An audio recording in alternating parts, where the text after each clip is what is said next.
Chapter 1. Sudden Wealth. Goodness, goodness, goodness. Upon discovering the mattress stuffed with stacks of pristine US dollars, Yang Fan was initially taken aback, but soon an overwhelming ecstasy washed over him.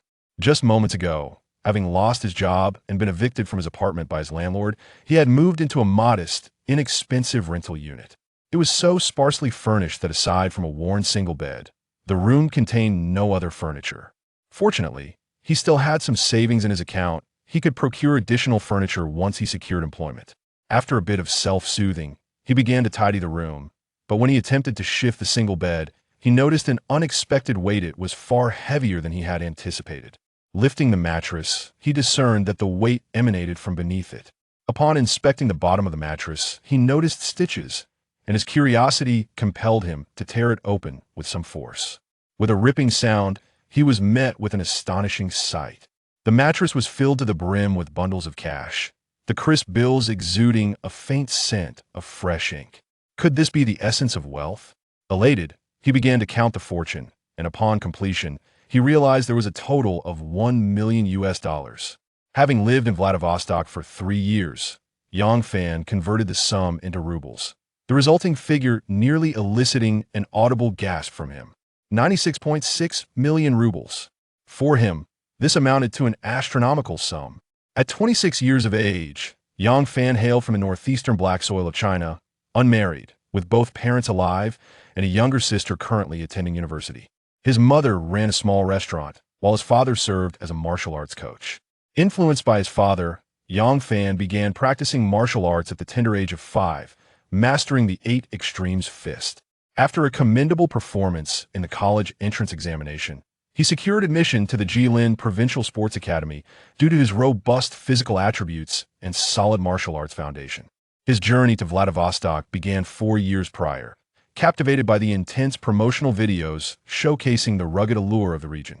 The videos depicted tourists shouldering RPGs, effortlessly wielding AKs, riding in armored tanks, and hunting brown bears.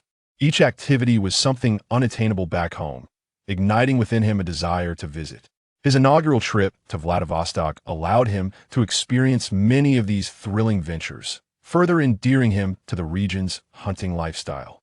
The wild hunting and unrestrained freedom of the Far East solidified his determination to establish his future here after graduation. When the year of his university graduation arrived, he persuaded his parents, overcoming numerous obstacles, to enroll in a Russian language course. He dedicated an entire year to preparation and finally made his way to Vladivostok. Shortly thereafter, he successfully secured a position at a local hunting club as a hunting guide. The role of a hunting guide entails accompanying tourists during hunting excursions, providing safety assurances, and delivering professional service. In his view, owning a personal hunting ground seemed an unattainable dream for someone from an ordinary family. Thus, becoming a hunting guide was undoubtedly the most fitting path for him to frequently engage in hunting activities. Subsequently, due to his exceptional work capabilities, he secured permanent residency with the assistance of the hunting club owner and obtained a local driver's license, a firearms permit, and various other work-related certifications. However, in the past year, the owner of the hunting club where he was employed faced bankruptcy, a consequence of his wife and her lover colluding to siphon off assets. Having lost his job, Yang Fan found himself without a source of income. To avoid worrying his family, he refrained from disclosing his unemployment, helplessly hoping to find a suitable position in Vladivostok. Yet, whether due to a streak of bad luck or some other reason, his job applications repeatedly met with failure. However, today, fortune unexpectedly smiled upon him, presenting a windfall that, while initially exhilarating, soon stirred a sense of trepidation within him. Who could have hidden such a substantial sum beneath the mattress? Moreover, in US dollars. It seemed unlikely that this money was acquired through legitimate means otherwise. Why not deposit it in a bank rather than conceal it in such a manner? It was highly probable that this was ill-gotten gains. Yang Fan was resolute in his thoughts. The idea of it being stolen money led him to consider whether he should inform Uncle Had about this unexpected find. Yet, an insatiable greed began to tempt him. If he relinquished the money, he would forfeit a golden opportunity to turn his fortunes around. But reason cautioned him that should he choose to keep the windfall, he might attract the attention of the money's rightful owner. Losing the money would be trivial compared to the potential danger he could face if the owner turned out to be part of the criminal underworld. After much contemplation, he resolved to return the money to its hiding place and planned to relocate for a few days, intending to reassess the situation later. Days passed, and upon returning to his rented accommodation, he found no signs of intrusion. The money remained undisturbed beneath the mattress, akin to a vulnerable maiden luring him toward a life of crime. He struggled to suppress his greed. A week slipped by, and while shopping at the supermarket, he fortuitously encountered a former colleague who had secured a new job. They engaged in lively conversation, but upon learning that Yang Fan was still unemployed, the colleague made a few mocking remarks. The underlying message was clear. If a local struggled to find work, how could a foreigner expect to swiftly locate a satisfactory position? Perhaps it was better to return whence he came. The words, uttered without malice, struck a chord within Yang Fan, leaving him increasingly uncomfortable as his gaze inadvertently drifted towards the single bed. He had intended to live a modest life as an ordinary individual, yet the mindset of those at the bottom often involves elevating oneself by disparaging others. With newfound clarity, Yang Fan resolved to make a significant decision. Rather than merely existing in the cramped rented room, he would take the risk to alter his circumstances. After all, nearly half a month had passed without anyone coming to claim the money, so he would not feel guilty. Convinced, he deposited the money into a bank account and, having secured funds, moved into a hotel near the police station in Vladivostok without even canceling his rental. During the time Yang Fan was concealing himself in the hotel, the individual who had lost money seemingly recalled the substantial sum he had hidden away.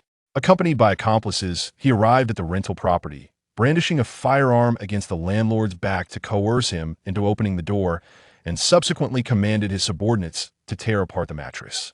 In that fleeting moment, he beheld the substantial cash he had stashed within the mattress, now vanished without a trace.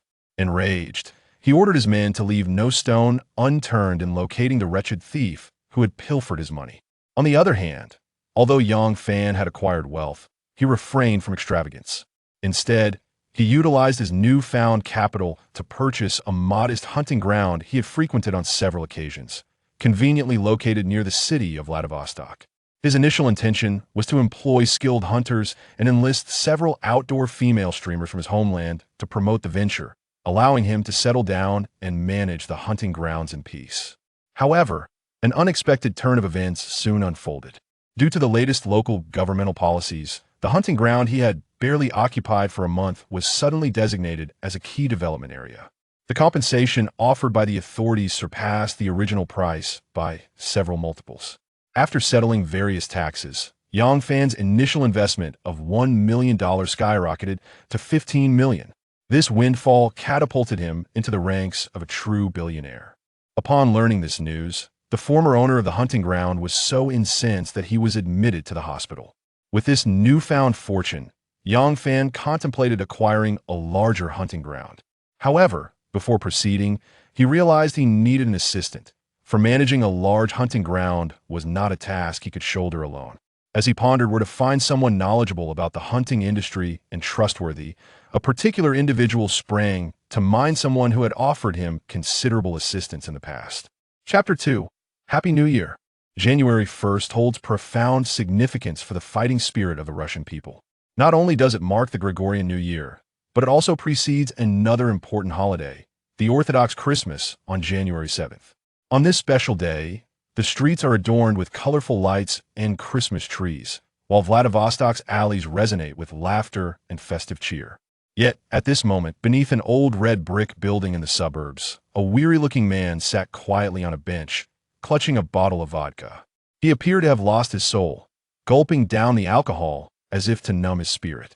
His heart was heavy with regret and hatred, lamenting the betrayal of having given his sincerity to the unworthy. Are you trying to drink yourself to death or freeze to death? Suddenly, a familiar voice pierced the air. Slowly lifting his gaze, he saw a tall, robust young man clad in a long woolen coat standing before him. What happened, boss? It's only been a short while since we last met, and you've already fallen into despair. Recognizing Yang Fan, the man forced a faint smile and shifted to make room. This bench is too cold. Sitting here for too long could lead to hemorrhoids. Come, let me treat you to a meal. Upon hearing this, the man silently nodded and rose to follow Yang Fan down the nearby street. Just as he thought Yang Fan was about to hail a taxi, he witnessed him walking toward a pristine white Mercedes-Benz G-Class parked by the roadside. As Yang Fan opened the driver's door, the man glanced at him in astonishment, exclaiming, "This car is." Veering with a smile, Yang Fan turned to the man outside and said, "What do you think of my new purchase?" The revelation that the vehicle belonged to Yang Fan left the man utterly astounded. Having once been Yang Fan's employer, he was acutely aware of Yang Fan's financial circumstances, and it was beyond his comprehension how he could afford such an extravagant car. Noticing the man's disbelief, Yang Fan offered no extensive explanation, simply inviting him to get in. Soon, they arrived at a bustling restaurant, where patrons were largely engaged in celebrating the arrival of the new year. Seated in a corner by the window, Yang Fan scrutinized the disheveled man across from him. The man, named Dumas, was Yang Fan's former boss. At 32, slightly portly, he once exuded confidence, clad in tailored suits with impeccably slicked-back hair. Now, however, he sported a scruffy beard and appeared quite disheveled.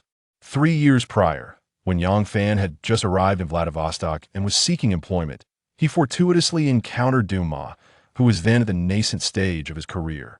At that time, Dumas was being assaulted by a group of drunken men on the street when Yang Fan happened to pass by and intervened, driving the assailants away. In gratitude, Dumas invited Yang Fan to a bar for a chat. During their conversation, he learned that Yang Fan was in search of work. At that moment, Dumas' hunting club had recently opened and was in need of staff. Yang Fan not only possessed physical prowess but also spoke Russian, and importantly, he was of Chinese descent. In recent years, most tourists visiting the Far East hailed from China, making the club's need for a bilingual hunting guide quite timely. Thus, Dumas extended an olive branch to Yang Fan, who readily accepted the job offer. This partnership lasted until 3 years later when Dumas' company went bankrupt.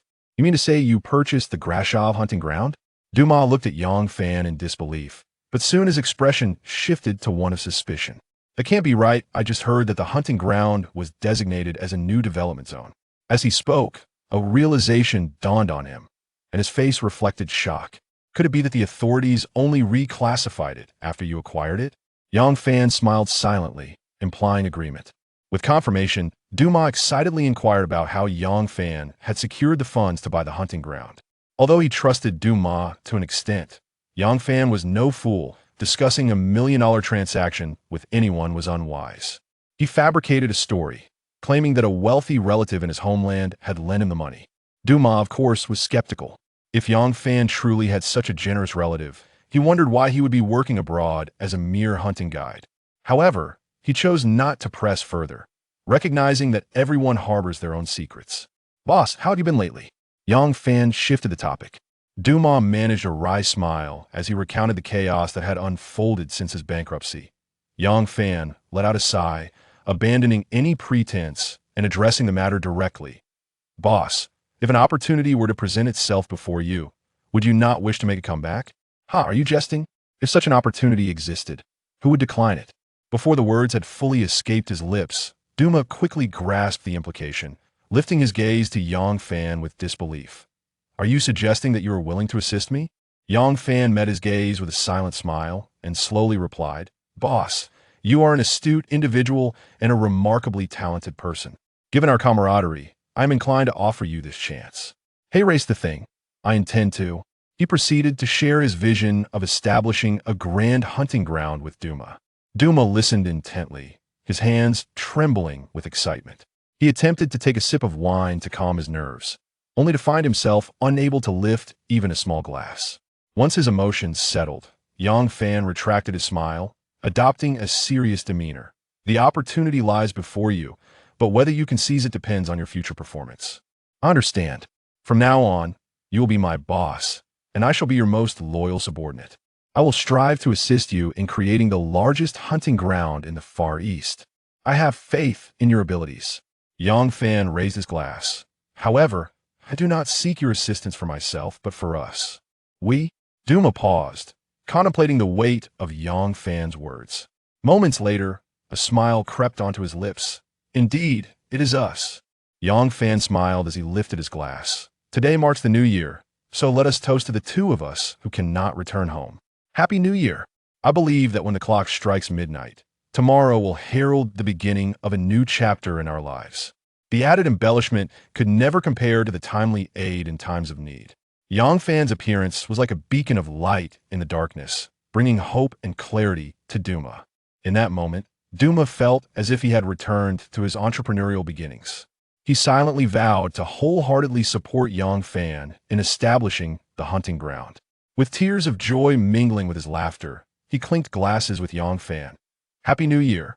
Chapter 3: Departure to Kamchatka. A week later, in a luxurious suite on the top floor of the Cayman Hotel in Vladivostok, Yang Fan and Duma, now donned in tailored suits, engaged in discussions regarding the acquisition of a hunting ground. Through their extensive investigations and prior knowledge over the past few days, they discerned that in recent years, Vladivostok has seen a surge in tourism from citizens of the Middle Kingdom, spurred by ongoing development and the implementation of visa-free policies. The legality of hunting, coupled with the absence of firearm restrictions, has rendered hunting grounds the most lucrative business compared to gun shops and shooting ranges. This is primarily because tourists not only revel in the joy of marksmanship, but also embark on hunting expeditions in the mountains, utilizing specialized vehicles such as armored cars. Additionally, they have the opportunity to savor rare delicacies like bear paws and king crabs. The burgeoning popularity of local hunting grounds has prompted an increasing number of locals to venture into this industry. However, the pie is finite. One person can indulge fully, yet when divided into 10 portions, the satisfaction diminishes, leaving little room for fulfillment. Should Yang Fan choose to invest in a large-scale hunting ground in Vladivostok, the substantial investment is one consideration, yet he must also face the risks of competition among peers. Thus, Duma advised him to broaden his horizons beyond Vladivostok. With the vast expanse of the Far East at their disposal, there are myriad locations to establish a hunting ground, places like Magadan, Sakhalin Island, or the Kamchatka Peninsula. Although Yang Fan had not personally visited these three locales, his years in Vladivostok had acquainted him with them through hearsay, which largely aligned with Duma's descriptions. After absorbing his companion's insights, he felt a stirring in his heart, though he refrained from revealing his excitement immediately, opting instead to request that Duma step out to allow him further contemplation. Now, with their roles reversed, Duma felt not discomfort, but rather a sense of ease. Once he stepped out of the room, Yang Fan, clad in a sharp gray suit, stood before the floor-to-ceiling windows. His gaze pierced through the glass, overlooking the coastal city below. This land once belonged to the Middle Kingdom, yet now it has transformed into a significant economic and military hub for the Bear Nation. The world may recognize the symbol of the rooster, yet who remembers the tears of the begonia? As he contemplated the view outside, a complex wave of emotions surged within him. Time flew, and half a month had passed. By the end of January, Yang Fan reached a decision. He would establish the new hunting ground on the Kamchatka Peninsula. The Kamchatka Peninsula is bordered by the Sea of Okhotsk to the west and the Pacific and Bering Seas to the east, stretching 250 kilometers with an area of 300 square kilometers. It lies in a remote frontier. In the era of the Bear Empire, the mere mention of Kamchatka instilled fear, akin to the dreadful Siberian exile. The region is predominantly covered by tundra vegetation, with fisheries as the principal economic activity, particularly the coastal crab industry, alongside small-scale agriculture and the raising of cattle and reindeer. The total population of the island hovers around 400,000, chiefly consisting of Bear Nation citizens, along with the Koryaks, Chukchi, and Kamchatkans. Due to its strategic location, it remained closed for 74 years, only opening up to the outside world in 1991. Yang Fan chose the hunting grounds in the Kamchatka Peninsula due to its remoteness, vast expanses of land, and sparse population, resulting in significantly lower land prices compared to Vladivostok. Moreover, the region is adorned with lush, dense primeval forests, volcanoes, hot springs, snow-capped mountains, and geysers, all surrounded by the sea on three sides. This pristine natural ecology has earned it the epithet of the animal kingdom. The island is home to numerous creatures, including brown bears, wolves, wolverines, lynxes, wild boars, moose elk, Reindeer, Siberian ibex, snow sheep, minks, foxes, black-capped marmots, muskrats, Canadian beavers, golden eagles, Kamchatka jays, and hazel grouse, some of which are classified as endangered species. The population of brown bears alone astonishingly reaches between 20 to 30,000, making it an unparalleled habitat for these bears, not only in Russia, but globally. The Kamchatka Peninsula is the only place in the world that can provide brown bears with their three primary food sources: berries, cedar nuts, and salmon. Each summer and autumn, millions of Atlantic salmon migrate to spawn in the Kuriil Lake, transforming the river mouths into natural fishing grounds for the bears, who gather to indulge in this annual feast. Visitors to Kamchatka can not only witness the majestic brown bears, but also embark on whale watching and catch king crabs.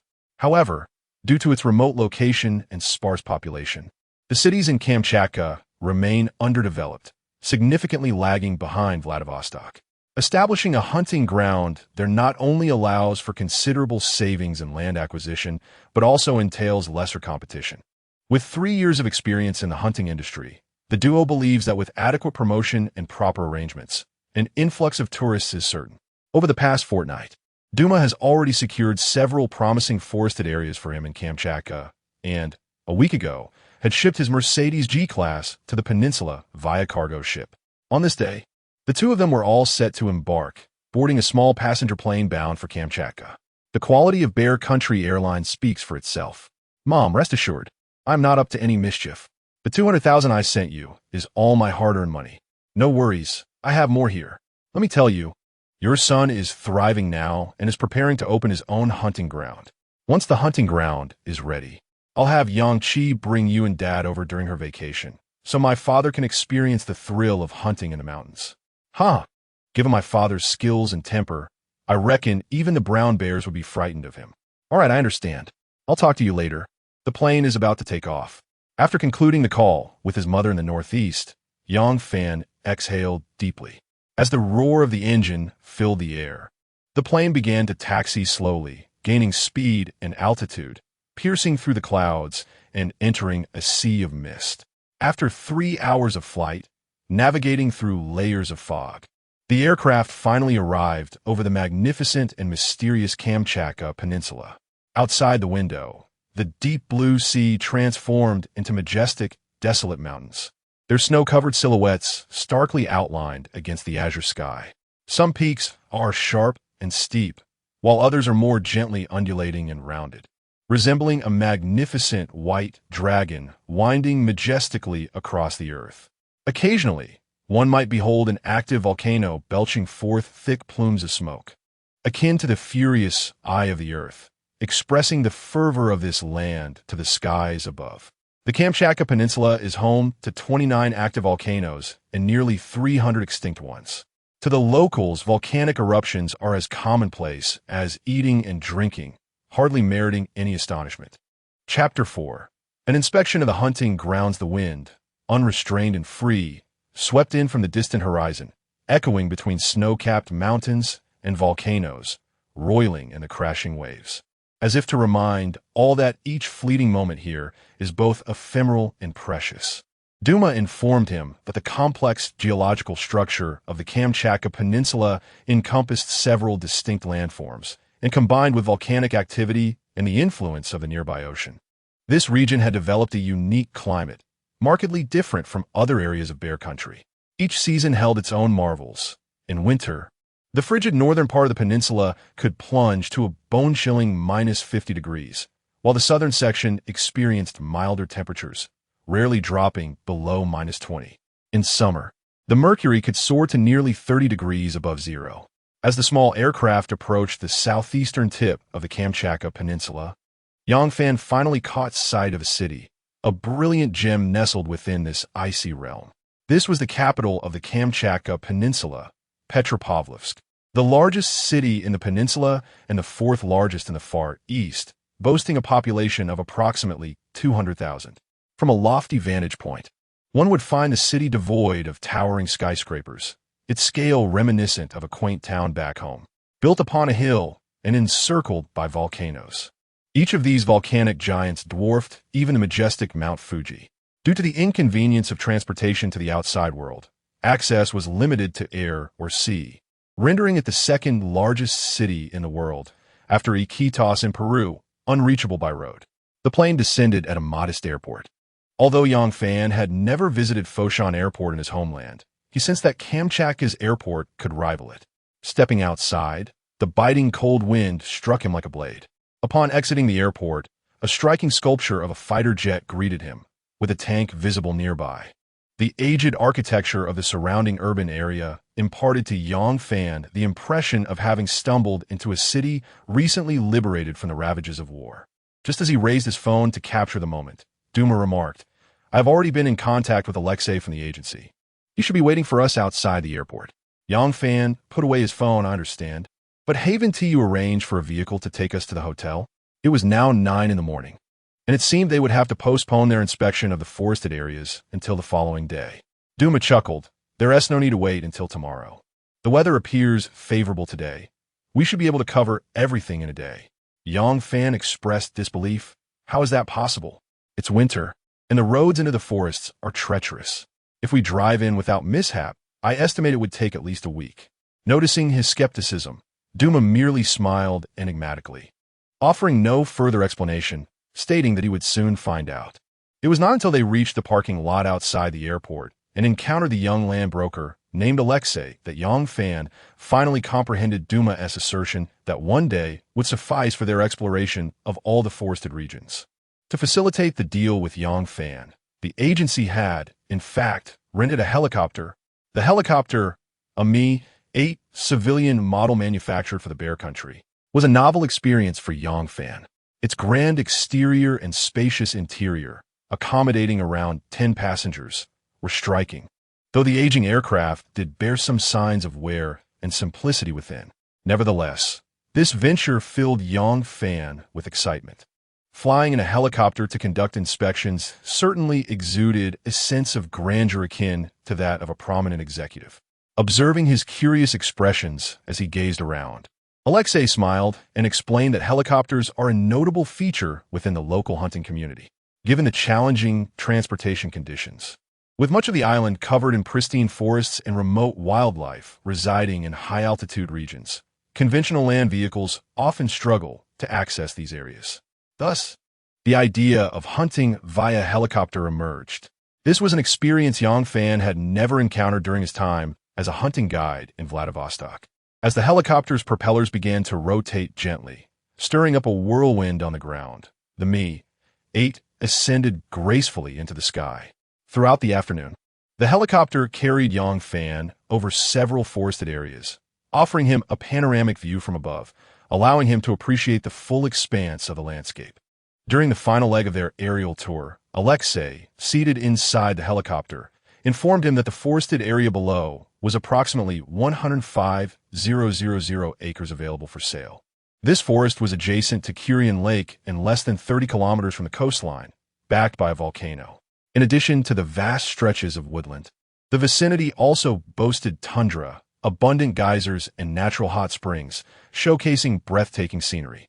Both logging and hunting activities would be exceptionally suited to this locale. In Bear Country, foreign ownership of agricultural land is prohibited, and acquisition is only possible through leasing. This land's unsuitability for farming aligned perfectly with Yang Fan's intentions, as he aimed to establish a tourism-focused hunting ground rather than a farm or ranch. Exiting the forest led to a road, and not far away lay a small town named after Cuisine Lake, home to just over 200 residents.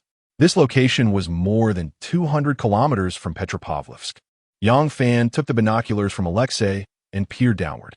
He observed that the forest beneath the helicopter was dense, with a snow-capped volcano nearby.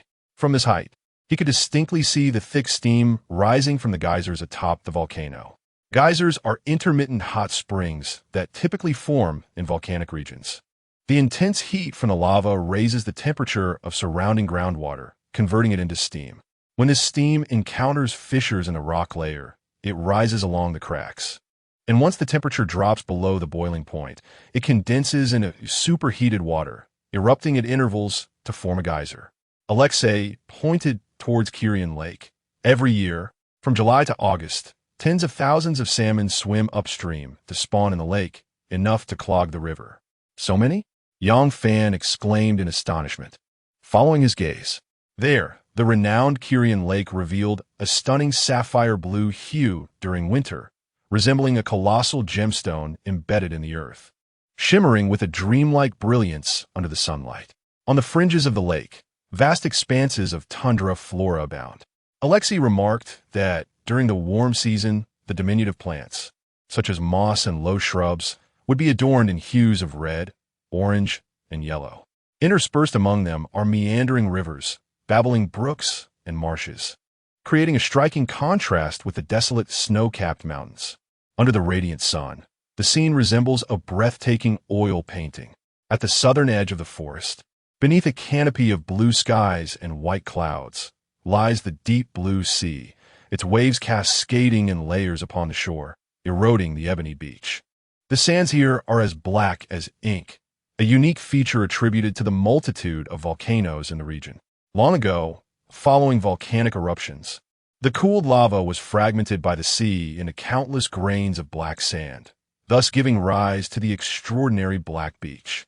Lowering his binoculars, Yang Fan pointed toward a quaint town shrouded in wisps of smoke, expressing a desire to explore it. Certainly, Alexei readily replied, instructing the helicopter pilot through his noise-canceling headset to return to the town of Kuriel Lake. Chapter 5. The rugged off-road RV of Bear Country. As the helicopter arrived above the town and descended smoothly, it quickly captured the attention of pedestrians strolling along the streets. Yang Fan leaped from the helicopter, pressing his hat down while surveying his surroundings. The town was modest in size, predominantly adorned with typical wooden log houses. The streets were relatively tidy, yet the ambience exuded a sense of desolation and decay. At the heart of the town stood an onion-domed Orthodox church. Overall, the town bore a resemblance to a scene from a Bear Country television series Yang Fan once watched, titled Beetle Village. Despite its small scale, a few shops could still be found, including a grocery store, tavern, restaurant, inn, butcher shop, fur store, and a gun shop, among others. As the trio passed a small square not far from the Orthodox church, Alexei introduced it as a venue for a small market held during holidays throughout the spring, summer, autumn, and winter. After exploring the town of Kuriel Lake, the clock had unknowingly struck around 5 in the afternoon. The evening sun, akin to a bashful maiden, lingered at the horizon, casting a faint glow. The three boarded the helicopter, chasing the fading twilight, and arrived in Petropavlovsk as night descended, entering the pre-booked Gozer Hotel arranged by Duma. After graciously declining Alexei's invitation to dine together, Yang Fan and Duma convened in their room to discuss the day's discoveries. It was not until deep into the night that they unanimously decided to purchase the last parcel of forest land they had encountered near Kuriel Lake. Yang Fan's ambition to acquire the entire tract of forest land left Duma astounded, as it represented no small sum. Following their decision to buy the forest land, the two refrained from hastily revealing their intentions to Alexei. Instead, they seized the opportunity to establish a local tourism company, aptly named Bear Valley, with a registered capital of 30 million rubles. A week later, on the very day the company's paperwork was finalized, Alexei proactively called Duma to inquire about their considerations regarding the forest land purchase. Feigning concern, Duma informed Alexei that his boss indeed had a strong interest in the forest land, but the price of 280 million rubles was excessively high. If it could be reduced, it might persuade his boss.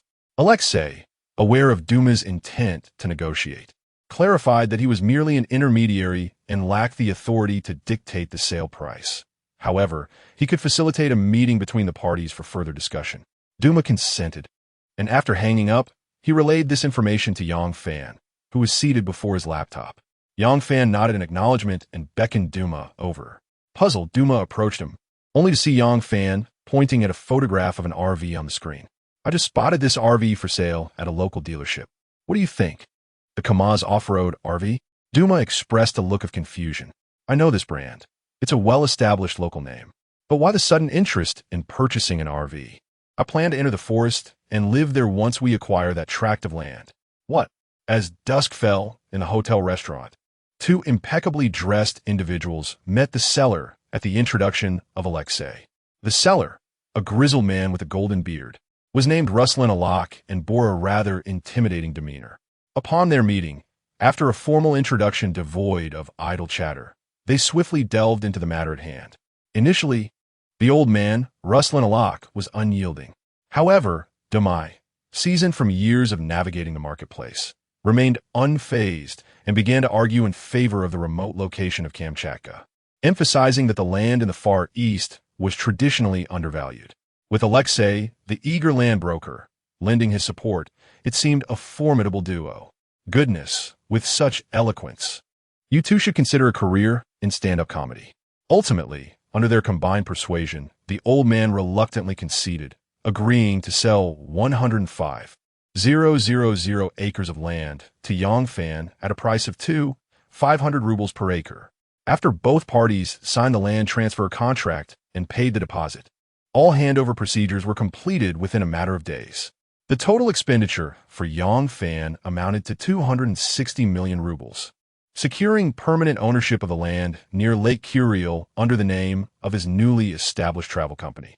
On the very day the transaction was finalized, Ruslan Alak shot Dumai a disapproving glance before remarking to Yang Fan, "Young man, I must say, you have quite a remarkable assistant." Yang Fan exchanged a knowing smile with Dumai, responding, "Indeed, we are the best of partners." On the third day after acquiring the forest, the sun unexpectedly broke through the heavy, leaden clouds. Yang Fan and Dumai stood shoulder to shoulder at the bustling street's edge. Not far ahead, an imposing off-road RV was parked, complete with an eye-catching long trailer. The vehicle was adorned with a military green, pixelated camouflage finish, stretching 9 meters in length, exuding an air of ruggedness and defiance. At that moment, cars flowed ceaselessly along the street, each driver inevitably drawn to this colossal spectacle. Is it cool? Is it not cool? Cool. Not cool. Dumai understood the banter. Let us ascend and explore this mobile mansion. Yang Fan clapped Dumai on the shoulder, and with a nod, Dumai followed him up the retractable, folding ladder into the RV's living quarters. This vehicle had only recently been registered that morning, costing Yang Fan a total of 17 million rubles, including the added trailer. The decision to purchase the RV was not a whim, but rather the result of careful consideration. With the forest now acquired, the remaining tasks included registering the necessary permits for the Bear Valley hunting grounds and coordinating with a construction company to prepare for the upcoming spring works. Moreover, as an external investor and a wealthy Chinese national, his presence in the sparsely populated Kamchatka Peninsula was indeed a positive development. Thus, it is only natural for the authorities to extend their favor, as future interactions and social engagements with them are inevitable. However, Yang Fan harbored no interest in such matters. Hence, he delegated all these responsibilities to Duma. Yet, unwilling to be merely a figurehead, he resolved to venture into the forested region ahead of time to gain an in-depth understanding of his future hunting grounds. To survive the harsh winter in the desolate wilderness, the foremost necessity is a shelter capable of withstanding the biting cold and snow. While constructing a dwelling is indeed feasible, it requires a considerable amount of time. One cannot simply arrive at the forest, select a site, and begin building. This is not akin to playing Minecraft, but rather a stark reality. Yang Fan contemplated the idea of erecting a warm tent, as it is quick to set up, portable, and undeniably practical. Yet, upon further reflection, he realized that while a tent may provide warmth, it offers no protection against wild beasts. What if, in the dead of night, a grizzly bear were to intrude upon his slumber? True, grizzly bears hibernate, but that applies only to those well-fed. A bear facing food scarcity would not hibernate on an empty stomach. After much deliberation, Yang Fan concluded that a camper van would prove to be a more reliable option. It combines the convenience of a tent with the sturdiness of a house. Moreover, it is fully equipped, for instance with a toilet. He would no longer need to relieve himself in the forest. Initially, he considered purchasing an Unimog, renowned as an exceptional camping vehicle designed for traversing rugged terrains. However, upon investigation, he discovered not only its exorbitant price, but also the absence of available units in the Far East. While domestically produced off-road campervans were available, they resided in Vladivostok and even if he were to procure one, the waiting period would be considerable. Just as Yang Fan contemplated giving up, he fortuitously stumbled upon an advertisement for the very camper van he envisioned on a local website. At first glance, he thought to himself, "Is this not the wilderness luxury abode I have long desired?" Regarding this Kamaz 6x6 off-road camper van, the sales representative highlighted that it features a military-grade chassis and an exceptionally insulated, heat-resistant body. The Kamaz brand has previously triumphed as the champion of the truck category in the Dakar Rally for 5 consecutive years, boasting formidable off-road capabilities. The front and rear of the vehicle are equipped with electric winches, offering a towing capacity of 8 tons. The entire vehicle is outfitted with a 1,000-liter fuel tank, a 400-liter fresh water tank, a 100-liter black water tank, and a backup silent generator. Additionally, the roof is adorned with 4 high-powered LED searchlights, which can be adjusted into a retractable light pole reaching 6 meters in height, resembling a street lamp during camping. Furthermore, the top of the camper is fitted with 6 high-capacity solar panels and a satellite receiver. When parked for winter camping, the perimeter of the vehicle is equipped with windbreak curtains to prevent snow and wind from infiltrating the undercarriage. Intriguingly, the upper section of the camper van even features 2 chimney outlets. Chapter 6. Departure from Kuya Lake Town. Upon entering the interior of the caravan, one is immediately struck by its opulent decor, which embodies a modern homely style. The vehicle is equipped with air conditioning, a kitchen, a range hood, outdoor surveillance cameras, and a retractable large-screen projection system, an array of household appliances that leaves nothing to be desired. The caravan dealer generously gifted Yang Fan a PS5 gaming console. The sofa features a foldable and adjustable design, effortlessly transforming into a comfortable double bed or bunk beds at any moment. Within the caravan, the wardrobe is equipped with bottom-mounted heating vents, providing a drying function, along with a safe and a gun cabinet for secure firearm storage. While these features epitomize the luxury of the caravan, they do not quite capture the essence of the rugged spirit associated with the combat-ready ethos of the Russian outdoors. This off-road caravan, crafted by the Russians, is intended to be truly robust.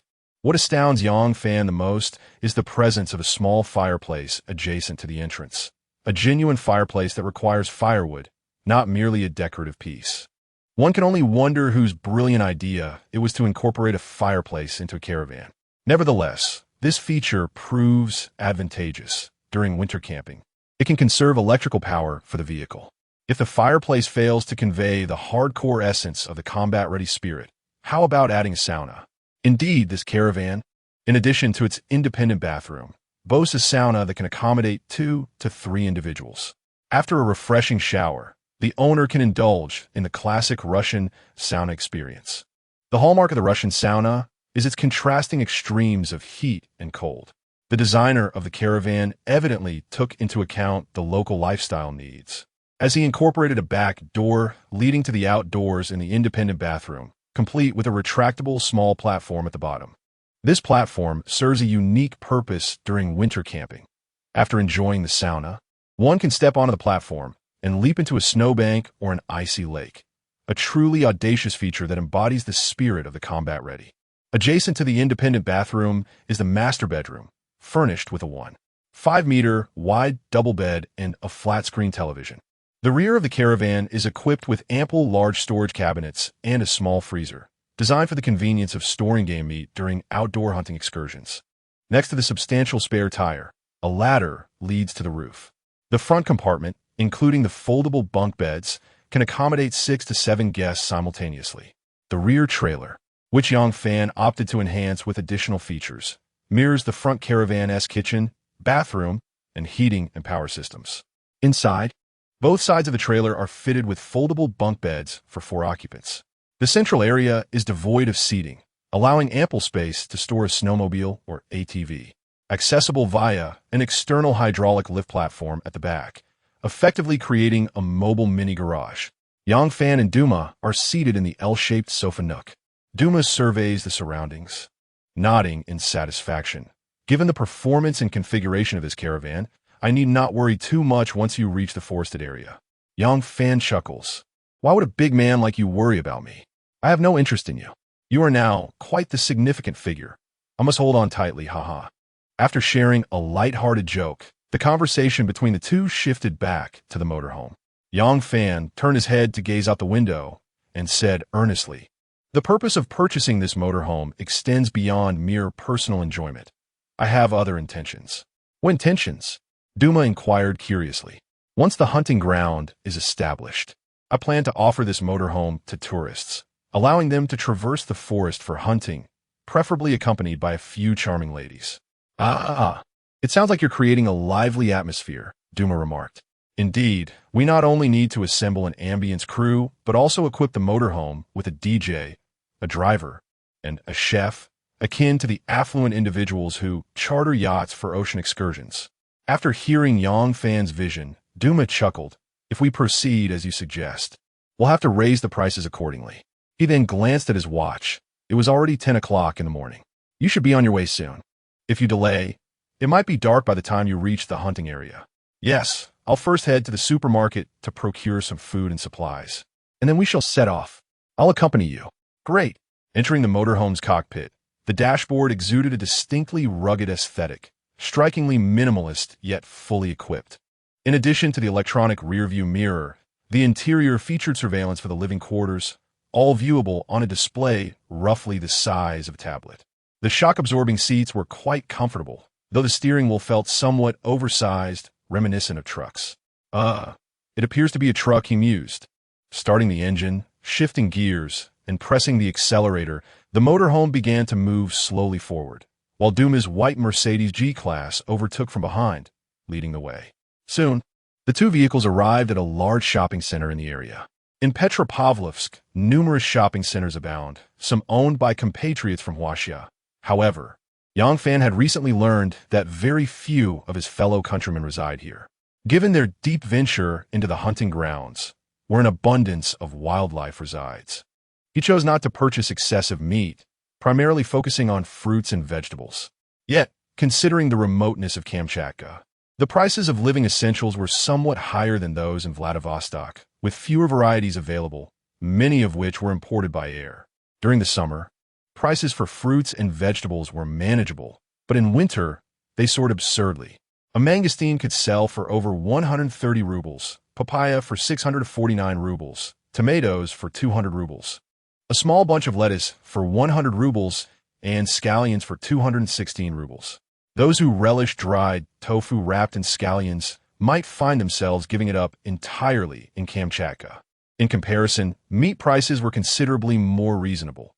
Pig trotters were priced at 80 rubles per kilogram, chicken necks at 90 rubles per box, chicken wings at 270 rubles for a large box, and a whole chicken around 200 rubles. If the population here were to increase, opening a deli could certainly prove lucrative. While the prices for fruits and vegetables were steep, they were still essential purchases. Otherwise, in the depths of winter in the forest, he would be left without a source of vitamins. The shelves are adorned with an array of goods imported from China, including spices, oils, sauces, cooking wine, laoganma, 8 treasure pickles, hot pot base, barbecue seasonings, and more. These essentials must be adequately stocked, as Yang Fan does not wish to find himself in the wilderness, having successfully hunted game, only to struggle with the culinary challenge of preparing it due to a lack of ingredients. In addition to fruits and vegetables, grains, and oils, he also purchased alcoholic beverages, including local sturgeon vodka, which holds a status akin to that of Moutai in the eyes of the fighting spirit of the nation, yet is significantly more affordable, priced around 3,000 rubles per bottle. Alcohol is indispensable in the wild. A small sip can enhance blood circulation and warm the body. He selected a variety of vodkas, whiskeys, and beers to fill his shopping cart. Among them, Duma discreetly added a concoction named Almor King. Upon witnessing Duma slyly slip the bottle into the cart, Yang Fan couldn't resist teasing him. "What is the matter? Is your back bothering you lately?" Caught in the act, Duma offered an awkward smile.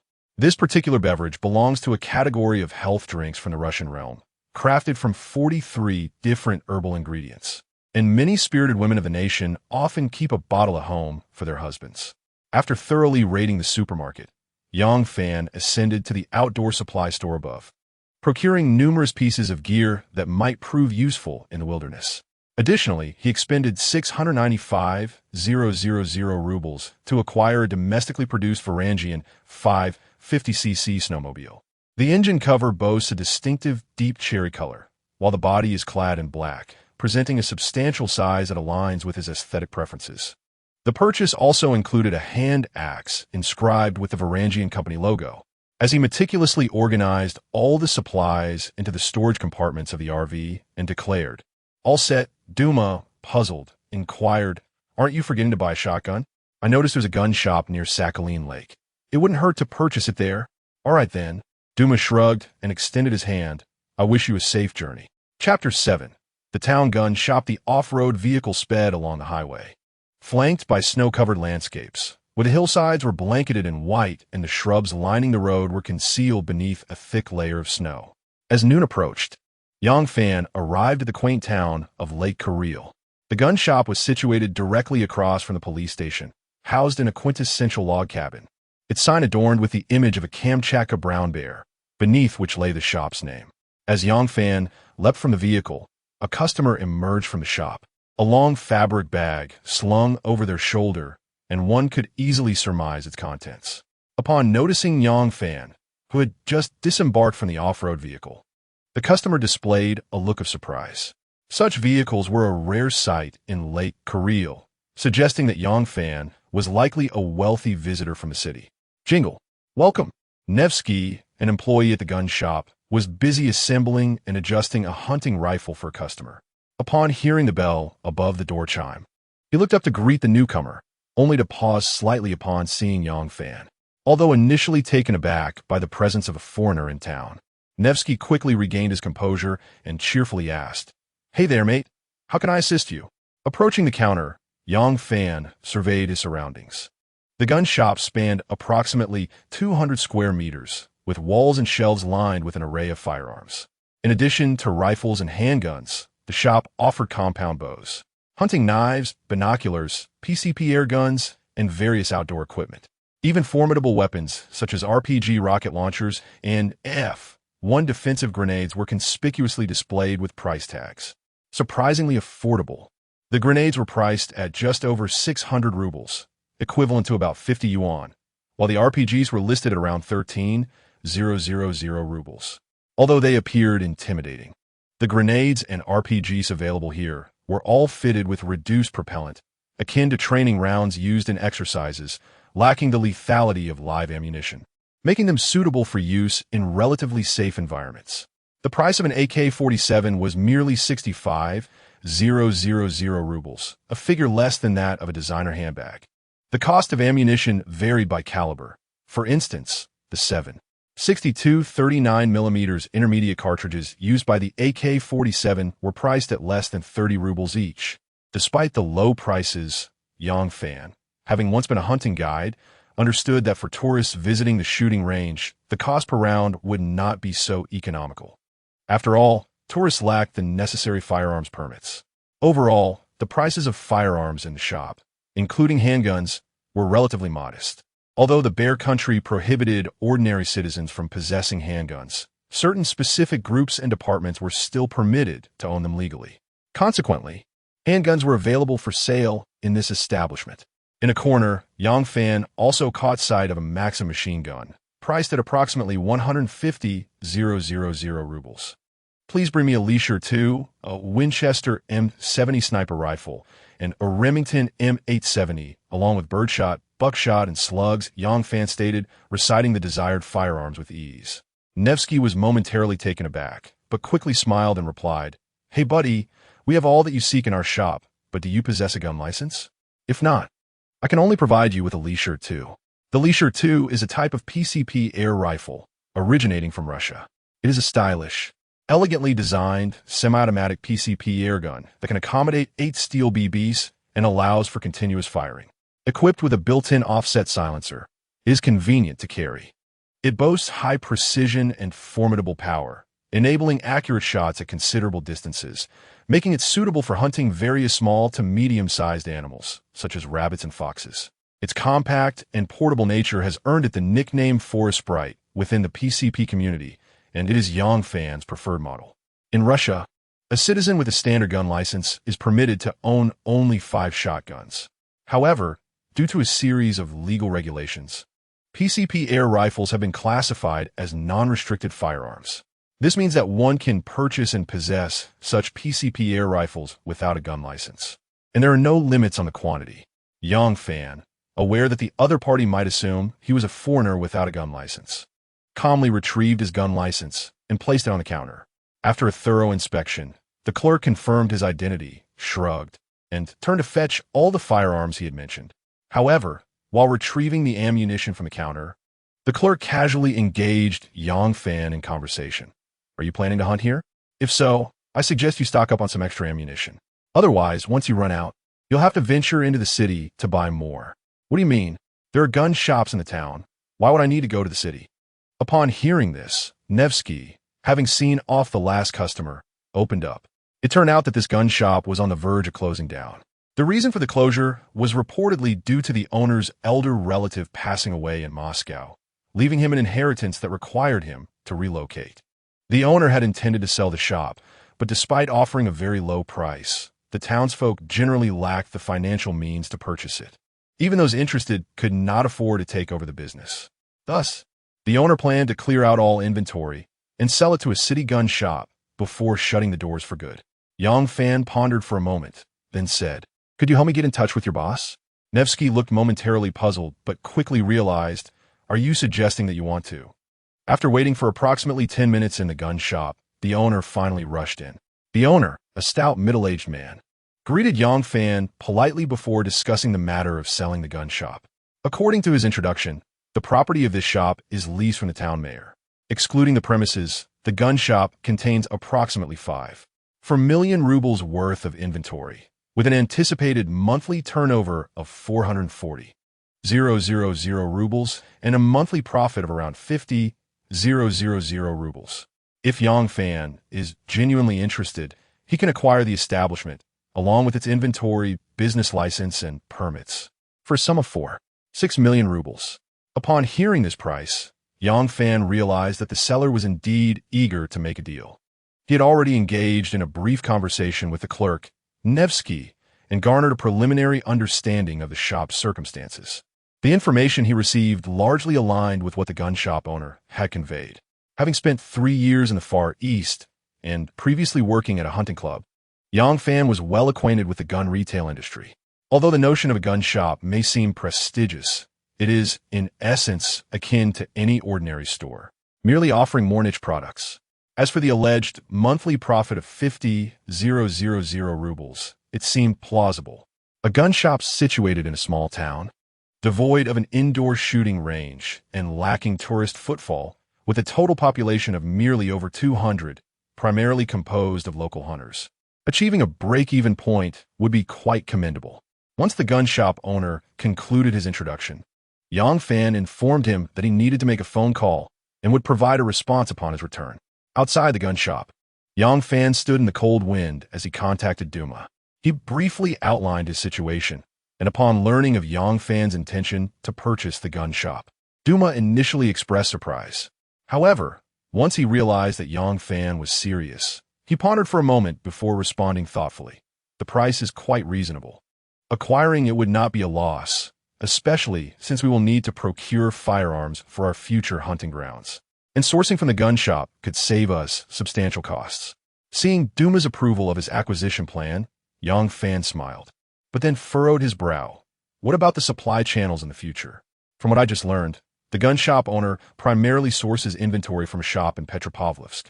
The purchasing price may not be ideal, and to enhance the shop's profitability, we must seek an additional supplier.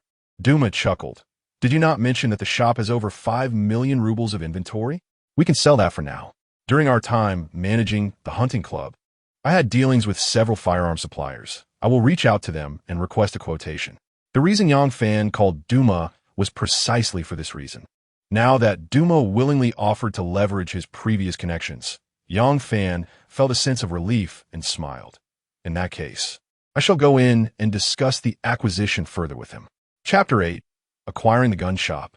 Town gossip upon seeing Yang Fan return from his phone call with a beaming smile The gun shop owner surmised that the deal was nearly sealed. Indeed, as soon as Yang Fan entered, he expressed his agreement with the price proposed. Elated, the shop owner hastily instructed Nevsky to fetch the ledger and accompany Yang Fan in taking inventory, while he himself departed to summon the mayor. As the property belonged to the mayor, it was imperative to consult him regarding the continuation of the lease to Yang Fan. Faced with the prospect of having a potential new employer, Nevsky did not dare to be lax. He promptly retrieved the ledger and invited Yang Fan into the armory of the gun shop. While they were counting the inventory, Nevsky cautiously inquired whether he might retain his position following Yang Fan's acquisition of the shop. Yang Fan did not provide an immediate answer, but suggested that they discuss the matter further once the purchase was finalized. Upon hearing this, Nevsky's heart raced with anxiety, prompting him to work with even greater diligence, eager to leave a favorable impression on Yang Fan. As they completed the inventory and stepped out of the armory, they encountered the gun shop owner entering with an elderly gentleman. The gentleman, dressed modestly in a down jacket and jeans, was somewhat portly and bore a resemblance to Scolari. Through the shop owner's introduction, they learned that the elder was named Lazarev, the esteemed mayor of the town of Kareel Lake. Upon learning Yang Fan's name, the mayor expressed surprise, asking, "Are you the young man from Huaxia who purchased the vast forest lands from Ruslan?" Yang Fan nodded with a smile, curious as to how the mayor had come to know of him. "Ah, I have been a close friend of Ruslan for over a decade. As soon as he sold the forest, he called me without delay." The mayor's words startled both the shop owner and Nevsky.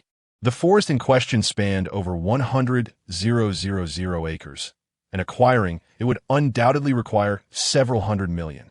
Regretting not having quoted a higher price, the shop owner lamented. Meanwhile, Nevsky gazed at Yang Fan with excitement, thinking to himself that he had stumbled upon a golden opportunity that he must seize. Subsequently, the proceedings unfolded smoothly.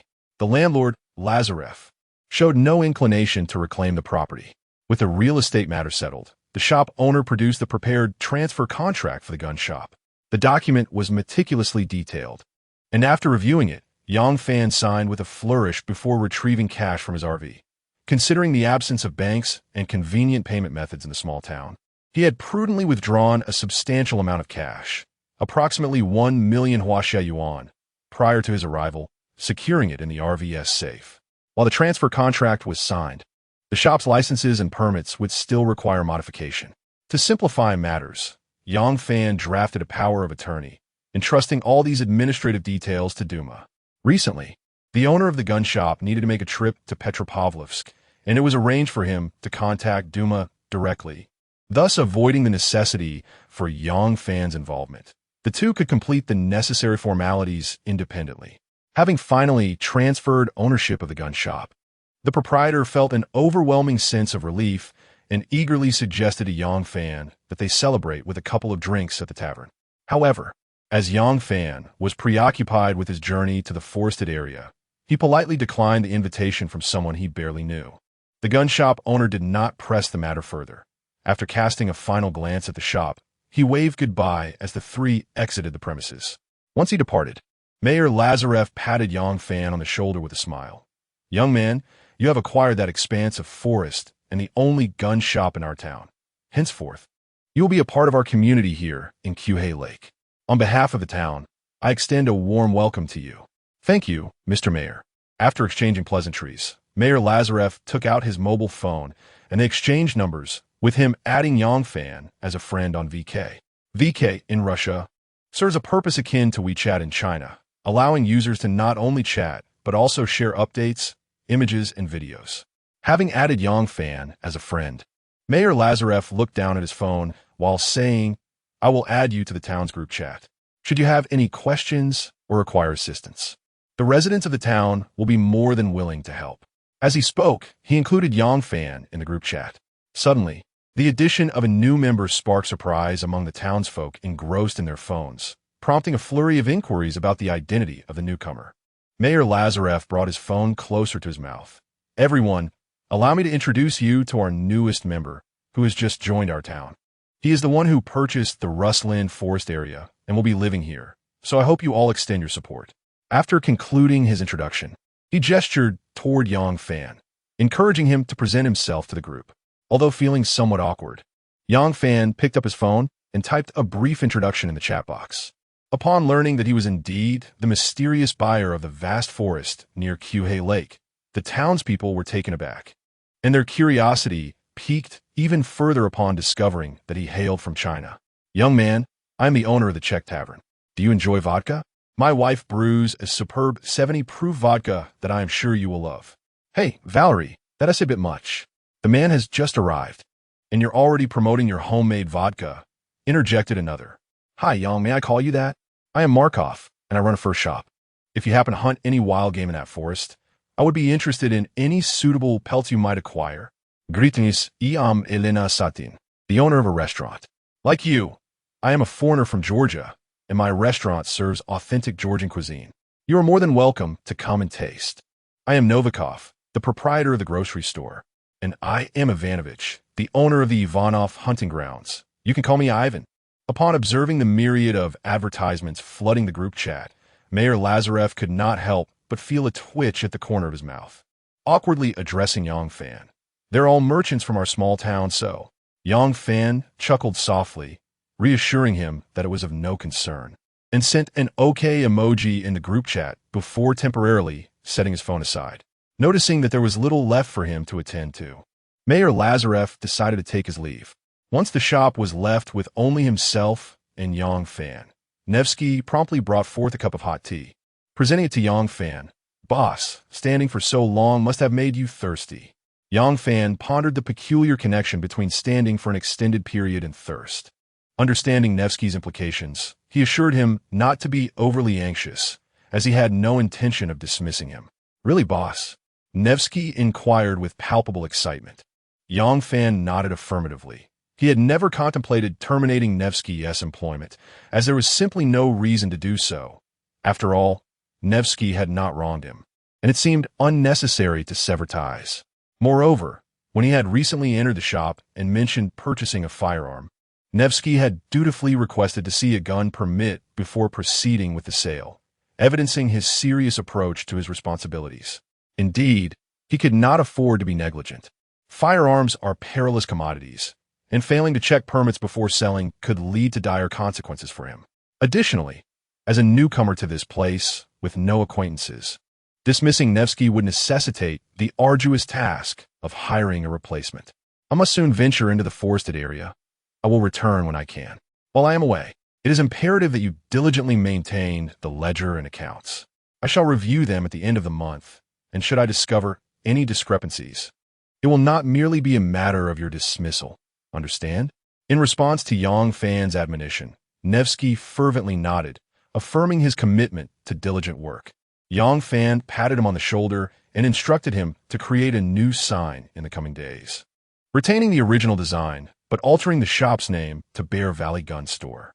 Chapter 9: Arrival in the Forest and Setting Up Camp as afternoon approached. En route to the forest, we passed by Lake Kareel, where patches of the surface had already frozen over.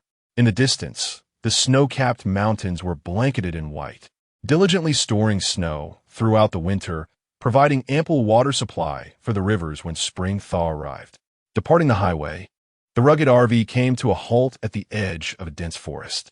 Before us lay a narrow path, barely wide enough for a single vehicle.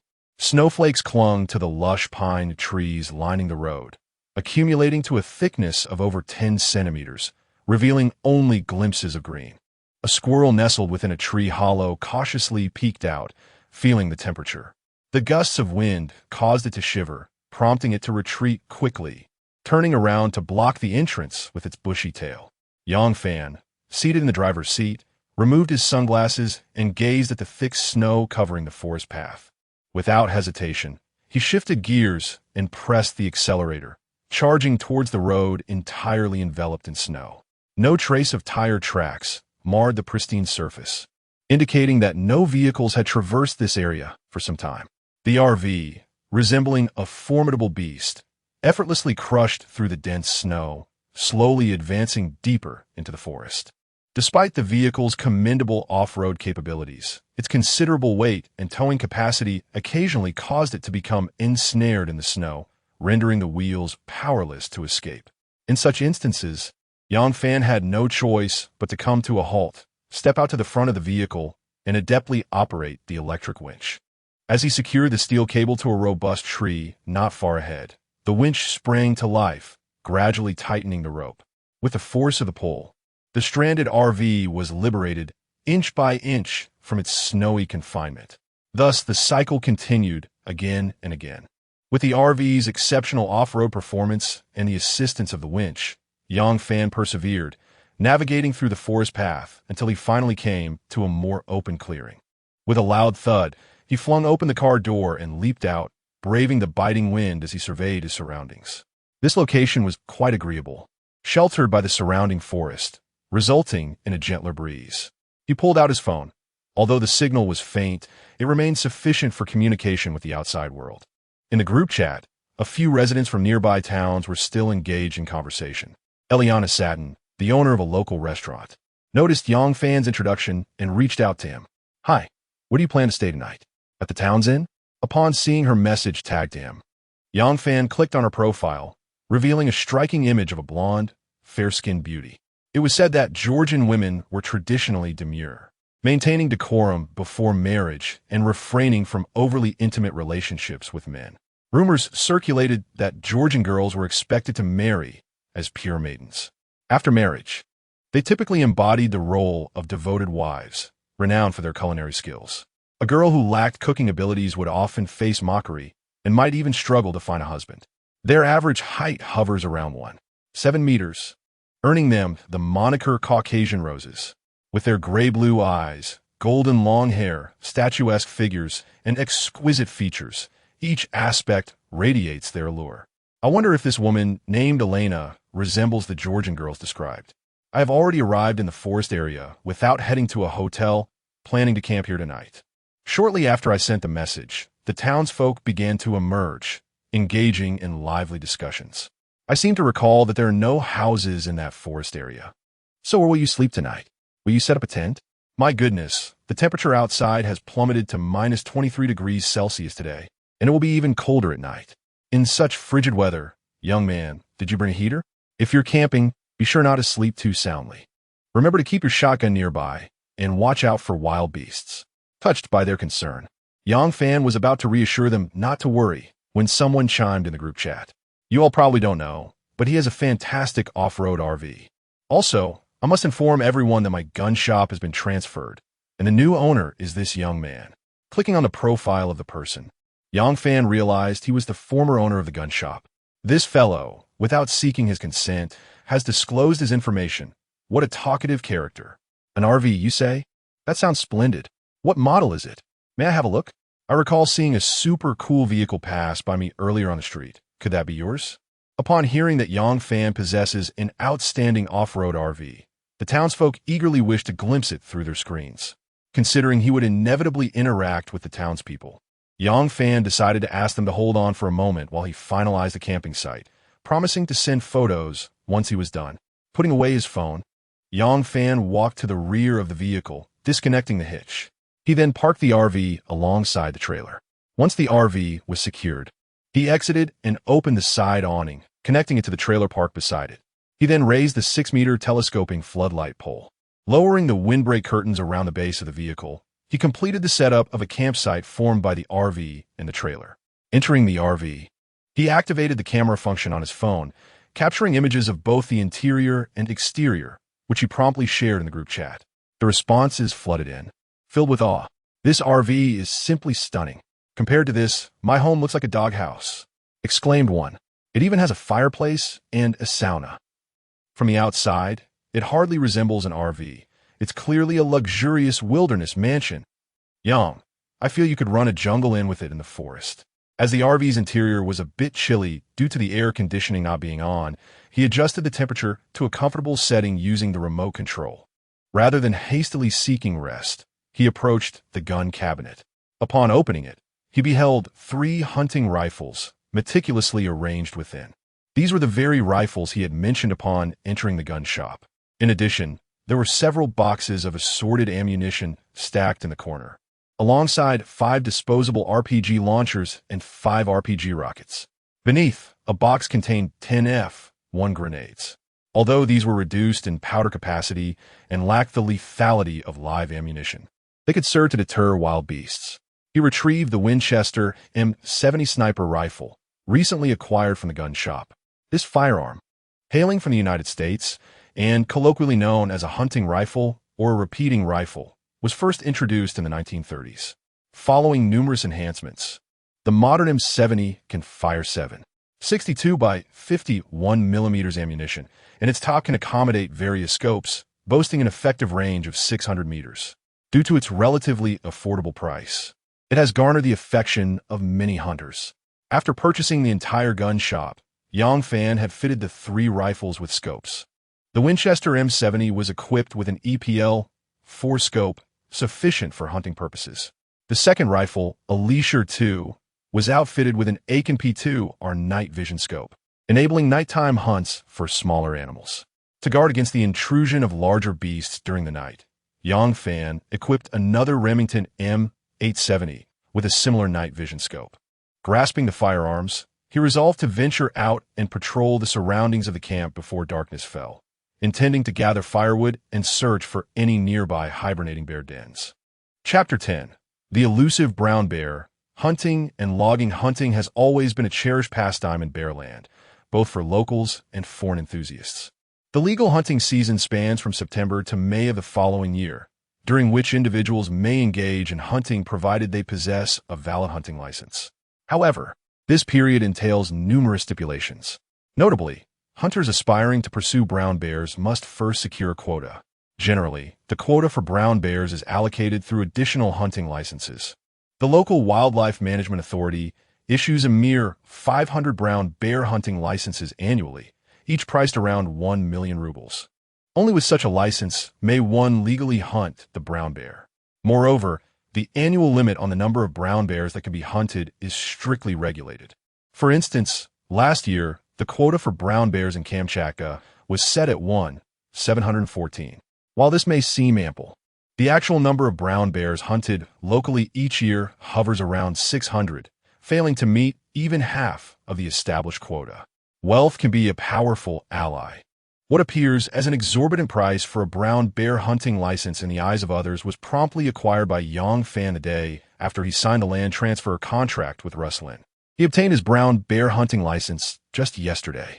As he prepared to venture out, his first task upon discovering a bear den near the campsite would be to ascertain whether a brown bear was hibernating within. Should a bear be found, he must spare the mother bear, while the male bear could be dispatched to prevent any disturbances during his camping period. Equipped with the necessary gear, Yang Fan exited his RV. He entered through the side door of the trailer and opened the rear door from inside. Upon pressing the lift platform switch, a platform gradually extended from the bottom of the rear door, allowing him to slide out the snowmobile, which he then positioned on the hydraulic lift platform before lowering it gently to the ground. Afterward, he retrieved a sled and a brand new axe, purchased prior to his departure, tossing them onto the snow. At present, he found himself alone in the campsite, the trailer serving temporarily as a storage unit. With no snowfall today, the afternoon sun poured down, illuminating the thick white blanket of snow that lay across the forest floor. The snowflakes sparkled like delicate silver dust, reflecting the sunlight and bathing the entire woodland in a bright yet gentle radiance. Despite the beauty surrounding him, Yang Fan donned sunglasses, aware that winter in such an environment necessitates protective eyewear to avoid snow blindness. Securing the sled to the snowmobile, he prepared for departure. As he mounted the snowmobile, excitement and trepidation coursed through him. From this day forth, the surrounding 100,000 acres of land would be his dominion. Even a fallen pine cone would bear his name. Lost in thought, he was suddenly jarred by a sensation akin to being struck on the back of his head. Glancing down, he spotted a pine cone lying conspicuously on the snow. What the?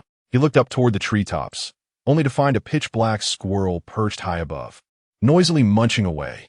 With a roar of the engine, the snowmobile sprang to life, launching forth into the wilderness.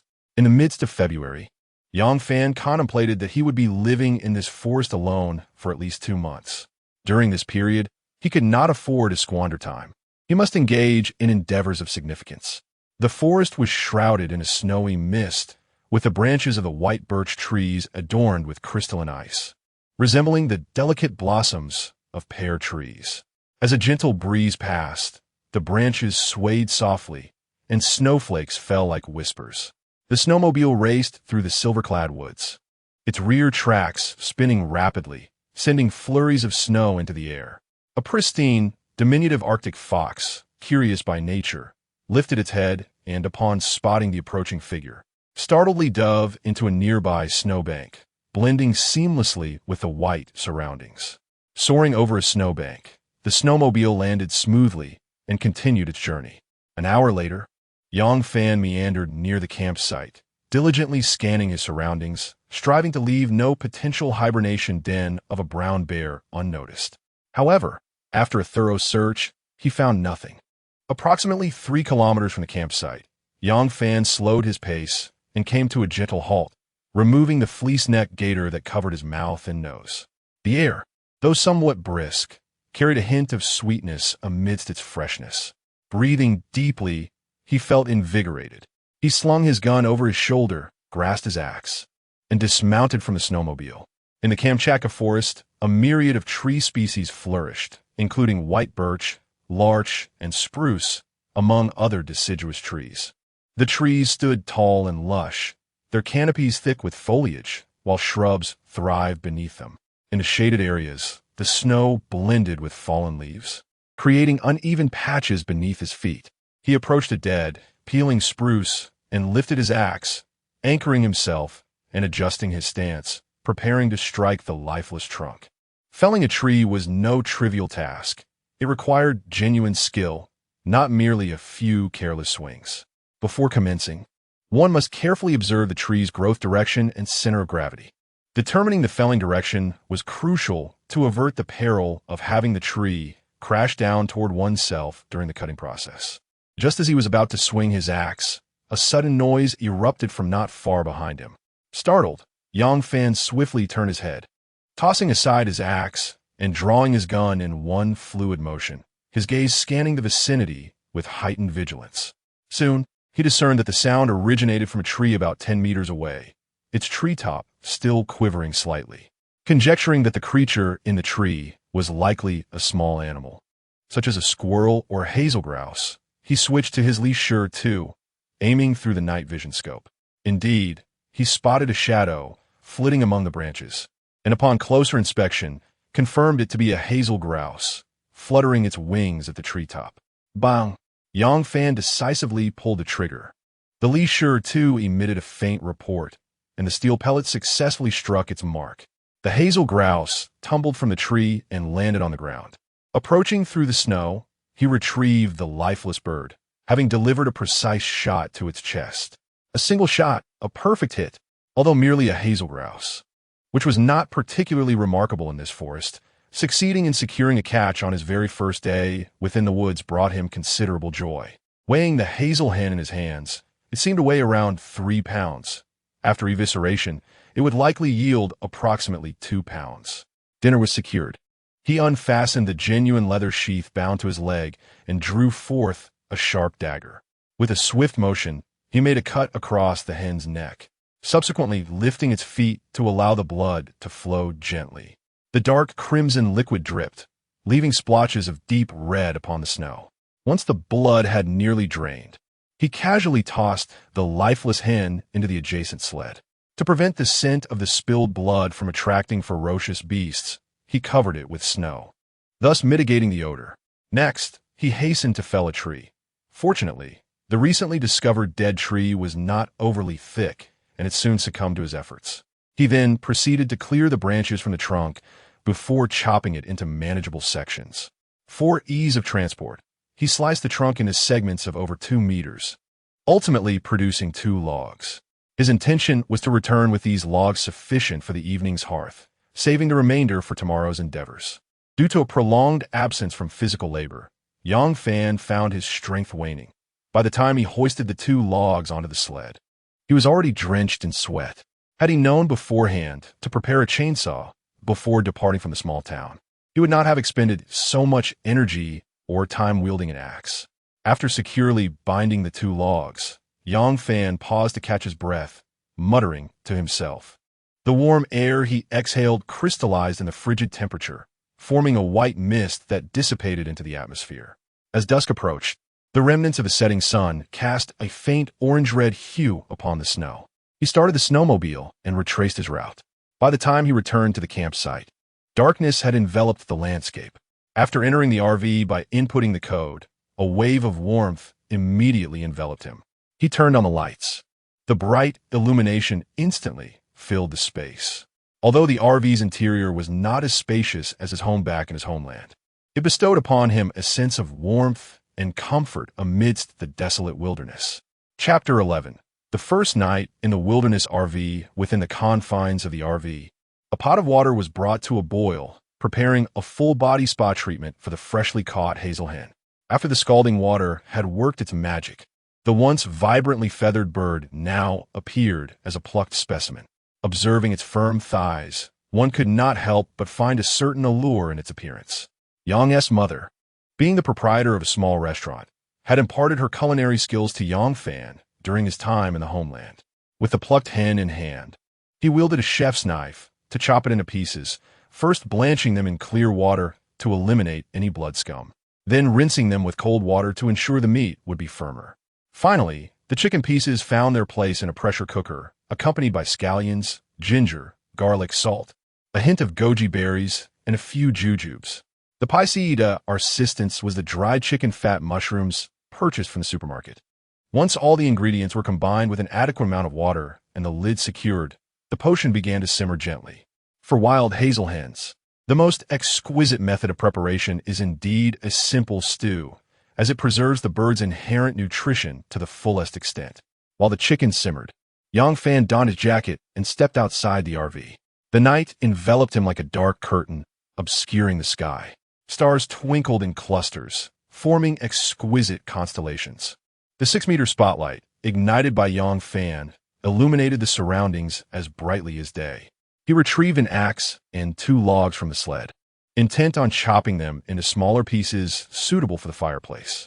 There exists a profound sense of accomplishment when one sets a goal and achieves it, even if it seems trivial to outsiders. Yang Fan envisioned a night of deep, restorative slumber ahead of him. He stacked the chopped firewood at the RV's entrance, placing the axe aside for a brief respite before bending down to collect a few more pieces to bring inside. The rich aroma began to permeate the RV as the pressure cooker simmered away. Locking the door and extinguishing the outdoor camping light, he approached the fireplace, arranging the wood snugly within. He then drizzled a bit of gasoline over the top. After preparing, he extracted a compact fire starter from his pocket, striking it with vigor. In an instant, a spark ignited, landing on the gasoline-soaked wood. With a whoosh, flames leapt forth, rapidly consuming the wood and illuminating the fireplace's interior. In such an outdoor setting, Yang Fan deemed the portable flint the most reliable means of ignition. However, he did not rely solely on this. He was equipped with lighters and other kindling tools as well. As an adult, one should never limit oneself to a single option when capable. Before long, the warmth from the fire surged outward in waves, complemented by the steam billowing from the pressure cooker, transforming the RV into a cozy haven. In urban life, many individuals expend an entire month's wages merely to cover annual heating costs, and the expenses escalate for larger residences. In the wilderness, although one may be spared the expense of heating, it demands considerable physical effort and time. The methods may differ, yet the outcome remains the same, a pursuit of greater comfort. Feeling stifled within the confines of the RV, Yang Fan shed his padded coat, turned off the air conditioning, and settled onto the L-shaped sofa clad only in a fitted military green t-shirt. As he idly scrolled through his phone, observing the local residents engaged in discussions about their plans, Duma called. "Hey buddy, how are you? I figured you wouldn't make it to the forest today. Are you staying at a hotel in town?" With Duma's certainty, a smile crept onto Yang Fan's lips. "Haha, sorry to disappoint you, but I have indeed arrived at the forest and am now awaiting dinner." "Oh, is that so? I thought you would spend the night in town and head to the forest tomorrow. You seem quite eager. What is for dinner?" "Today, while patrolling the area, I caught a hazel grouse, and I'll be enjoying chicken soup tonight." "Chicken soup, huh? Damn, I'm a bit envious of your culinary skills. I can't wait to wrap things up here and rush over to the forest to join you. Haha, forget it. You're too hefty. You wouldn't fit in my RV. Besides, you have that habit of grinding your teeth, passing gas, and snoring while you sleep. I can't handle it. With the call concluding, Yang Fan resumed his activities just as the chicken soup neared completion. He removed the pressure valve, allowing the steam to escape from the pot before lifting the lid. As the lid was raised, a cloud of vapor ascended, and the already savory aroma of the chicken soup intensified within the RV. Thankfully, the vehicle was equipped with a range hood. Otherwise, it would surely reek of food the following day. He ladled a generous bowl of steaming, fragrant chicken soup onto the dining table. Due to his reluctance to cook rice, he had to make do with some hard bread to accompany the meal. He scooped a spoonful of the golden broth into his mouth, where an explosion of rich flavor enveloped his palate.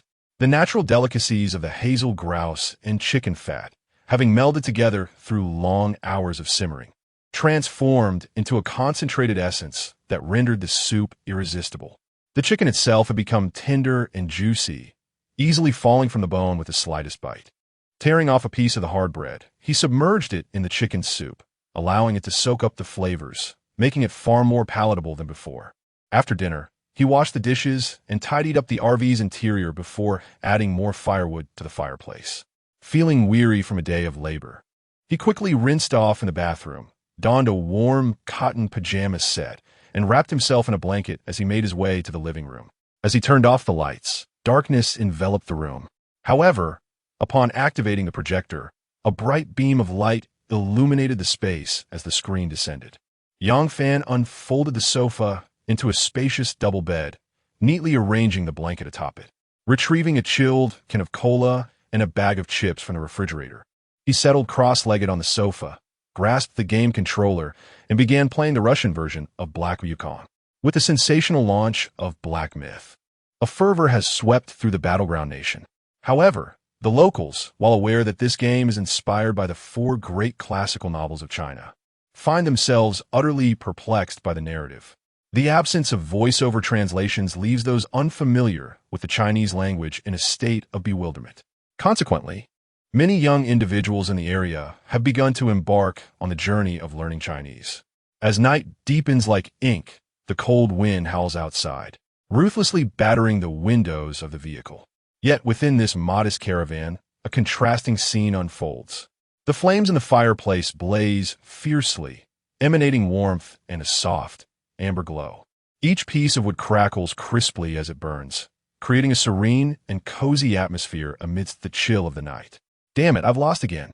Yang Fan exclaimed in frustration, having become ensnared at the big head baby level. Irritated, he tossed the controller aside and took a hearty swig from his soda. Suddenly, the phone beside him began to ring. Frowning, he murmured to himself, "It's almost midnight.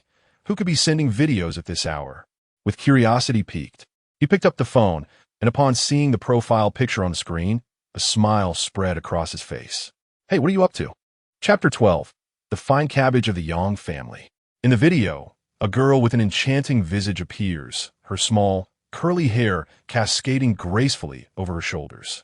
She possesses an oval face, striking features, fair skin, and a pair of expressive, large eyes adorned with long lashes, exuding a youthful charm. Upon seeing her long-lost sister, Yang Fan, who had initially felt a hint of fatigue, was instantly invigorated. "You were about to sleep, weren't you? And it's barely 8 o'clock. When did your life become so orderly?" Yang inquired, her small mouth slightly agape in surprise.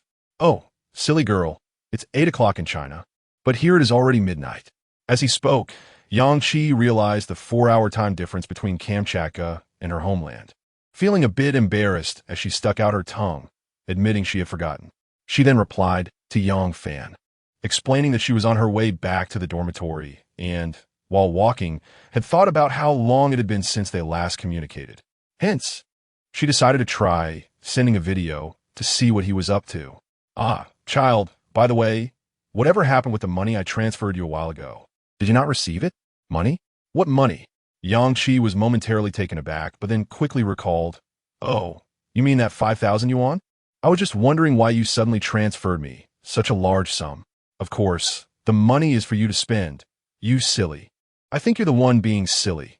5,000 yuan is not something I can easily spend, Yang Qi retorted, rolling her eyes in exasperation.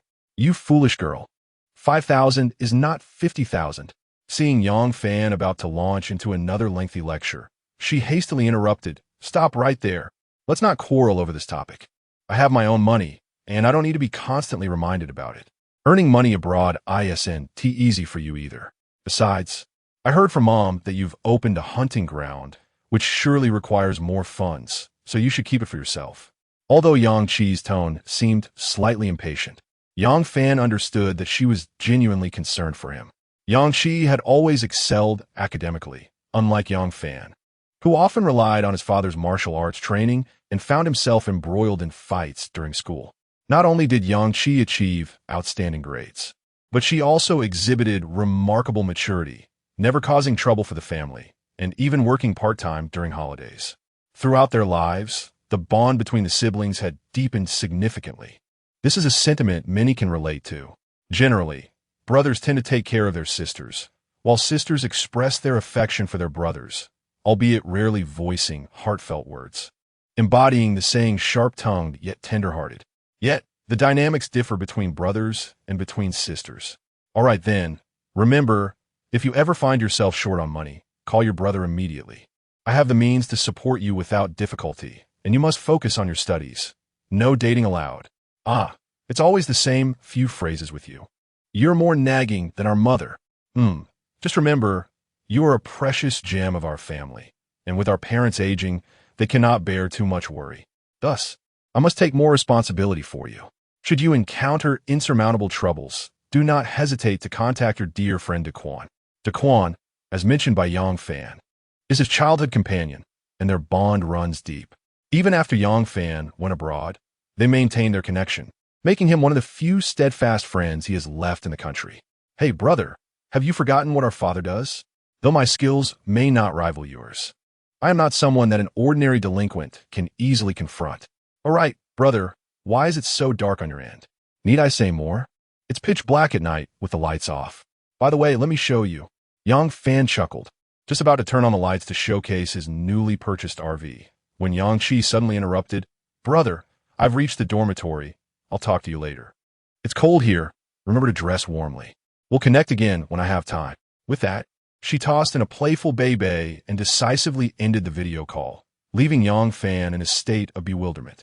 This girl is so full of energy. Yang Fan shook his head with a smile, sending her a message. During the May Day holiday, if you find it boring in the country, come visit me, and I'll reimburse your airfare. A few minutes later, Yang Qi replied, we'll see when the time comes. I want to work during the holiday. Seeing this, Yang Fan felt a pang of sympathy. After much hesitation, he transferred 888 yuan to his sister. Unsurprisingly, the money was promptly returned, accompanied by a red envelope. Puzzled, Yang Fan opened it. 88 yuan. Additionally, Yang Qi sent him a message. As if I have no money. I may not have 888, but I do have 88, dear sister. In the early morning, the sunlight cascaded through the vehicle window like golden silk, gently illuminating Yang Fan's face. He slowly opened his eyes, awakened by this sudden brightness. Instinctively, he raised his hand to shield himself from the sun, but the playful rays slipped through his fingers, dancing across his face and hands, casting a mosaic of light and shadow. It seemed today would be another splendid day. Yang Fan reached for his phone by the pillow and checked the time. It was just past 6 o'clock. Inside the RV, a slight chill lingered due to the extinguished firewood from the night before. He turned on the air conditioning. As the temperature gradually warmed, he leisurely emerged from his cozy bedding. He first entered the bathroom to freshen up, then dressed in warm clothing, preparing himself for the day. After tidying up the ashes in the fireplace, he opened the RV door. Outside, the weather was fine, with sunlight sparkling upon the snow, creating a dazzling display. The crisp air invigorated him, refreshing his spirit. Standing in the snow, he stretched lazily, then bent down to inspect the surroundings of the RV carefully. After his examination, he found no traces of anyone else nearby, indicating that the area had been peaceful through the night. without any wild animals approaching. He retrieved a broom from the RV and climbed the ladder to the roof. Due to the presence of 6 high-powered solar panels atop the vehicle, he needed to meticulously clear away all the accumulated snow. Once the snow was removed, Yang Fan began to jog near the RV, engaging in his daily requisite exercise. Unbeknownst to him, the clock struck 8. Upon returning to the RV, he ignited the fireplace and prepared a cup of red tea. His breakfast was quite simple: 2 slices of slightly toasted bread slathered with a generous amount of salmon roe, accompanied by a mix of pickled vegetables and a touch of Lao Gan Ma chili sauce, a modest but satisfying meal. After equipping himself, he stepped out of the RV. As noon approached, he traversed back and forth on his snowmobile several times, ultimately gathering enough firewood for the week before venturing deeper into the forest on foot. Just over an hour ago, he recalled a piece of wisdom imparted by an elderly hunter who noted that bears typically construct their hibernation dens on densely wooded slopes. Thus, any area replete with trees was likely a promising locale for their traces. Following this strategy, he began to search the surrounding hillsides. Perseverance bore fruit. After a diligent search, he finally discovered a cavity resembling a bear den on the opposite bank of a river near the campsite. With his hunting rifle's scope, Yang Fan observed the entrance, which was heavily laden with frost. He was nearly certain that this was the bear den he had been seeking, and it was highly probable that a bear lay hibernating within. Chapter 13. The Hardcore Bear Hunt. At this moment, Yang Fan stood less than 100 meters from the bear den. This distance allowed him confidence that if a brown bear dared to poke its head out, he could deliver a fatal blow. However, given that it was winter, the bears were hibernating, and there was little reason for them to venture out. Thus, he needed to devise a strategy to lure the brown bear out, which would also help him determine its gender. As soon as he discovered the bear den, Yang Fan conceived a plan that wouldn't require him to approach the den, yet would create sufficient commotion to coax the brown bear out. He stowed away his firearm and retrieved a military-green cylindrical object from behind him. This was an RPG, a single-use rocket-propelled grenade launcher manufactured by the motherland of bears. Taking a deep breath, he steadied the rocket launcher, his gaze fixed upon the rocket he extracted from his bag. The rocket consisted of a conical warhead and a rocket engine, a design that afforded the RPG the capability to penetrate armored vehicles at close range, showcasing formidable penetrative power and destructive capability. However, having been modified with reduced propellant, its potency was significantly diminished, while it retained some lethality. It was unlikely to kill a robust brown bear, serving merely to create a loud noise. Gently caressing the surface of the rocket with his fingers, Yang Fan cautiously loaded it into the launcher, producing a faint click as it secured into place. After ensuring the rocket was properly installed, he knelt on one knee to achieve a more stable firing position. The effective range of the RPG was 300 meters, and the launch tube weighed approximately 13.5 kilograms. With the ammunition, the overall weight increased, yet this burden was trivial for the strong and sturdy Yang Fan. The tube measured about 1.2 meters in length, imposing when hoisted onto his shoulder. With the rocket launcher resting against his shoulder, Yang Fan pressed his eye firmly against the sight. Through the scope, he could distinctly perceive the outline of the bear den and the unknown depths of darkness within. His finger lightly poised on the trigger. He adjusted his breathing to calm himself, mentally calculating the distance, wind direction, and angle. Each detail was crucial for a successful strike on the target. At last, he made up his mind. His finger pressed firmly on the trigger. Whoosh! In that instant, he felt as if his heartbeat harmonized with the thunderous roar of the rocket's launch. A powerful recoil surged through him as the rocket shot forth like an arrow released from its bow, trailing a long plume of fire toward the bear den. Discarding the launcher, Yang Fan's eyes remained glued to the rocket's trajectory, filled with anticipation. Boom! With a deafening explosion, the rocket struck the edge of the bear den. In that moment of detonation, brilliant flames flickered, and earth and stones erupted into the air, startling a flock of birds from the trees. Just as the echo of the blast faded, Yang Fan heard a low, furious growl emanating from within the den. His expression shifted dramatically as he swiftly raised his Winchester M70, aiming at the treacherous opening of the den. Almost immediately, A massive brown bear charged forth from the depths of the cave. Its physique was robust, enveloped in a thick layer of brown fur, which accentuated its already formidable appearance. The awakened brown bear stood at the cave entrance, startled and enraged, bellowing in fury. After a moment, it rose on its hind legs, scanning its surroundings to discern the source of the disturbance that had interrupted its hibernation. However, upon surveying the area, it realized that it was alone, and a perplexed expression crossed its face. Meanwhile, Yang Fan, lying in the distance, observed through his scope, identifying it as a male brown bear. With the confirmation of its gender, he decided to act swiftly. As the bear lowered itself to all fours, he squeezed the trigger. Bang!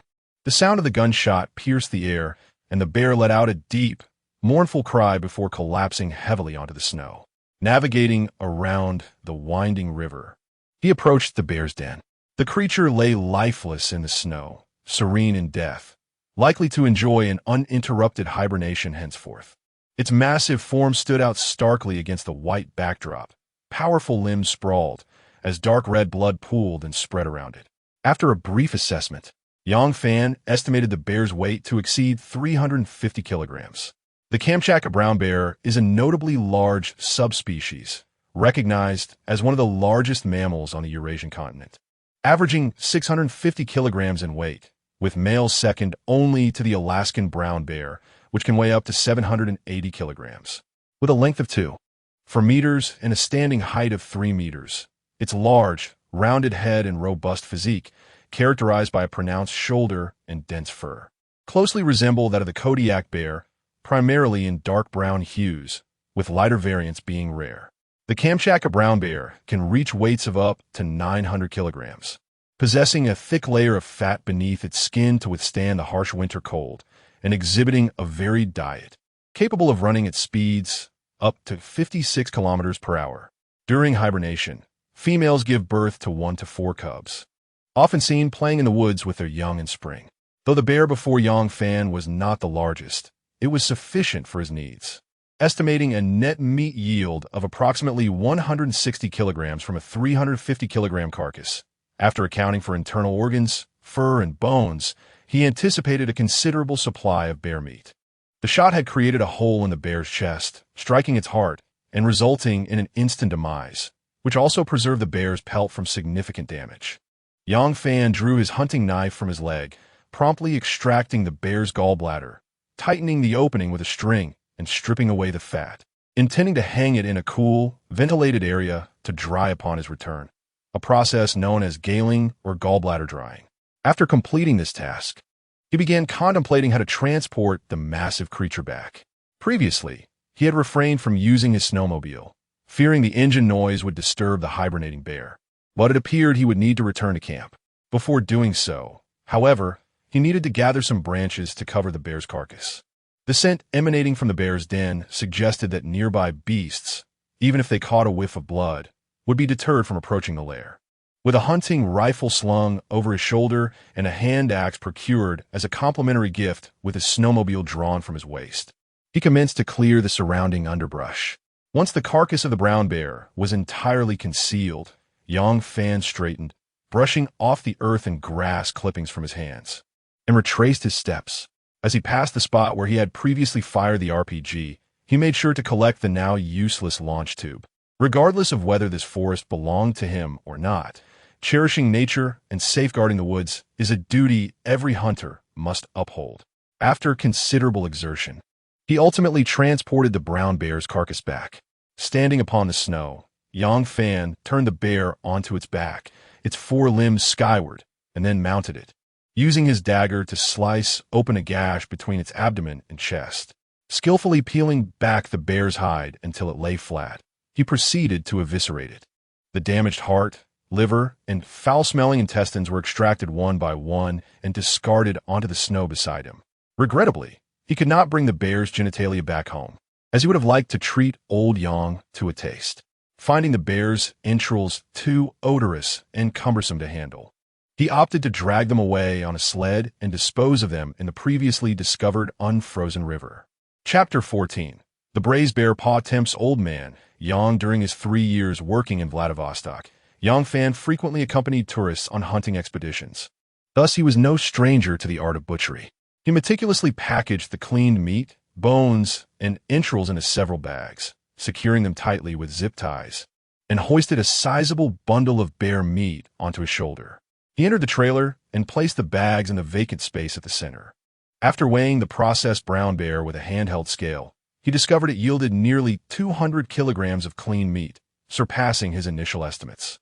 In addition to the prime meat, he also obtained a complete bear skin for bear paws, a bear whip, bear bile, along with untrimmed bear bones, ribs, and entrails. At that moment, Yang Fan felt immensely relieved that he had refrained from purchasing an excessive amount of meat yesterday. Due to the limited space in the trailer's refrigerator and freezer, he could only stow the bear meat bags in the storage compartment of the trailer before beginning to process the bear skin. With a dagger in hand, he carefully removed the excess flesh from the skin, knowing that any remnants left would result in a rigid leather, compromising the quality of the fur. After thoroughly cleaning the bear skin, he returned to the trailer to fetch salt, which he evenly sprinkled over the surface to inhibit bacterial growth. Although it was winter and the skin would not easily spoil outdoors, following proper procedures was essential to maintain a professional demeanor. Once the bear skin underwent a rudimentary treatment, he rolled it up and stored it in the trailer. The bear skin was remarkably intact, but lacking the necessary tools for tanning. Yang Fan planned to return to town to deliver it to a fur shop. Coincidentally, he also intended to procure a chainsaw, as relying solely on an axe for tree felling was proving to be inefficient. In addition to the chainsaw, he might need to purchase a few other items. As the sun began to set, it was time to prepare dinner. Tonight, he decided to feast on bear paws. Back in the trailer, he donned an apron and began to prepare a bear paw, for which the fur had been removed. This particular delicacy had a strong odor, requiring a more time-consuming preparation. But he remained unfazed. Good food is worth the wait. He placed the pressure cooker on the stove, blanching the paw to eliminate the gamey scent, adding ginger, garlic, and scallions to the mix in a flurry of activity. After 4 to 5 hours, as night fell, the fragrant braised bear paw was served at the table. In addition to the braised bear paw, Yang Fan planned to prepare another dish. He retrieved a piece of netted bear fat from the refrigerator, spreading it out flat. Next, he cut the fresh bear liver into uniformly sized pieces, each appropriately proportioned. He then tightly wrapped each piece of liver with the netted fat and reached for the barbecue seasoning. Tilting the bottle, he allowed a blend of cumin, chili powder, and various spices to cascade evenly over the liver encased in fat. Simultaneously, he grabbed a generous handful of chopped onions, which fell delicately over the liver, enveloping it completely. He placed it in the oven, and as moments ticked by, the oven began to exude an irresistible aroma. As the oven chimed, it signified the completion of the roast liver wrapped in fat. Yang Fan eagerly donned his gloves and opened the oven door. In that instant, a wave of rich steam enveloped him, mingling with the distinctive aromas of roasted meat and onions. Upon closer inspection, the liver sizzled on the tray, golden fat bubbling and cascading onto the baking sheet. The chunks of bear liver, encased in a mesh of fat, exhibited an alluring hue. Their exterior slightly charred while the interior remained tender and juicy. The mere sight and the enticing fragrance were enough to whet one's appetite.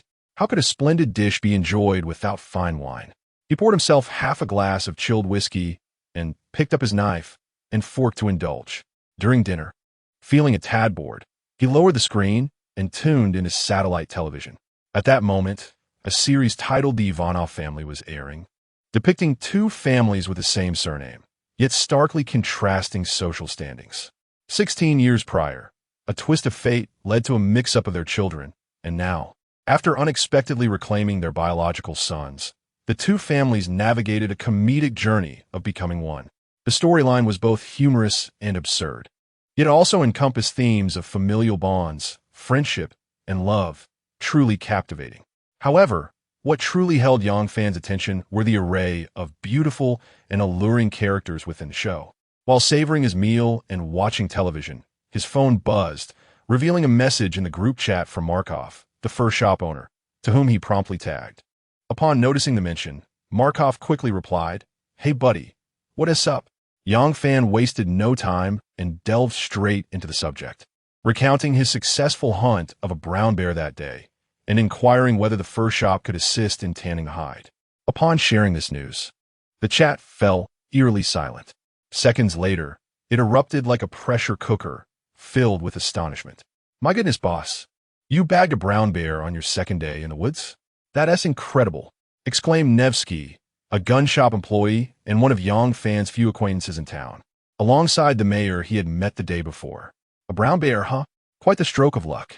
Young man, how much did that bear weigh? Hearing you mention it makes me crave some smoked bear meat sausage." As Yang Fan observed the flurry of amazement from the townsfolk in the chat, he suddenly received a friend request. The name belonged to Markov, the fur shop owner. After accepting the request, Markov swiftly messaged him. "Buddy, how's the condition of the brown bear hide you obtained today?" Yang Fan replied that he had shot it in the chest. Markov expressed interest, inquiring if Yang Fan was open to selling it, offering 40,000 rubles for the acquisition. For a hunter relying on their trade, such a price might have seemed appealing. Yet Yang Fan, certainly, would not entertain this offer. Converted to Chinese currency, 40,000 rubles amounted to merely about 3,000 yuan, a sum that, to Yang Fan, was hardly worth considering. "Apologies, my friend. I merely wish for you to assist me in processing this bear pelt into a carpet. I have no intention of selling it." Upon receiving his response, Markov felt a twinge of disappointment and replied, "All right," but soon added, "No worries, if it's not for sale this time. There will be future opportunities. How about this? When you have the time, bring the bear pelt to me, and, with my tanning skills, I am certain you will be pleased. Thank you. I will visit you in town tomorrow." After concluding his conversation with Markov, another request to add him as a friend appeared. To his surprise, it was Elena, the Georgian beauty who ran a restaurant in the town. What could she want? With a sense of curiosity, Yang Fan clicked to accept. However, after becoming friends, she remained silent for an extended period. Since she did not initiate conversation, Yang Fan refrained from greeting her first, fearing it might appear overly eager. At that moment, his mother in China sent him a message, inquiring about what he was doing and whether he was busy. Yang Fan smiled and replied that he was having dinner, sharing a photograph of the bear paw that had just been served. His mother responded with a thumbs-up emoji, exclaiming, "My son is truly remarkable." The two then engaged in casual conversation. As night approached in China, Yang Fan's father, lounging against the headboard while scrolling through his social media, noticed his son had not posted in a while and surprisingly shared 2 photos. The accompanying caption read, "Feeling good today, just made a simple bear paw." Old Yang curiously clicked on the images. The first photo depicted Yang Fan squatting beside the bear carcass, while the second showcased the dining table. The most enticing aspect of the latter was the braised bear paw, glistening with rich sauces, its vibrant red hue utterly tempting. Below, his cherished daughter, Yang Chi, commented, "Oh brother, you are so cruel. Just looking at it made tears stream down my face." Silly girl, how can one describe it that way? The youth of today. Yang's father chuckled helplessly, then muttered, "Yet this boy's bear paw does look quite appetizing. I wonder how it tastes?" Unable to resist, he swallowed hard and called out to his wife, "Darling, do we have any leftover pig's trotter for night?" The following morning, as the sun timidly rose above the horizon, casting a faint glow, Yang Fan emerged from his warm cocoon of blankets. He stretched languidly, yawning as he donned a thick cotton jacket and boots, then pushed open the door and stepped out of the RV.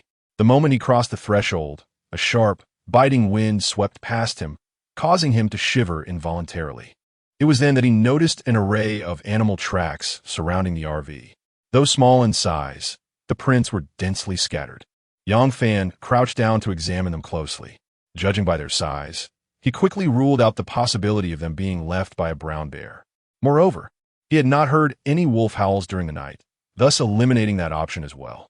After careful contemplation, Yang Fan, drawing from his past experiences, concluded that these tracks were likely made by a wolverine. The creature must have been drawn to the scent of blood emanating from the camp, sneaking in under the cover of night to steal something. Regrettably, despite the robust nature of the RV, it ultimately departed in a state of discontent and disappointment. Upon returning to the vehicle to review the surveillance footage from the previous night, I indeed observed a wolverine stealthily prowling around the RV. It even stood upright, attempting to scratch at the rear door of the trailer with its claws.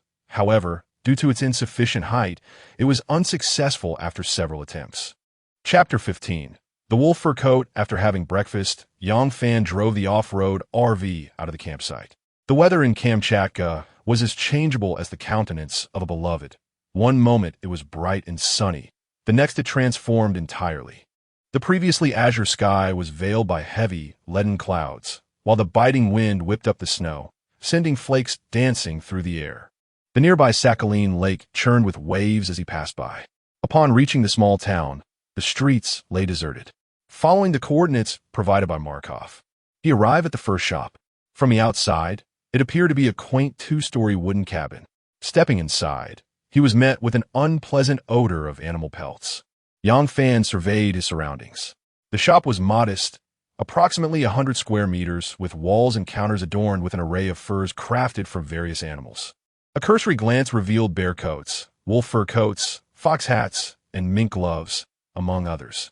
Perhaps due to the early hour, the shop was nearly empty, save for a bald young man standing at the counter, his back to Yang Fan as he dusted off the furs. The tinkling of a bell announced Yang Fan's arrival, prompting the young man to turn around. Upon seeing Yang Fan, their eyes met. The young man, appearing slightly older than Yang Fan and of a slender build, seemed momentarily taken aback, but quickly broke into a welcoming smile. "Good morning. If I am not mistaken, you must be the new arrival in town, Yang Fan. Is that how you prefer to be addressed?" He greeted. Yang Fan nodded with a smile, stepping forward to shake his hand, and the young man continued. "Hello, I am Markov, the owner of this first shop, with whom you conversed last night." After their introductions, Markov, already aware of Yang Fan's intentions, requested to see the bear's skin. Yang Fan retrieved the brown bear pelt from his backpack and unfurled it upon the counter. At the sight of the bear's skin, Markov's eyes lit up as he gently caressed the thick, rich brown fur, exclaiming, "Indeed, this is quite a remarkable hide. Here's what we shall do. You may leave it with me, and once it has been properly tanned, I will send you a message in a few days for you to come collect it." "Certainly," Yang Fan replied, unperturbed by the prospect of potential switch. For every brown bear skin was distinct. After Markov placed the bear skin into the cabinet, he engaged Yang Fan in casual conversation, first sharing insights about the town of Sakhalin Lake, then expressing curiosity about Huaxia. It was evident that he was quite the conversationalist. As their chat unfolded, Markov deftly shifted the topic to the diverse array of furs lining his shop. With a hint of pride, he gestured towards the wall adorned with fur garments. "What do you think of my collection?" Intrigued, Yang Fan followed the direction of his finger. Although the designs were not as exquisite as those found in high-end markets, they were commendable, particularly in terms of authenticity. At that moment, Yang Fan's gaze rested upon a robust gray wolf fur coat. "Could you bring that coat over for me to examine?" he inquired. As Yang Fan accepted the coat from Markov, he reached out to caress its surface. The wolf fur was both resilient and supple, while the texture of the wolf's hair felt exquisitely delicate. The collar of the coat was uniquely designed, featuring a hood that resembled a wolf's head, adorned with a band of fine white fur around the neckline and cuffs.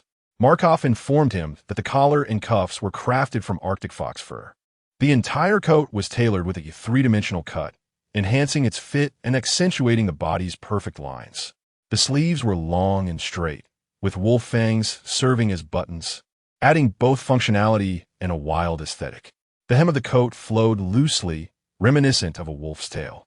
Markov urged him to try it on, and Yang Fan nodded, shedding his outer jacket to don the coat. As the garment enveloped his physique, Markov's eyes brightened with admiration. The already statuesque Yang Fan appeared even more gallant in the wolf fur coat. The thick, soft fur conformed to his robust physique as if it had been custom-made for him. His broad shoulders were perfectly supported, and even his stern visage seemed to gain a touch of wildness and defiance from the coat. Yang Fan was thoroughly pleased with the coat, acknowledging its warmth, and inquired about its price. "Since we are acquainted and you will be residing in the town long-term, I shall offer you a discount. How does 100,000 rubles sound?" This was roughly 0.000 yuan, which was not particularly inexpensive here. When compared to domestic prices, well, legality in domestic sales must first be established. After a swift transaction, Yang Fan bid farewell to Markov and exited the fur shop, subsequently driving his RV to the grocery store, which, despite its name, resembled a small supermarket with a rather eclectic assortment of goods. From the grocery store, Yang Fan procured a much-desired chainsaw, alongside a manual meat grinder, sausage casings, a toolbox, and various other sundries. After completing his purchases, he returned to the driver's seat, pondering what else he might need. Suddenly, he recalled the bear bile and bear whip he had acquired the previous day, which would be ideal for infusing into liquor. Thus, he drove to the local Czech tavern. Previously, Markov had introduced him to the tavern's owner, a middle-aged man named Valdis, who was in his 50s. His children had all moved to Vladivostok for work, leaving him and his wife to rely on the tavern for their livelihood. Markov had mentioned that the tavern's homemade vodka was quite delightful, and the honey beer was also commendable, constituting the establishment's two signature offerings. He encouraged Yang Fan to sample them if he was interested. Of course, driving under the influence was out of the question, but he could purchase some to take home. Parking his RV a short distance from the tavern, Yang Fan, now clad in the wolf fur coat, had just jumped out of the vehicle when he witnessed several young men being forcibly ejected from the tavern by a somewhat portly, stern-faced, middle-aged man. The man cursed at them, urging them to leave post-haste. Yang Fan assumed the middle-aged man was denying the youngsters entry due to their underage status. However, upon consulting the middle-aged gentleman, it became evident that the situation was not as it appeared. According to the tavern owner, Uncle Weiji, these ruffians had pilfered liquor from him without his knowledge and subsequently sold it back to him. The stolen spirits were all homemade by Weiji's wife, and he recognized them at once upon tasting. Amused yet curious, Yang Fan inquired why he did not choose to report the incident to the authorities. To his surprise, Weiji merely sighed and muttered, "Let it be." After they exchanged introductions and became acquainted, Yang Fan disregarded the departing ruffian's curses and followed Uncle Weiji into the tavern. However, as soon as he stepped inside, the very ruffians who had just been expelled noticed the impressive off-road RV parked by the roadside. "Hey, Anatoly, take a look at that RV. It's absolutely magnificent." Chapter 16. The enchanting mead. The tavern, though modest in size, was adorned with wooden walls, and in the corners stood two billiard tables where a few burly Russians were engrossed in their game. Upon seeing Yang Fan enter behind Vashin, they cast curious glances in his direction. On the opposite side of the billiard table, several dartboards were mounted on the wall, where groups of young men and women were engaged in lively play. Adjacent to the billiard area, a makeshift stage was set against the wall, equipped with a drum kit and various instruments, though no musicians were currently performing. In addition to these features, the tavern offered an array of sofas, booths, and a bar counter. The bar, crafted from raw timber, was polished and varnished to a shine, behind which an impressive selection of beverages was displayed. Nearby, a grand 100-inch television, remarkably of Chinese origin, captivated the patrons who were watching a unique program from the Bear Country, a contest of butt slapping. As the name suggests, it involved two women playfully slapping each other's posteriors. The competition was exhilarating. The inaugural Yashenkin Cup Siberian but slapping championship had garnered worldwide attention. The rules were rather straightforward. The two female contestants would fiercely slap each other S-bottoms, and the one who caused her opponent to take a step forward would be declared the victor. Despite the simplicity of the rules, the participants were well trained in the art of fitness, possessing remarkably toned physiques. Attempting to make one of them step forward with a mere slap was no easy feat. The footage on the television showcased the contestants, who, despite staggering from the force of the slaps, managed to regain their balance. The sharp sound of their hands meeting flesh prompting Yang Fan to marvel at the strength of these women from the fighting nation. "Huh, that girl looks like she might not last much longer. How can you be so certain? Did you not notice how her backside has become much more pronounced since she first appeared?" Laughter erupted among the male patrons, regardless of their age, as they cheered enthusiastically at the spectacle. "Vashin, fetch me another glass of honey beer. Anton, you rascal, be careful. At this rate, your new girlfriend might just break up with you again." Let her be. She has already threatened to break up with me 30 times this month. If I don't take her shopping in the city, she wants to end it. If her parents argue, she wants to break up. It's utterly exhausting. Anton, a handsome young man in his 20s, voiced his frustrations, prompting laughter from those around him. Vashin, shaking his head with a smile, navigated through the crowd to the bar, pouring beer as he turned to Yongfan. So what do you think, young man? This tavern isn't too shabby, is it? Yongfan surveyed the dimly lit establishment, where the walls were adorned with mounted trophies of a brown bear and a reindeer, and a massive three-dimensional model of a king crab hung in the entertainment area. Though the tavern was not extravagant, it exuded a charming atmosphere. Indeed, I must say, I had not anticipated such a lively scene during the day, Yongfan replied earnestly. In the winter, the residents of a small town find themselves with little to occupy their time. As the sole entertainment venue in the area, my establishment becomes a favored gathering spot for the townsfolk. After stating this, I turned to Yongfan and inquired, "What would you like to drink? Vodka or honey beer?" Yongfan shook his head, replying, "I have to drive back to the forest area later, so I can't drink." I chuckled. "No worries. Unlike the city, there are no checks for drunk driving here. I suspect Sheriff Andre is already at home, thoroughly intoxicated. I must admit, this is a quintessential trait of the fighting spirit of the people here." As I delivered a beer to a young man named Anton, I poured another for Yongfan and placed it before him on the bar. "Give it a try. This one is on me."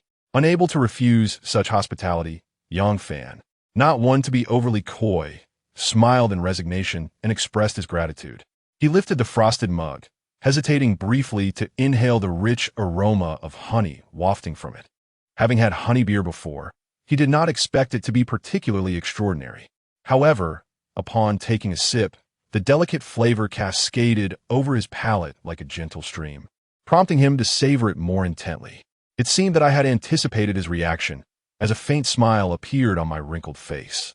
"Does it taste different from what you've had before?" Before I could finish my sentence, Yongfan, without hesitation, raised the glass and drank deeply, the sound of gulping echoing in the air. After finishing, he exhaled contentedly, letting out a satisfied ah.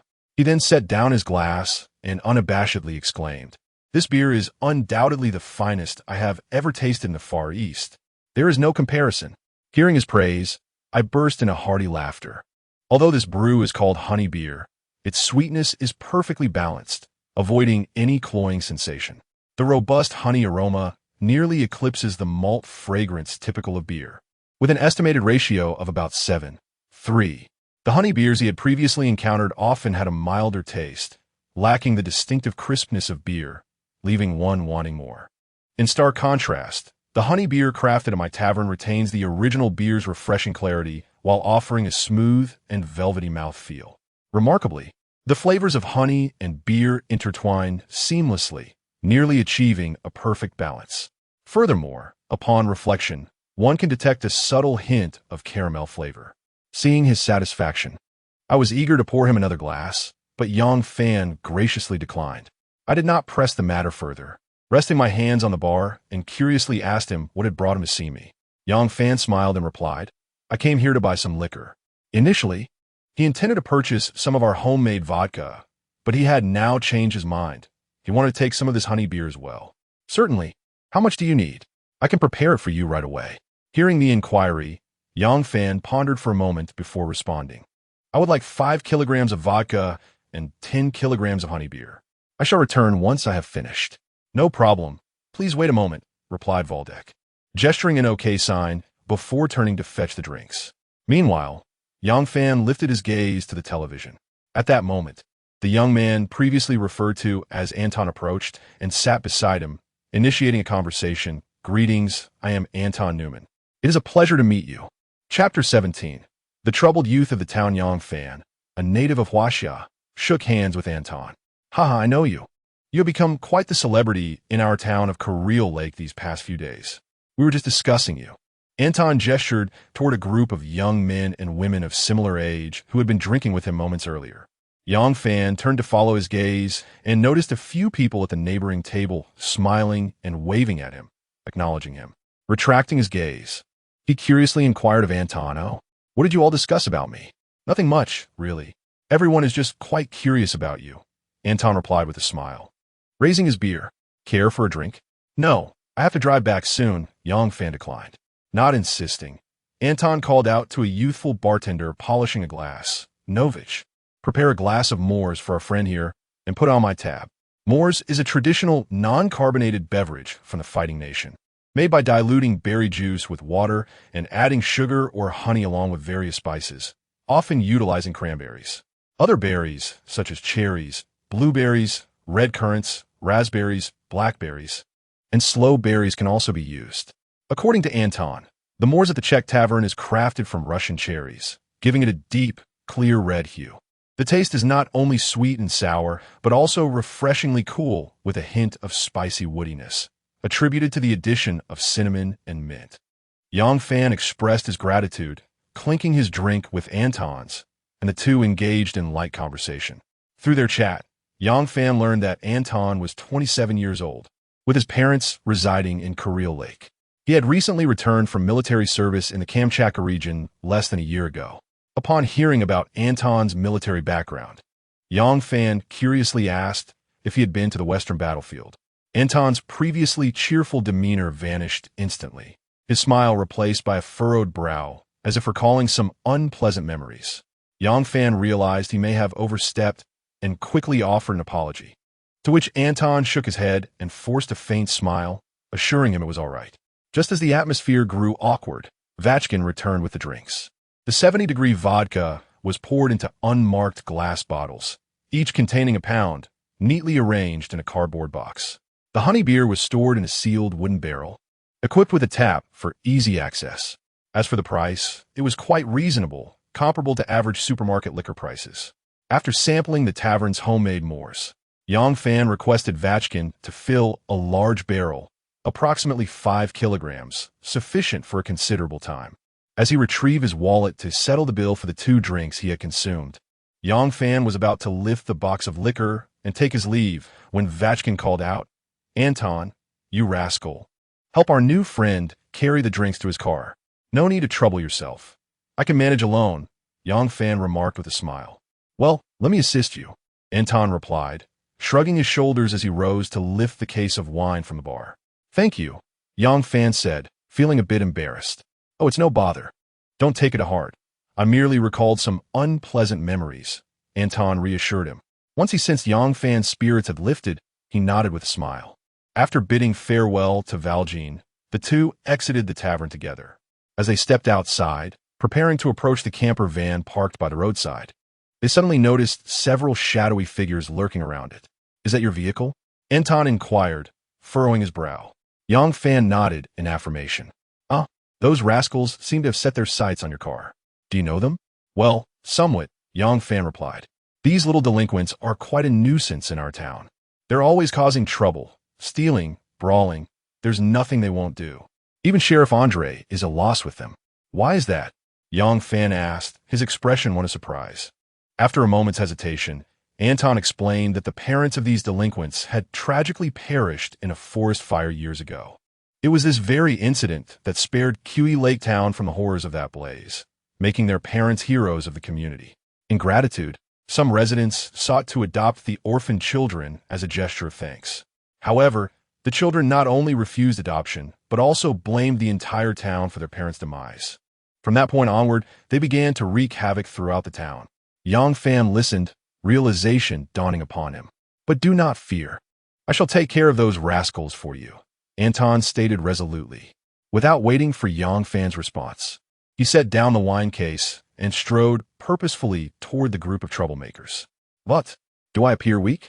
As the two approached the camper, they noticed one of the delinquents attempting to pry open the door with a folding knife. Upon seeing this, Anton shouted, Hey, Anatoly, what are you little brats up to? Someone's coming, Anatoly. We should scram. A chubby boy warned the tall, lean youth attempting to force the door. Startled, Anatoly instinctively turned to see who it was. Upon recognizing Anton, he sneered, just a worthless soldier. What is there to fear? Hearing this, the 4 other delinquents surrounding him seemed to recall something, and instead of fleeing, they turned to face Anton with mocking smiles. Are you looking for a beating, you little punks? Anton thundered angrily as he approached the camper, pushing past a few of the delinquents to confront Anatoly. With a powerful grip, he seized the back of Anatoly's collar. However, unexpectedly, Anatoly seemed to have anticipated this move. He spun around fiercely, a glint of menace in his eyes. Without a moment's hesitation, he thrust the folded dagger directly towards Anton's abdomen. The movement was swift and decisive, executed with an intensity that left onlookers astounded, causing those present to momentarily freeze in shock. Fortunately, Yang Fan reacted with remarkable speed. Like a bolt of lightning, he positioned himself in front of Anton, sidestepping the incoming dagger. He then unleashed a technique from the 8 Extremes fist, an elbow strike aimed squarely at Anatoly. In an instant, his body coiled like a bowstring drawn taut, his elbow cutting through the air with a fierce whoosh as it collided with Anatoly's chest. The impact was thunderous, akin to a freight train crashing into him. Anatoly, taken completely by surprise, had no time to utter a scream before the overwhelming force caused him to lose his balance, sending him careening backward like a kite severed from its string. He crashed heavily against the door of the RV, producing a resounding clang, before promptly losing consciousness. Chapter 18. The Georgian beauty Elena, upon seeing Anatoly sprawled on the ground like a lifeless fish, the small group of thugs surrounding him stood frozen in shock. It was the plump lad who had first alerted him who reacted first, rushing to Anatoly's side in a panic, exclaiming, "Anatoly, are you all right? Wake up, please wake up." Anton, his face etched with horror, turned to Yang Fan, recalling the swift motion he had just witnessed. It dawned on him that this young man from China, who had recently arrived in the small town, was not as simple as he appeared.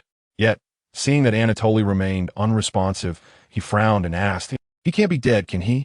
Yang Fan chuckled lightly, reassuring him, "Do not worry. I held back my strength. He merely fainted and will awaken shortly." Upon hearing this, Anton felt his anxiety dissipate. He gestured to the thugs, instructing them to hastily transport Anatoly to the town's hospital. The thugs, already intimidated by Yang Fan's earlier display of prowess, dared not disobey. They hurriedly lifted Anatoly and departed. "Who would have thought you possessed such skill?" Anatoly remarked, feeling somewhat embarrassed as he recalled his earlier words. Yang Fan patted him on the shoulder with a grin. "Come, help me place the wine in the car. I shall treat you to a meal." Anton, upon hearing this, did not decline. He retrieved the wine box and followed Yang Fan up the steps into the motorhome, where he could not help but marvel at the interior. Returning to the driver's seat, Yang Fan turned to Anton and inquired, "Where can we find a restaurant?" Anton replied with a smile, "There is but one restaurant in the town, the Georgian eatery owned by Elena." Intrigued by the mention of Elena, Yang Fan felt a stirring curiosity to see if she was as beautiful as her likeness suggested. He started the vehicle, and the motorhome slowly rolled forward. Guided by Anton, they soon arrived at the sole restaurant in the quaint town. From the outside, it bore a striking resemblance to a Czech tavern, both being 2-story wooden structures. In front of the restaurant, several muddy, high-displacement off-road vehicles were parked. Inside, apart from the wooden architecture similar to that of a tavern, the place was impeccably clean. A short, plump middle-aged woman, adorned with a white apron, busied herself with cleaning. The rustic wooden tables gleamed brightly, indicating they had seen many years of service, their surfaces nearly polished. In addition to the middle-aged woman, several tables were occupied by patrons enjoying their meals. Upon seeing this chubby, somewhat endearing Caucasian matron, Yang Fan was momentarily taken aback. Noticing his pause, Anton turned back in confusion. "What is wrong? Vang Difa? Could this matron possibly be Elena?" Yang Fan pondered, noting a slight resemblance to the Elena in the photograph. Yet, he quickly dismissed the thought. No, it couldn't be. It was absolutely impossible. A sense of intuition whispered to him that this matron could not possibly be Elena. But what if his intuition was flawed? The thought was too daunting to entertain. At that moment, a young woman emerged from the kitchen through the door at the back of the restaurant. As she raised her hand to tuck a loose strand of hair behind her ear, she inadvertently caught sight of Anton and Yang Fan standing at the entrance. At first, she was taken aback. Then a sweet smile blossomed on her face. The woman was tall, with fair skin and a pair of deep gray-blue eyes. Her figure and appearance were strikingly similar to the profile picture of Elena on VK. "Hello, Anton." The woman approached, greeting Anton before her gaze shifted to Yang Fan. Her bright eyes sparkled with surprise. "You must be the new arrival, Yang Fan." Yang Fan responded with a smile. "Oh, I apologize. I am Elena." "It's a pleasure to meet you," Elena said with an apologetic smile, extending her hand for a brief handshake with Yang Fan. In both the Bear Country and Georgia, it is customary to greet friends with cheek kisses. However, this is generally reserved for acquaintances rather than strangers, unless introduced by a mutual friend. Once they were acquainted, Anton conveyed the purpose of their visit to Elena.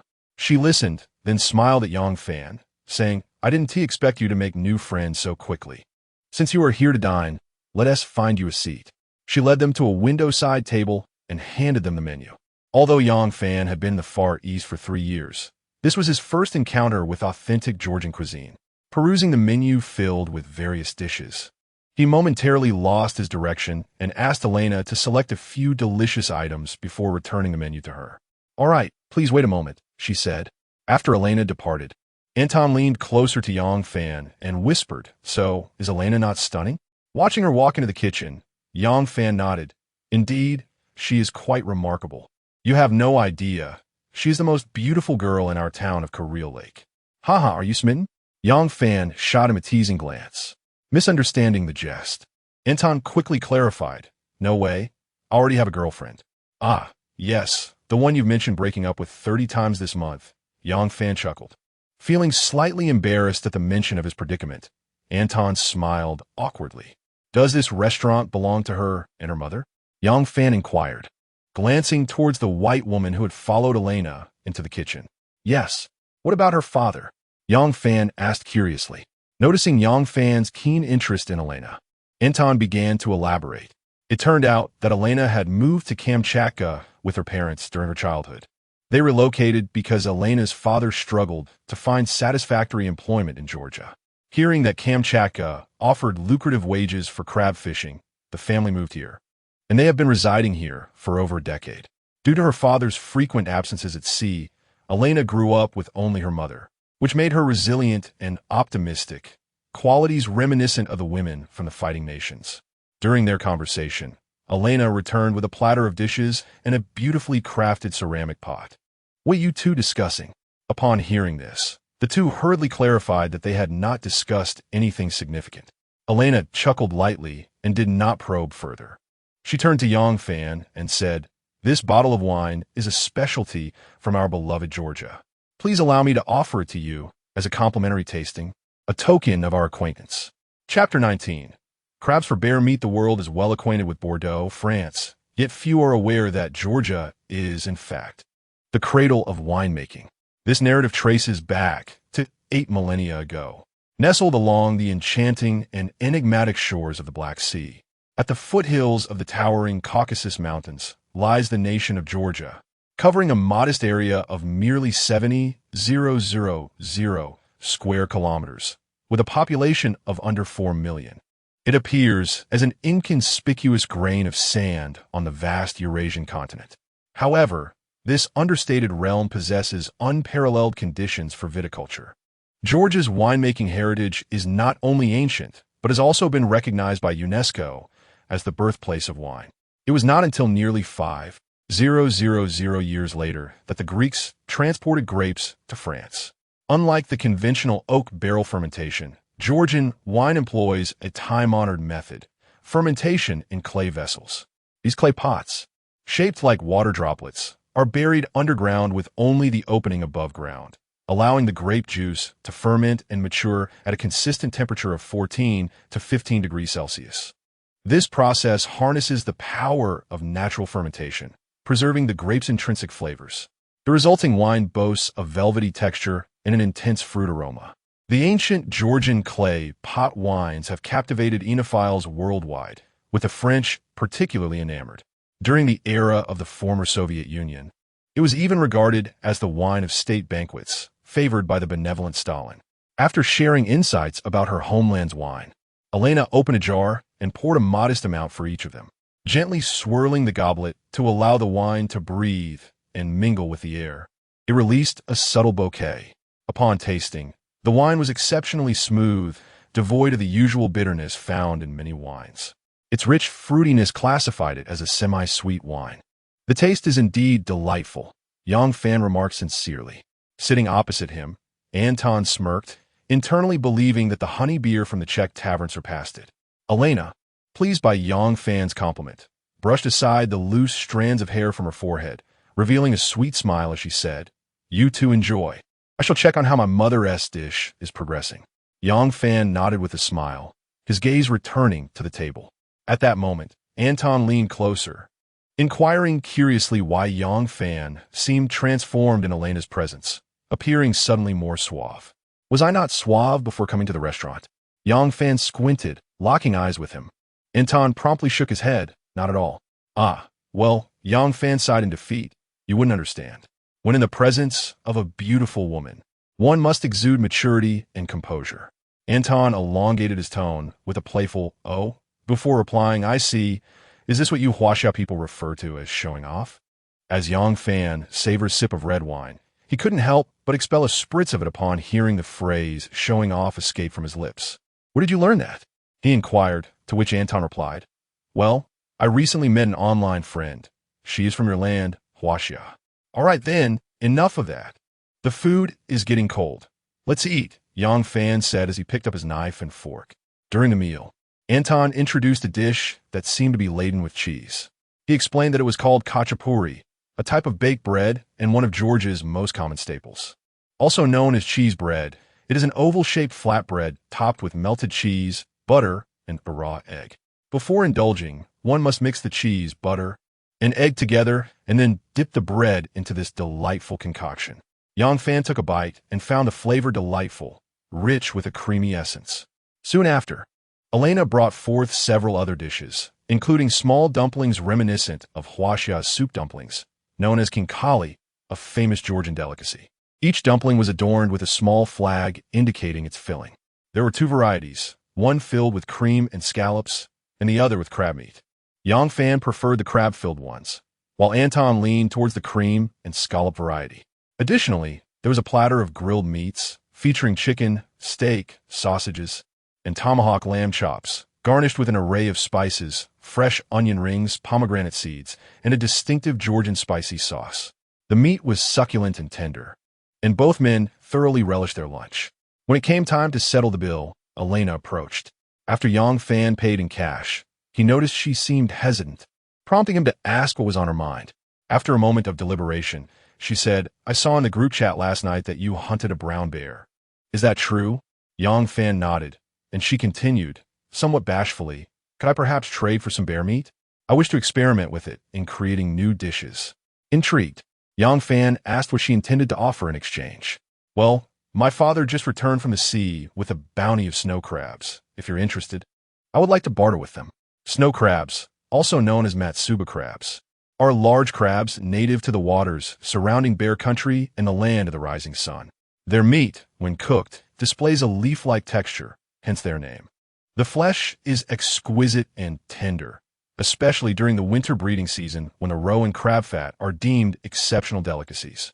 Trading crabs for bear meat? It sounded rather appealing. "How much bear meat would you need?" he asked, seeing that Yang Fan had not outright refused her, but instead inquired about the quantity needed.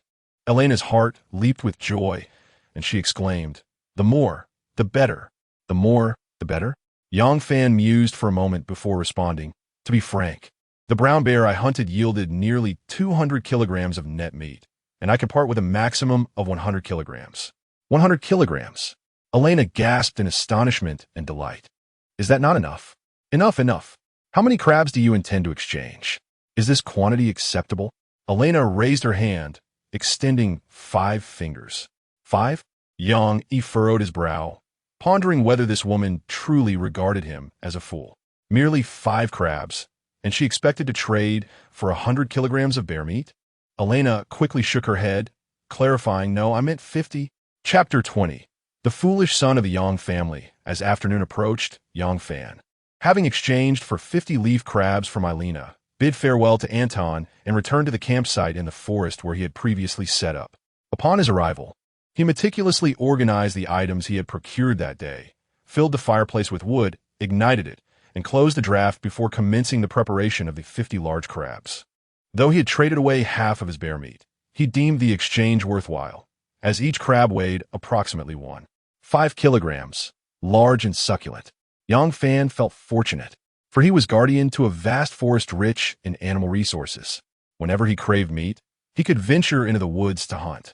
With each successful hunt, new supplies of meat would be replenished, and he pondered how long it would take to consume 200 kilograms of bear meat. It seemed more prudent to exchange surplus meat for food or resources that he could not otherwise acquire. While he wouldn't be able to finish 50 crabs immediately, at least his menu would be significantly enriched. In the kitchen area, Yang Fan wielded his culinary tools, deftly preparing a single leaf crab. He intended to methodically dispatch each crab before steaming them, ultimately freezing the entire batch.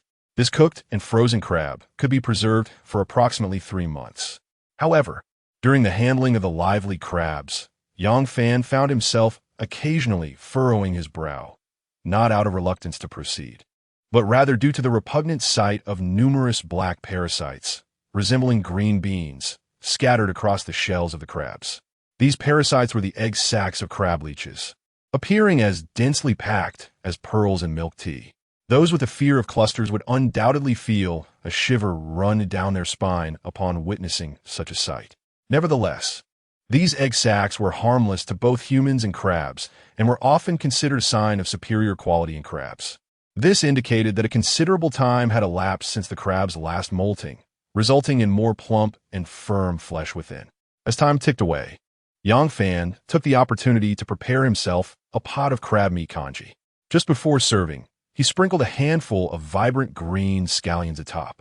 The fragrance of the rice melded with the fresh aroma of crab meat, the snowy white grains contrasting beautifully with the delicate strands of crab, creating a feast for the senses.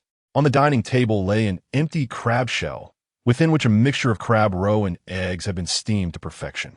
As dawn broke, the morning glow accompanied the sun, and as dusk approached, the sky ignited with fiery clouds. In the evening, Yang Fan sat inside his RV, gazing through the window at the volcano and the snow-covered expanse of the forest, feeling the clouds roiling atop the mountain.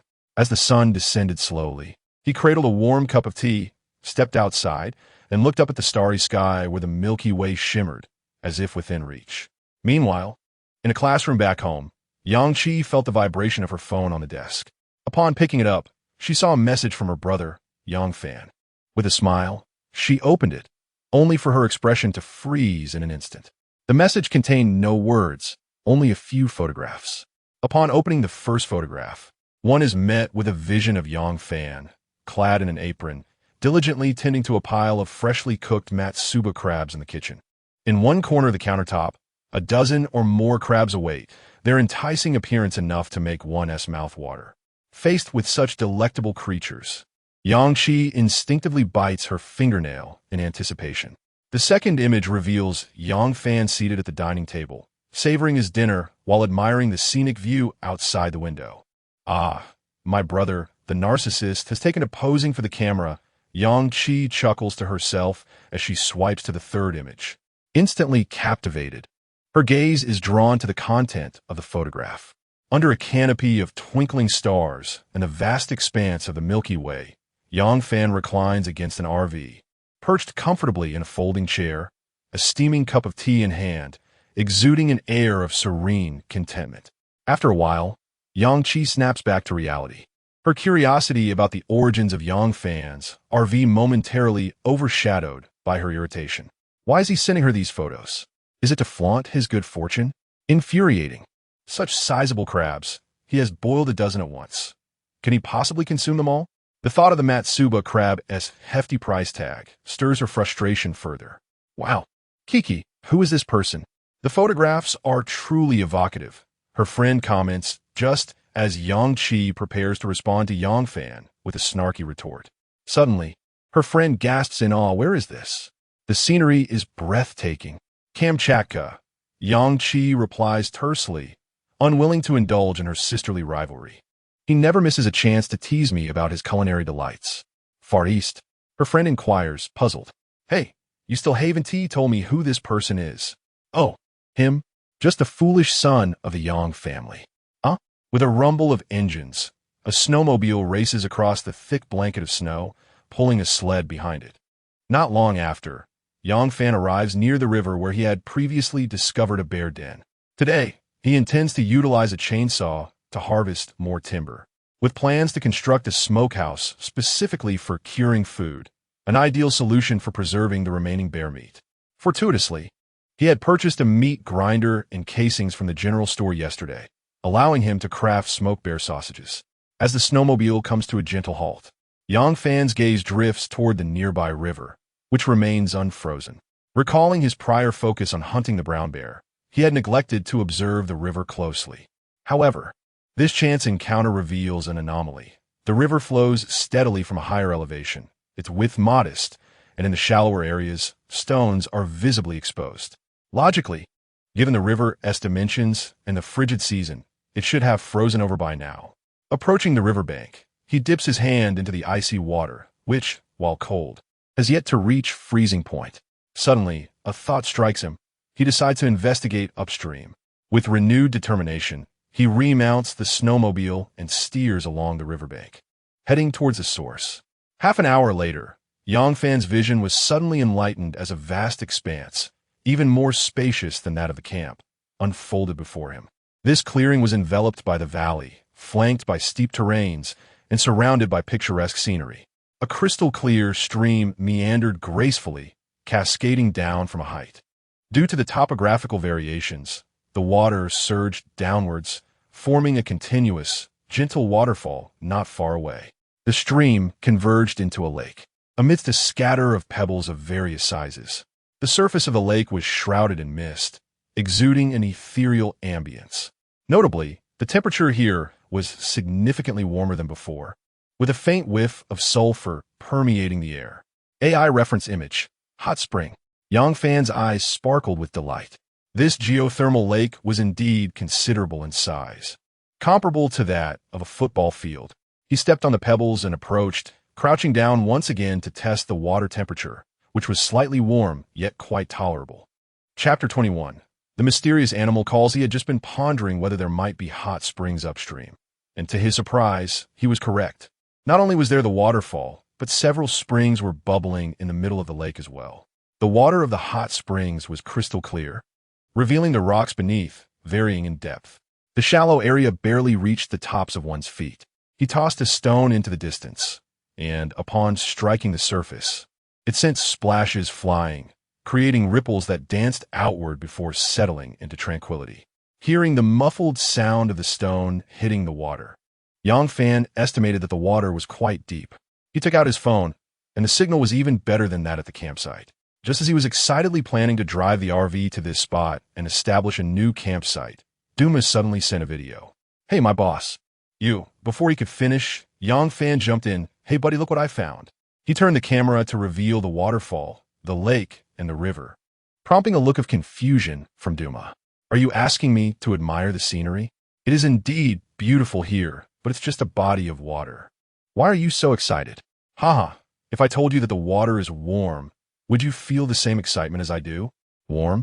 Duma was momentarily taken aback, but as he grasped Yang Fan's implication, he too became animated. You found a hot spring? My goodness, if that's the case. It certainly adds to the allure of this picturesque spot. It seems you'll be able to enjoy a relaxing soak tonight. Yes. I plan to drive the RV over shortly and make it the new campsite. Agreed. Just remember to send me the location of the new campsite after you move. I'd hate for you to have an accident in the wilderness, and I couldn't even find your remains.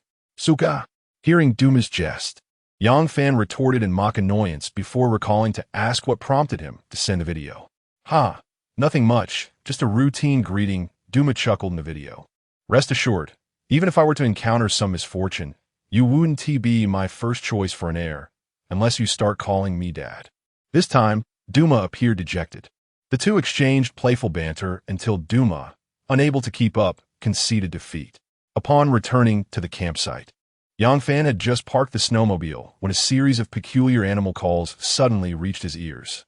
The sounds were faint, easily overlooked if one did not pay close attention. Glancing around in search of the source, it seemed to emanate from the area where the trailer was hitched. Stepping down from the snowmobile, he retrieved the Remington M870 shotgun from his back. This weapon was renowned as the king of close combat, colloquially known as a scattergun. Loaded with 12-gauge deer slugs, it could turn a person into Swiss cheese within a 15-meter range. The deer slug, also referred to as armor-piercing, is a most commonly utilized shotgun ammunition type containing 8.38 caliber lead pellets, making it perfectly suited for hunting medium-sized game, such as deer. Aside from deer cartridges, this firearm is also capable of loading birdshot and slug ammunition. Grasping the Remington, cautiously treading upon the snow, Yang Fan approached the area where the trailer was hitched. The sound persisted until he appeared a short distance away, at which point it abruptly ceased. Before him stood a lynx. Oh no, it was more accurately a lynx cub. Upon spotting Yang Fan, it immediately stumbled in fright and scurried beneath the vehicle, yet it did not flee. Instead, it crouched in the snow, wide-eyed and staring at Yang Fan. Taken aback, Yang Fan, drawing upon his past experiences, recognized the sound as that of a lynx cub and initially assumed that an adult lynx had led its offspring into the camp. However, upon surveying the surroundings, he found no signs of an adult lynx's presence. He bent down and inspected the vicinity, but the only tracks were those of the small lynx. Could have been abandoned by its mother? Instances of animals forsaking their young are not uncommon in nature, often arising from a multitude of factors. Perhaps the mother lynx encountered danger and had to leave her cub behind, or maybe her physical condition, such as suffering from mastitis, compelled her to reject her offspring due to pain. There are myriad reasons, yet Yang Fan was disinclined to ponder the cause of abandonment. Curiously, he crouched down and peered under the vehicle, locking eyes with the little lynx. The young creature, still too tender to display any ferocity, merely mewed timidly, as if calling for its mother. Observing its shivering form softened Yang Fan's heart. A faint smile graced his lips as he extended his hand beneath the vehicle, saying, "Come here, little one. Do not fear, I mean you no harm." Instinctively, the cub recoiled from the outstretched hand. Seeing it reluctant to emerge, Yang Fan altered his approach. Returning to the trailer and retrieving a piece of Russian sausage from the refrigerator, slicing off a small portion. "Here, I have something tasty for you." The cub, frightened by Yang Fan's return, wished to bury its head in the snow, thinking, "If I cannot see you, then you cannot see me." However, just as it contemplated this, a tantalizing aroma wafted into its nostrils. So delicious, the cub's gaze was irresistibly drawn to the sausage in Yang Fan's hand. Naive to the perils of the world, it was easily lured from its hiding spot by the enticing morsel. Yang Fan scooped up the cub, cradling it on its back in his arms. As the little creature struggled, waving its tiny paws in an attempt to snatch the sausage, Yang Fan chuckled at its antics, unable to resist teasing it further. Noticing that the cub had grown teeth, he brought the sausage to its mouth. At last, tasting food, the little lynx squinted blissfully, its tiny mouth smacking in delight. Meow. Growl. Eat up. Though it had developed teeth, its size was akin to that of a 1-month-old domestic kitten, leading Yang Fan to surmise that this little one was indeed about a month old. The cub's fur was a grayish-yellow adorned with black spots, resembling a miniature leopard. It was exceedingly thin, its bones easily felt beneath the fur. This alone reinforced Yang Fan's belief that the little creature had most likely been abandoned by its mother. When Yang Fan intended to ascertain its gender, he discovered that the little creature's private area appeared to have suffered frostbite. Upon inadvertently touching it, a pitiful cry escaped its lips. Goodness, could it be that it would be rendered a eunuch? Chapter 22.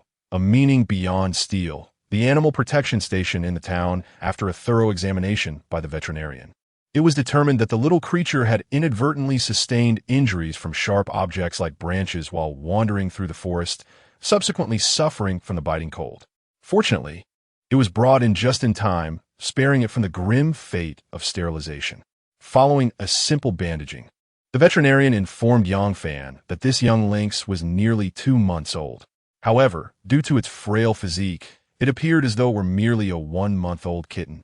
At 2 months, it was ready for vaccinations and deworming, prompting Yang Fan to decide to adopt this unfortunate little being. thus enlisting the veterinarian's assistance in completing the necessary procedures.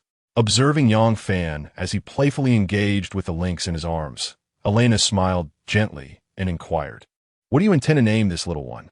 This question momentarily stumped Yang Fan. "I haven't thought of a name yet."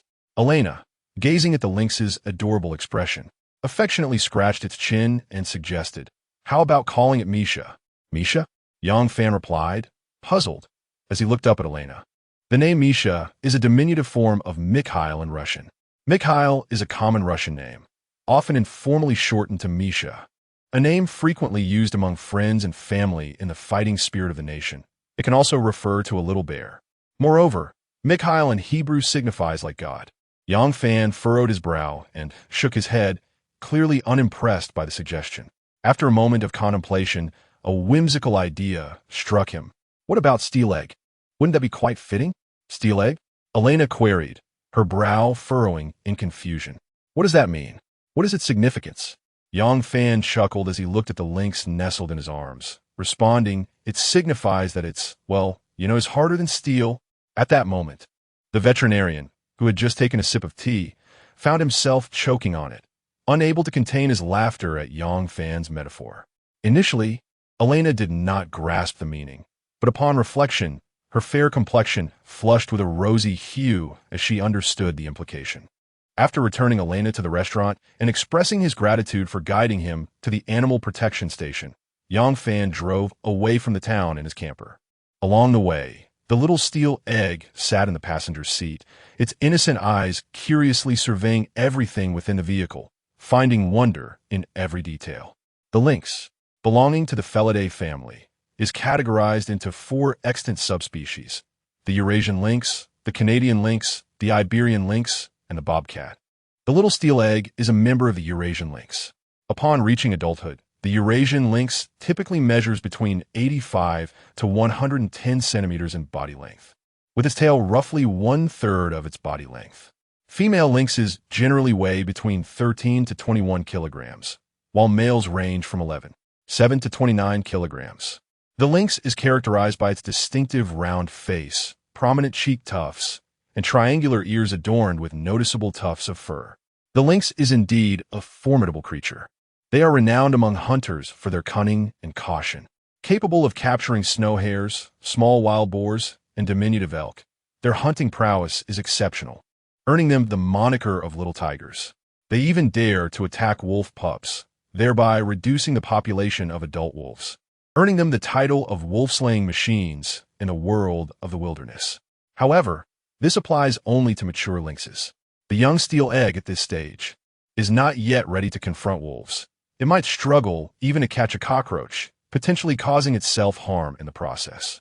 Upon entering the forested area, Yang Fan did not return to the original campsite. Instead, he maneuvered his RV through winding paths until he reached the valley where he discovered the hot springs. He parked the RV roughly 10 meters from the springs and picked up the somewhat shy little Steel Egg, bringing it into the living quarters and placing it on the sofa. He gently patted its small head, saying, "You can play here for a while. I have some business to attend to." As Yang Fan stepped out of the RV, the Steel Egg curiously surveyed its surroundings, feeling both intrigued and frightened by everything within. Believing it had been abandoned once more, it let out a series of plaintive mews. Outside, just as Yang Fan was about to close the RV door, he heard the little Steel Egg's cries. He thought to himself that with such a pet by his side, he would at least not feel lonely in the days to come. He repositioned the RV and trailer back to the original site, set up a 6-meter-high spotlight, and pulled the snowmobile from the trailer, covering it with a protective cover. He then retrieved a chainsaw and slung his hunting rifle over his shoulder as he ventured toward the nearby forest. With the heavy chainsaw in hand, he trudged through the thick snow, each step leaving deep imprints in its powdery surface. The cold wind brushed against his reddened cheeks, despite the frigid temperatures. He found the air remarkably pure and refreshing, as if it could cleanse the very depths of his soul. He approached a robust spruce tree, halted, and without hesitation, started the chainsaw.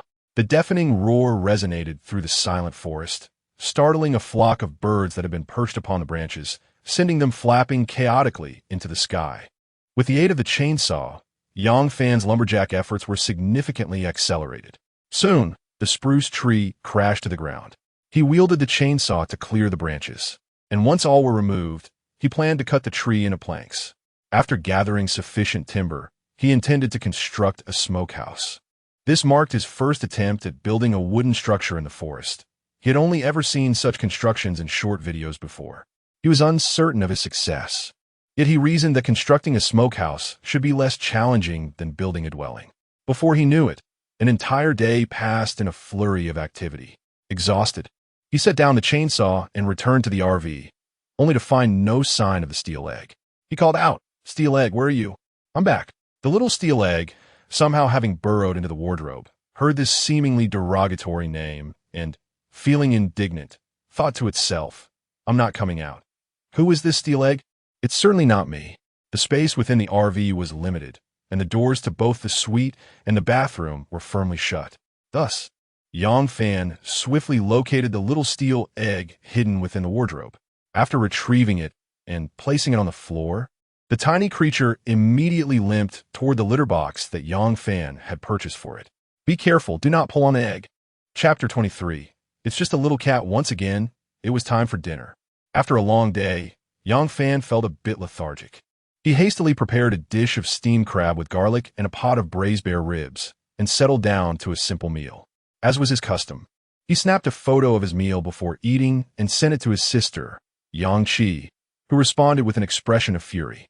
Satisfied with her reaction, he set his phone aside and began to dine. Of course, he couldn't let his little companion, Steel Egg, go hungry. At that moment, the little creature was beneath the dining table, munching on its bowl of cat food.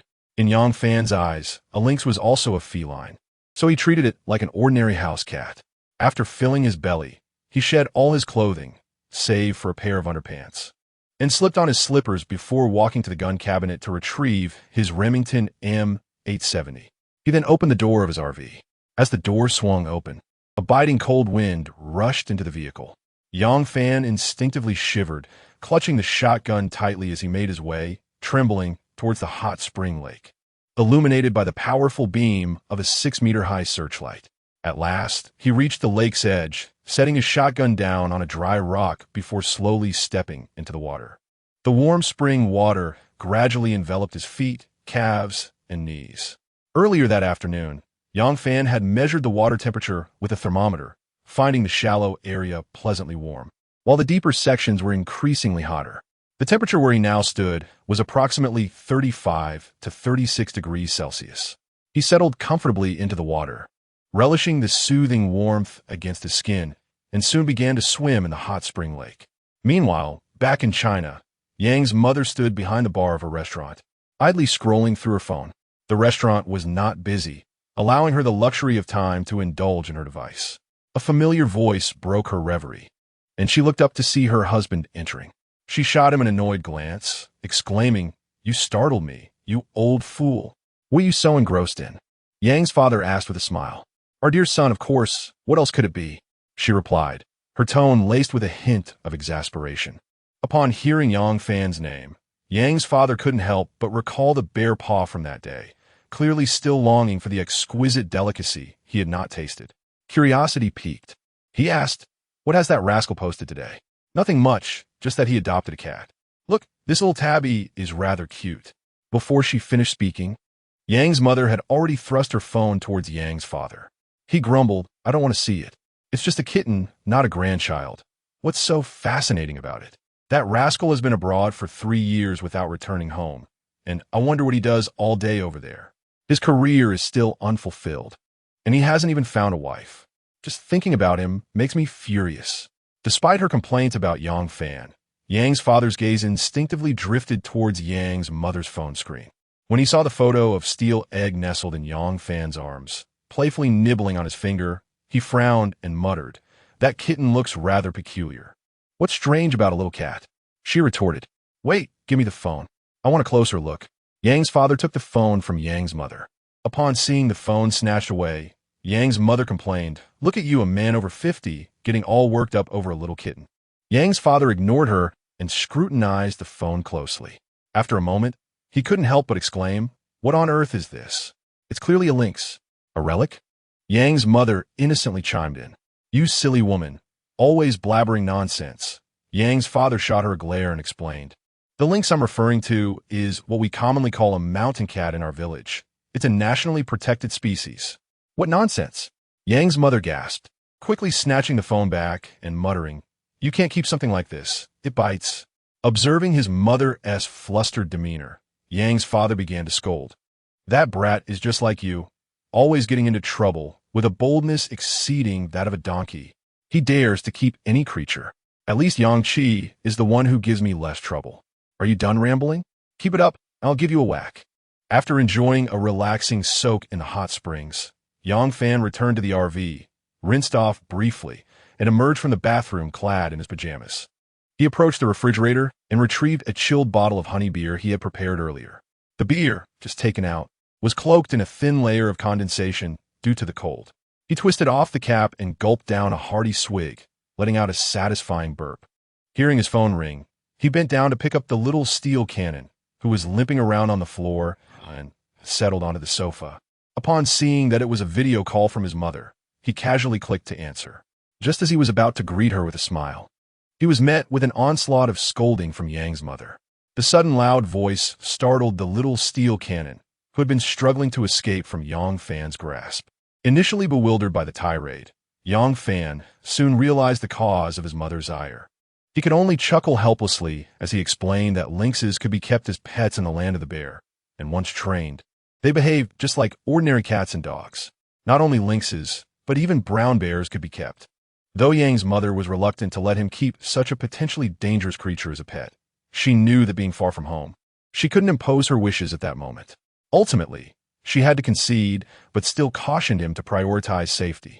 At that moment, she was unaware that her son had ventured alone into the winter wilderness to reside amidst the untamed forest. If she knew, she might have suffered a heart attack from fright. After finishing the call with his mother, Yang Fan allowed the little steel cannon to play on the floor while he took out a notebook and began to sketch a simple design for a smokehouse. Over the next few days, he devoted most of his time to logging and cutting wood. After 3 days of hard work, he finally amassed enough timber to construct the smokehouse. During these 3 days, Yang Fan's newly acquainted friend Anton learned through casual conversations on VK that he intended to construct a smokehouse and voluntarily offered his assistance.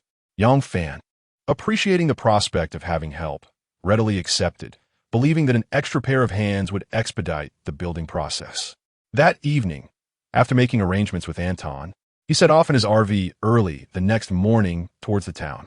Passing by a gun shop, he took a moment to replenish the RV's fresh water supply and cleared out the accumulated refuse from recent days.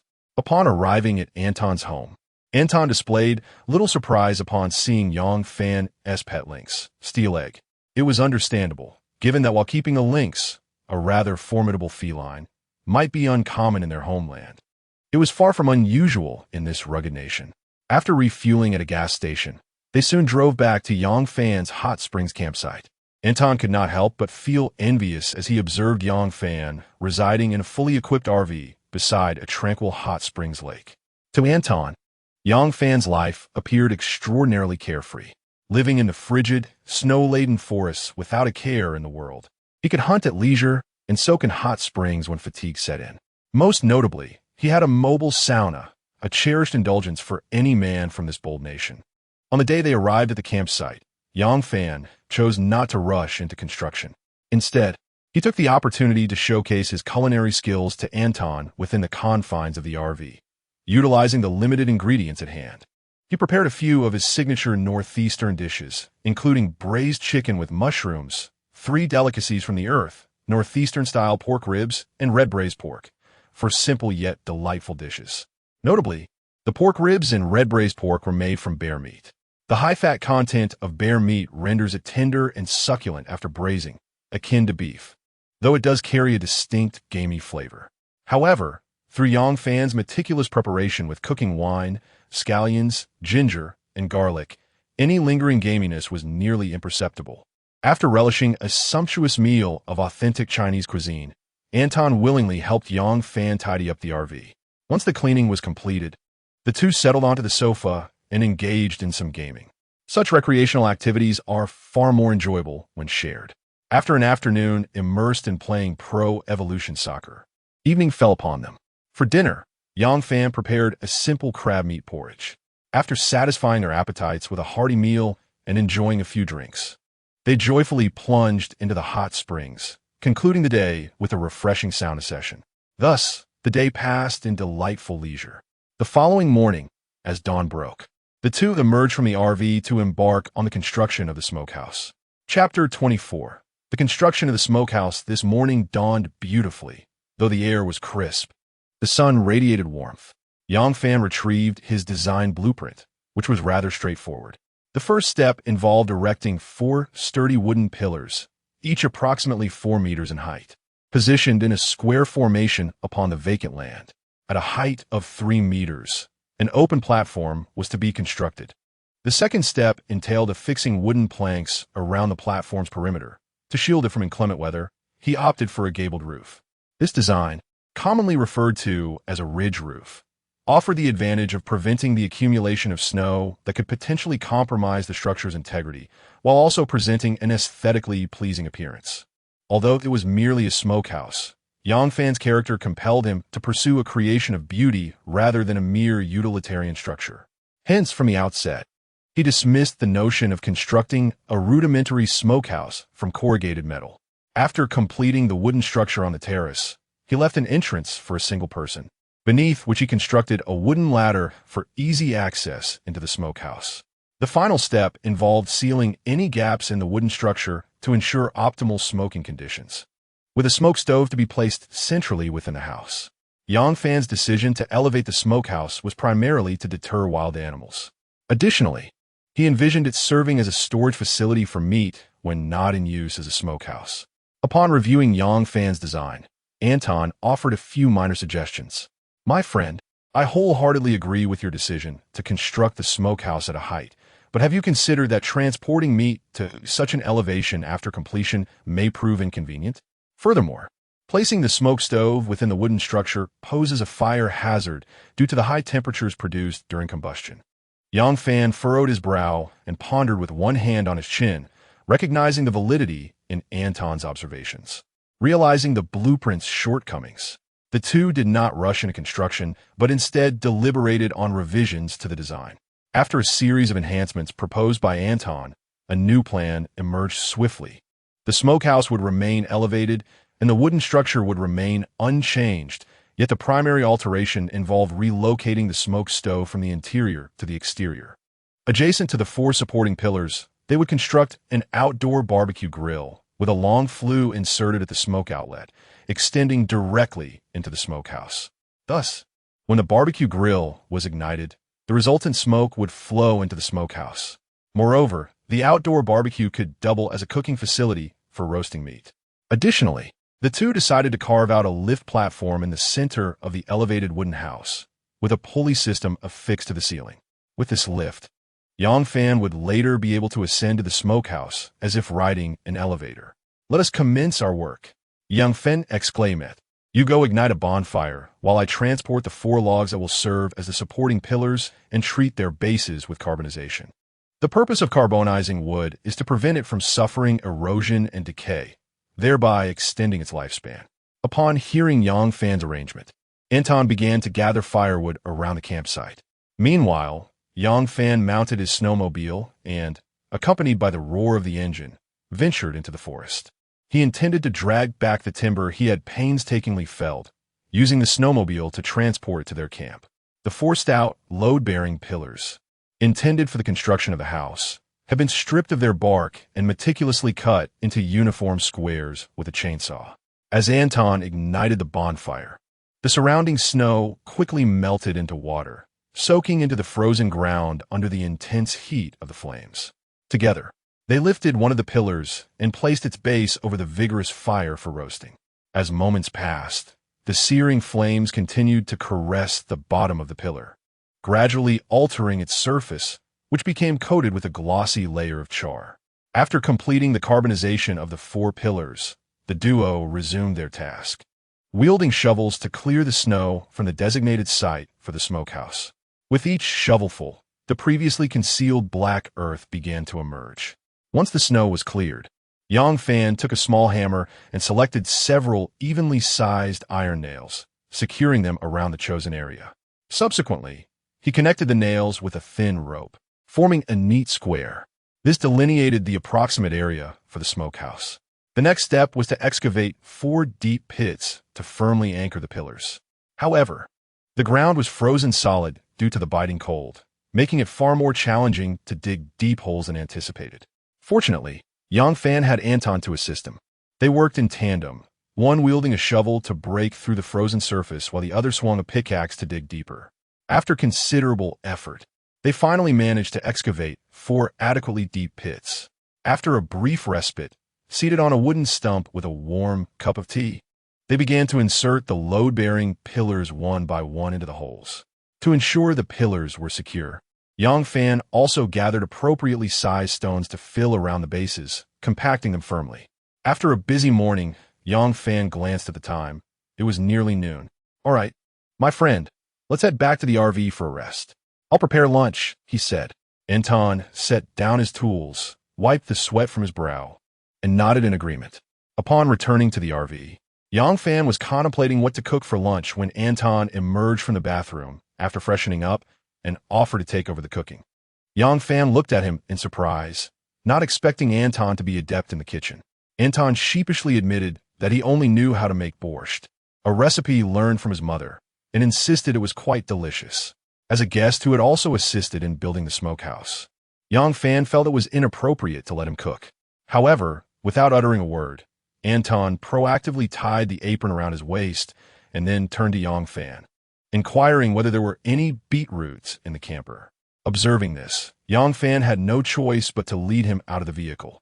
Upon reaching the rear of the camper, as he opened the back door, Anton was greeted by the sight of numerous, neatly stacked plastic boxes in the trunk. Yang Fan casually pulled out one box, discovering it filled to the brim with potatoes. Not this one. He then extracted another box, which contained fresh onions. Still not what he sought. Once more, he reached for another box, only to find it filled with mangosteen. Where could the beetroots be? Yang Fan murmured in confusion. Standing beside him, Anton was utterly flabbergasted. "You? Please don't tell me that all these boxes are filled with fruits and vegetables?" "Indeed, what of it?" It's nothing, merely a thought that the variety of vegetables sold in the town's shops pales in comparison to what you have here." Yang Fan smiled faintly. "These are all procured before my departure to Kushiro Lake Town. By the way, I also have fresh strawberries. Would you care for some?" Suddenly, a thought struck him, and he clapped his hands together in realization. "I've remembered, the beetroots are right here." He then pulled out a box from the corner, revealing the very beetroots that Anton required.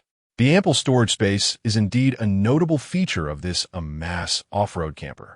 Originally, these storage boxes were designated for keeping the game meat acquired during outdoor hunts, as the cabin's ceiling possesses a preservation function.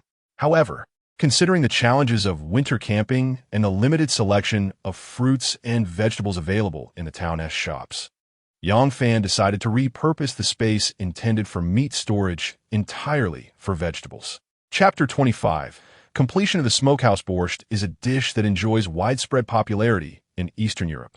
It is arguably the most beloved soup in the land of the bear, evoking a profound sense of home for every warrior nation. Each household boasts its own unique recipe.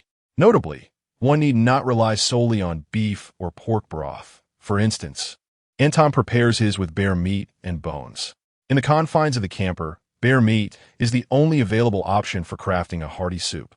However, the rich fat content of bear meat ensures that the resulting broth rivals that of beef and pork in depth of flavor. The requirements for ingredients in borscht are not particularly stringent. Aside from the essential beets, carrots, and onions, one may incorporate any additional vegetables according to personal preference. After an hour of simmering, the borscht reaches fruition, exhibiting a vibrant red hue and a tantalizing appearance. Just before serving, Anton squeezes in the juice of a lemon to introduce a touch of acidity, followed by a sprinkle of sugar and an appropriate amount of salt for seasoning.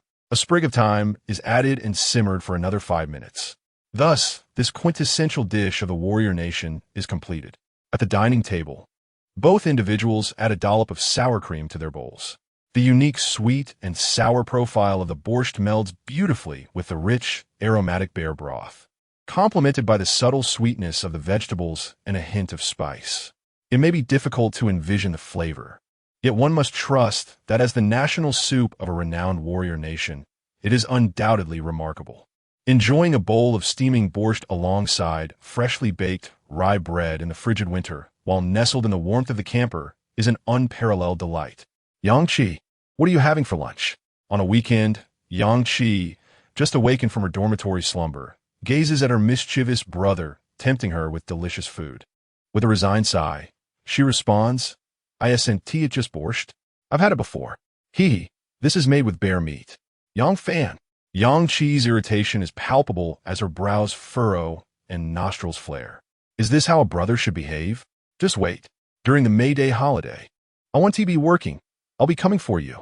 All right, I'll reimburse your flight later. After lunch, Yang Fan and Anton took a brief respite before resuming their afternoon tasks. The clouds drifted lazily, the sun dipped low in the sky, and the twilight gradually enveloped the landscape, adorned with twinkling stars. As the sun rose and set, for days swiftly passed. Under Yang Fan's diligent care, Steel Egg not only recovered but also gained considerable weight. At that moment, it stood at the open door of the camper, curiously peering outside. Observing the two industrious men in the distance, the little creature's mind began to wander. I am destined for the wild. Steel Egg turned its head for one last glance at the camper it had inhabited for a week.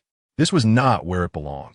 Determined to embark on an adventure, the little Steel Egg bravely took its first step, intending to descend the steps of the camper. However, in a moment of distraction, it misstepped and tumbled down the stairs with a clatter. The little creature, with its four limbs sprawled, tumbled into the snow. A cold breeze swept through, causing it to shiver. Oh, it's so chilly. Perhaps I shall venture out another day.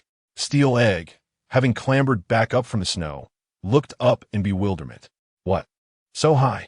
Meow. Meow. Oh, caretaker, save me.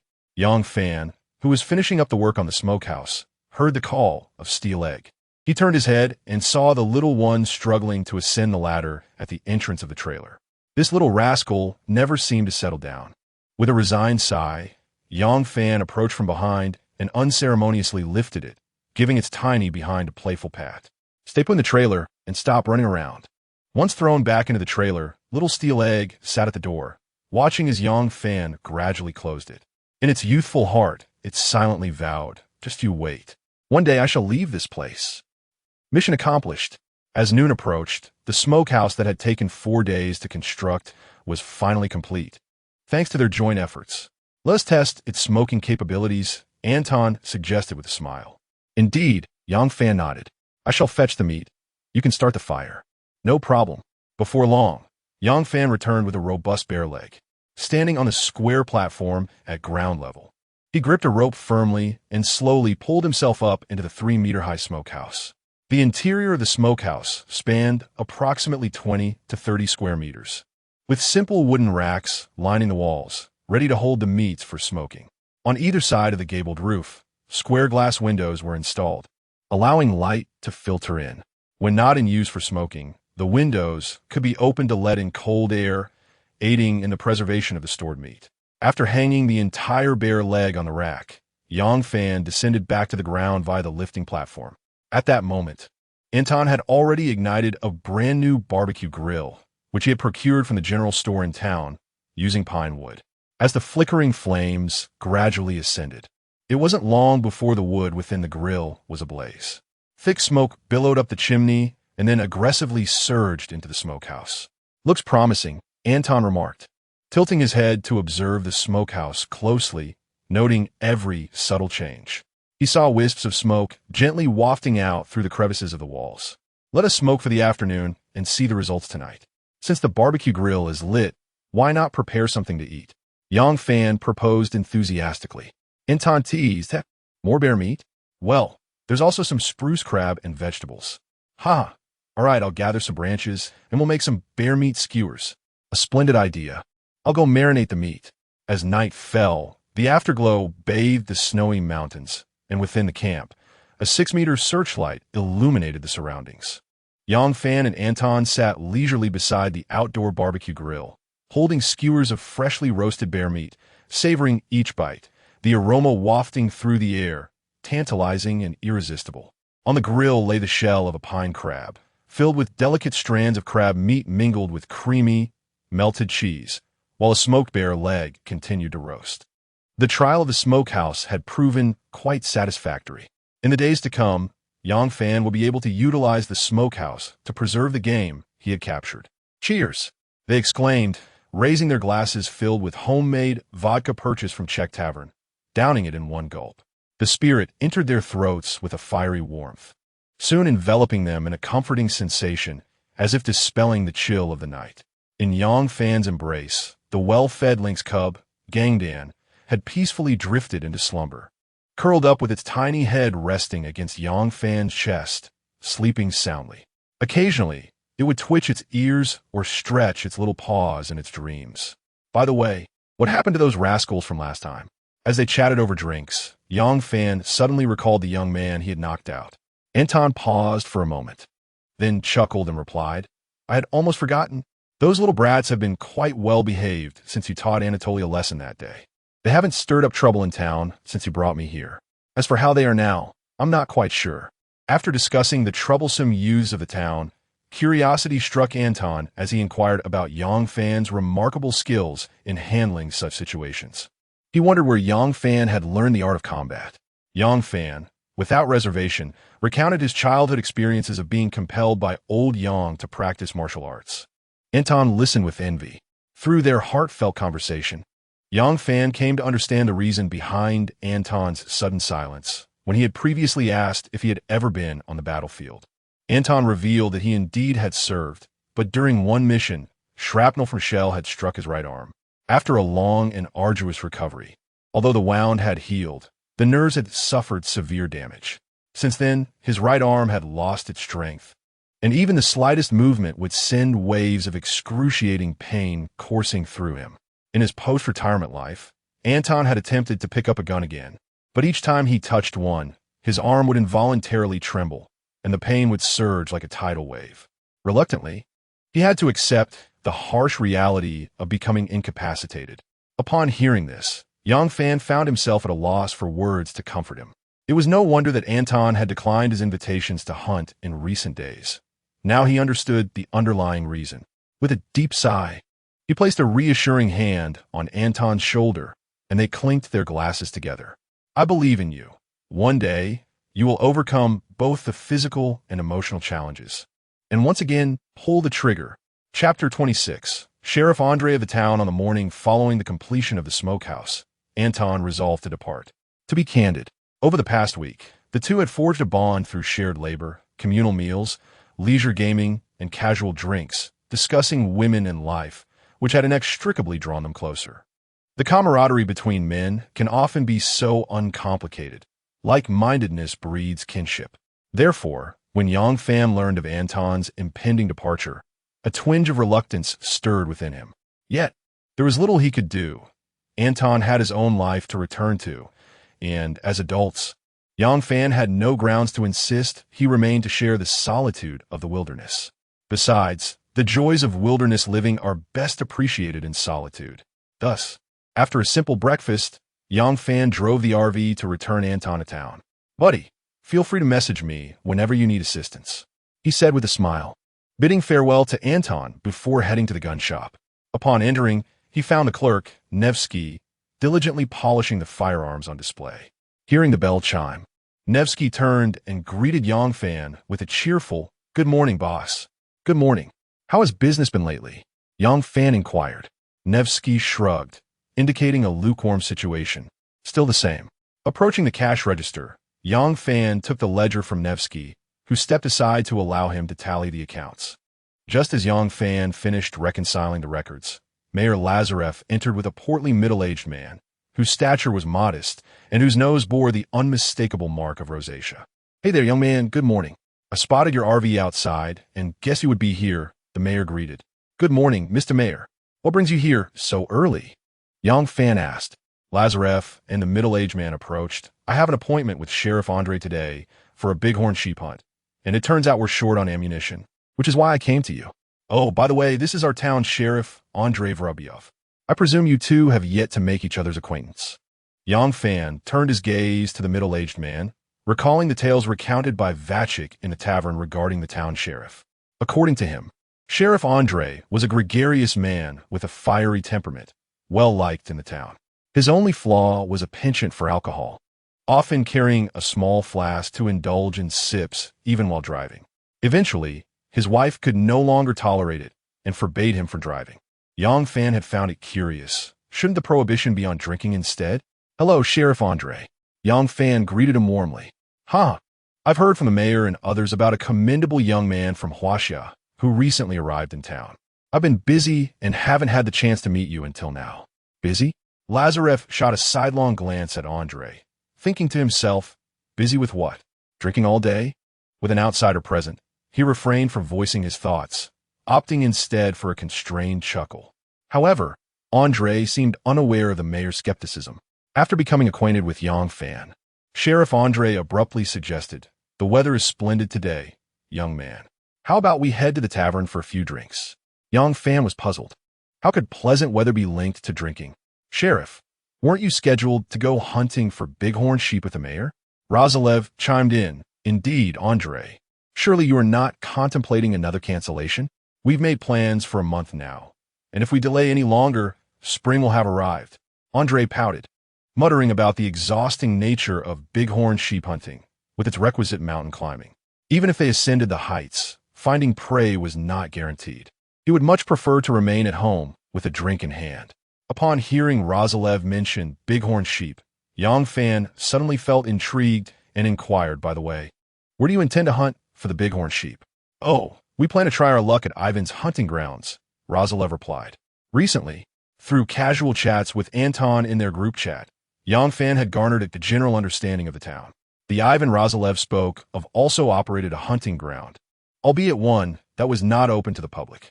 The area was modest, approximately 10,000 acres, relying on hunting wild animals and breeding cattle and sheep for meat and hides. "I think we should refrain from going. Ivan's hunting grounds have scarce game, and you, old man, wish to partake without compensation. How shameless." Sheriff Andrei interjected suddenly, seemingly intent on canceling again. "What happened to your generous spirit?" Razilev's face flushed with indignation as he retorted, "What do you mean I want to take advantage?" Clearly it's just as he was about to elaborate. Sheriff Andrei interrupted. "No excuses. You simply want to mooch." Watching their banter, Young Fan found it amusing. However, noticing Razilev was on the verge of losing his temper, and fearing he might have a heart attack, Young Fan hastily played peacemaker. "Mayor, how about this? I happen to be going hunting today as well. Why not join me? Let us go together to hunt for bighorn sheep." "Really?" Razilev's eyes lit up at this proposition. Young Fan nodded with a smile. Seeing that Young Fan was also keen on joining their hunting expedition, Sheriff Andrei finally expressed a flicker of interest. The three promptly agreed to embark on their hunting adventure together. After gifting Razilev 2 boxes of ammunition, the trio emerged from the gun shop. Whereupon Young Fan noticed a very worn army green van parked behind his RV.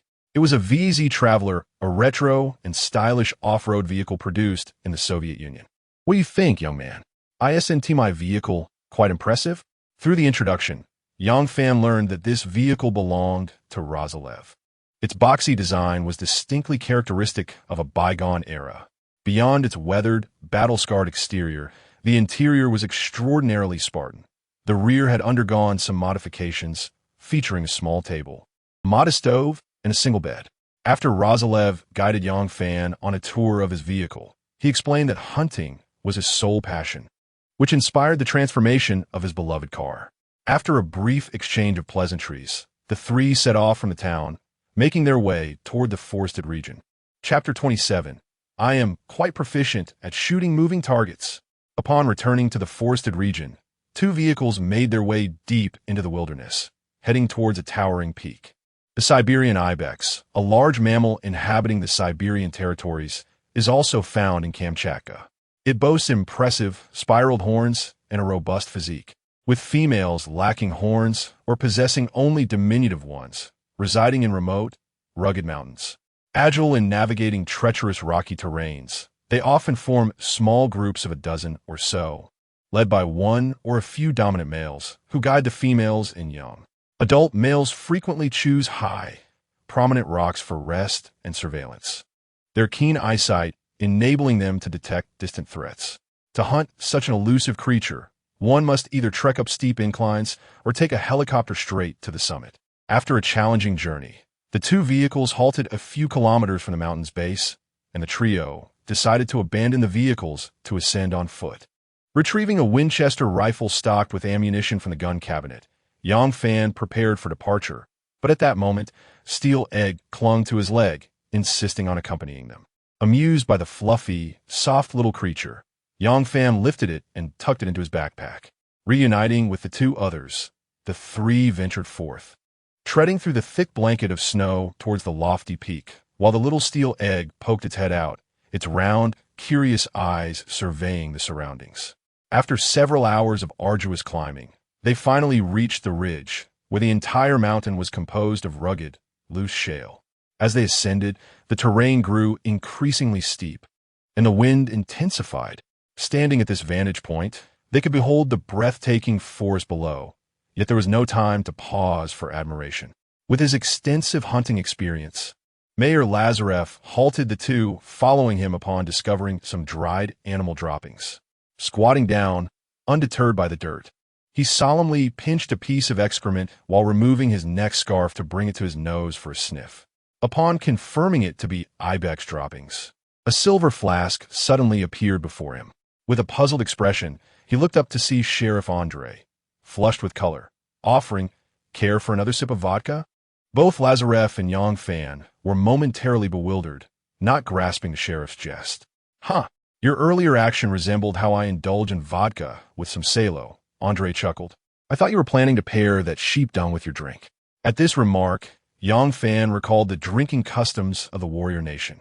It is customary for these individuals to inhale the scent of a pungent food while drinking, purportedly to suppress the odor of vodka, a practice steeped in historical context. During the Soviet era, due to material scarcity, many in the warrior culture would often lack sufficient snacks while drinking, leading them to sniff various aromatic substances to mitigate the overpowering scent of vodka. For instance, some would inhale garlic, onions, or even their own sleeves or armpits. And over time, this evolved into a cherished tradition. As Yang Fan grasped the situation, he could scarcely contain his amusement. Just as he was about to chuckle, he noticed the mayor, Lazarev, suddenly scowl, prompting him to clear his throat awkwardly.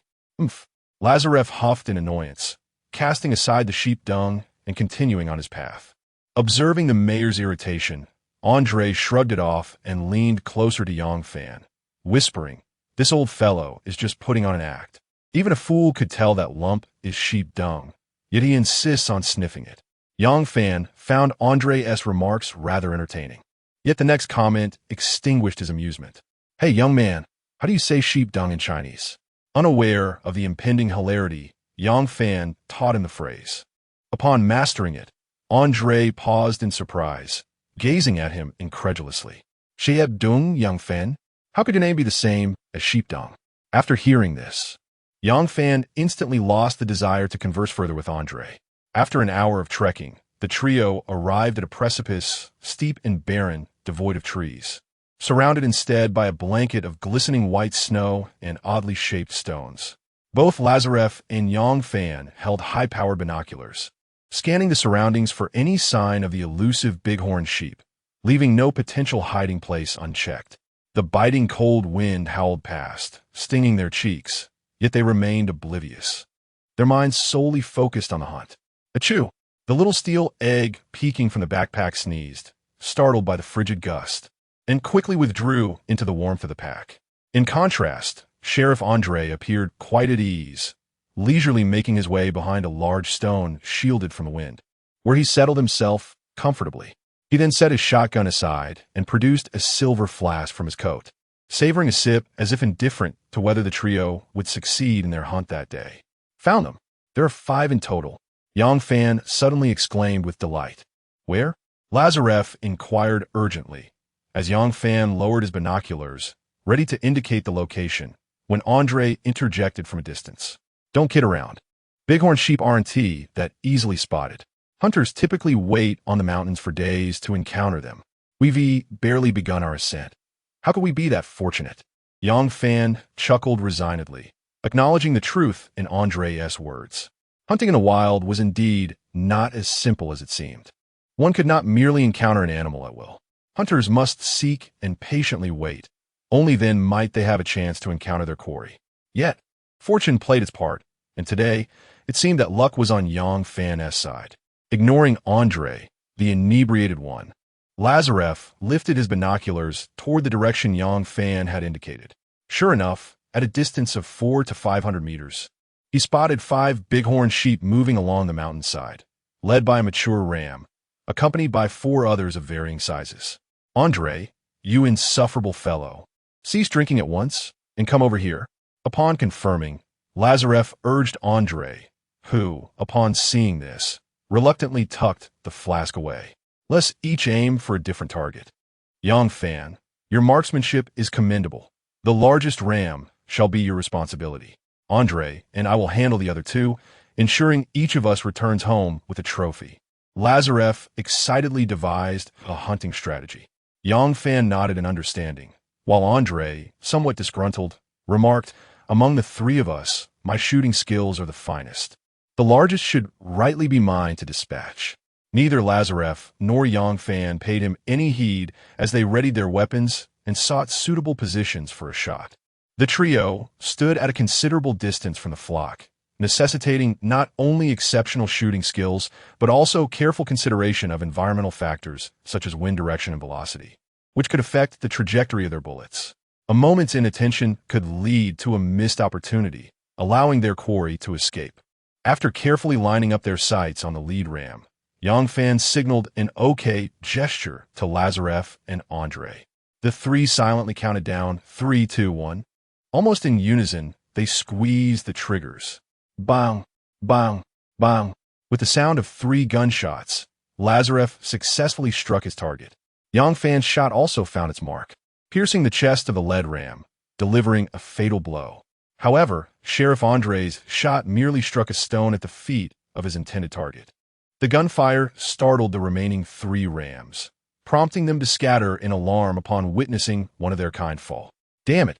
Sheriff Andre, frustrated by his lackluster performance, fired off another shot in a fit of anger without aiming. To his astonishment, that errant shot fortuitously struck one of the fleeing rams. Yang Fan and Lazarev turned to him in bewilderment, their expressions a mixture of shock and disbelief. Andre, taken aback but noticing their gaze, suddenly declared with a hint of bravado, I excel at hitting moving targets. Chapter 28. Inviting the mayor and sheriff to dine in the RV when they returned to the hot spring campsite, darkness had already enveloped the surroundings.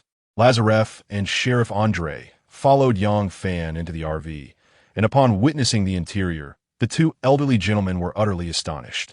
Earlier in the afternoon, after successfully hitting their target, they had expended considerable effort to reach the 3 stiffened bighorn sheep. Without further ado, the trio unsheathed their hunting knives and commenced the butchering of their respective game. The distance from this site to the RV was considerable, and with an average weight of around 200 kilograms per bighorn sheep, it was utterly impractical for a single person to carry one down the mountain over several kilometers. Thus, the 3 resolved to butcher the sheep on the spot, taking only the necessary portions. Calculating based on a net meat yield of 47. A bighorn sheep weighing approximately 200 kilograms could yield over 90 kilograms of pure meat. Yang Fan opted for the 4 legs and half a rack of lamb from each sheep, with Lazarev and Andre doing similarly. After finishing their work, they hoisted the meat and began their descent down the mountain. It was only as dusk approached that they finally reached their previous parking spot. Concerned for the safety of the 2 elderly gentlemen on their return journey, Yang Fan kindly invited them to spend the night at his hot spring campsite, suggesting that they could return the next day. Mayor Lazarev had long been intrigued by Yang Fan's recent forest life, so without hesitation, he accepted the invitation. Sheriff Andre, upon hearing of the hot springs and vodka available at Yang Fan's campsite, eagerly exclaimed, What are we waiting for? Let us go. Please, make yourselves comfortable, gentlemen. I will prepare your accommodations for the night." After providing them with disposable slippers, Yang Fan gently set down the small steel egg he had been holding. Finally free, the little creature scampered to its litter box, joyfully relieving itself. "Ah, how delightful! It is far too cold outside. I shall remain here from now on." Mayor Lazarev sat somewhat awkwardly in the seating area, curiously observing everything within the RV alongside Sheriff Andre. When Andre spotted the small fireplace at the entrance, he couldn't resist mocking Lazarev, saying, "Look, this is what an RV should look like. Your clunker pales in comparison to Yang Fan's. It's as if it were scavenged from a junkyard." Silence, and no one will mistake you for a mute. Lazarev shot him a disapproving glance. Stepping out of the RV, Yang Fan first stored the 3 legs and half a rack of lamb in the smokehouse. He then descended from a lift and headed towards the trailer. Due to the cumbersome length of the RV when hitched to the trailer, Yang Fan had refrained from using it on recent outings, opting instead to leave it at the hot spring campsite. After all, this area was desolate, and there was nothing of significant value left inside the RV to worry about. Upon entering the trailer, he ignited the fireplace, activated the air conditioning, and pushed the snowmobile parked in the center outside, covering it with a vehicle cover. Continuing, he lowered the foldable beds on both sides of the vehicle. As previously mentioned, this caravan is equipped with 2 bunk beds, accommodating 4 individuals in total. He intended for the 2 elderly gentlemen to rest here for the night.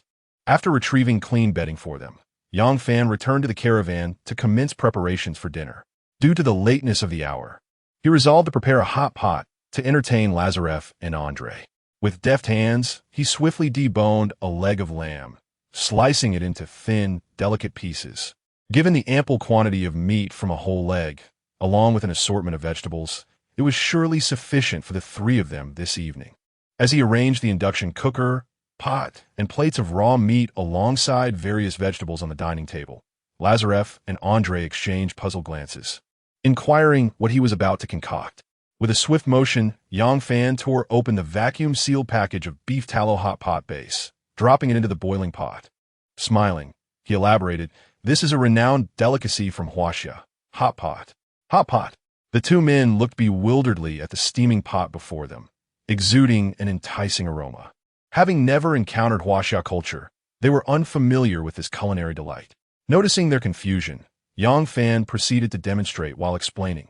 Hot pot, once known as antique soup, derives its name from the bubbling sound made when food is immersed in boiling water. It is one of our nation's unique culinary creations. Hot pot is not merely a cooking method. It also symbolizes our cultural heritage. As he spoke, Yang Fan picked up a tender piece of lamb with chopsticks and placed it into the vibrant, glistening pot. The lamb danced amidst the boiling water, and after a brief moment, he swiftly retrieved it. The meat was cooked to perfection, its appearance tantalizing and aroma captivating. "What is this?" Lazarev inquired curiously, lifting a bowl of dipping sauce before him. "This is the oil dip to be used for dipping the cooked food. There is also sesame sauce, which offers a different flavor. You both should give it a try." Upon understanding, Andre eagerly grasped a fork and began to imitate Yang Fan, dropping meat into the pot.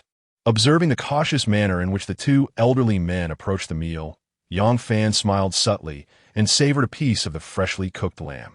Although the mutton had a slight gamey taste, it was significantly diminished after being cooked in the hot pot, resulting in a tender texture that was both smooth and pleasantly chewy. "Wow, this is absolutely delicious," Andre exclaimed in delight after tasting it. Lazarev echoed his enthusiasm, remarking, "I never imagined that such a simple cooking method could yield such rich flavors. It is truly remarkable." Meanwhile, the little steel ball, sitting beneath the dining table, watched the trio enjoy their meal with envy, attempting to leap onto the table for a taste. However, due to its diminutive size, it failed repeatedly. It was only when Yang Fan produced a cat treat that the little creature finally relented. During the meal, Yang Fan presented the sturgeon vodka and whiskey he had procured from the city to his 2 companions. Mayor Lazarev, unlike Sheriff Andre, was not particularly fond of alcohol. He merely sipped on some whiskey while directing his attention towards the vegetables. In contrast, Sheriff Andre embraced the spirit of the fighting nation. indulging in hearty portions of meat and drink, occasionally exclaiming "Yura!" After dinner, the trio luxuriated in a hot spring, followed by a sauna, and ultimately gathered in the RV, microphones in hand, to sing Katyusha in a camaraderie-filled atmosphere. As the pear blossoms bloom, across the horizon a delicate veil drifts upon the river. Katyusha stands upon the steep bank, her melody reminiscent of radiant spring light as Katyusha stands upon the steep bank. Her song echoes like the bright spring light. Sheriff Andre's booming voice resonated through the forest shrouded in night. The squirrel in its hollow, disturbed by the ruckus, could only cover its ears with its fluffy tail. A wild hare, startled while foraging, swiftly turned to flee home, only to unwittingly stumble into a badger's den, and then there was no further tale. The small steel egg in the RV had reached the brink of mental collapse, on the verge of tears. Chapter 29. Ice fishing. As the cerulean hues of dawn gradually faded, they yielded to the golden embrace of morning. Awakening early, Yang Fan felt a gentle, prickling sensation upon his face. Upon opening his eyes, he beheld the little steel egg peeking from beneath the covers, its delicate tongue adorned with tiny barbs, tenderly licking his visage. Turning his gaze towards the window, he noted that the sun rose as it always did, and the sounds emanating from outside the camper suggested that the two elderly gentlemen, who had slumbered in the adjacent trailer, were already awake. After affectionately rubbing the increasingly round visage of the little steel egg, Yang Fan began to rise and dress. With the arrival of some, there inevitably comes the departure of others. Such is the nature of life. Early in the day, the two old fellows, Lazarev and Andre, finished their breakfast and took their leave. Once they had departed, Yang Fan embarked upon the day's endeavors. First, he cleared away the accumulated snow atop the camper and the ashes from the fireplace. With the routine tasks completed, he commenced a thorough cleaning of both the camper and the trailer. He replaced and washed the bedding used by the two gentlemen, not out of disdain, but rather in preparation for the next wave of guests. Although he was uncertain who might arrive next, he felt it prudent to be ready. Next, he stuffed the gathered dirty laundry into the washing machine and took the little steel egg outside, attempting to teach it how to relieve itself in the great outdoors. The intention was commendable. However, the little creature appeared to have grown somewhat delicate from its prolonged stay inside the camper. After only a brief outing, it seemed overwhelmed by the cold, limping back with its limbs trembling, though one could not be sure if it was merely feigning discomfort. As the afternoon warmed, Yang Fan settled in the camper, brewed a cup of coffee, and relished the leisurely moments. The steel egg sprawled across the dining table. Observe him with a look of curiosity, seemingly eager to inquire if the caretaker desired some cat poop coffee. After indulging in a nap, he awoke and proceeded to the smokehouse to transform the lamb leg and chops acquired the previous day into smoked delicacies. Upon completion, he took the remaining brown bear meat and processed it through a manual meat grinder. Mixing in a generous array of seasonings, he transformed the grinder into a sausage stuffer, encasing the mixture within casings to create links of bear sausage, which he then continued to smoke.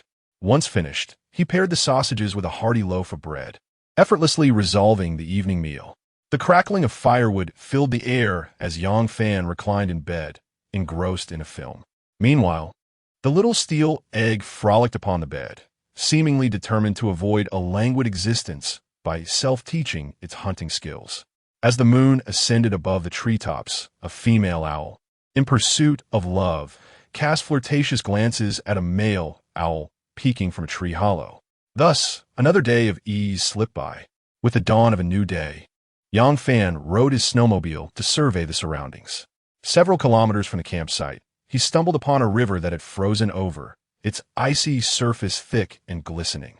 The sunlight danced upon the ice, awakening the fish beneath. After indulging in ample meat in recent days, it seemed the large fish in the river had yet to experience the same. Determined to try his hand at ice fishing, he recalled the winter fishing gear he had purchased alongside the chainsaw. Resolute, he returned to the campsite, gathered the tools, and stuffed the clingy little steel egg into his backpack, leaving a small opening for its head to poke out.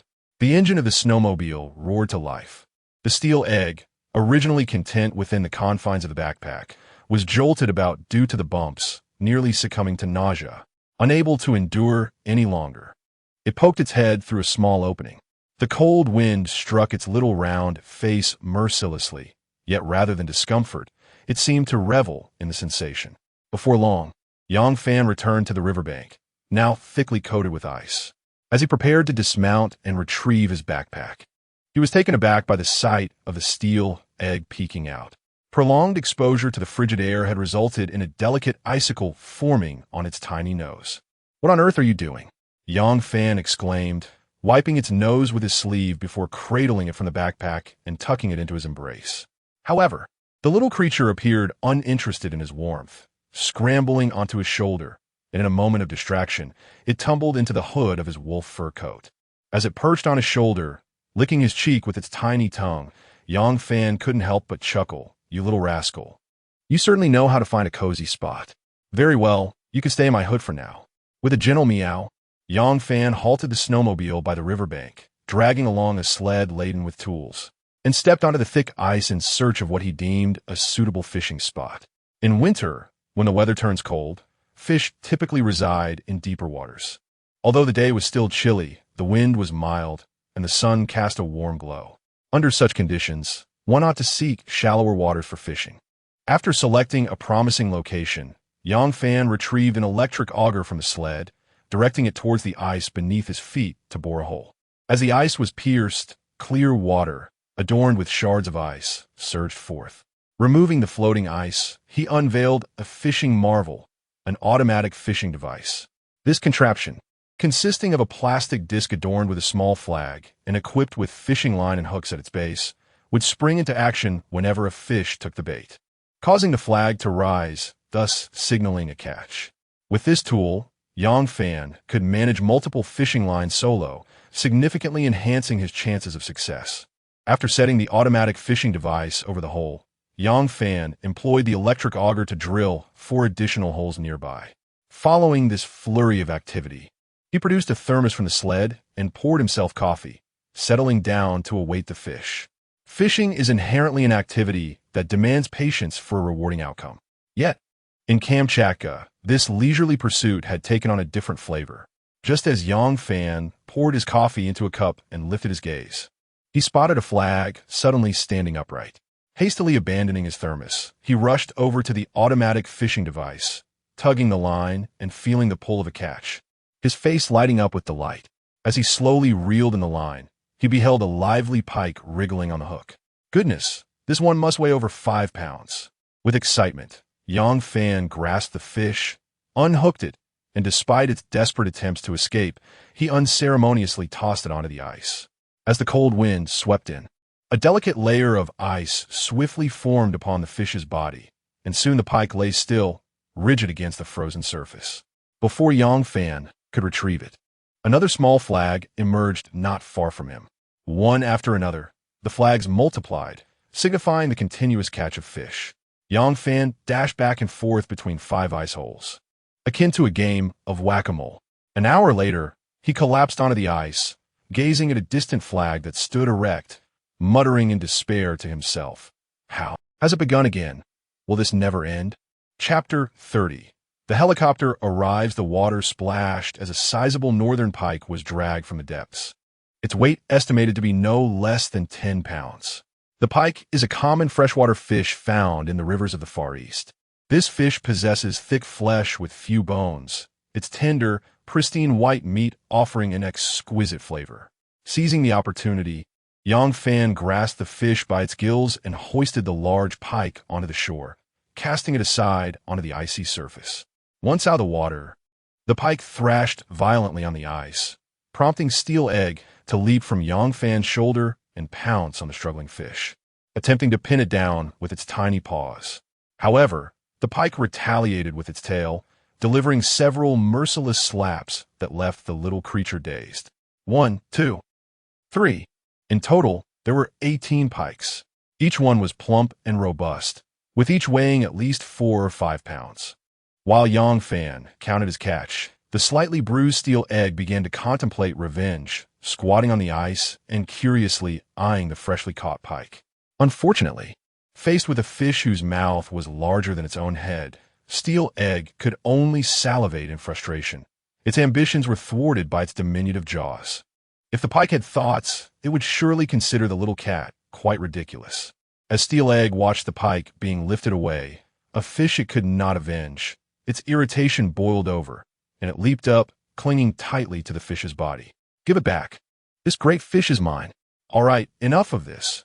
Nightfall approaches, and we must return," Yang Fan chuckled, lifting Steel Egg by the scruff of its neck and tossing it back onto his shoulder. Half of Steel Egg's body was enveloped by the warm wool fur hood, its eyes still glaring indignantly at the large pike in Yang Fan's hands. Yang Fan then retrieved a hunting knife from his leg, swiftly slicing open the pike's abdomen, extracting its innards, which he discarded into the river through a hole in the ice.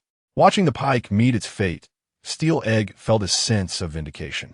Upon returning to the campsite, Yang Fan laid out all the fish he had caught, neatly arranged in the smokehouse, saving one for an evening meal of sweet and sour fish. Regrettably, all he had caught were pikes. Had it been the salmon's spawning season, he would have not only reeled in the succulent Pacific salmon, but also gathered a bountiful supply of fresh salmon roe. As night descended, Yang Fan returned to his camper, adding firewood to the fireplace to ignite it. He cleaned Steel Egg's fishy little mouth, allowing the little creature to play by itself, while he moved to the kitchen area to heat oil for cooking. The recipe for sweet and sour fish is simple, delightfully tangy without being cloying, with an amber sheen and a fragrant aroma. Yang Fan had learned the technique for this dish from his mother. First, he marinated the fish with ginger, garlic, and cooking wine for a while. Due to the pike's considerable size, he had to cut it into sections. He then coated the pieces in batter and carefully lowered them into the hot oil, frying them until they achieved a golden, crispy exterior.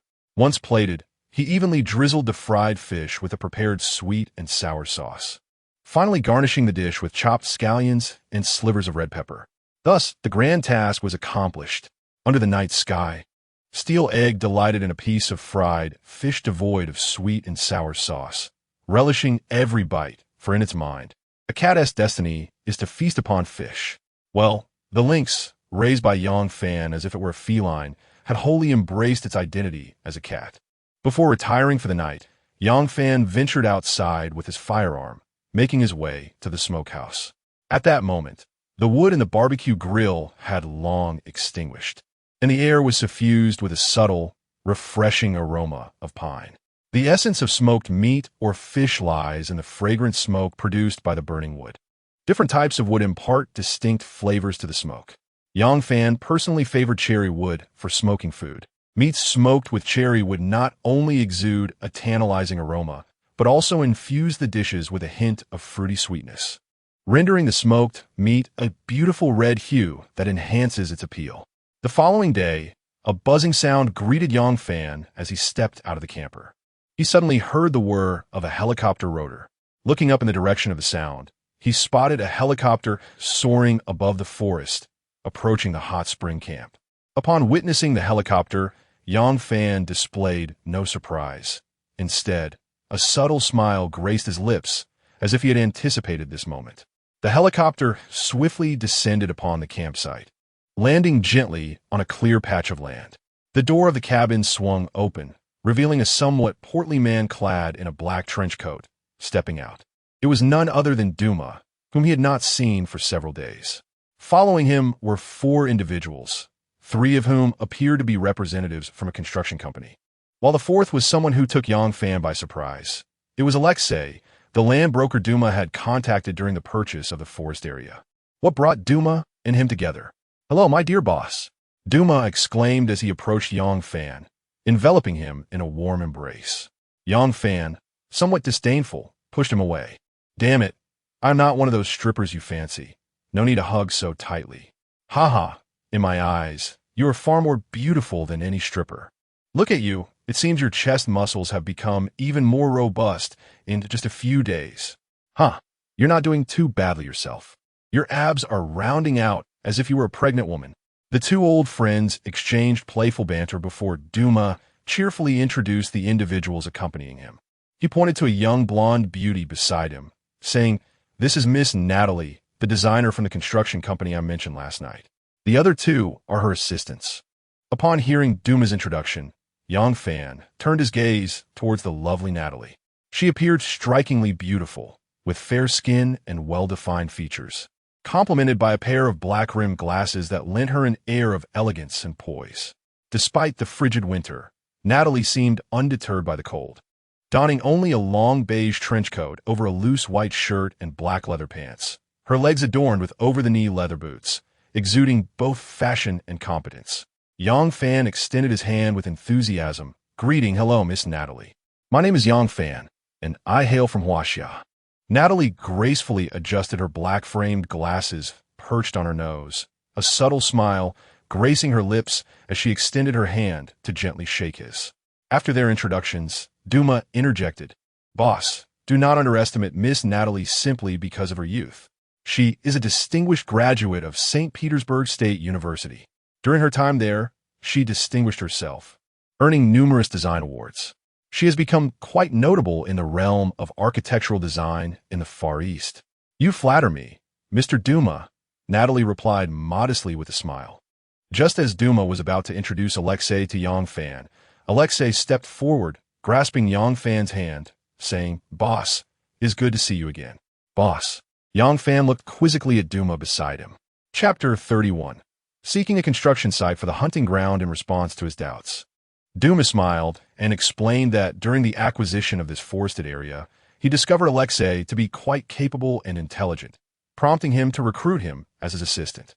Yang Fan suddenly realized, reminiscing about the time he was invited into the company by Duma, where he had often heard grand promises from this individual. Observing the excitement on Alexei's face upon seeing him, it seemed that the promises Duma made to him were likely even more extravagant than those he had received. The frigid weather outside was not suitable for conversation, so Yang Fan invited the group to continue their discussion inside the RV. As they approached the vehicle, Natalie's eyes sparkled with astonishment at the sight of the mist-shrouded hot spring lake and the RV campsite. "Boss, I never anticipated that the scenery of this campsite would be so breathtaking. And you've even constructed a wooden cabin?" Duma exclaimed in surprise. "That is a newly built smokehouse. What do you think? Isn't it lovely?" Yang Fan responded, "Indeed, it's quite nice. Why not consider establishing the hunting ground right here? We could even build a hot spring hotel," Duma suggested, to which Natalie also concurred. However, Yang Fan shook his head in refusal, stating, "I envision transforming this area into a private estate in the future and prefer not to blend it with an open-to-the-public hunting ground. That would be too cumbersome." Upon hearing his thoughts, the two exchanged glances and shared a resigned smile. As the group stepped into the RV, a wave of warmth instantly dispelled the chill from their bodies. Meow the small lynx, Steel Egg, curled up in the L-shaped sofa area, stirred awake at the sound of their entrance. Upon noticing the unfamiliar faces beside Yang Fan, the little creature leaped up in fright, arching its back and retreating to a corner, baring its teeth. Seeing Steel Egg, Duma remarked, "You have a cat? I didn't know you had one." Yang Fan chuckled, encouraging him to take a closer look. "That is far from a meerkat." As Duma recognized that Steel Egg was a lynx, his surprise deepened. "This little creature was brought to me just a few days ago." Yang Fan briefly recounted the story of how he had taken in Steel Egg, inviting the others to sit comfortably while he proceeded to the kitchen area to brew some tea. Steel Egg, sensing the approach of strangers, hastily scurried into the bathroom. Although frightened, the little creature could not resist cautiously peeking out from behind the wall, curiously observing the unfamiliar guests seated on the sofa. Once seated, Natalie surveyed the surroundings, noting the RV's immaculate cleanliness. The crackling of dry wood in the fireplace at the entrance created a cozy atmosphere, making the RV feel like a warm little home. Before long, Yang Fan returned with a tray of freshly brewed black tea. After settling down, he engaged in conversation with the group, though most of the dialogue revolved around Natalie and Yang Fan, with Duma contributing intermittently. "Mr. Yang, Duma has already provided me with a general overview of your construction ideas for the future Bear Valley hunting ground. Our main purpose for this visit is to gain a clear understanding of the site, facilitating our future design endeavors." Natalie gently sipped her tea, cradling the cup with a smile as she spoke. Yang Fan nodded in acknowledgement and then listened as Natalie inquired if he had any additional thoughts regarding the construction of the hunting ground. After a moment of serious contemplation, he articulated his recent reflections. Once she comprehended his insights, Natalie glanced at the time and, noting that it was still early, suggested they take a helicopter ride around the forested area to pre-select a few suitable locations for the hunting ground, planning to discuss further upon their return. As they boarded the helicopter, Yang Fan surveyed the cabin. This marked his second helicopter ride, and this particular model was the same M8 he had previously experienced. However, the interior of this helicopter was markedly more luxurious than the last. Upon entering the cabin, he noted the left side featured reclining seats for 8, while the right housed 2 seats and a swivel chair, complemented by a table equipped with a wireless radio and a movable fan. The front section included a crew area, a bar, and a staff locker room, while restrooms and passenger coat rooms flanked the rear entrance. The configuration and decor leaned towards a lavish business style. Earlier, he had heard Duma explain that this helicopter had been specifically rented from the city for their convenience. Thanks to a newly acquainted official with influence, the rental price was quite reasonable. A little extra for fuel sufficed. Yang Fen chuklet softly, dea sing Duma. It seems you've been mingling with those who have a voracious appetite for greed lately. In the realm of the Bear Nation, corruption was rampant, permeating from the police force to the highest echelons, with none hesitating to enrich themselves. For a foreigner aiming to conduct substantial business here, the notion of thriving without monetary grease was, to put it mildly, a fanciful dream. Yang Fan was well aware of this reality, which is why he had left Duma a sum of money, amounting to $1 million before departing for the town of Kareel Lake, instructing him to use it for necessary dealings. Duma grimaced slightly, expressing his concern. Those fellows have quite the appetite. It hasn't been long since you gave me that money, and already half of it is gone. However, it hasn't been squandered.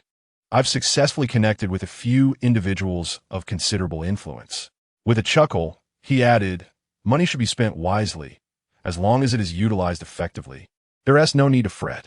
Yang Fan patted him on the shoulder with a smile, saying, all right, the plane is about to take off. We shall continue our conversation tonight. Duma glanced around at the others seated in the cabin and nodded in agreement. The helicopter's rotor blades whirred to life, and as the M8 ascended to approximately 1,000 meters, the entirety of the forest landscape gradually unfolded beneath them. The noise within the cabin was quite loud, and Yang Fan pointed towards Kareel Lake, using noise-canceling headphones to communicate with Natalie. Shall we head over that way to take a look? Through the window, Natalie gazed at the distant edge of the forest, where Kareel Lake shimmered like a sapphire, its waters deep and clear, glistening under the winter sun. That is precisely my intention as well, she replied. Kareel Lake, also known as Chiandao Lake, stands as the second largest freshwater lake in Kamchatka and is one of the most exquisite scenic spots in the Bear Country, spanning a total area of 77 square kilometers, with an average depth of 176 meters and a maximum depth of 306 meters. It becomes a congregation point for a multitude of brown bears and wildlife during the salmon migration season. Gazing through the window, one can behold the azure sky above. Due to Kamchatka's sparse population, pollution is minimal, rendering the sky exceptionally pristine. Today, the weather is splendid, with fluffy white clouds resting beneath the helicopter as it approaches the shore of Kareel Lake. The pilot begins to descend, searching for a clear patch of land until the helicopter lands smoothly. Once on solid ground, Yang Fan and his companions disembark and commence their exploration of the vicinity. After walking for a while, they come to a halt. Natalie surveys her surroundings, nodding in satisfaction, before turning to Yang Fan and inquiring, does this area also fall within your domain? Having been well acquainted with the 100,000 acres of forest land purchased by Yang Fan, Alexei, the former land agent, interjects before Yang Fan can respond, stating, indeed, this land near the lake, nearly 10,000 acres, also belongs to our esteemed boss. Chapter 32. Is the escort company legitimate? After touring Lake Kareel, the group took a helicopter ride around the nearby forested area. Upon returning to the campsite, Yang Fan, Natalie, and Duma convened in the living area of the RV to deliberate on their plans. Ultimately, they reached a unanimous decision to establish the future bear hunting ground along the shores of Lake Kareel. This location was conveniently situated near the road and not far from the hot spring camp. By paving a road through the forest between the campsite and the lake, they could ensure ease of access in the future. As for the design, it would adhere to the rustic log cabin style previously suggested by Yongfan. After concluding their discussions regarding the bear hunting ground, the afternoon was drawing near. Since the RV and trailer could comfortably accommodate at least 10 people. Equipped with all essential amenities, Yongfan feigned politeness and invited Natalie and her companions to stay overnight before departing the following day. He anticipated that Natalie would decline, considering that aside from her and one female assistant, the rest of the party, including the helicopter pilot, comprised 4 men. Where would the 2 women stay if they lodged at the campsite? Surely they wouldn't share a room with him, he mused pleasantly. To his surprise, Natalie agreed after a brief contemplation. Yongfan was taken aback. He had merely made a courteous suggestion, and he wondered if she had not discerned his intent. Noticing the astonishment on Yongfan's face, Natalie smiled playfully and inquired, "Mr. Yang, are you dissatisfied with my response?" "Oh no, not all," Yongfan stammered, attempting to clarify, but Duma interjected, "Since Miss Natalie has agreed, and my boss and I have matters to discuss tonight, we shall stay here for the evening. The conditions in the adjacent trailer are inferior. It would be better for the men, Alexei and I, to occupy that space while Miss Natalie and your assistant stay in my boss's RV." He shot a knowing glance at Yongfan, as if to say, "Aren't I clever for arranging for the 2 lovely ladies to stay with you?" Before Yongfan could respond, Natalie hesitated. Observing her uncertainty, Duma continued with a smile, "The RV has a suite. My boss's bedroom is there, and you and your assistant can sleep in the living area. Rest assured, my boss is a gentleman and will not act inappropriately." Yongfan shot Duma a glare, silently thanking him for the compliment. "That is acceptable, but I wonder if Mr. Yang agrees?" With Natalie's invitation, Yongfan felt no further reluctance and promptly consented. As new guests arrived at the campsite, Yongfan, as the host, was determined to provide a warm welcome. He presented an array of delicacies, including smoked bear meat sausages, lamb legs, lamb chops, smoked fish, and pine crab to treat everyone. After dinner, Alexei led the helicopter pilot and another male assistant of Natalie back to the trailer. Meanwhile, Natalie and her female assistant ventured to a nearby hot spring lake to indulge in the warm waters. Through the trailer window, one could observe the 2 enchanting women illuminated by floodlights, clad in alluring bikinis, joyfully swimming in the thermal lake. Duma, who was peering through the window, inquired, "Which do you think has a better figure, Natalie or her assistant?" Yongfan instinctively replied, "I believe Natalie has the superior physique. Just look at her silhouette. In our hometown, women with figures like hers tend to bear boys." Duma, puzzled, turned to Yongfan and asked, "What makes you say that? Is there any scientific basis for this?"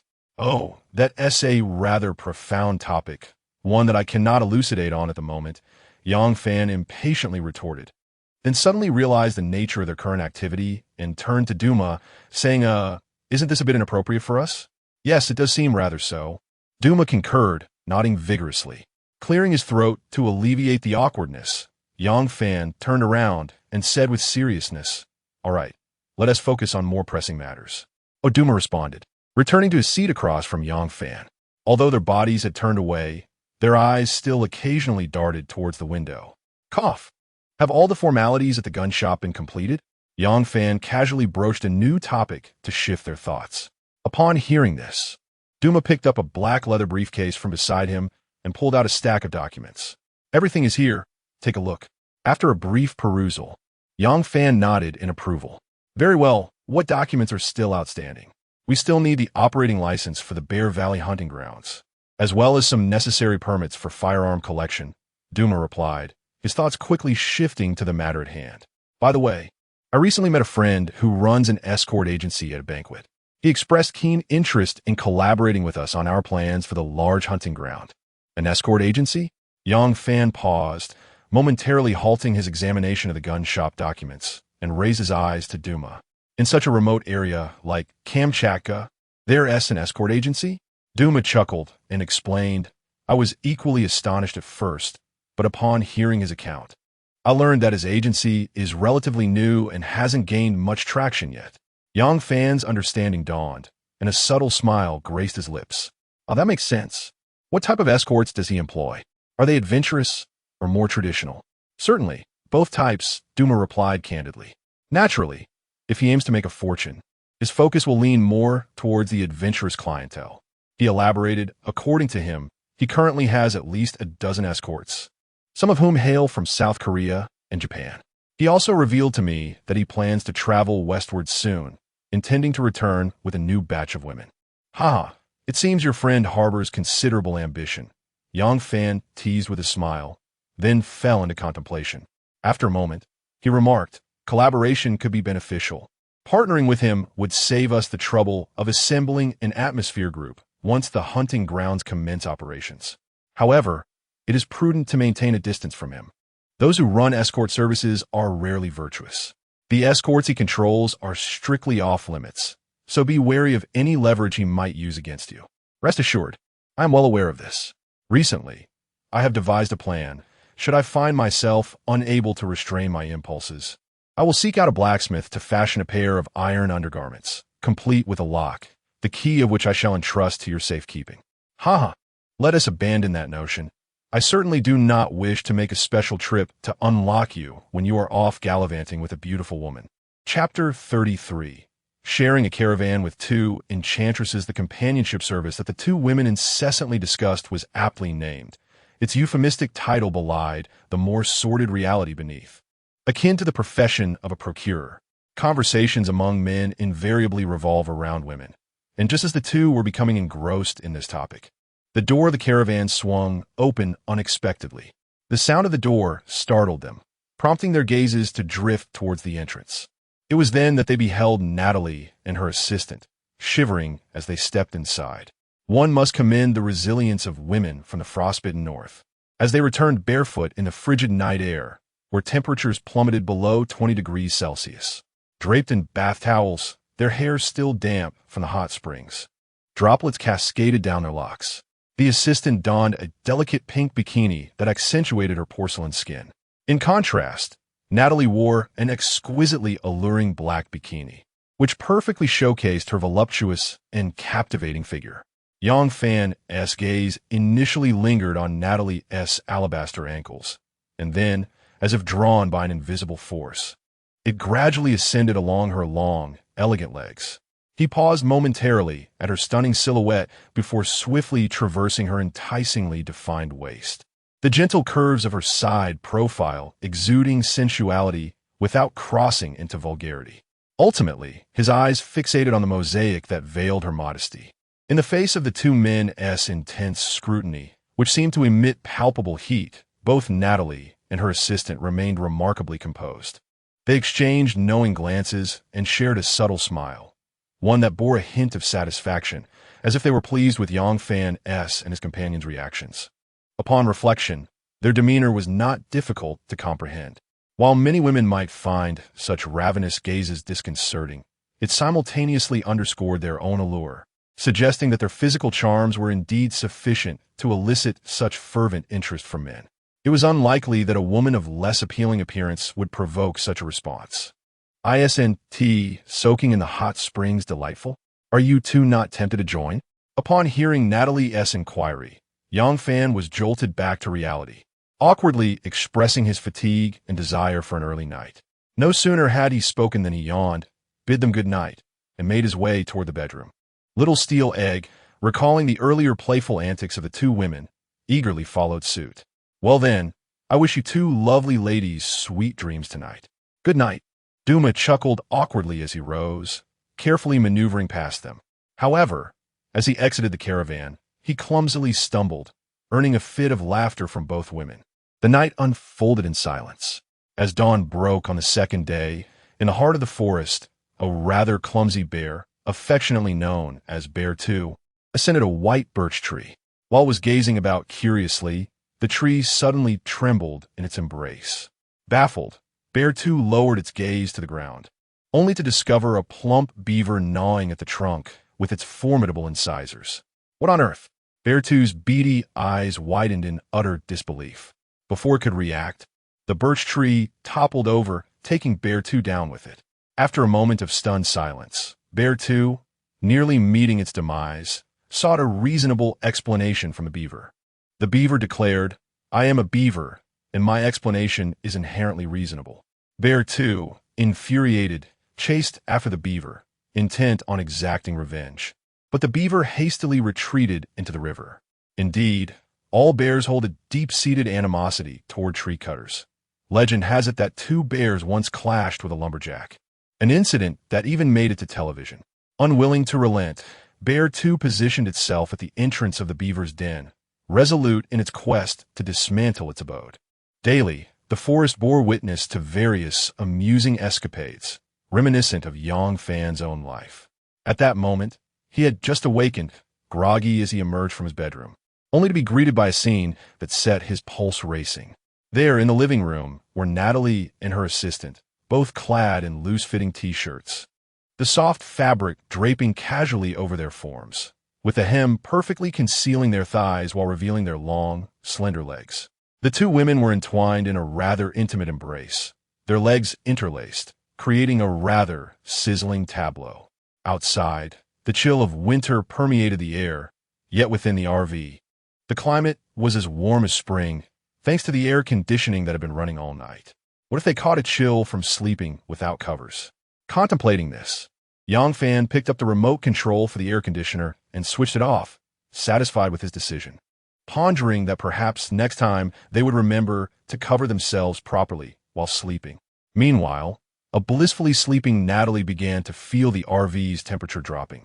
Instinctively curling up like a little kitten, her movement stirred her assistant awake. As their eyes met, the 2 women momentarily forgot they were not at home, but rather on a business trip, resting in someone else's RV. Natalie quickly sat up, tousling her disheveled hair, and stretching, her gaze drifted to the kitchen, where she spotted Yang Fan busying himself with some task, his back turned to her. Realizing that she and her assistant had inadvertently slept through the night in Yang Fan's RV, and that he must have witnessed her less than dignified sleeping posture, a blush crept across Natalie's cheeks. Donning her black-framed glasses, she padded barefoot, gathering her hair into a ponytail while greeting Yang Fan. "Good morning, Mr. Yang." Yang Fan turned with a smile, replying, "Good morning, Miss Natalie. Did you sleep well last night?" "Indeed. That was the most restful sleep I have had in quite some time. I finally understand why you chose to live alone in the forest.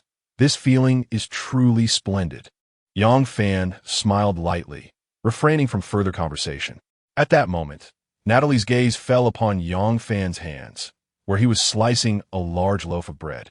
She inquired about his breakfast plans and whether he required assistance. Yang Fan was currently distressed by the task of preparing breakfast for so many on his own, and upon hearing Natalie's offer to help, he readily replied, "Then please fry some eggs and sausages for me." After saying this, he returned his focus to cutting the bread. However, after a moment of waiting, he noticed that Natalie remained inactive. Curious, he asked her what was the matter. To his surprise, Natalie awkwardly scratched her head and chuckled. Well, I rarely cook, so I can only boil milk." Yang Fan couldn't help but twitch the corner of his mouth. Chapter 34. Preparing to capture beavers upon returning to the city, I found myself with the time to search for an off-road vehicle. After breakfast, as Duma and his companions prepared to depart, Yang Fan turned to Duma, who was walking beside him. Duma, with a hint of confusion, inquired why Yang Fan needed another vehicle when he already possessed a motorhome and questioned its feasibility for transportation. Yang Fan shrugged helplessly and explained that driving the motorhome into town attracted too much attention, and its size rendered it somewhat inconvenient for traversing the forest. Duma glanced at the enormous off-road motorhome and nodded in agreement. "That is indeed a valid point. Shall I send over the large G-Class for you?" Yang Fan dismissed the idea, noting that Duma needed it for his own errands, and moreover, the forest terrain posed challenges. Thus, he preferred to find a vehicle with better off-road capabilities. Understanding Yang Fan's reasoning, Duma acquiesced. As their conversation concluded, Natalie stepped forward, her smile bright as she extended her hand. "Mr. Yang, I must express my gratitude for your generous hospitality. I must say, you truly embody the gentlemanly qualities that Mr. Duma has described." For a moment, Yang Fan's smile faltered at the term gentleman, which struck him as oddly ambiguous, more a veiled critique than a compliment. Waving farewell, he watched as the helicopter ascended slowly, heading towards the forest. Returning to his motorhome, he resumed his solitary lifestyle. Each day was exceedingly simple: rising, using the restroom, igniting the fireplace, clearing the snow from the roof, practicing martial arts, and having breakfast. On lazy days, he would sit cross-legged on the sofa, indulging in games and snacks, often spending the entire day in such leisure. Unfortunately, he remained stuck on the level featuring the oversized doll. During this time, Markov, the proprietor of the fur shop, had sent him a message stating that the bearskin carpet was ready for pickup. Upon receiving the news, Yang Fan drove back to town, retrieved the carpet, and hurried back, driven by his eagerness to play games. Once back at the campsite, he laid the bearskin carpet on the bed in the motorhome's bedroom. Retaining the bear's head and paws, the carpet gave the illusion of a bear resting on the bed. Initially, his pet, Steel Egg, was intimidated by the brown bear carpet, cowering in the corner until it observed the bear's gaping mouth, remaining motionless for an extended period before daring to approach. Ultimately, it even embraced the bear's head, playfully biting and clawing at it. After 3 aimless days immersed in gaming, finally conquering the level of the white-clad scholar in Black Myth, Wukong, Yang Fan noticed that the provisions he had accumulated, including bear meat, spider crabs, lamb legs, and smoked fish, were dwindling. Thus, he resolved to venture out and stretch his limbs. A few days prior, while fishing, he had discovered a beaver's den on the frozen river, leading him to plan a visit to capture a beaver for a culinary treat. It was said that beaver meat was delicious, comparable to beef in flavor. Moreover, it is not a hibernating creature and frequently requires diving and swimming, which is why it possesses an exceptionally warm coat. Not only is the fur densely packed, but it also consists of 2 layers. The outer layer is long and coarse, while the inner layer is composed of soft down. The fur is strikingly beautiful, appearing glossy and vibrant, generally in shades of reddish-brown, with some variations in yellowish-brown or nearly black. A complete beaver pelt does not come cheaply. Yang Fan pondered that if he could indeed capture a beaver, he could fashion a pair of snow boots from its fur, which would undoubtedly provide warmth and protection against the cold. Hunting beavers does not require firearms. Traps must be crafted to ensnare them. When Yang Fan worked as a guide in Vladivostok, he had learned from local hunters the techniques for capturing beavers, so he did not perceive it as particularly challenging. However, before attempting to catch a beaver, he needed to drive into town to procure some traps. Just as he was about to set out, Duma messaged him to inform that an off-road vehicle had been selected for him, and the deposit had already been paid, awaiting its transport from Moscow to Kamchatka. The total price of the vehicle was approximately 15 million rubles, equivalent to around 1 million yuan, which was even less than his Mercedes-Benz G-Class. Curious, Yang Fan inquired about the make of the car, speculating whether it might be a Japanese or South Korean model. Unfortunately, in the Far East, most vehicles on the streets belong to these 2 countries. Duma chuckled, assuring him it was not one of those. But when Yang Fan pressed for details, Duma teasingly declared it a secret, promising that the revelation would come once the vehicle arrived in the forested region. Faced with this, Yang Fan could only suppress his curiosity, pocket his phone, and drive off in his RV, leaving the campsite behind. Upon reaching the town, Yang Fan was momentarily uncertain about where to purchase traps. Fortunately, he was part of a chat group for the small town, and, as soon as he shared his inquiry, an experienced local hunter named Daniel reached out to him. Daniel had relied on hunting for his livelihood. Following the directions provided by passersby, Yang Fan swiftly located Daniel's home, situated on the outskirts of the town. The house, constructed from timber, resembled a modest cabin, enclosed by a wooden fence. As soon as he stepped into the yard, a cacophony of barking dogs greeted him. "Is Uncle Daniel at home?" he called out towards the interior. Shortly after, an elderly man with a white beard, somewhat frail and stooped, emerged from the wooden house. This must be the old hunter Daniel who had messaged Yang Fan. "You must be Yang Fan, the newcomer to the town," Daniel remarked, scrutinizing him with curiosity. "Yes, Uncle, I am Yang Fan, the one who just messaged you," he replied. With a creak, Daniel opened the gate, inviting him inside. As Yang Fan entered the yard, he took in his surroundings with intrigue. The area appeared somewhat cluttered, featuring several wooden structures and, not far off, a vegetable greenhouse. The sounds of chickens, ducks, and geese could faintly be heard. Suddenly, a chorus of barking caught Yang Fan's attention. Following the noise, he noticed a group of hunting dogs tethered not far from the main wooden house. This group of hunting dogs belongs to the indigenous breeds of the land of the bear, yet they are not the Caucasian shepherds. Rather, they are the Laika. The Laika originated in the 19th century, initially employed for hunting large game such as reindeer, elk, and bears. They are frequently utilized as sled dogs due to their ability to pull heavy loads, and they can also be trained to hunt smaller creatures, such as minks or birds. They are a notably exceptional breed of hunting dogs, highly esteemed within the hunting community. Chapter 35.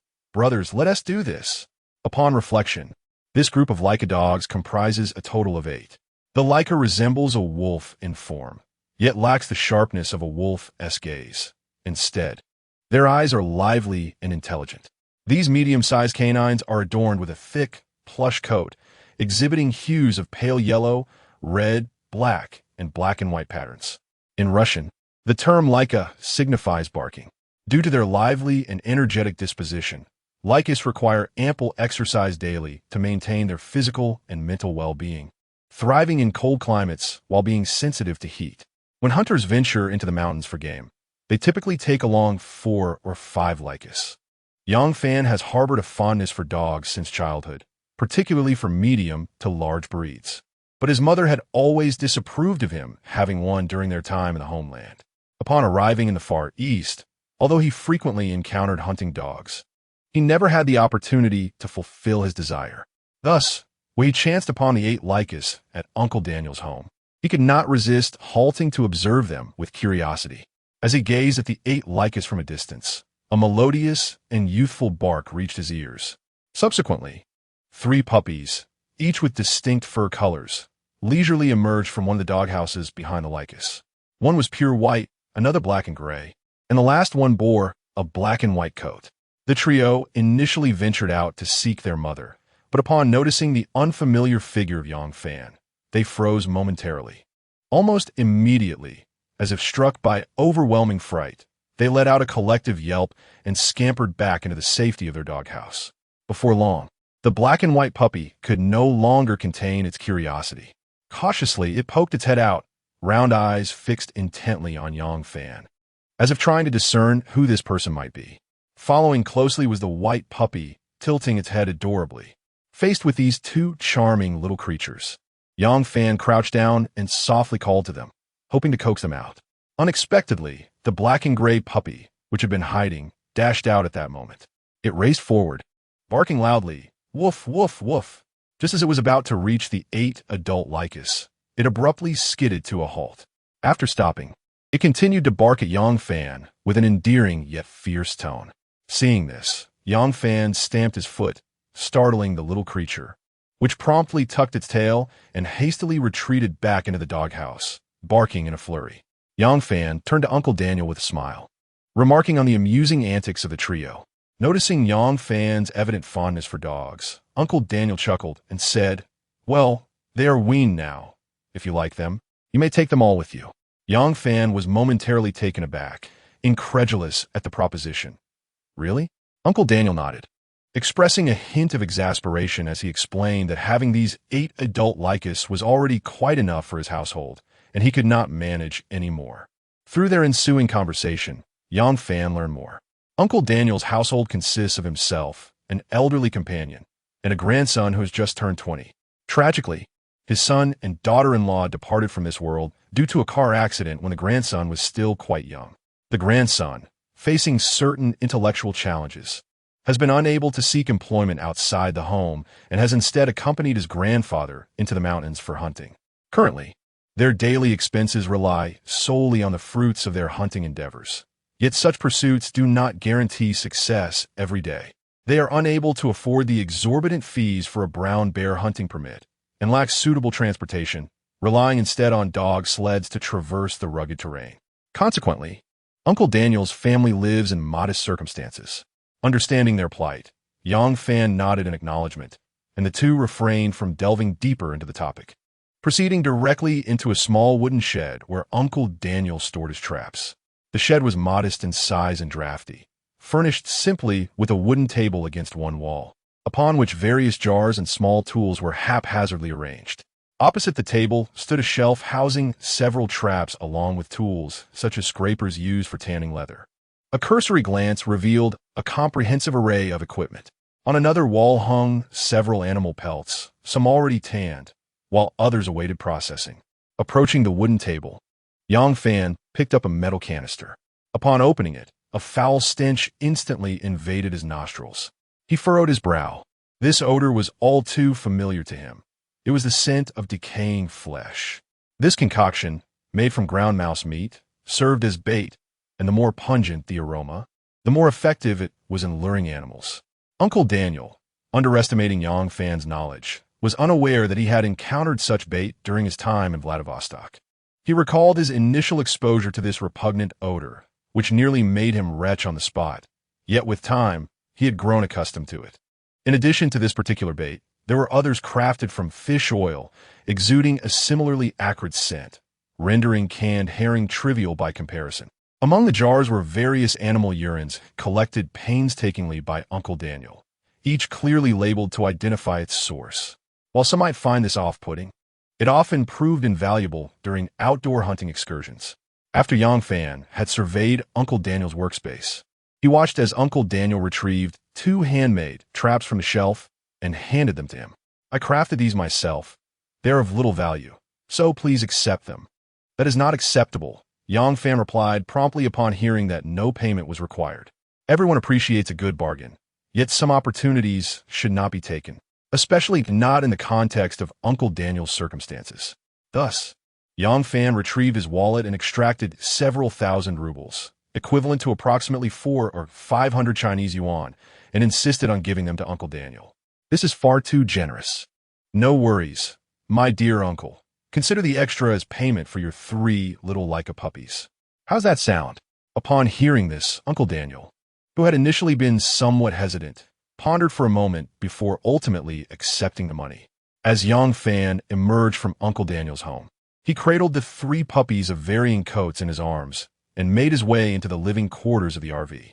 Initially, upon seeing his owner enter, the little steel ball wanted to leap off the sofa to greet him, but when it caught sight of the 3 puppies in Yang Fan's embrace, it immediately crouched low, baring its teeth in fright. Disregarding the steel ball, Yang Fan gently placed the 3 puppies on the floor, affectionately patting the most boisterous little black and gray Laika on the head. He then addressed all 3, saying, "You 3 must behave yourselves here, understood?" With that, he turned and stepped outside to close the door. The trio incessantly scratched at the door, emitting occasional whimpers. As the RV's engine roared to life and the vehicle began to move, the 3 little ones lost their balance and tumbled to the ground. Meow. Hearing the sound of a cat, the black and gray Laika instinctively rose, turning its head up to gaze at the little steel ball still crouched on the sofa. Posturing dramatically, it exchanged glances with its 2 brothers, as if communicating silently. "Brothers, let's get it." In the next instant, they all charged toward the living room. Chaos erupted within the RV, yet Yang Fan remained blissfully unaware of the commotion. At that moment, he was preoccupied with reflecting on the recent events. A purebred Laika puppy, if sold domestically, would fetch no less than 1,000 yuan. Yet he had acquired 3 for under 500. A twinge of guilt crept into Yang Fan's heart. After much contemplation, he drove to the local supermarket and purchased some essentials to deliver to Uncle Daniel's home. Upon seeing Yang Fan return, Uncle Daniel looked puzzled. However, when he noticed the various necessities Yang Fan was unloading from the vehicle and listened to his explanation, he felt a wave of gratitude. "Young man, you are a good soul. Should you encounter any difficulties in hunting in the future, do not hesitate to reach out to me. I will surely assist you." After delivering the supplies, Yang Fan waved goodbye to Uncle Daniel. Just as he was about to exit the town and head home, an old model Lada off-road vehicle suddenly blocked his path. Chapter 36. The desire to learn Chinese martial arts as Yang Fan pondered who had the audacity to obstruct his path. He observed Anton emerging from the driver's seat of a Lada automobile. "Hey, buddy, did I give you a fright?" Did you think you were encountering the mafia? Upon Yang Fan's descent from the vehicle, Anton approached with a grin, embracing him warmly. Yang Fan, with a teasing smile, remarked, "If the mafia drove cars like yours, they might as well retire from a game." On a serious note, why did you stop me? Yang Fan inquired. In response, Anton turned and gestured towards the ladle, where another individual was seated. It was at that moment Yang Fan recognized him. It was Anatoly, the young ruffian whom he had inadvertently knocked unconscious days prior. How had Anton come to associate with him? Noticing Yang Fan's bewilderment, Anton urged him to hold his questions for a moment, promising an explanation shortly. Anatoly, having exited the vehicle, shuffled over with his head bowed, slowly lifting it to offer Yang Fan an awkward smile. "Well, I brought you to him," Anton declared. "The rest is for you to explain." Confused, Yang Fan asked what matter. Anton nodded towards Anatoly, encouraging him to speak. After a moment's hesitation, Anatoly finally confessed, I want to learn Chinese martial arts from you." "What?"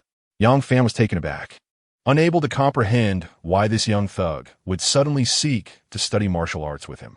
At this juncture, Anton began to elucidate the situation. It turned out that Anatoly had been persistently pestering him to introduce him to Yang Fan, expressing a fervent desire to learn Chinese martial arts.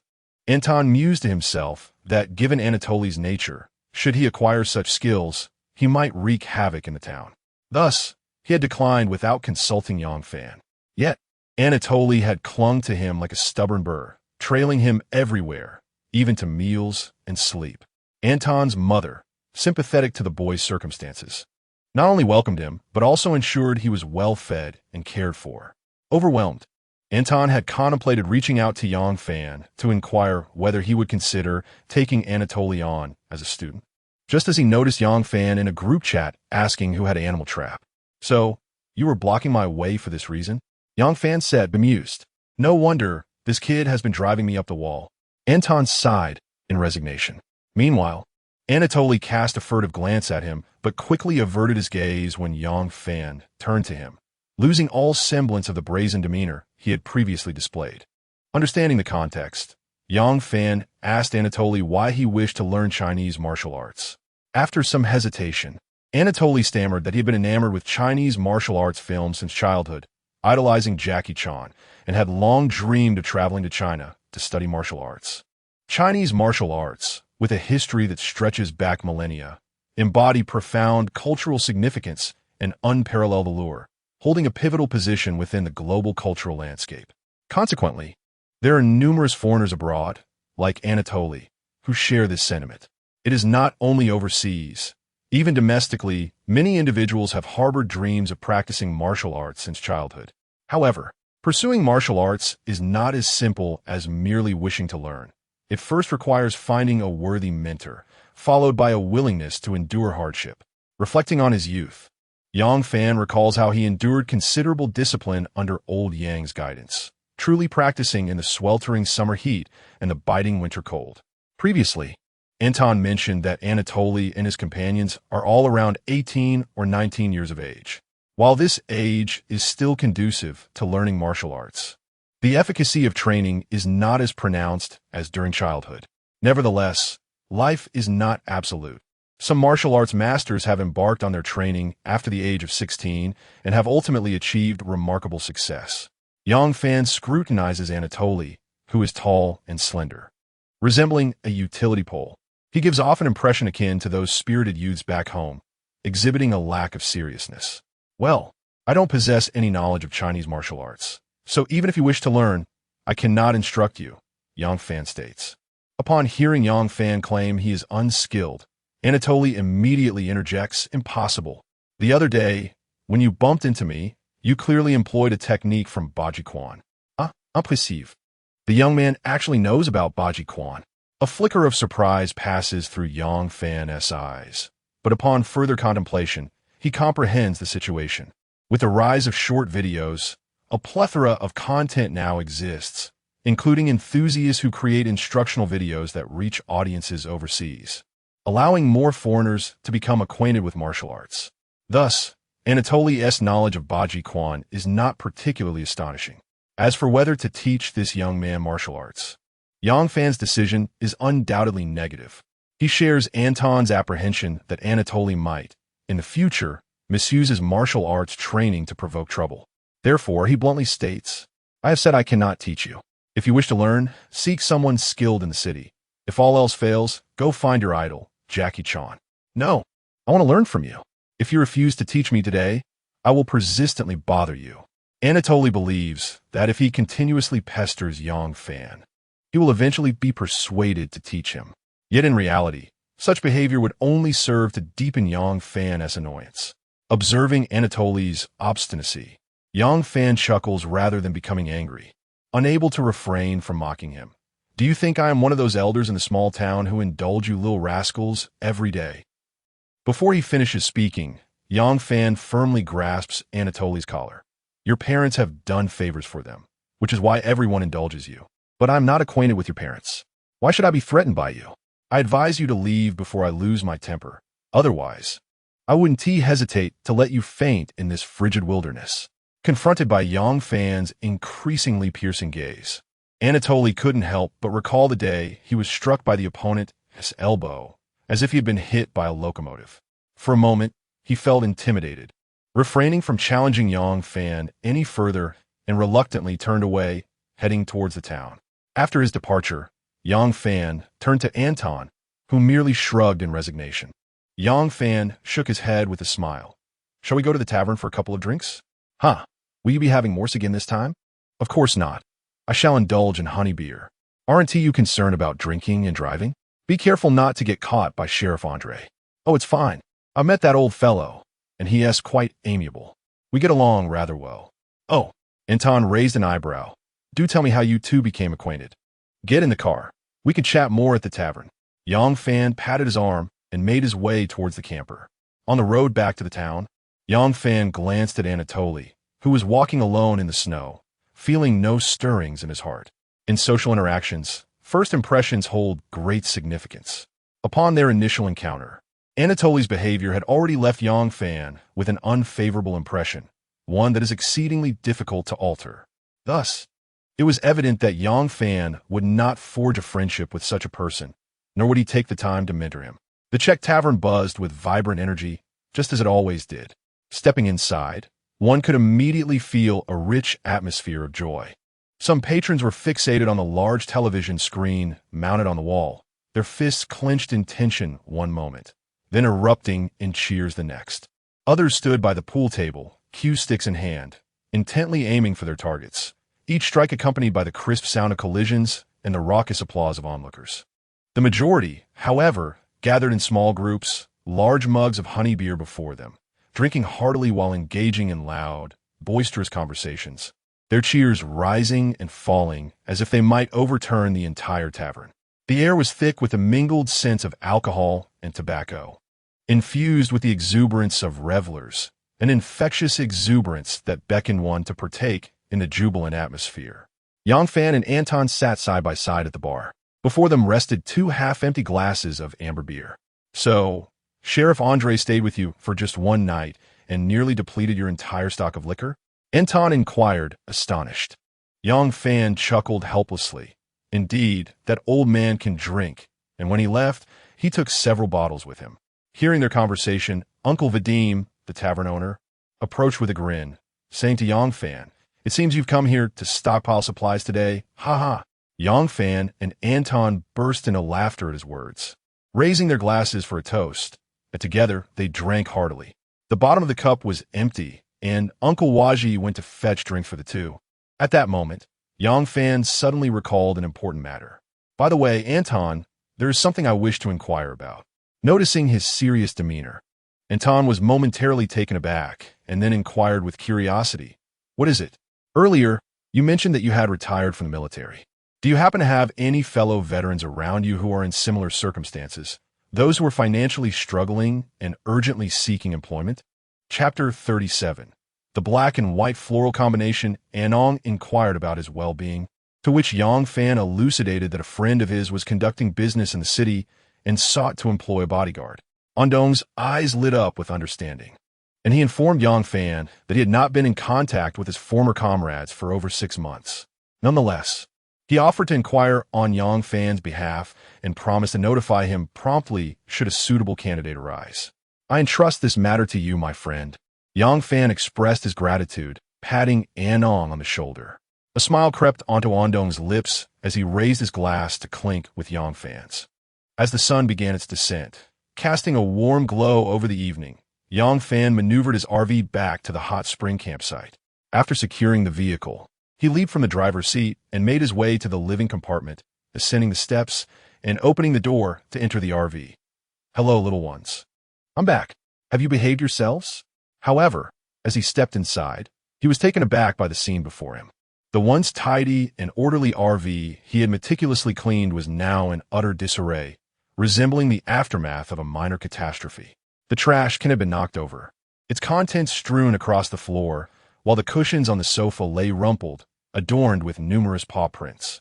Even more comical was the sight of the 4 little creatures confined within the RV. At that moment, Steel Egg was perched on the kitchen counter, hunched over and baring its teeth. The black and white Laika was sprawled on the floor, clutching a piece of garbage and relentlessly tugging at it. The gray Laika stood with its head raised, barking incessantly at Steel Egg, seemingly attempting to assert its dominance and urging it to descend. Meanwhile, the white Laika displayed sheer audacity by lifting its hind leg and urinating indiscriminately in the corner, leaving the area damp. Upon noticing Yang Fan's return, the reactions of the little ones varied. The small lynx, Steel Egg, appeared to see his savior, its eyes reflecting a glimmer of plea. In contrast, the 3 Laikas seemed to have conspired, gathering together and barking excitedly at Yang Fan, their cacophony creating quite the uproar. Goodness, are you all trying to demolish the house? Yang Fan exclaimed, exasperated, as he disregarded Steel Egg on the counter and rushed toward the trio of Laikas. Sensing his displeasure, the 3 little ones scattered in a panic, desperately seeking refuge, but the limited space of the RV allowed Yang Fan to swiftly catch them all. Armed with a slipper, he delivered a firm reprimand to their little hindquarters. After a brief while, the trio finally settled down, their heads drooping in submission. Once the RV was restored to order, night had fallen. Yang Fan hastily prepared a simple meal to satiate his hunger before serving food to the 3 Laikas and the small lynx. The dog food had been purchased alongside essential supplies for Daniel, accompanied by 3 dog bowls and 3 sturdy mats for the little ones to sleep on that night. Watching them devour their meals with fervor, Yang Fan could only shake his head and chuckle. Hurry up and eat, you 3. Once you're done, it's bath time. Soon, the petite white Laika was the first to finish the dog food in its bowl. However, it seemed unsatisfied and shifted its gaze towards the bowl of the black-gray Laika. Burp. Big brother, I'm out. The black-gray Laika, fiercely protective of its food, bared its teeth. Come on, share a bit with me, please, dear brother. Woof woof. Once the 3 little ones had their fill, Yang Fan removed his clothing and ushered them into the shower room. Initially, he contemplated tossing the trio directly into the hot spring lake. Yet, considering that the optimal age for dogs to learn swimming is between 3 to 6 months, and given their tender age, he dismissed the notion to prevent any risk of drowning. As he turned on the shower, a cascade of warm water poured down like a waterfall, splashing onto the floor and creating a crisp sound. The gentle, warm stream resembled a timely rain, softly falling upon the 3 little Laikas who were crouched on the ground. The sudden rush of water and unfamiliar surroundings unsettled them, and they struggled to adapt to the experience. They huddled tightly on the non-slip mat, shivering and barking in distress. Stop barking. Quiet down, Yang Fan chided, holding the shower head as he soaked their fur. Gradually, as time passed, the puppies' coats became damp, their once fluffy fur now clinging to their skin. Next, Yang Fan picked up a bottle of shower gel, squeezed them into his hands, lathered it into foam, and then evenly applied it to each puppy. The shower gel emitted a delicate fragrance, mingling with the steam and permeating the air. After giving the 3 little ones a bath, Yang Fan used a blow dryer to thoroughly dry their fur. Completing these tasks, he rubbed his waist, realizing that bathing them was even more exhausting than bathing himself. In the tranquil night, the cool moonlight draped a silver veil over the snow-covered forest. An owl perched on a branch, turning its head occasionally, its sharp eyes vigilantly scanning the surroundings. Meanwhile, inside the warm and cozy camper, a different scene unfolded. In the petite fireplace, pine wood crackled as it burned, casting a warm orange glow that illuminated the floor. When the lights dimmed, only the flickering light from the fire and the images on the projection screen remained. At that moment, Yang Fan lay on the living room sofa, enveloped in a thick blanket. His gaze was fixed intently on the movie playing before him, completely absorbed in its dramatic twists and turns. Beneath his feet, Steel Egg curled up into a ball, peacefully slumbering. The three lively Lycas sprawled on 3 plush mats beneath the projection screen, each adopting a unique sleeping position. The black-gray Lyca, affectionately named Little Black, lay sprawled with its belly exposed, while the white Lyca, named Little White, curled up like a fluffy little ball. The little black and white Lyca dog, affectionately named Xiaohua, lies on its side, occasionally twitching and shaking as if caught in the throes of a dream, emitting soft whimpers from its mouth. The question of whether dogs dream has long intrigued the scientific community. Although current human technology cannot penetrate the depths of an animal's dreams and animals cannot articulate their thoughts, some scientists, after extensive experimentation, have come to believe that dogs indeed experience dreams. Those who have the pleasure of being dog owners may have observed their pets' faces, mouths, and eyes displaying subtle twitches while they slumber. At times, these dogs emit gentle whines, and their limbs may move as if they are running, with some even kicking wildly on the ground. Owners with lighter sleep may find themselves awakened by their dog's nocturnal murmurs. As we often say, what occupies the mind during the day manifests in dreams at night. It is highly plausible that animals, too, echo their daytime activities in their dreams. In terms of size, smaller breeds are believed to have a higher likelihood of dreaming compared to their larger counterparts. Scientists have hypothesized about the nature of dreams among different dog breeds, suggesting that hunting dogs may dream of chasing small animals, while companion and toy breeds might dream of playful interactions and leisurely moments with their owners. Ultimately, a dog's life is inextricably linked to a loving owner.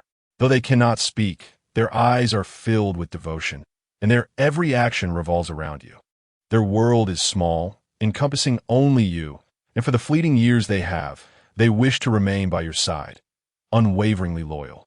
Chapter 38. The snowbound spirits as dawn broke. The sky remained shrouded in a somber hue.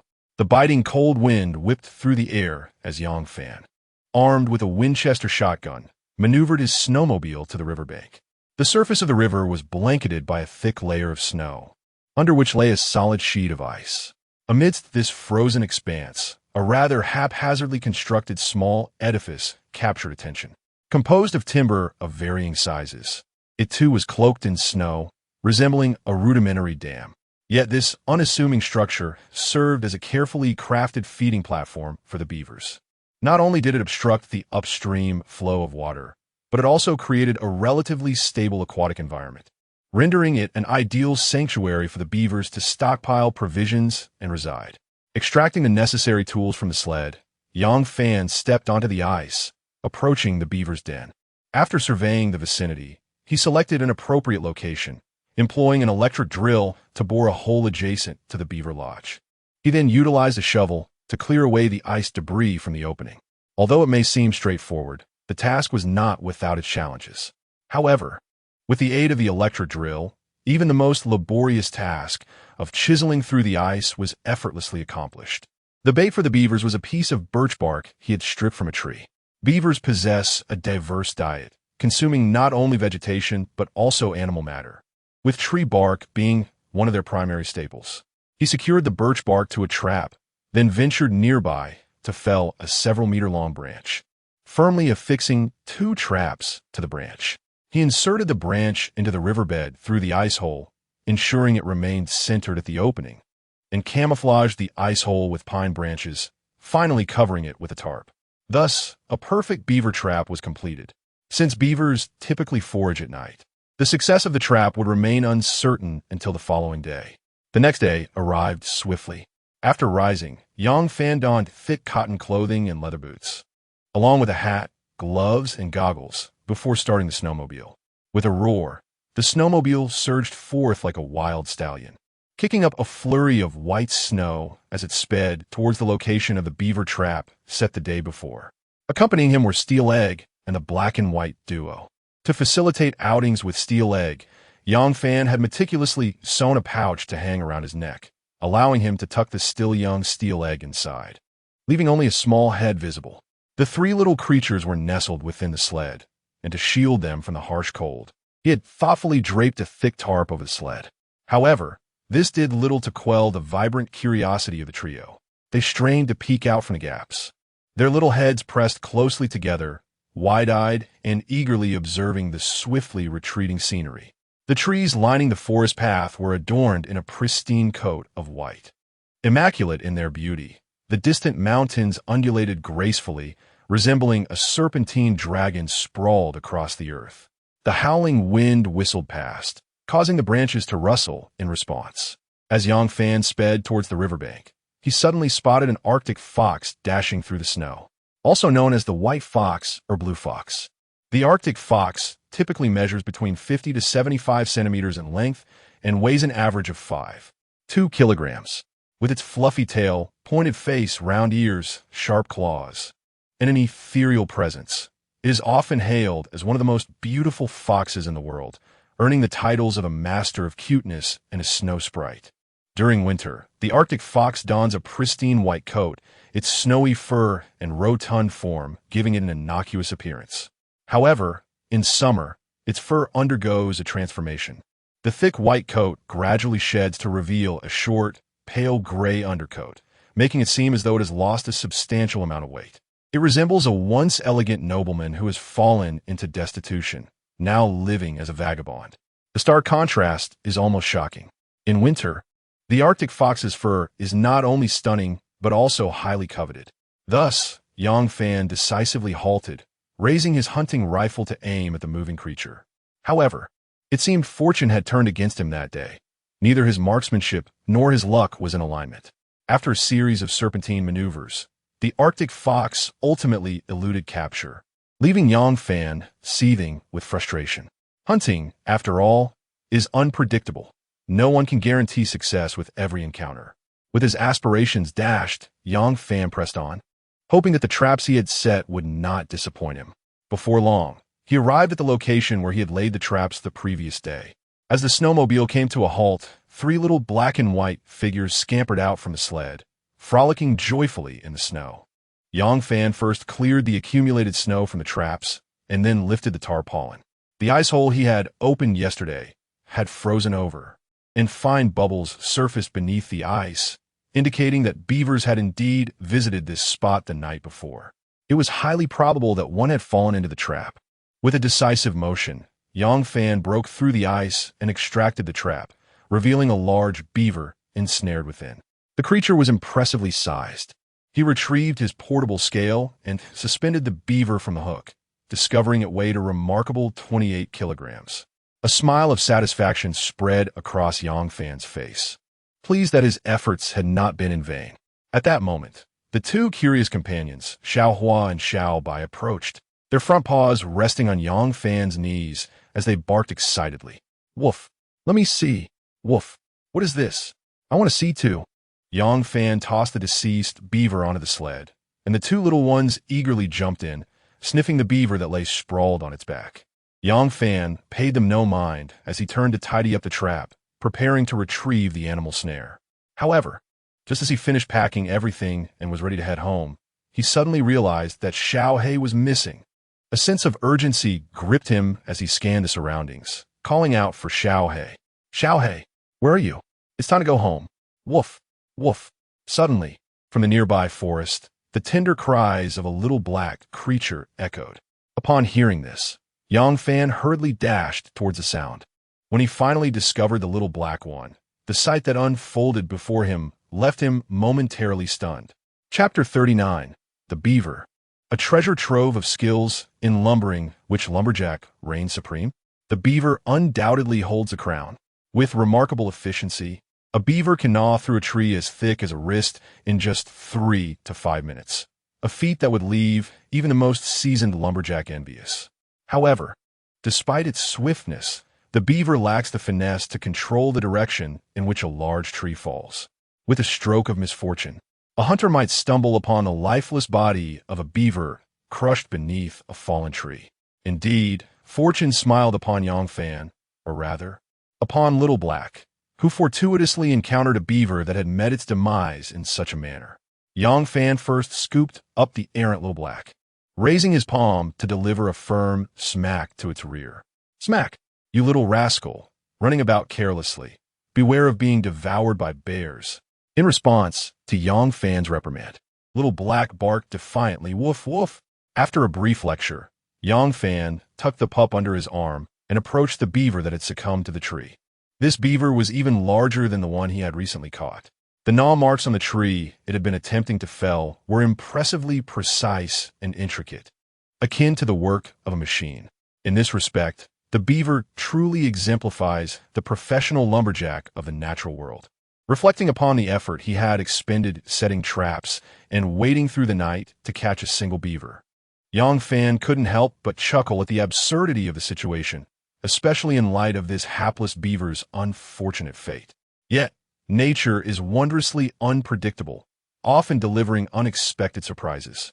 Gripping the beaver firmly, Yang Fan held it in his left hand, while his right hand cradled Little Black, and nestled within his arms was Steel Egg, peeking out curiously. Meanwhile, Little White and Little Flower followed closely behind, tails wagging enthusiastically. With 2 beavers successfully captured, Yang Fan mounted his snowmobile and headed back home. Upon returning to the hot spring campsite, he casually tossed the 2 beavers onto the ground, preparing to skin and prepare them. Beavers possess a rather peculiar appearance. Their hind feet resemble webbed duck feet, their tails are broad and flat, and their forelimbs are short. Equipped with a pair of robust orange incisors, the distinctive hue of their teeth is due to the high iron content in their enamel, rendering them exceptionally strong and sharp, truly deserving of the moniker iron teeth and copper fangs. Processing animal carcasses is not as daunting as it may seem. The key lies in familiarizing oneself with the animal's skeletal structure and organ placement. Once the joint locations were established, Yang Fan drew forth a dagger and decisively severed the tough tendons of the beaver's hind feet. After splitting the 2 hind feet, he adeptly twisted them apart and commenced the skinning process. He made an incision at the base of the tail, gradually dissecting toward the abdomen. Each cut required precision. It was essential to exert the right amount of pressure, neither too forceful nor too shallow, to avoid damaging the flesh beneath or failing to remove the hide. As he meticulously progressed toward the beaver's jaw, the entire operation resembled a surgical procedure, demanding absolute attention to detail. Meanwhile, the black and white duo, along with Steel Egg, caught the scent of blood and swarmed around him, creating a delightful commotion. Remove the internal organs, as he does not consume them. Instead, he plans to boil them in water and subsequently feed them to the 4 little ones. Animal entrails are typically rich in various vitamins and trace elements, making them an ideal nutritional supplement for pets. However, wild animals often harbor parasites to some extent, particularly the brown bear, which is known to carry a type of parasite called tapeworms. This formidable intestinal parasite can grow to a staggering length of around 21 meters. The tapeworm proliferates within the bear after it consumes salmon that carry tapeworm eggs, ultimately resulting in a significant infestation. For the sake of his own health and that of the 4 little ones, Yang Fan not only administers deworming medications regularly, but also prohibits them from consuming raw meat. While processing the beaver, he discovered 2 pear-shaped scent glands located on either side of the beaver's posterior. The legendary beaver musk is stored within these glands. Beaver musk is the least expensive of the 4 major animal musks: ambergris, musk, civet, and beaver musk. It appears as a milky, viscous liquid, and although its applications are not as extensive as those of musk and civet, it possesses a strong, pungent animal odor, second only to civet musk. Beavers typically use this musk to mark their territory, while humans exploit it for medicinal purposes, natural flavoring, and fixatives. Perfumers often incorporate it when blending floral, sandalwood, oriental, and leather fragrance notes, as beaver musk enhances the freshness of the scent and adds an emotional depth. As early as ancient Greece, Hunters specifically sought beavers for their scent glands. The extracted glands require drying until they solidify into a brown, resinous substance. This resinous beaver musk emits a slightly fishy and smoky aroma, reminiscent of musk. However, when diluted into an ethanol tincture, it develops a sweet scent akin to vanilla and raspberry. Unsatisfied with the scent of a previously purchased soap, he decided to set aside the 4 beaver musk glands, contemplating their use in crafting a handmade soap when time allows. After processing the 2 plump beavers, Yang Fan severed the beaver tails, hanging the skinned and gutted beaver meat in the smokehouse for curing. The 2 paddle-shaped beaver tails were treated with boiling water to remove their rough surface scales, which are not scales in the traditional sense, but rather indentations in the beaver's skin. It is well known that the beaver's most distinguishing features, aside from its formidable incisors capable of gnawing through wood, are its flat, paddle-shaped tail. This tail serves not only as a propeller while swimming, but also functions as an energy storage organ, much like a camel's hump. In the autumn before winter, beavers indulge in abundant feasting, storing excess energy in their tails, which swell significantly, becoming plump and rich in fat and gelatinous substance. In the eyes of formidable beasts such as wolves and brown bears, beavers represent highly coveted prey. This holds true for humans as well. As early as the Middle Ages, Europeans held a particular fondness for beaver tails, considering them a delicacy. Intriguingly, the indigenous peoples of the Americas believed that beaver tails possessed aphrodisiac properties and even enhanced virility. This illustrates the edibility of beaver tails. After careful preparation, the tail, when cooked, reveals its exquisite flavor, rich in natural fats and abundant collagen, earning it a reputation as one of the finest wild delicacies. In North America, beaver tails are often slow-roasted or simmered in soups, making them especially delightful for enjoying during camping barbecues. The method of preparation is quite straightforward. The peeled tail is marinated with high-proof vodka, scallions, ginger, and garlic to eliminate any gamey odor, followed by blanching. Subsequently, it is pressure-cooked, and once tender, it is placed on a baking tray, brushed with a secret sauce, and roasted at a high temperature. Chapter 40. The Chechen veteran. Since the day he harvested 2 beavers, Yang Fan had indulged in the succulent tail of the beaver and savored the delicacies of smoked beaver meat. He also extracted the beaver castoreum from the dried scent glands, ground it finely, and placed it into a glass jar he had purchased. He added ethanol, commonly referred to as alcohol, sealed it, and stored it in a cool, dark place. By shaking it a few times each day and allowing it to sit for a period, the beaver castoreum would gradually dilute into a tincture. This tincture could later be utilized for crafting perfumes, soap fragrances, as well as flavoring for tobacco, food, and beverages. In addition to preparing the ethanol tincture, Yang Fan infused the bear whip and bear bile he had previously procured in a high-proof vodka that he bought from the local market. He also added several wild ginseng roots and dried goji berries acquired from Uncle Daniel. Among the warrior people, there were those who understood the value of traditional herbal medicine. Around the 10th century, during the Northern Song dynasty, the culture of traditional Chinese medicine began to permeate the land of the bear people. Since that time, they had started to comprehend and utilize herbal remedies, particularly in the 19th century, when bear country physicians first encountered traditional Chinese medicine and assimilated knowledge of herbal medicine. The culture began to flourish within their society. Many herbal materials, such as ginseng, deer antler, and reishi mushrooms, became widely incorporated into the lives of these fierce warriors. A week had swiftly passed, and after spending his days concocting medicinal liquor in his camper, Yang Fan finally received a call from Anton. They arranged to meet at the Czech tavern. "Hey, Yang Fan." As Yang Fan stepped into the tavern, the owner, Vasiliki, greeted him with a smile from behind the bar. Approaching him, Yang Fan perched himself on a high stool, casually resting his right hand on the counter. "Has Anton arrived?" Vasiliki shook his head. "Not yet. Did you two have a plan?" "Indeed. He should be here shortly. What would you like to drink, morse or honey beer?" Vasiliki inquired while wiping a glass with cloth. "The usual," Yang Fan replied with a chuckle. "Just a moment." Recently, whenever Yang Fan visited the tavern, he typically opted for honey beer, so Vasiliki knew his preference well. Just as Vasiliki turned to fetch his beer, Anton finally made his entrance, accompanied by a robust man. This imposing figure stood around 6 feet 3 inches tall, with broad shoulders and a muscular build. A thick black beard adorned his chin. Approaching early March, with spring just around the corner, the weather remained quite chilly. Yet, this giant wore only a thin cotton jacket, the shirt beneath gaping open, revealing a profusion of chest hair that resembled wild grass flourishing after a generous rain. His well-defined pectoral muscles appeared exaggerated, as if 2 large melons were stuffed beneath his skin. Upon his arrival at the tavern, all patrons' eyes were drawn to him, and just a glance was enough to evoke a sense of raw power and intimidation. Anton exchanged greetings with familiar faces in the tavern before striding directly to Yang Fan, clapping him on the shoulder and laughing heartily. "Hey, buddy, sorry to keep you waiting." Yang Fan smiled and shook his head, saying, "It's nothing. I have only just arrived myself." After speaking, his gaze flickered towards the burly man beside Anton. "And who might this be?" Anton introduced, "This is my comrade, Tujanev, a Chechen. I was delayed because I went to the airport in the city to pick him up this morning." "A Chechen? Could it be that he has traveled all the way from Chechnya to Kamchatka?"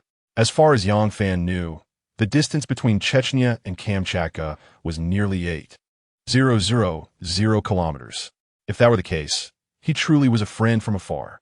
The Chechen people are a branch of the Caucasian ethnic groups, also known as the Vanak, who refer to themselves as the Nak.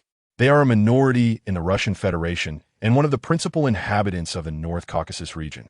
Anton seemed to notice Yang Fan's surprise and explained with a smile that Tujanev had left Chechnya after retiring and was now living alone in the Magadan region of Russia. He had retired from the military 6 months later than Anton. Upon hearing this introduction, Yang Fan shook Tujanev's hand and promptly invited both men to take a seat. "Would you like something to drink?" After sitting down, Tujanev's demeanor appeared somewhat aloof as he gruffly replied, "Just beer will do." Noticing this, Anton leaned towards Yang Fan and lowered his voice, advising him not to take it personally, as his comrade was generally not one to engage in conversation, treating everyone the same way. Yang Fan smiled and shook his head dismissively, then requested 2 mugs of honey beer from the tavern owner, Vachkin. "Buddy, after you spoke to me that day, I reached out to several close comrades, but aside from Tujanev, they all have other commitments or cannot come at the moment. However, rest assured, this big fellow, Tujanev, is quite formidable. Not only is he an exceptional marksman and skilled in combat techniques, but he has also undergone training at the Chechen Special Forces University, excelling in driving various specialized vehicles during his service." Upon hearing about the Chechen Special Forces University, Yang Fan displayed an expression of astonishment. He had heard of this institution long before. As far as he was aware, the Chechen Special Forces University is located in Grozny, Chechnya, primarily aimed at training active military personnel for the Russian Federation. Additionally, it provides foundational and advanced training in combat for other military professionals and employees of various power agencies, as well as custom training for security companies. Not only that, but this military academy also offers training programs for global visitors. Many military enthusiasts from China have traveled great distances to enroll in courses that immerse them in the militarized teachings of the fighting spirit. The Chechen Special Forces University can be divided into 2 tiers. One is an amateur class designed for visitors, while the other is a professional class specifically for military personnel. Since Anton mentioned that Tujanev had studied there, it was certainly not in the amateur class. After a while of casual conversation, Tujanev, who had been silent for a long time, finally turned to Yang Fan and asked, "I heard from Anton that you're looking to hire a bodyguard." Yang Fan set down his glass and replied with a smile, "Indeed, but the person to be protected is not myself. It is a friend of mine." Tujanev then inquired in a low voice, "Is this for standard security or high-risk protection?" What he inquired about pertains to the complexity of security tasks. Routine security involves ordinary daily duties, wherein security personnel are required to be in close proximity to their employers to provide protection. Conversely, high-risk security necessitates frequent forays into perilous regions or areas embroiled in conflict, with a level of difficulty reflecting on the remuneration offered. In the land of the bear, the cost for everyday security personnel may approximate the standard rates for hiring bodyguards in the land of the dragon. In contrast, in the land of the dragon, depending on individual requirements, a bodyguard's annual salary typically ranges from several hundred thousand to millions, with a majority falling around 2 to 300,000. My friend is merely engaged in a small venture in the city and has not offended anyone. After Yang Fan recounted the general situation, Turgenev gained a preliminary understanding. Would you be amenable to a monthly fee of 300,000 rubles? This sum translates to just over 20,000 yuan. Yang Fan had recently researched the nuances of hiring bodyguards in the land of the bear. Thus, he recognized that Turgenev was not exorbitantly demanding. He rhythmically tapped his fingers on the table and replied with a faint smile. The price is acceptable, but I have one stipulation. What stipulation? Turgenev's expression turned quizzical. Do you wish to test my capabilities? Before he could finish speaking, his gaze darted to Anton, who was positioned between them, and a smirk graced his lips. If that is the case, it is quite simple. We can find a place to demonstrate marksmanship. Or perhaps I could engage in a bout with Anton to showcase my skills. Anton abruptly expelled the beer he had just sipped, resisting the notion. What are you talking about? I have no interest in seeking out punishment. Moreover, your matters are your own, and you could challenge Yang Fan instead. Why involve me? Him? Turgenev cast a sidelong glance at Yang Fan, a flicker of disdain gleaming in his eyes, and chuckled. He is just an ordinary person. It is best to leave him out of this. Noticing his condescension, Yang Fan remained unperturbed, responding instead with a calm smile. We shall discuss fighting later. For now, allow me to finish my point. Anton had initially intended to mock Turgenev for the price he would pay for his words. However, upon hearing Yang Fan, he turned his gaze towards him alongside Turgenev. In the face of their inquisitive stares, Yang Fan slowly articulated, My requirement is that the individual you are to protect remains unaware that I have orchestrated your presence by their side. In essence, you must devise a means to approach them, compelling them to voluntarily propose your hiring as their bodyguard. Chapter 41.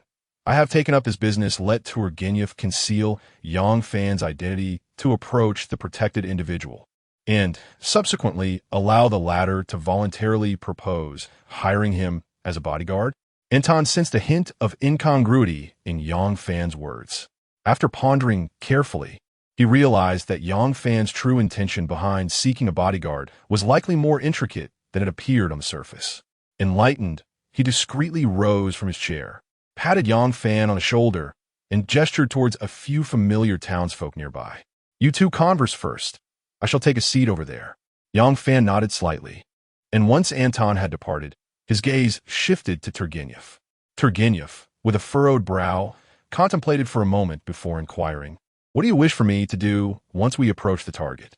Hearing this, Yang Fan moved to the seat recently vacated by Anton, leaned closer to Turgenev, and conveyed his thoughts in a hushed tone. After concluding, he leisurely raised his glass to sip, while Turgenev fell into deep thought. Minutes later, Turgenev emerged from his contemplation, resolutely stating to Yang Fan, I shall take up this business. A slight smile graced Yang Fan's lips as he lifted his glass, exclaiming, Then let us toast to a fruitful collaboration. With a resounding clink, Turgenev raised his glass in response, murmuring, To a pleasant partnership. Hey, Anton, we should be on our way. After downing the contents of his glass, Yang Fan stood to settle the bill and beckoned Anton, who had been engaged in idle banter with the neighboring patrons. Bidding farewell to the tavern owner, Vachkin, the trio exited the establishment. Where to now? Stepping outside, Anton shivered from the chill of the wind and turned to Yang Fan. We are off to conduct an entrance assessment for our Mr. Turgenev. A subtle smile played on Yang Fan's lips, hinting at deeper implications. Upon hearing entrance assessment, Anton and Turgenev exchanged glances. Unable to suppress his curiosity, Anton asked Yang Fan, What exactly are you planning to assess? The two aspects Turgenev previously mentioned, shooting and combat, Yang Fan replied, arms crossed, at a leisurely pace. Upon hearing shooting, Anton shrugged, displaying a lack of interest. After all, he was well aware of Turgenev's marksmanship and felt no inclination to engage further. However, when the word combat reached his ears, his eyes suddenly brightened, a spark of excitement igniting within him. Tentatively, he asked Yang Fan, Who will he be sparring with? Did he not just claim, "I am an ordinary person"? If that is the case, then let this ordinary man have a go with him, a special forces operative from Chechnya, and see how he measures up. With that, Yang Fan confidently locked eyes with Turgenev. Taken aback by the challenge, Turgenev stared back, and upon realizing his initial disbelief was unfounded, a smirk began to form at the corners of his mouth. "You are certain you wish to spar with me? Why not?" Yang Fan tilted his chin slightly, his tone laced with provocation. Soon, the three arrived at the Xionggu gun shop in the town. "Boss, you're here." Upon seeing Yang Fan enter, Nevsky greeted him warmly. Yang Fan nodded and inquired about the current state of the shop and its business. Learning that everything remained unchanged, he turned to Turgenev, saying, "Feel free to choose whatever you like. We shall conduct the assessment using the firearms here." From Nevsky's manner of addressing Yang Fan, Turgenev deduced that this gun shop belonged to the young man from Huaxia. Thus he was not particularly astonished. He surveyed the surroundings and proceeded directly to the counter that displayed handguns. Prior to Yang Fan's acquisition, the shop had already sold handguns, albeit with a limited selection, as few in the small town were eligible to purchase them. Just days after receiving the paperwork for the shop's transfer from the Duma, Yang Fan had visited the store again while collecting a bearskin carpet, choosing for himself a CZ-75 semi-automatic pistol. This particular firearm is one of the most iconic and successful semi-automatic pistols from Czechoslovakia, first introduced in the 1970s, and it remains a principal weapon for both the Czech military and police forces. The CZ-75 is also renowned as an exceptional export model, enjoying popularity not only in North America and Europe, but also in the Bear Country. The early variants fired 7.65 mm ammunition, while later models predominantly utilized the 9.19 mm Parabellum cartridge. Additionally, a .40 caliber version is available in various regions, with a magazine capacity of 12 to 15 rounds.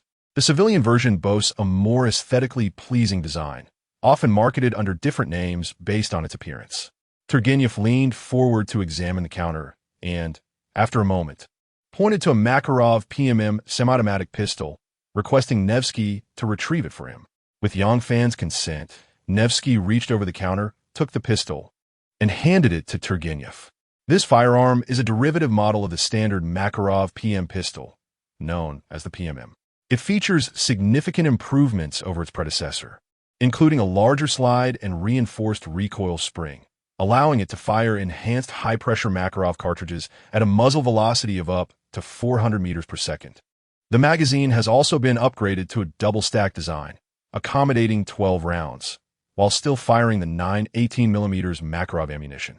The exterior of the gun has undergone phosphating treatment, increasing its corrosion resistance, and the grip has been redesigned using engineering plastic. However, production of this model is limited, primarily serving as standard issue for special forces. In contemporary times, it has become a common item in the civilian market of the Bear Country. Turgenev held the firearm with care, his gaze intent as he meticulously examined it. He first scrutinized the exterior for any flaws or damages. Then, with practiced ease, he ejected the magazine to ensure that its spring and loading mechanism functioned correctly.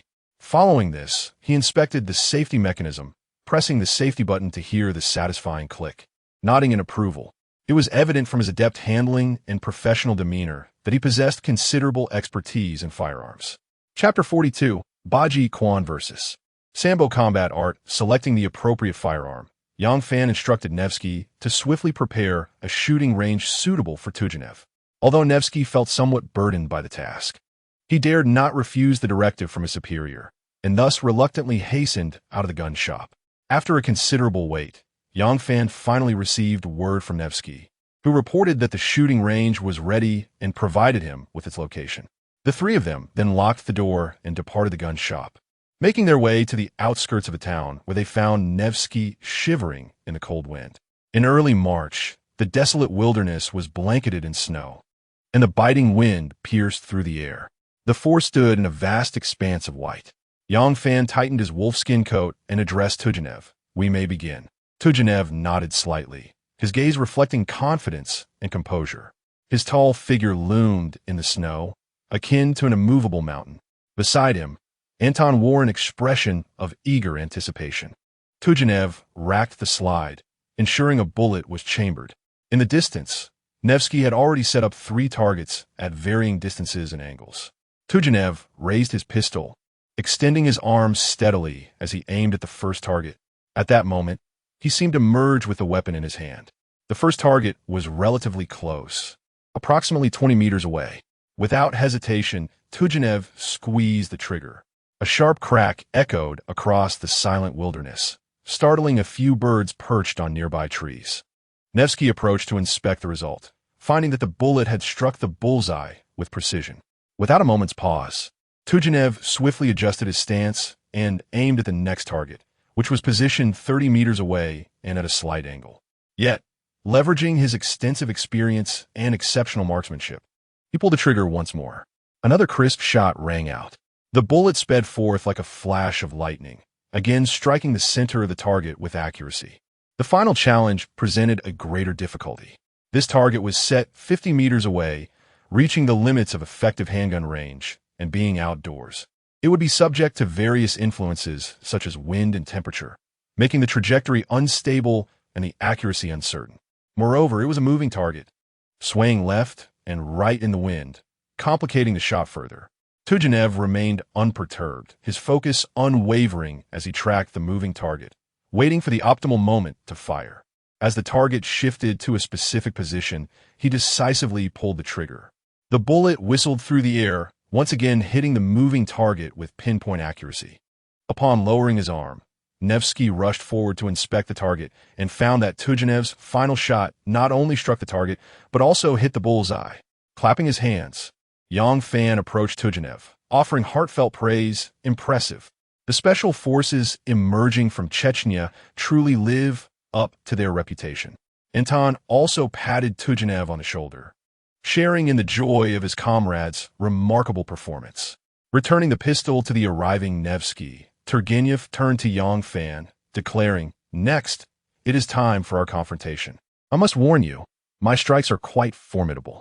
Unfazed by his provocation, Yang Fan responded with a calm smile. "Very well, let us not change locations. We shall commence right here." With that, he removed his wool fur coat and handed it to Nevsky, positioning himself opposite Turgenev. As the two prepared for close combat, Anton and Nevsky instinctively distanced themselves, standing by to observe the impending clash. Noticing the stark disparity in size between the two combatants, Nevsky voiced his concern to Anton. "This Turgenev is as robust as a grizzly bear. Do you believe my boss can triumph over him?" Although Anton had witnessed Yang Fan's prowess, his previous opponent had been a mere amateur. He was acutely aware of Turgenev's formidable skills, which not only matched his strength but also boasted exceptional combat abilities. Despite harboring some confidence in Yang Fan, Anton felt a twinge of anxiety for him. The cold wind howled, and snowflakes danced around the two men, as if cheering on the forthcoming battle. The gazes of Yang Fan and Turgenev met like blades, the atmosphere thick with tension. Turgenev was the first to strike, lunging at Yang Fan like an enraged bear, hoping to employ the swift grappling techniques learned in the military to overpower him. Sambo, a martial art originating from the land of the bears, integrates various combat techniques, including wrestling, judo, and boxing. With a determined glint in his eye, Yang Fan planted his feet firmly in the snow, his body slightly lowering as he initiated the stance of Baji Quan. In the fleeting moment before Turgenev could close the distance, Yang Fan unleashed a sudden elbow strike aimed at Turgenev's chest.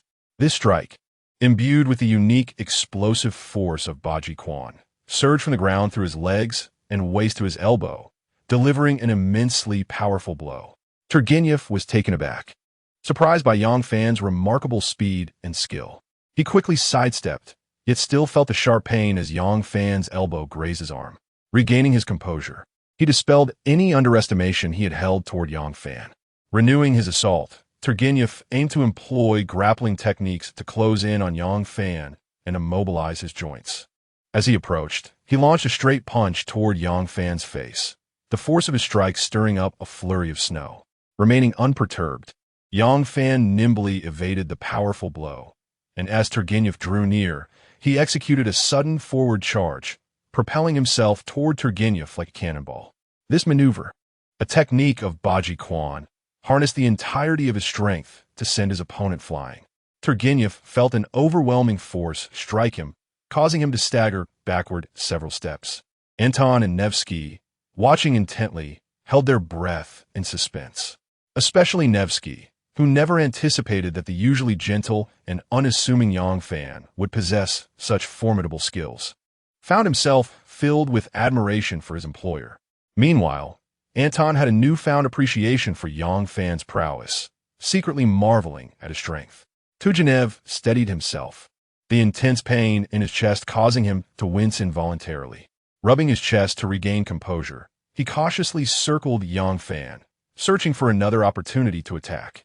Suddenly, he lunged forward, attempting to ensnare Yang Fan's neck from behind with a chokehold. Yet, Yang Fan was already prepared. He swiftly crouched down while delivering a powerful punch aimed at Turgenev's abdomen. The force of the strike was fierce, infused with the unyielding energy of the Bajikwan style. Caught off guard, Turgenev was struck and immediately felt a sharp pain in his stomach. His breath momentarily halted. Yang Fan seized the advantage, launching a relentless series of attacks. He executed the Bajikwan techniques, such as the crushing hammer and the descending dragon, each move precisely targeting Turgenev's vital points. Under the onslaught, Turgenev gradually found himself on the defensive, astonished by Yang Fan's seemingly ordinary exterior, which belied his profound combat skills and devastating power. In a moment of fierce confrontation, Yang Fan identified the opportune moment and unleashed a cross-strike, sending Turgenev crashing to the ground. Lying in the snow, Turgenev gasped for breath, his eyes devoid of anger, filled instead with respect for Yang Fan's abilities. Yang Fan approached, extending his hand to help him up, smiling as he said, "Congratulations, you have successfully passed the interview." Turgenev grasped Yang Fan's hand, a rare smile breaking across his face. "You, my friend, are truly a hidden gem. Today has indeed opened my eyes." At that moment, Anton and Nevsky also approached. Nevsky draped a coat over Yang Fan, while Anton chuckled, "Ha, I warned you not to underestimate him." Turgenev scratched his head in confusion, asking, "When did you warn me? I don't recall that." Suddenly, Anton remembered that throughout this ordeal, he had merely been a spectator and had indeed failed to alert his comrade. Embarrassed, he raised a hand to scratch his nose. "I reminded you in my mind." Turgenev retorted with a laugh, "You insufferable rascal." Yang Fan and Nevsky exchanged smiles. Under the afternoon sun, their silhouettes stretched long across the snowy landscape. The fierce battle just fought becoming an unforgettable memory for Turgenev. Chapter 43. A thorough clean of the RV. After Turgenev successfully completed the interview, Yang Fan and his companions returned to the RV. Inside, Anton and Turgenev sipped red tea while engaging in a spirited discussion about the recent thrilling confrontation.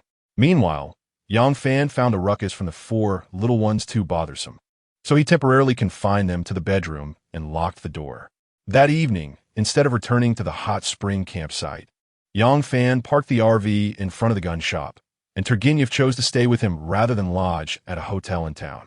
To host Turgenev, Yang Fan made a special trip to the local supermarket, purchasing fresh beef and lamb. And then he stopped by the Czech tavern to buy a large barrel of honey beer. That night, the four of them, Turgenev, Anton, and Nevsky, enjoyed a delightful feast of traditional Chinese hot pot. The following morning, Turgenev, with the 100,000 rubles that Yang Fan had entrusted to him, was driven back to the city by Anton to fulfill the task assigned to him. Thud, thud, thud. Outside the RV, as Yang Fan waved goodbye to Anton, he spotted Nevsky arriving for work on a three-wheeled motorcycle. The exhaust was spewing black smoke, and the vehicle emitted a cacophony of sounds reminiscent of a relic from World War II. Just as the motorcycle was about to reach Yang Fan, Nevsky skillfully braked, removed his helmet, and greeted Yang Fan with a smile. "Good morning, boss. You little rascal, if you had gone any faster, you might have crashed into the gun shop. What is the matter? Have you been watching too many American action films lately and plotting something for a shop? I must inform you, we do not practice zero-down purchases here." Upon hearing his boss's playful banter, Nevsky chuckled sheepishly. After a brief chat at the entrance of the gun shop, he parked his motorcycle and went inside to work. Once he left, Yang Fan returned to the RV. As he stepped inside, he was greeted by the sight of a disheveled living area. Wrinkled sofa cushions, remnants of last night's meal scattered across the dining table, and a layer of dust and footprints covering the floor. Observing the chaos, Yang Fan sighed in resignation. It was evident that a thorough cleaning was in order.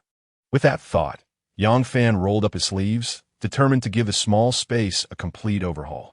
He first grabbed a broom to gather the litter on the floor, then fetched a bucket of clean water, soaked the mop, and began scrubbing the floor vigorously. During his cleaning spree, Steel Egg had yet to wake, still nestled comfortably in the warm blankets of the bedroom. Meanwhile, Little Flower and Little White frolicked outside in the snow. Recently, the three little ones had been trained by Yang Fan to do their business outside and even remembered to return to the RV after playtime. So he was not concerned about them wandering off. The only exception was the mischievous Little Black, who remained indoors, curiously tilting its head and staring intently at the mop in Yang Fan's hand. Suddenly, driven by an inexplicable surge of excitement, it dashed towards the mop, clamping its mouth around it as if it were a thrilling new toy.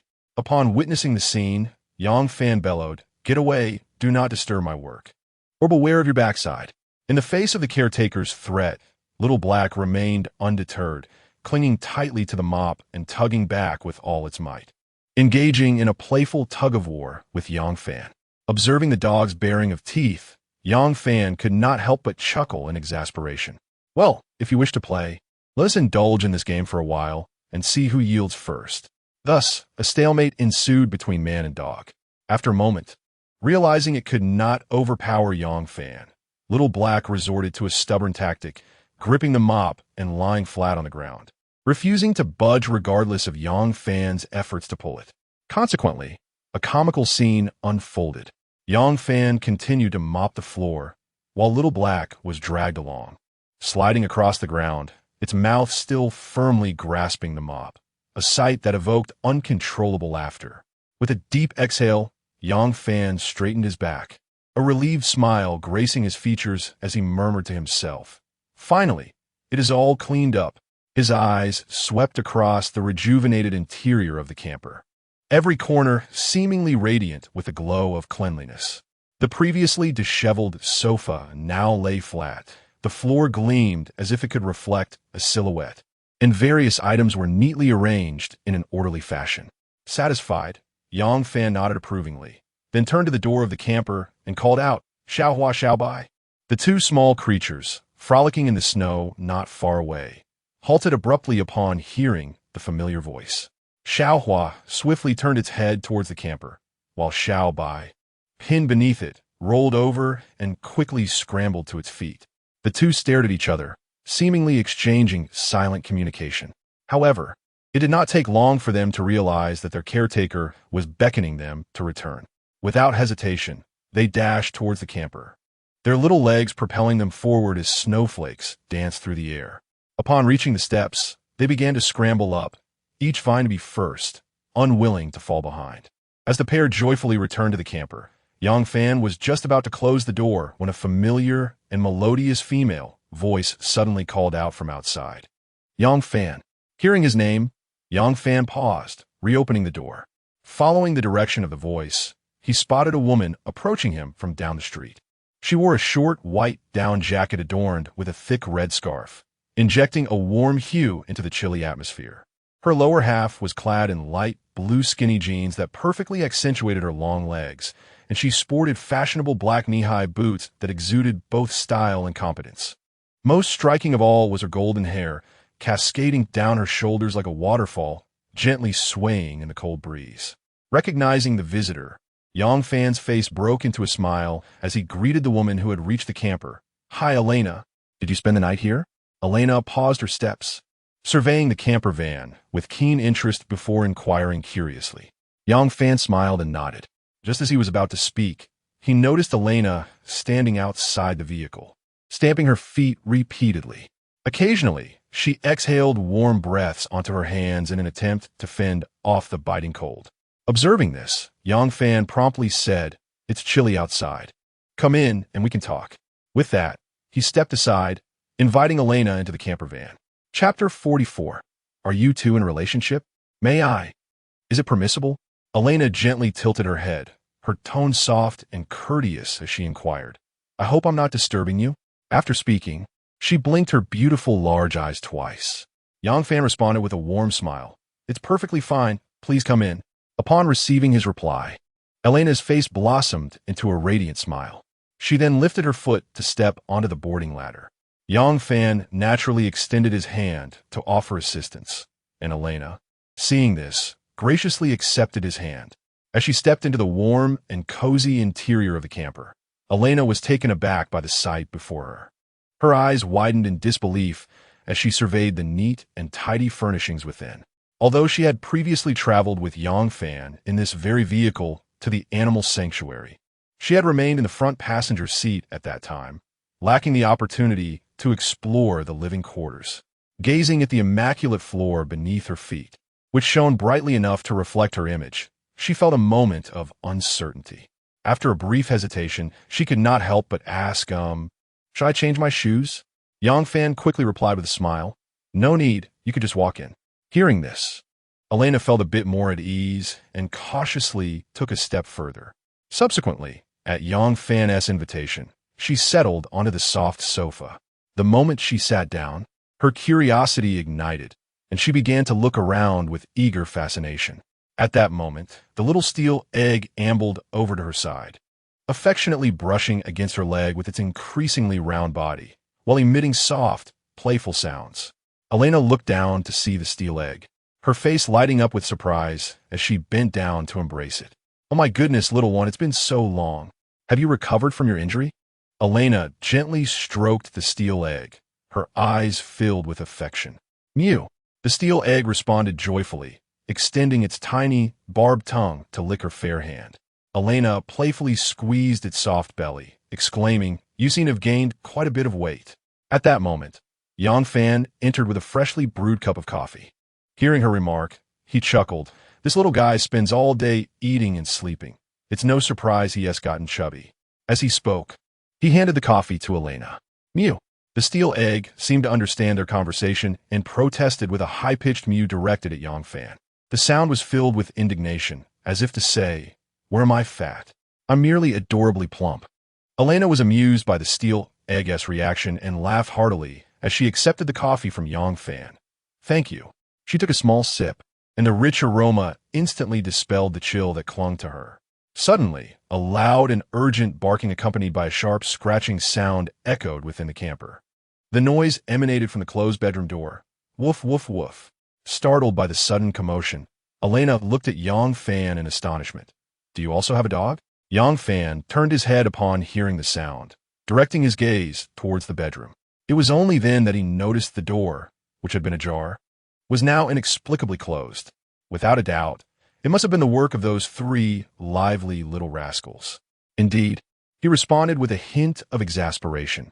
They were the three Laika puppies he had recently adopted from Uncle Daniel's house. As he spoke, he rose and made his way towards the bedroom. Upon reaching the door, he pushed it open, and immediately, the trio of black and white fur balls burst forth from the room. Initially, the three dashed straight towards the entrance, but as they reached the center of the living room, the lead pup with keen eyes spotted a stranger, a woman, sitting on the sofa. It skidded to a halt, resulting in the two following pups, Little Hua and Little Bai, crashing into it. This comical scene nearly brought tears of laughter to Elena's eyes. The trio seemed equally captivated by the sound of laughter emanating from the unfamiliar woman, and they curiously observed her. After watching her frolic with the four little ones for a moment, Yang Fan could no longer restrain himself. Where do you intend to go so early in the morning? Upon hearing his query, Elena lifted her head, tucking a loose strand of hair behind her ear. It's the weekend, and I plan to visit the market over at the square. Her reminder sparked a recollection in Yang Fan. He remembered Alexei had mentioned that the town held a market in the square every weekend when he first arrived at Kiwi Lake Town. Since his arrival, he had yet to attend. Coincidentally, he found himself with some free time today. Well, it seemed he had ample free time every day. The market, you say? I shall accompany you, he offered. Hearing that he would join her, Elena readily agreed with a smile. All right, you sit here while I go start the car. Watching Yang Fan eagerly step out of the RV, Elena smiled softly before returning her attention to the four little ones beside her. As the vehicle rolled along, Elena cradled her coffee cup, gazing dreamily out the window at the street lined with quaint wooden houses, each draped in a thick blanket of snow, resembling little structures adorned with white velvet caps. This was her first time appreciating the familiar town in such a manner, and it provided her with an entirely new experience. With a creak, the RV came to a stop by the roadside. Yang Fan opened the door and invited Elena to disembark, ensuring to bring along the four little ones.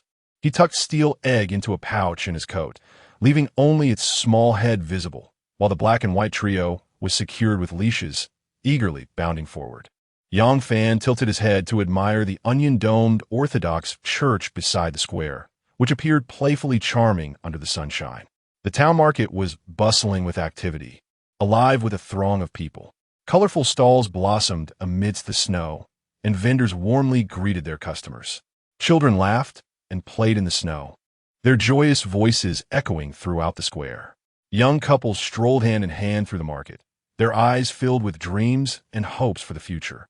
The elderly sit upon the benches, basking in the gentle warmth of the winter sun, recounting tales from a distant past. The long-lost clamor seems to enact a heartwarming fairy tale in the snow-clad town of Kuriel Lake. Shall we go? Indeed. Yang Fan and Elena stroll side by side through the marketplace, the snow beneath their feet crunching softly. Their first encounter is with a stall selling matryoshka dolls, vividly colored and neatly arranged upon the shelves, varying in size and form. Adjacent to this is a vendor of furs, where pelts from various animals hang, including bear, deer, wolf, fox, and mink.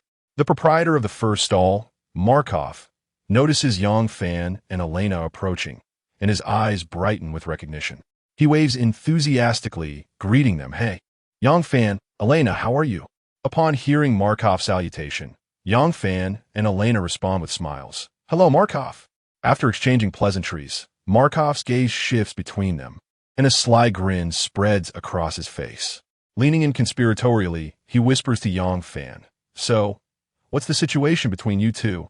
Are you in a romantic relationship?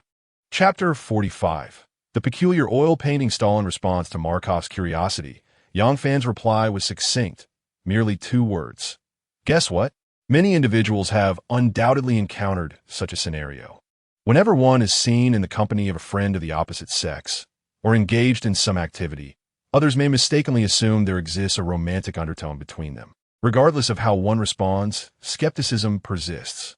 Faced with such circumstances, it is perhaps best to let them speculate. Undeniably, Elena possesses remarkable beauty. However, Yang Fan has no intention of pursuing a romantic relationship at this moment.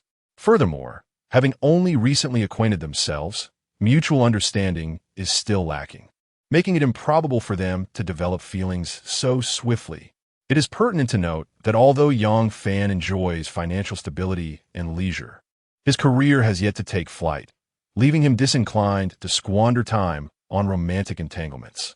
Upon hearing his response, Markov was momentarily taken aback, and just as he was about to inquire further, Elena turned to Yang Fan and suggested, Let us go take a look over there. Sure, Yang Fan replied with a smile, bidding farewell to Markov as he and Elena strolled towards another stall. Watching the pair recede into the distance, Markov muttered to himself, They must be in a relationship. That Yang Fan truly knows how to charm. He has managed to win over the most beautiful woman in town. After a brief moment, the two arrived at a stall selling clothing. Elena picked up a pair of gray sweatpants, but turned her gaze towards Yang Fan, her eyes glimmering with curiosity as she inquired, What did Markov ask you earlier? He seemed to look at me oddly. In response to her question, Yang Fan, maintaining his composure, replied, Oh, it was nothing. He simply remarked that your outfit today is utterly enchanting, so beautiful that it left him too shy to look at you. Upon hearing this, Elena could not help but give Yang Fan a playful glare. Huffing softly, I don't believe it. He certainly wouldn't say such a thing. Although she understood that this was likely a fabrication to amuse himself, as a woman, she could not help but feel a flicker of joy upon receiving a compliment. Even if it were insincere, Yang Fan, oblivious to her expression, turned his attention to the surroundings, searching for more intriguing stalls. However, the market was rather small, and the offerings were rather monotonous, predominantly consisting of seafood, such as fish, meat, and king crab. This was to be expected, as the town is situated near Lake Kareel and not far from the sea. Thus, during the season, fish and meat are the most readily available resources. After Elena purchased a pair of pants, they resumed their leisurely exploration. Noticing that Elena's delicate face was flushed from the cold, Yang Fan approached a stall selling hot beverages and purchased 2 cups. This stall offered only 2 types of hot drinks. One was hot cocoa, and the other was a tea concoction made with tea bags, jam, and lemon slices. While Yang Fan was buying the beverages, he inadvertently caught sight of a small girl, approximately 4 or 5 years old, seated on a bench not far from the stall. The little girl was exquisitely delicate, her chubby face resembling a ripe apple, evoking an irresistible urge to pinch her cheeks. In her pudgy hands, she clutched a cup of hot beverage, and after taking a hearty sip, she set it aside. Immediately thereafter, she raised her innocent face towards her mother, extending her tiny hand and imploring in a sweet, childlike voice, "Mommy, may I have some ice cream?" At that moment, the outdoor temperature plummeted to over 20 degrees below zero, with a biting cold wind swirling around. Yet, both the little girl and her mother appeared unbothered by the frigid air, indulging in their contrasting temperatures without a care. Truly, they were children of a resilient people. Accustomed to the harshness of cold water baths from an early age, their physical endurance remarkable. As Yang Fan was aware, January 19th each year marks the baptismal festival for this resilient nation. On this day, people not only gather at the Orthodox Church to pray, but also venture to the riverbank to break the ice and collect holy water. Some even plunge into icy holes for a cold water bath, with infants also undergoing the chilling baptism of holy water. After receiving the hot drink from Yang Fan, Elena expressed her gratitude. The two strolled leisurely, sipping their warm beverages, and unknowingly arrived at a somewhat desolate stall. This stall specialized in selling oil paintings. In stark contrast to the surrounding lively stalls, this one appeared particularly bleak and forlorn. Occasionally, passers-by would drift past, yet scarcely anyone paused to glance. The reason was evident. The selection of oil paintings was painfully limited, with only 4 or 5 pieces displayed. Moreover, the prices were exorbitantly high. For instance, one painting depicting a forest scene was boldly priced at 130,000 rubles, the least expensive among them. The most expensive piece was astonishingly tagged at 500,000 rubles. Considering the per capita income of the town's residents, such prices were ludicrous, likely deterring even the most foolish of buyers. As no one wishes to be perceived as a fool, driven by curiosity, Yang Fan's gaze fell upon the stall owner. The proprietor was an elderly gentleman, dressed in a tattered cotton coat and wearing a cotton hat, perched on a small stool, occasionally succumbing to fits of severe coughing. No DJing Yang Fanes Scrutiny. Elena introduced the stall owner. This gentleman is Karl Bryalov, who moved to our town a few years ago. He lives alone in a small wooden house by Lake Kareel, and no one knows where he originally came from. It is known, however, that he is an artist who frequently roams the town's outskirts to capture landscapes in his paintings. Interestingly, his residence is not far from the forest area you purchased. He is essentially your only neighbor in that vicinity. He used to sell his paintings at the market for much cheaper, and they were quite good. People often patronized his stall out of sympathy for his solitary life in the countryside. Several of his works even adorn the walls of my family's restaurant. As Elena spoke, she abruptly shifted her tone, a hint of perplexity evident in her voice. However, I cannot fathom why in the past 6 months he has ceased to venture out to paint as he once did. The only remnants of his artistry displayed at his stall are these few paintings before us. What strikes one as particularly odd is that he has affixed exorbitant prices to these works. Upon hearing this, Yang Fan's curiosity deepened. He inquired of Elena whether these oil paintings displayed by the elderly gentleman were, perchance, masterpieces, for how else could they command such lofty prices? In response to his query, Elena recounted, "Initially, there were others who entertained the same notion as you. Some even took photographs of these paintings with their phones, seeking the expertise of specialists for authentication. Yet, the conclusion reached was that these oil paintings were mere imitations, mimicking the styles of renowned artists. Imitations sold at such high prices? Yang Fan mused, perplexed. Under normal circumstances, this elderly man, Karl Bryalov, being a painter himself, should possess an understanding of the true worth of his creations. Moreover, Elena mentioned that his previous oil paintings were quite affordable. Why then are these few marked at such extravagant prices? The more he pondered, the stranger it seemed. Consequently, he approached the elderly man's stall and crouched down to scrutinize the paintings closely. Clearing his throat, Karl Bryalov coughed, and when he lifted his gaze, he found Yang Fan crouched before him, momentarily taken aback. However, upon noticing Elena standing behind, a faint smile creased his wrinkled visage. "Ah, it is you, my dear lady." Chapter 46. The town of drunkards. Elena smiled gently and nodded, but soon her brow furrowed with concern as she said, "Uncle Karl, the weather is so cold, and your health is not at its best. Perhaps you should pack up and head home early." Cough, cough. Uncle Karl shook his head, his voice slightly hoarse as he replied, "It's nothing, my dear. I still have business to attend to and cannot close up just yet. Thank you for your concern." Despite his discomfort, a warm smile remained on his face. Hearing his resolute response, Elena could only offer a resigned smile. "Well, all right, well, please take care of yourself." With that, she refrained from further persuasion. At that moment, Uncle Karl turned his attention to Yang Fan and curiously inquired of Elena, "Is this handsome young man your boyfriend?" Elena was momentarily taken aback by the question.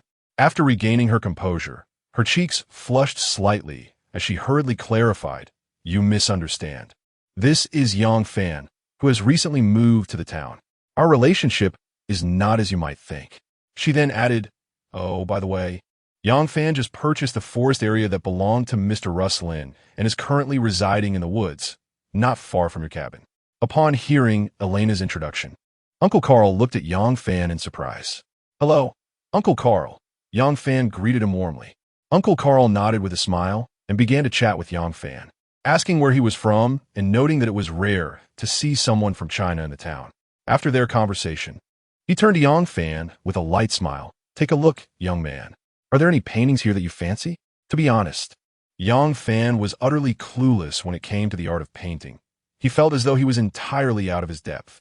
Thus, he merely appreciated the aesthetics of the paintings without discerning any particular value in them. Nevertheless, he could always look things up online. With this thought in mind, he noted the signatures on the paintings and pulled out his phone to conduct a search. Upon investigation, he discovered that one of the signatures belonged to a female artist named Natalia Nikolaevna Goncharova. She was the wife of the renowned Ukrainian painter Mikhail Larionov, and both were early representatives of avant-garde art in Russia, as well as pioneers of abstract painting and founders of Realism. One of her works had once fetched a staggering $2.6 million at an art auction in Moscow. The signatures on the other paintings also belonged to several notable Russian artists. "Young man, there's no need to search further. None of these paintings are genuine." Uncle Karl paused, a hint of a smile tugging at his lips, "because I painted them all." Though he had anticipated the outcome, Yang Fan still felt a twinge of disappointment upon hearing Uncle Karl's words. He mused that if these paintings were all authentic, they would surely be worth a significant fortune. Despite their counterfeit nature, Yang Fan couldn't help but feel sympathy for the elderly man who, despite the biting cold and his frail health, persisted in selling paintings. Oh no, showcasing his art. He couldn't help but think about how, once his private estate was completed, he would undoubtedly need decorative pieces to adorn his home. The original works of renowned artists are beyond my financial reach. Purchasing a few replicas to create an illusion is a more feasible option.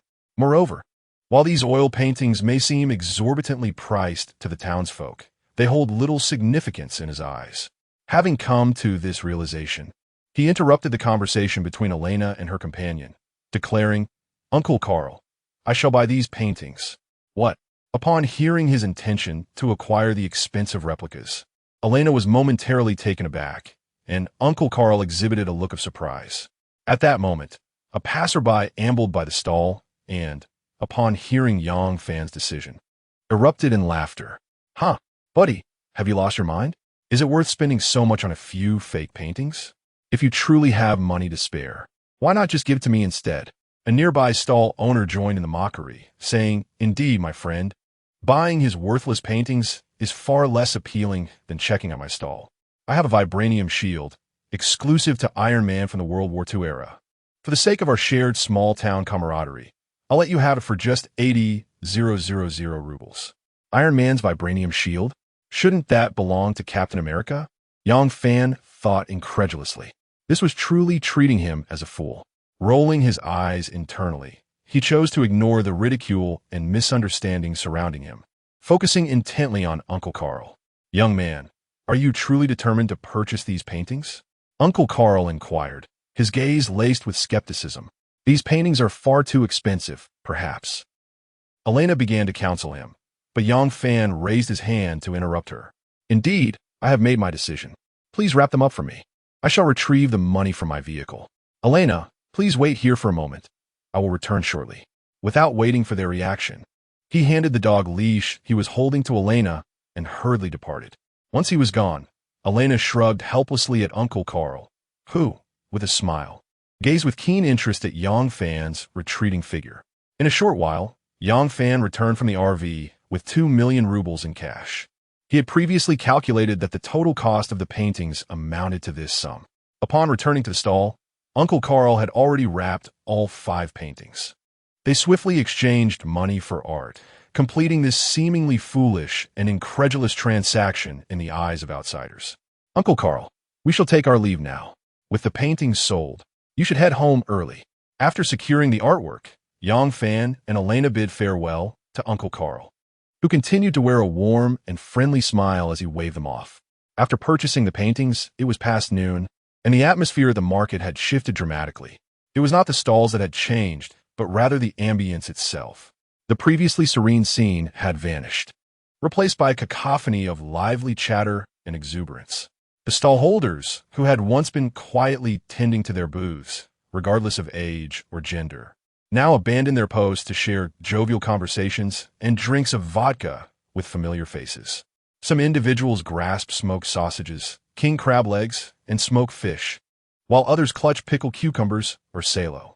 There are even those without any accompanying snacks who, unwilling to relinquish the habit of having something to savor after drinking, resort to inhaling deeply from their own armpits. Truly, there seems to be nothing they would shy away from. Among these revelers stands an elderly gentleman, microphone in hand, his face flushed and eyes glazed with inebriation.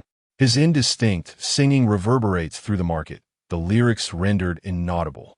Yet Yang Fan imagines the essence of the song. "Do not drink anymore, or you will lose everything." During this spectacle, he and his companion fortuitously encounter Chief Andre, who patrols the market in a rather unique manner, supported by 2 young officers, swaying as he ambles along. Occasionally, he raises his silver flask to the vendors they pass.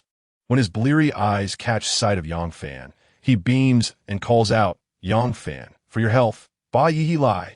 Yang Fan, taken aback by the scene before him, slowly turns to Elena and queries, "Is this truly the Kiwi Lake town I know? Or have I stumbled into a town of drunks?"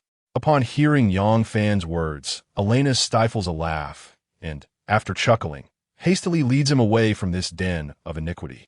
Chapter 47. Teaching foreigners the art of using chopsticks upon returning to the RV. Yang Fan carefully stored the purchased oil, painting in the wardrobe.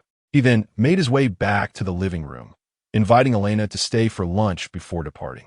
Initially intent on returning to the restaurant, Elena could not help but recall her chance encounter with Anton a few days prior, during which he extolled Yang Fan's culinary skills. This reminiscence stirred a longing within her, as she had never tasted Chinese cuisine before. Consequently, when Yang Fan extended his invitation for a shared meal, she readily accepted, albeit with the condition that they both prepare a signature dish for each other. Yang Fan, intrigued by the idea, responded with enthusiasm. "Excellent, let us commence." Fortuitously, the RV was parked near a market, allowing them to procure any missing ingredients with ease. Shortly thereafter, the two gathered their necessary provisions, embarking on their culinary adventure. Yang Fan chose to prepare a vegetarian dish known as Cuisine, renowned as a staple accompaniment to rice. Typically, this dish requires only potatoes, eggplants, and green peppers, along with ginger, garlic, and scallions. However, Yang Fan decided to enhance his version with the addition of tomatoes. He began by peeling the eggplants and cutting them into irregular chunks, while slicing the potatoes into thick rounds. After frying these ingredients in oil, he set them aside. In the remaining oil in the pan, he added tomatoes and chili peppers, drenching them in a carefully crafted sauce. Once all the vegetables were stir-fried to perfection, the dish was ready to be served. Meanwhile, Elena was still engrossed in her own preparations. With her long hair pulled back into a ponytail, she wore a delicate white shirt that accentuated her enviable figure, complemented by a black apron that Yang Fan had just found for her. The monochromatic ensemble appeared both polished and slightly professional. Yang Fan found himself captivated by her concentration, quietly standing by to admire her diligent cooking. As the warm sunlight streamed in, illuminating her fair skin and deep gray-blue eyes, he observed her furrowed brow and focused expression. Each stir and seasoning reflected her expertise and confidence.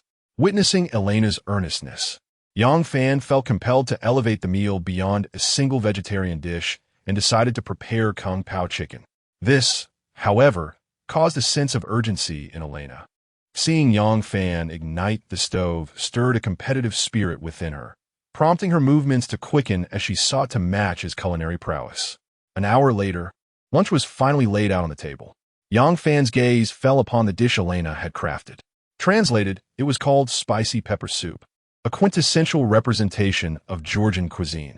Comprising chunks of beef, walnuts, and tomatoes, it was enhanced with spices and red chili powder for a robust flavor, striking a delicate balance of spiciness and sweetness. It must be said, Georgians indeed have a penchant for incorporating walnuts into their cooking. After briefly introducing each other's culinary creations, Elena, with a fork in hand, eagerly exclaimed, "Shall we begin?" Yang Fan smiled and nodded lightly, preparing to pick up his chopsticks when suddenly Elena interjected, "Wait, what is it?" Yang Fan paused, perplexed, as he looked at Elena seated across from him. "Could you possibly teach me how to use chopsticks? Really?" Yang Fan glanced at the chopsticks he was holding. Although abroad, his long-established habit led him to use chopsticks for Chinese cuisine, while resorting to knives and forks for Russian or Western dishes.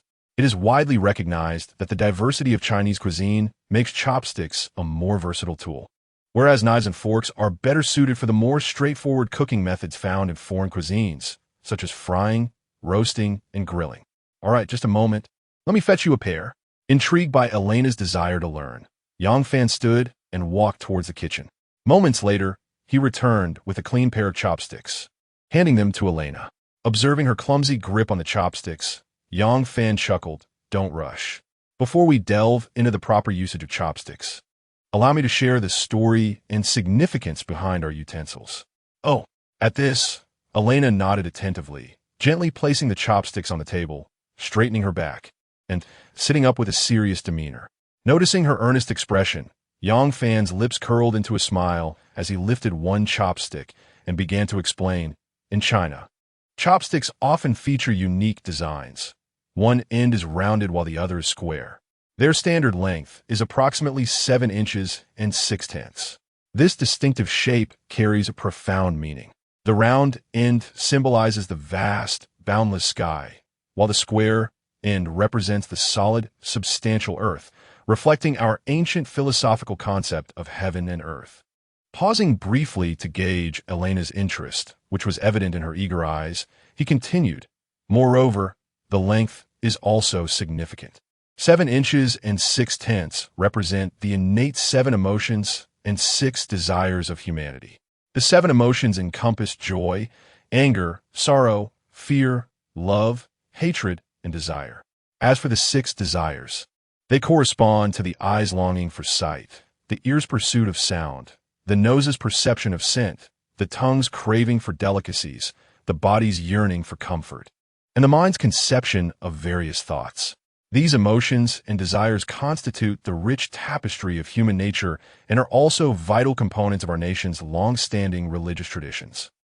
Then, Yang Fan endeavored to explain to Elena, in straightforward terms, why chopsticks come in pairs rather than singularly. The duality of chopsticks embodies the ancient Chinese understanding of concepts such as Tai Chi and Yin Yang. As she was instructed to pick up the chopsticks, She was also informed that the proper way to hold them is with the thumb and index finger on top, and the ring and little fingers beneath, while the middle finger rests in the center. This symbolizes the harmonious relationship between heaven, earth, and humanity, reflecting a simple yet profound understanding of the connection between people and the world held by the Chinese. Despite their seemingly simple construction, these chopsticks embody an important aspect of etiquette at our dining tables. Each pair of chopsticks upholds the cultural values of respect and hierarchy cherished by the Chinese, teaching every individual the principles of propriety and decorum. Elena gazed intently at the hand that Yang Fan held, guiding her to master the correct chopstick-holding technique, a faint blush gracing her cheeks. Yet, her embarrassment was overshadowed by the profound cultural significance conveyed by Yang Fan, which had deeply impacted her. She had never anticipated that such an ordinary utensil could possess such rich cultural connotations in the ancient land of China. As the dishes began to cool, Elena finally managed to grasp the use of chopsticks, albeit clumsily, but she was able to pick up food. It was evident that she had a keen ability to learn. With unwavering focus, she extended the chopsticks toward the delectable dish, and after several awkward attempts, a mischievous slice of potato was finally secured. Joy surged through her as she brought it to her mouth and took a gentle bite. Yang Fan smiled softly and inquired about the taste. Elena chewed thoughtfully, savoring the unique flavors that danced upon her palate. Suddenly, as if struck by delight, she covered her mouth with her hand and exclaimed, "It's absolutely delicious." "Well, if it's delicious, then indulge a bit more," Yang Fan replied. For those who take pleasure in cooking, a simple compliment is the highest form of appreciation. He served her a steaming bowl of rice from the rice cooker, placing it before her. "These two dishes are best enjoyed with rice. Let me show you how to scoop it into your mouth." "Scoop?" Yang Fan, unsure of the Russian equivalent, spoke in Chinese. This left Elena momentarily confused, prompting her to ask, "What does scoop mean?" "Ah, it's a term from my hometown," explaining it would be too complex. "Just mimic my actions," he replied. "All right, let us start scooping." Elena responded, imitating Yang Fan's motions, holding the rice bowl in one hand while gripping the chopsticks in the other. Their lunch unfolded in a pleasant and relaxed atmosphere. Sunlight streamed through the window, casting dappled shadows upon the dining table within the RV. They sat across from each other, smiles gracing their faces, exchanging glances and bursts of laughter. Occasionally, they would serve each other dishes, inquiring with genuine concern if the other enjoyed the flavors. Outside, the cold wind blew fiercely, but within the camper, the warmth of the fireplace created a spring-like ambience. After lunch, Yang Fan drove the RV, gradually coming to a stop in front of Elena's family restaurant. Elena gracefully alighted from the passenger seat, followed closely by Yang Fan. The two stood facing each other, with Elena expressing her heartfelt gratitude before bidding him farewell. Just as she was about to stride towards her family restaurant, she paused, turning back to call out to Yang Fan, who was about to get into the car. "Wait a moment." Puzzled, Yang Fan inquired what was the matter. Elena bit her lip, seemingly hesitant.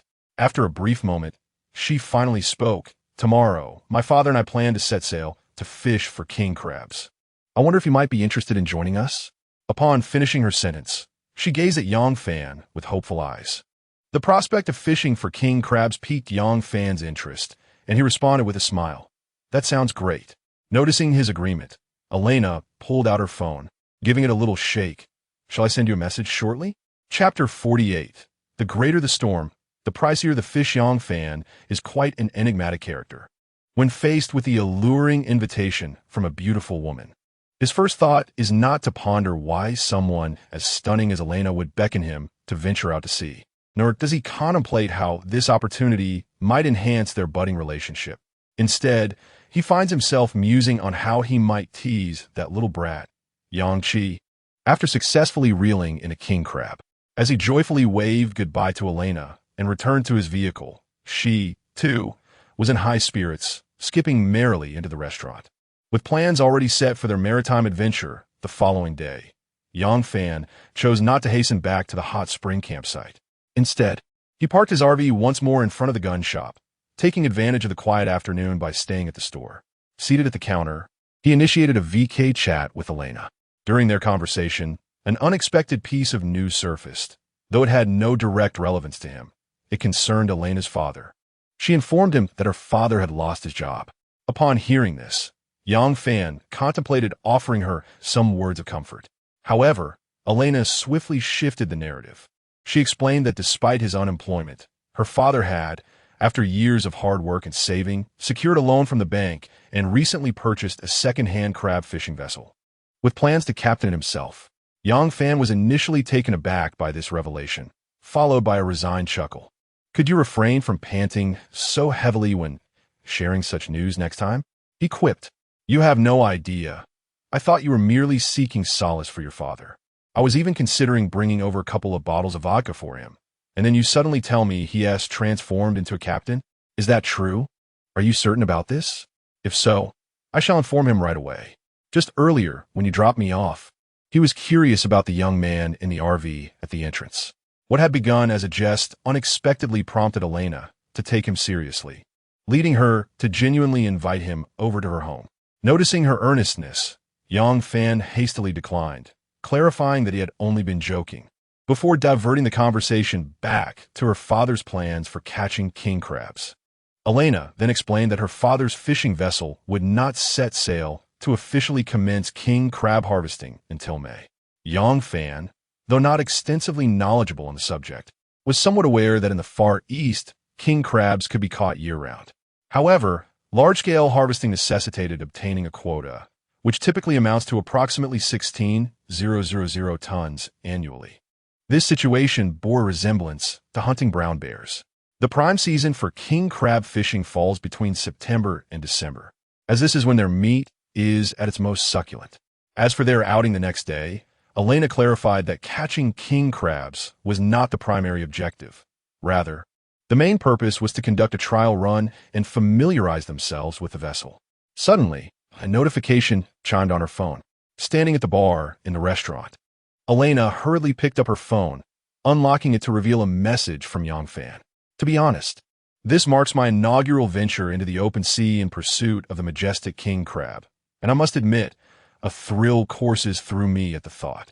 Upon receiving his message, Elena smiled softly and replied, "Oh, is that so? I am confident this journey will grant you an unforgettable experience." Just as she sent the message, a thought struck her, and she added, "By the way, remember to dress warmly before heading out tomorrow. The winds and waves at sea can be quite fierce." Ding! In no time, Yang Fan responded, "Yes, I am aware. The greater the waves, the more valuable the catch." What? Elena, who had yet to watch the storm, was left with a large question mark on her face. What? Yang Fan chuckled in response. "Oh, it's nothing." After spending the day together, Elena found Yang Fan to be quite an intriguing individual, humorous, generous, and skilled in culinary arts, sharing her passions. Recalling the moment in the RV when Yang Fan held her hand and taught her the art of using chopsticks, a delicate blush graced Elena's fair cheeks. They continued their light-hearted banter until the arrival of customers at Elena's family restaurant, which brought their conversation to an inevitable halt. Noticing the boss finally setting aside his phone and idly sitting at the cash register, Nevsky approached Yang Fan. "Boss, I've noticed you've been rather cheerful since returning to the shop this afternoon. Did something good happen? Do share." "Oh, it's nothing," Yang Fan replied casually, clearly uninterested in elaborating. However, a moment later, he seemed to recall something and turned to Nevsky. "Ah, Nevsky, there is a favor I wish to ask of you." Nevsky perked up instantly, straightening his posture. "Boss, just tell me what it is. There is no need to be formal." With a slight grin, Yang Fan draped his arm over Nevsky's shoulder and spoke in a conspiratorial tone. "Well, tomorrow I plan to venture out to sea with Elena and her family, and I want to be back until the day after. You know how tumultuous the sea can be.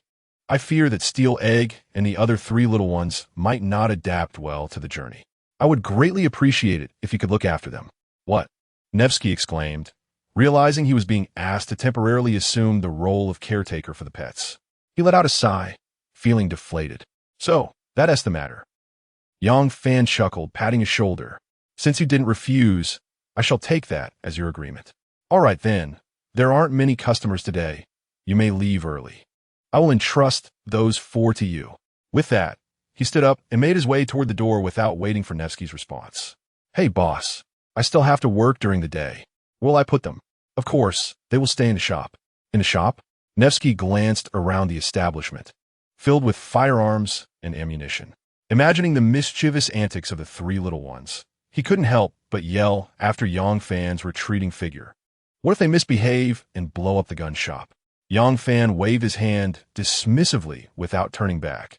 Then you shall meet your fate together. What? Chapter 49. Departure to the Sea of Okhotsk on the following day, just as the first light of dawn began to pierce the horizon.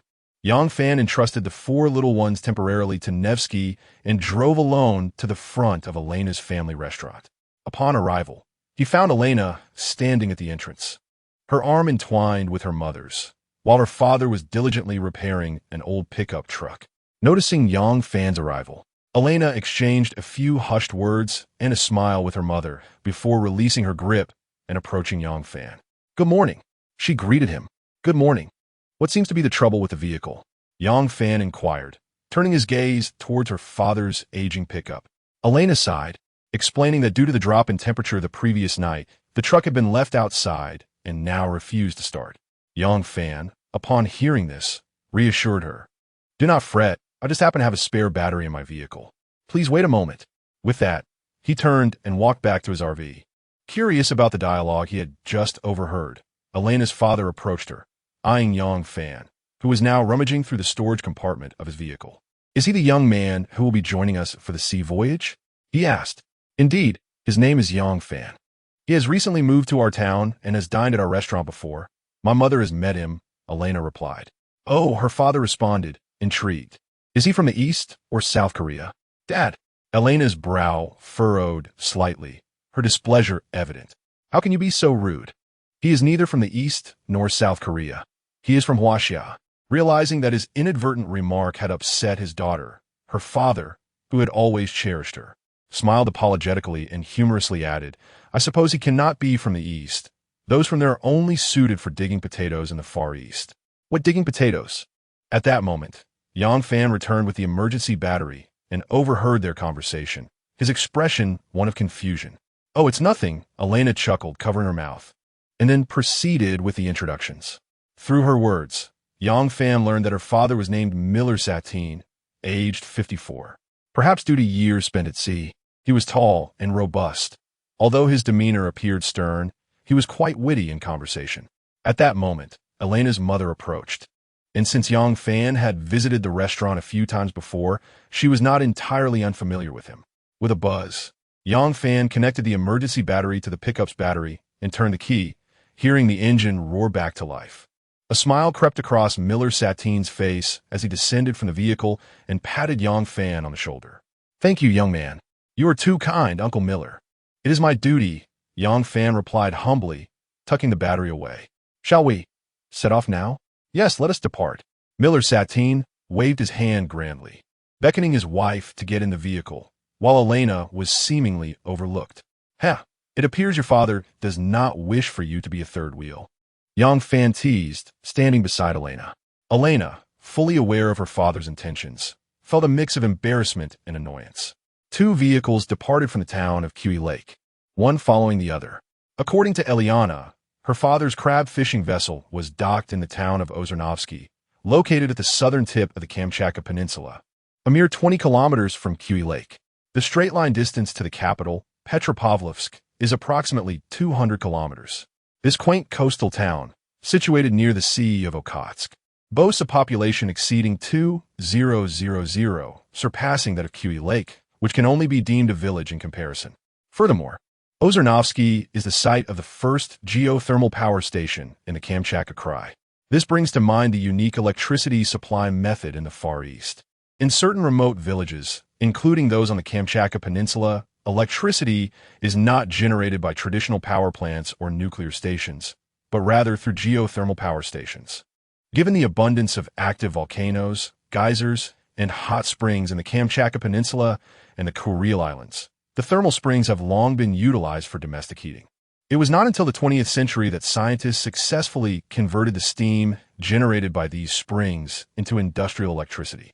The world's first geothermal power station, established in 1904 in Tuscany, Italy, continues to supply electricity to the municipality of Lardarello. Following the Great Patriotic War, Soviet scientists embarked on geothermal research in the Kamchatka Peninsula, selecting the village of Poyetka, now Ozernovsky, as the site for their inaugural geothermal station. Its proximity to the Ozernovsky hot springs prompted the renaming of Poyetka to Ozernovsky.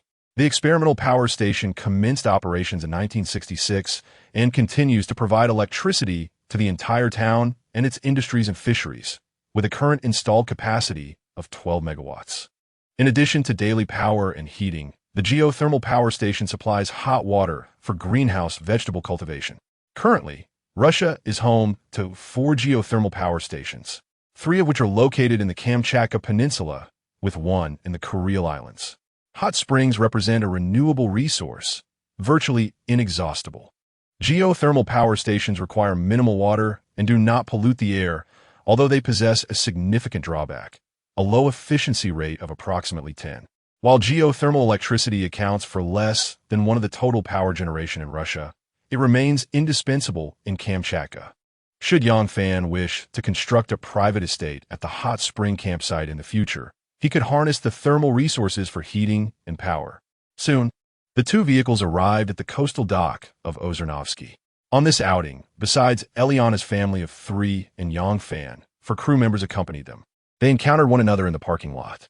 These 4 crew members were longtime friends of Eliana's father, forged through years of working at sea.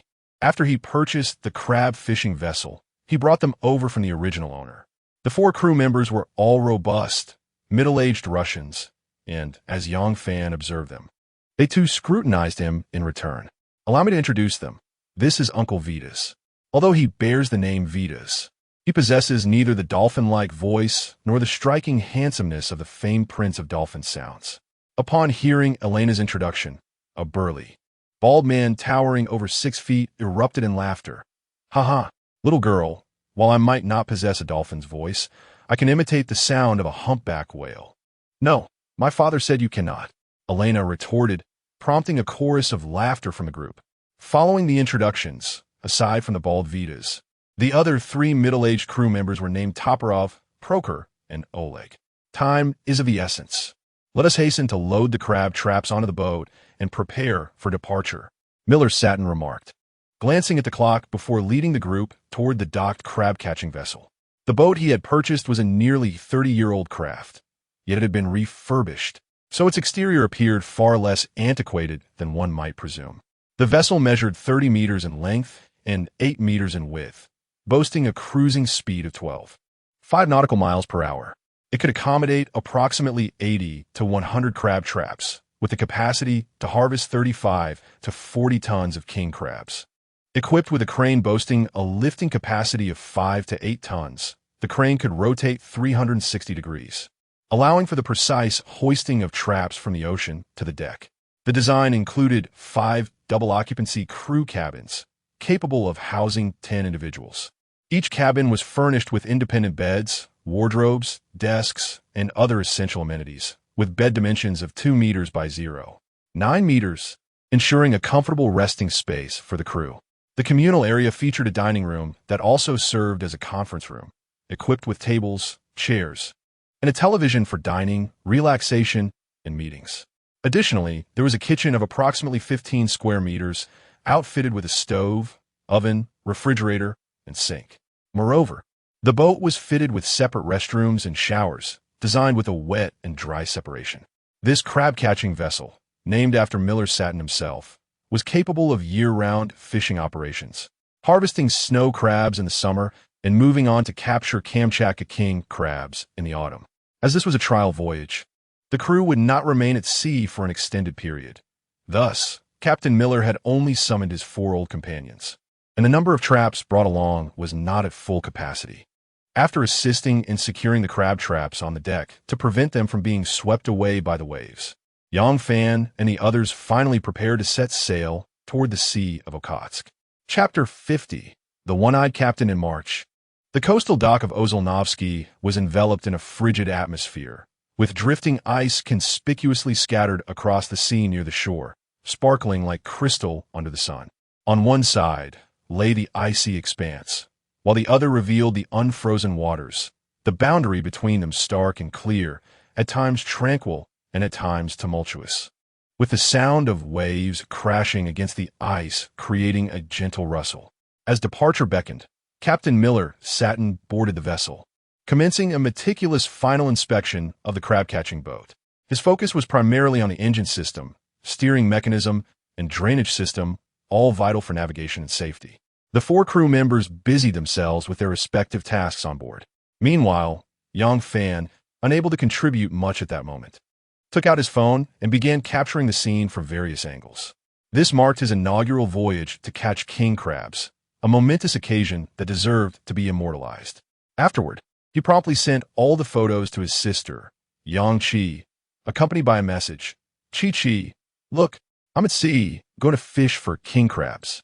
It was 7:30 a.m. in the Kamchatka Peninsula, 4 hours ahead of their homeland. Yang Chi was likely still asleep. What are you doing? Elena approached Yang Fan. I intend to document this entire voyage and upload it to our domestic short video platform, he replied. Elena responded with an "oh" and then shivered, suggesting, It's too cold outside. Let us head into the cabin. Having finished capturing enough footage outside the cabin, Yang Fan nodded and followed her towards the ship's interior. The cabin door was frosted over, and as they pushed it open and descended the staircase, a short corridor came into view. Along one side of the corridor were several doors, presumably leading to the crew members' quarters.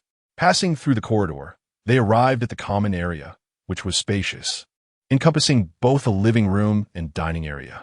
The furnishings were reminiscent of a typical home, equipped with all the essentials. After a brief tour, Elena guided Yang Fan to the captain's cockpit. At that moment, Miller Satin had just completed his inspection and was initiating the preheating of the engine.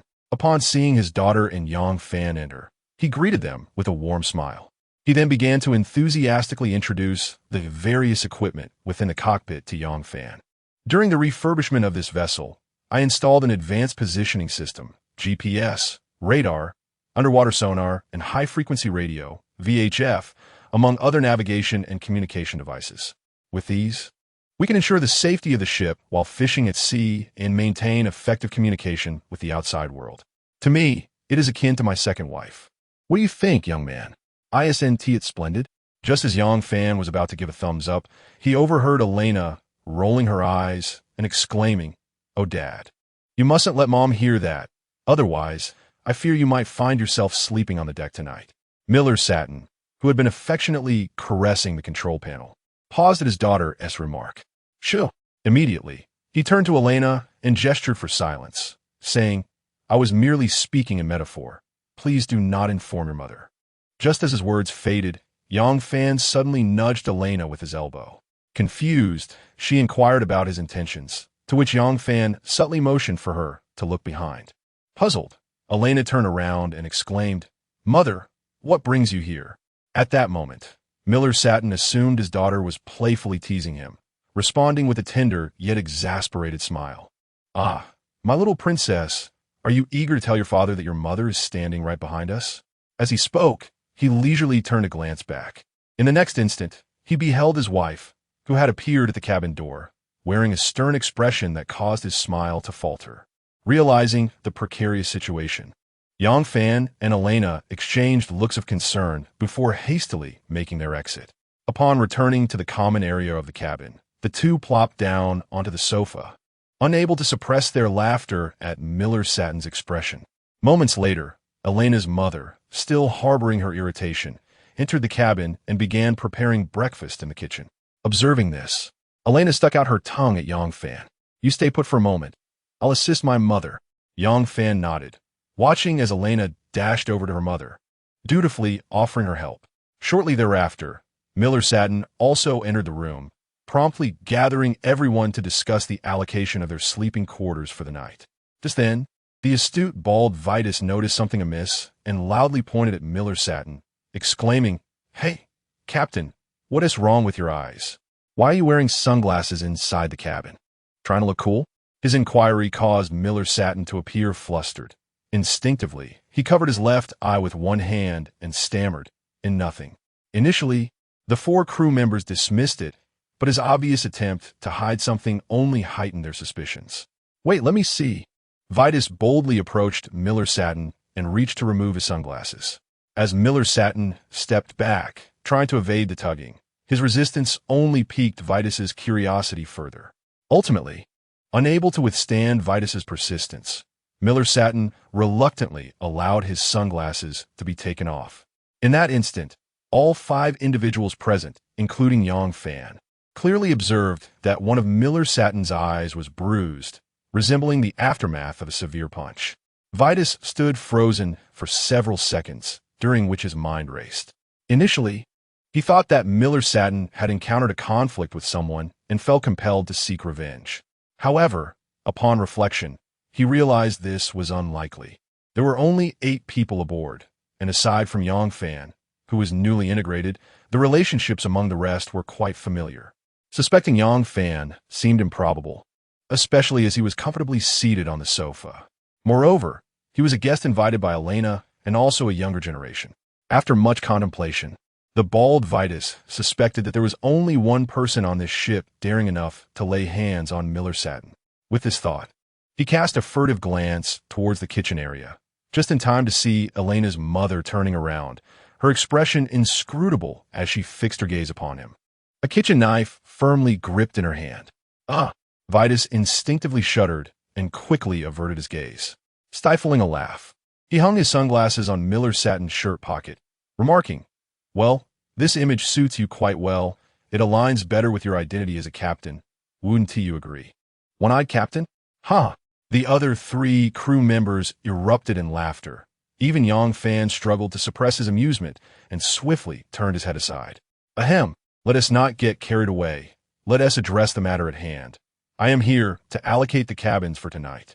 After shooting a glare at Vitus, Miller Satin cleared his throat to mask his embarrassment and continued, "Tonight, Toporov and Prokhorov will share a cabin, while Vitus and Oleg will stay together. Young Fan, you shall share a cabin with me." Young Fan nodded in agreement, smiling, although he was not accustomed to sharing a bedroom with anyone, save for the opposite sex. With only 5 rooms on the entire ship, if he did not share a room with Miller Satin, he would have no choice but to sleep on the sofa in the common area. As for Elena, she would naturally be lodging with her mother. Once Miller Satin solemnly announced his arrangements, everyone gathered around the dining table to enjoy breakfast. After breakfast, the crab-catching boat finally set sail. With little wind and waves, the vessel remained relatively stable. With some idle time, Yang Fan organized the footage he had just captured, planning to edit and upload it on his laptop upon returning to the RV. In recent days, he had been engaging in such activities during his leisure time, primarily to garner some traffic and increase his following in order to attract visitors for future hunting grounds. Before he arrived in Kamchatka, he had also utilized short videos to promote the Duma Hunting Club, which had received a favorable response, welcoming numerous tourists from the mainland to the Far East. Some had even added him on WeChat. Whenever he shared videos or photos about life in the Far East, they would typically leave likes beneath his posts. However, while Yang Fan was engrossed in fiddling with his phone, a sudden cacophony of shattering noises erupted from outside the cabin. Chapter 51 Arrival at the fishing area. As Yang Fan put away his phone, he and Elena, who had also heard the sound, made their way to the cabin door. When they pushed open the somewhat heavy hatch, a chilling sea breeze rushed in, fierce as a ravenous beast. Instinctively squinting against the cold, they gazed out and were astonished to find that the once deep blue sea had transformed remarkably. The entire surface was now completely encased in a thick layer of ice. As the crab-catching vessel slowly entered this enigmatic frozen expanse, its bow cleaved through the ice like a relentless battering ram. With every advance, the ice cracked and groaned ominously. Upon reaching the cockpit, Elena anxiously inquired how her father planned to proceed. Miller Satin calmly replied that they had no choice but to forge ahead. Is it really that hardcore? Elena thought, a pang of anxiety tightening within her as she instinctively grasped the hem of Yang Fan's shirt. Meanwhile, Yang Fan curiously peered out of the cockpit window. As the vessel gradually pushed forward, the sharp sounds of breaking ice and the scraping against the hull filled the cockpit, causing palpable tension among the 3 occupants. After approximately an hour, the crab boat finally navigated through the icy region, officially entering the Sea of Okhotsk. Looking back, Yang Fan observed a distinct path carved through the ice where the ship had passed. "Wonderful, we made it out," Elena exclaimed joyously. Miller Satin also breathed a sigh of relief. Noticing her father's expression, Elena couldn't help but tease, "Dad, were you worried we wouldn't get out?" Miller Satin immediately retorted, "Not at all. That situation was merely a minor challenge for me. I was more concerned about my newly acquired vessel. In the boundless ocean, there were no throngs of people, no clamor or chaos, just a solitary ship adrift upon the waves. They had yet to reach the fishing area, and besides Miller Satin, the others had little to occupy their time. Due to Miller Satin's strict prohibition against drinking while at sea, the crew gathered in the common area, some playing cards, others knitting. Fortunately, Yang Fan had come prepared, having brought along a gaming console from the RV. "Are you ready yet?" At that moment, Elena sat cross-legged on the sofa, barefoot, eagerly asking Yang Fan, who stood beside the television. After connecting the HDMI cable to the TV, Yang Fan gave her an OK sign and returned to the sofa to teach her how to play It Takes Two. It Takes Two is an action-adventure game that employs split-screen operation, requiring two players to cooperate closely to advance the storyline. One of the most profound scenes for Elena was when the characters they controlled, Cody and May, fell into a bottomless cavern, riding the soul of a blue whale amidst a starlit sky, creating an extraordinarily dreamlike experience. In the magical castle that Cody built for his daughter, she is enveloped in an enchanting ambience, reminiscent of a thrilling ride on a 3D roller coaster. The incessantly appearing miniature trains, toy soldiers, and a plethora of various games leave her utterly mesmerized. Furthermore, soaring on a majestic bird through the forest surrounding the clock tower transports her into the enchanting realm of Harry Potter. The intricate gears and colossal mechanical soldiers within the clock tower bestow upon Elena countless delightful surprises. Frankly, this game is exceptionally suitable for couples and those seeking to deepen their relationships. However, Yang Fan finds himself somewhat disinterested in such games. Preoccupied with the dilemma of how to defeat the boss, the white-clad scholar in Black Myth, Wukong. As noon approaches, it is time to prepare lunch. Miller Satin announces over the intercom to Vitas and the other 3 crew members, "You 4 should eat well at lunch to fill your bellies. We should reach the first fishing zone this afternoon, so be alert." "Aye, Captain. No worries, we'll be ready." "Oh, damn it. I've lost another 3,000 rubles. The weather at sea is capricious. One moment it can be clear skies, and the next, a blizzard can descend abruptly." After a tedious and prolonged voyage, the crab-catching vessel finally arrives at the first fishing area as afternoon approaches. Typically, when crab fishing, the captain frequently utilizes radar to detect the underwater terrain. Crabs, such as king crabs and snow crabs, tend to dwell in rocky habitats. By employing radar to scan the seabed, if an abundance of rocks, suitable for crabs to inhabit, is detected, it indicates the potential presence of king crabs. Conversely, if the seabed appears barren, the catch might be meager, prompting the captain to consider changing locations. For instance, while fishing for king crabs in Alaskan waters, the captain generally makes decisions about lowering the traps based on radar findings. Sonar equipment may also be employed to detect signs of marine life, as it emits sound waves and receives reflected signals, allowing for the assessment of biological presence on the seabed, including crabs. By analyzing sonar signals, the crab-catching vessel can gain insights into the distribution of marine life, thus determining the likelihood of crabs being present and whether it is an opportune moment to deploy traps. Within the cockpit, Miller Satin, drawing upon years of fishing experience and the analysis of radar and sonar data, concludes that this area is likely to be inhabited by king crabs. Once the fishing location is established, the 4 crew members prepare for departure. Yang Fan also changes into thicker clothing in the cabin. For this outing, he dons a fleece-lined thermal shirt beneath a one-piece down suit. During lunch, upon learning that he intended to assist on deck, Miller Satin provided him with a waterproof suit, which not only offers protection from water, but also ensures warmth. Just as Yang Fan is putting on the waterproof suit in the cabin, a knock resounds at the door. He calls out, "Come in," and is greeted by Elena, who enters holding a life jacket in her hands. Upon seeing Yang Fan donning his waterproof suit, Elena expressed her concerns, urging him not to venture onto the deck, as it could be perilous. Yang Fan took the life jacket from her hands, smiling as he reassured her that there was no cause for alarm. He insisted that his purpose for setting sail this time was to experience the life of marine fishing, and remaining confined to the cabin would be utterly nonsensical. Just as Elena was about to further persuade him, the booming voice of the bald Vitus echoed through the passageway. "Hey, young man, it's time for us to get to work." Chapter 52. Drinking cod blood raw. The sea was tumultuous, with fierce waves relentlessly crashing against the vessel, spray surging onto the deck, accompanied by a biting cold wind that howled with ice and snow. The crab fishing boat pitched and rolled violently with the surging tides. Emerging from the cabin, Yang Fan braved the wind to step onto the deck, where the frigid sea breeze nearly forced his eyes shut. He approached the bald Vitus, calling out at the top of his lungs, "Is there anything I can assist with?" In response to his inquiry, the busy Vitus pointed to the neatly stacked crab pots on the deck, shouting, "Help me tie the crab pots to the buoys, and then we'll use the crane to lower them." He added a warning, "Be careful. The wind and waves are perilous today. Don't let yourself get swept overboard. If you perish, Elena will certainly have my head."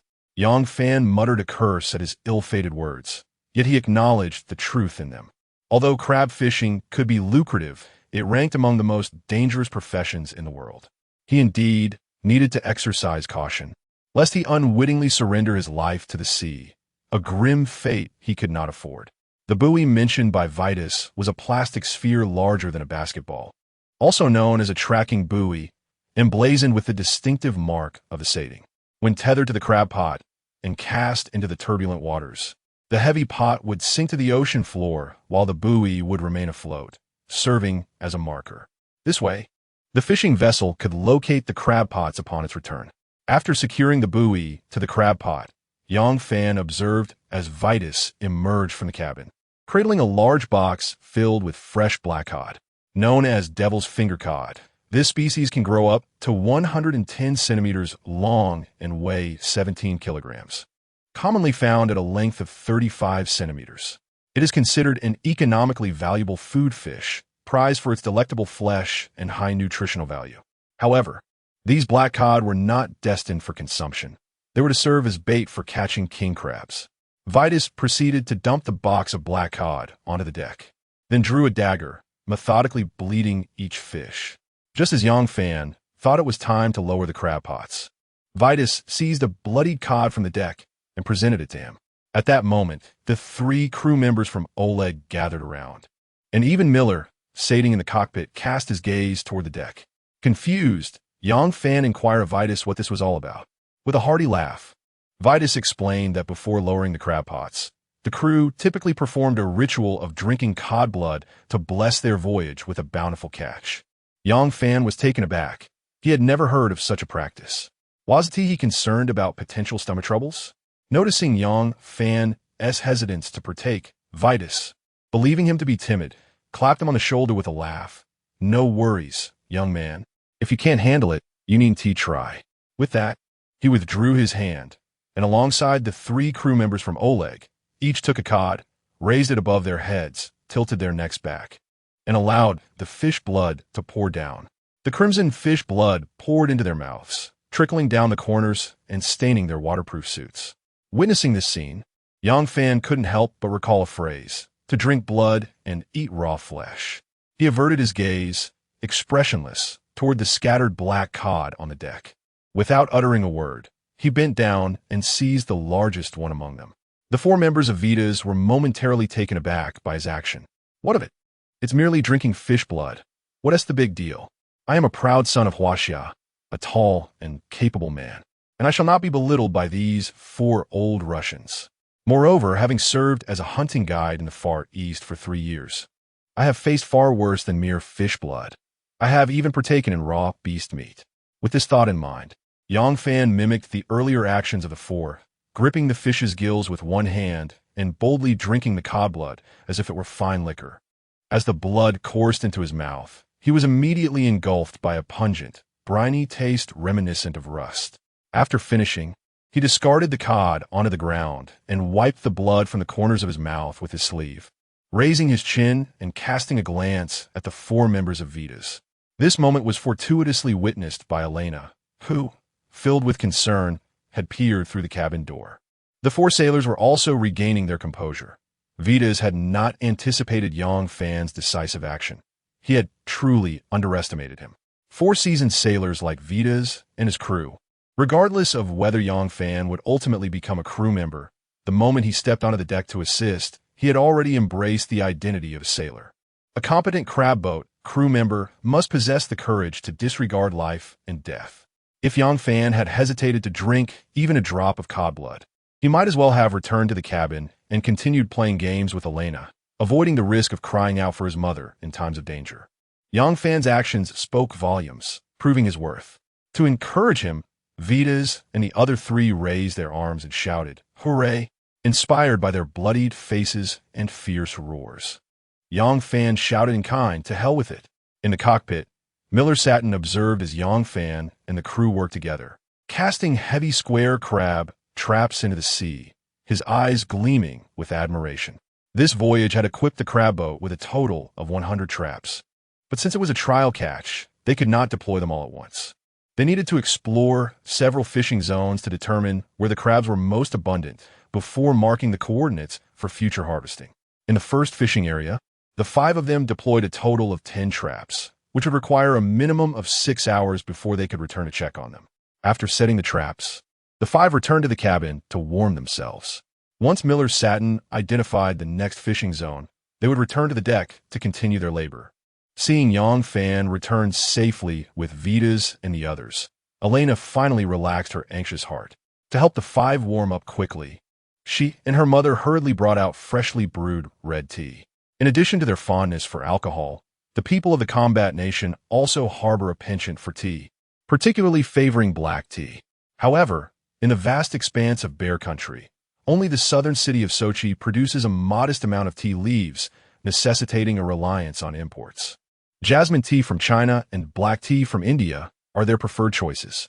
Yet, in Yang Fan's perspective, sipping tea for warmth pales in comparison to the efficacy of ginger soup, which in turn cannot rival the sheer pleasure of indulging in a sumptuous hot pot feast. Conveniently, during this maritime journey, he brought along not only a gaming console, but also a selection of ingredients and seasonings from his camper, including hot pot base. He decided to treat everyone to a delightful Sichuan hot pot dinner that evening. Upon sharing his idea with Elena, her eyes lit up with excitement. Elena, who already had a passion for cooking and savoring diverse cuisines, found it hard to forget the delectable Chinese dishes she had tasted just the day before, particularly Yang Fan's culinary creations. The prospect of Yang Fan showcasing his skills that night thrilled her immensely. Meanwhile, the others in the cabin expressed keen interest in the renowned, yet unfamiliar Chinese hot pot. Just as Yang Fan began to explain what hot pot entailed, the broadcast suddenly crackled to life with the somewhat anxious voice of Miller Satin. "Vitas, Oleg, you need to come to the deck immediately. Something's amiss. I see a strange floating object on the horizon." Chapter 53. The oncoming tide. Yang Fan, Elena, and 4 crew members ascended to the deck, gazing into the distance. Amidst the tumultuous waves, they discerned a dark shape intermittently surfacing in the water. Could it be a whale? Elena inquired eagerly. Yang Fan furrowed his brow, shaking his head in disagreement. It doesn't appear to be a whale. It seems completely still, almost lifeless. After a moment of contemplation, Elena's eyes sparkled with excitement as she exclaimed, "I've got it. That must be the carcass of a dead whale." Yang Fan sighed and rubbed his forehead, reiterating, "I've already told you, it is not a whale." "Well, you two needn't speculate. Take a look for yourselves." Vitas offered his binoculars to Yang Fan. Simultaneously, he reported his findings to Captain Miller Satin via the walkie-talkie slung across his chest. A crackling sound of static preceded Miller Satin's voice. "I've discerned what it is. I'm approaching it now. This is a rare prize, and we're about to make a tidy profit." His tone brimmed with exhilaration. At that moment, Yang Fan finally discerned the nature of the floating object. It was, astonishingly, a walrus. Moreover, it was a deceased walrus, bloated and floating upon the surface. The Kamchatka Peninsula has long been renowned for its rich wildlife, encompassing a diverse array of marine life, including various fish, seaweeds, starfish, sea urchins, and sea slugs. The seabed here teems with a multitude of flora and fauna, existing and reproducing in their primordial forms, shaping the intricate and vibrant underwater world of the Kamchatka Peninsula.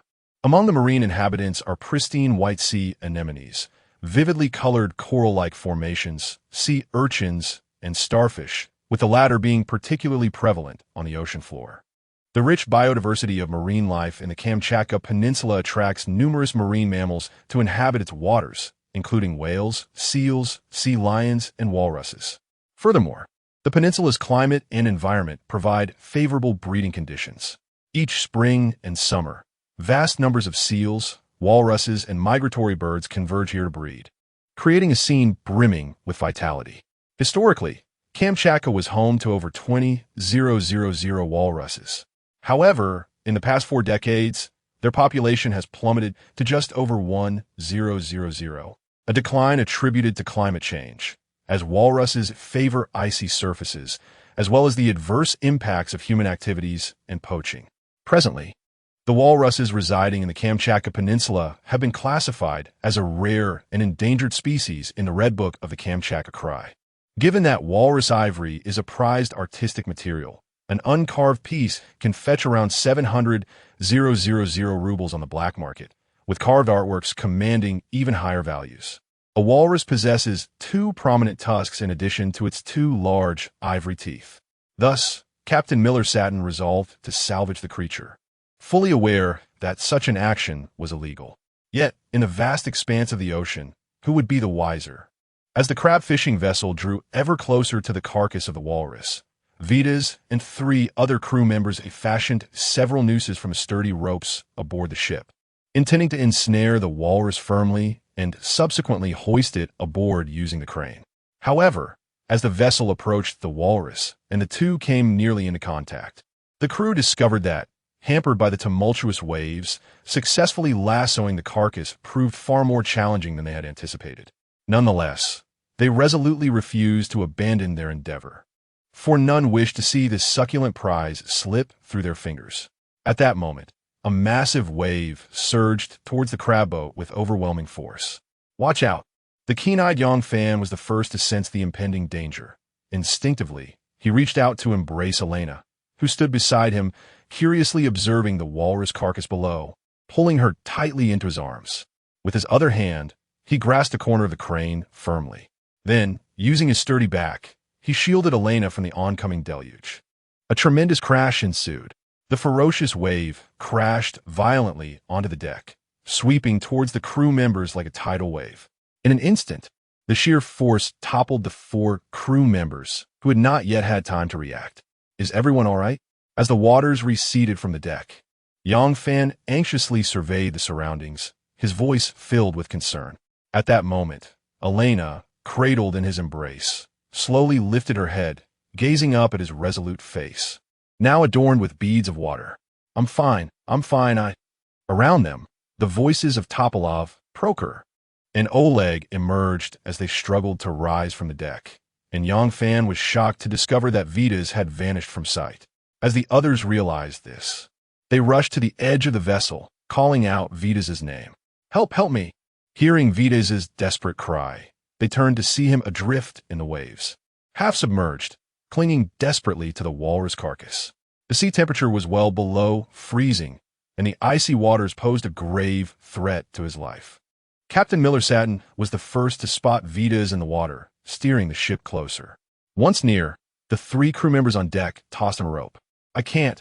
My hands are freezing and losing feeling, Vitas shouted, his voice trembling as he struggled to grasp the rope after several attempts. He felt the cold seeping deeper into his bones. What should we do? If we don't rescue him soon, he won't survive.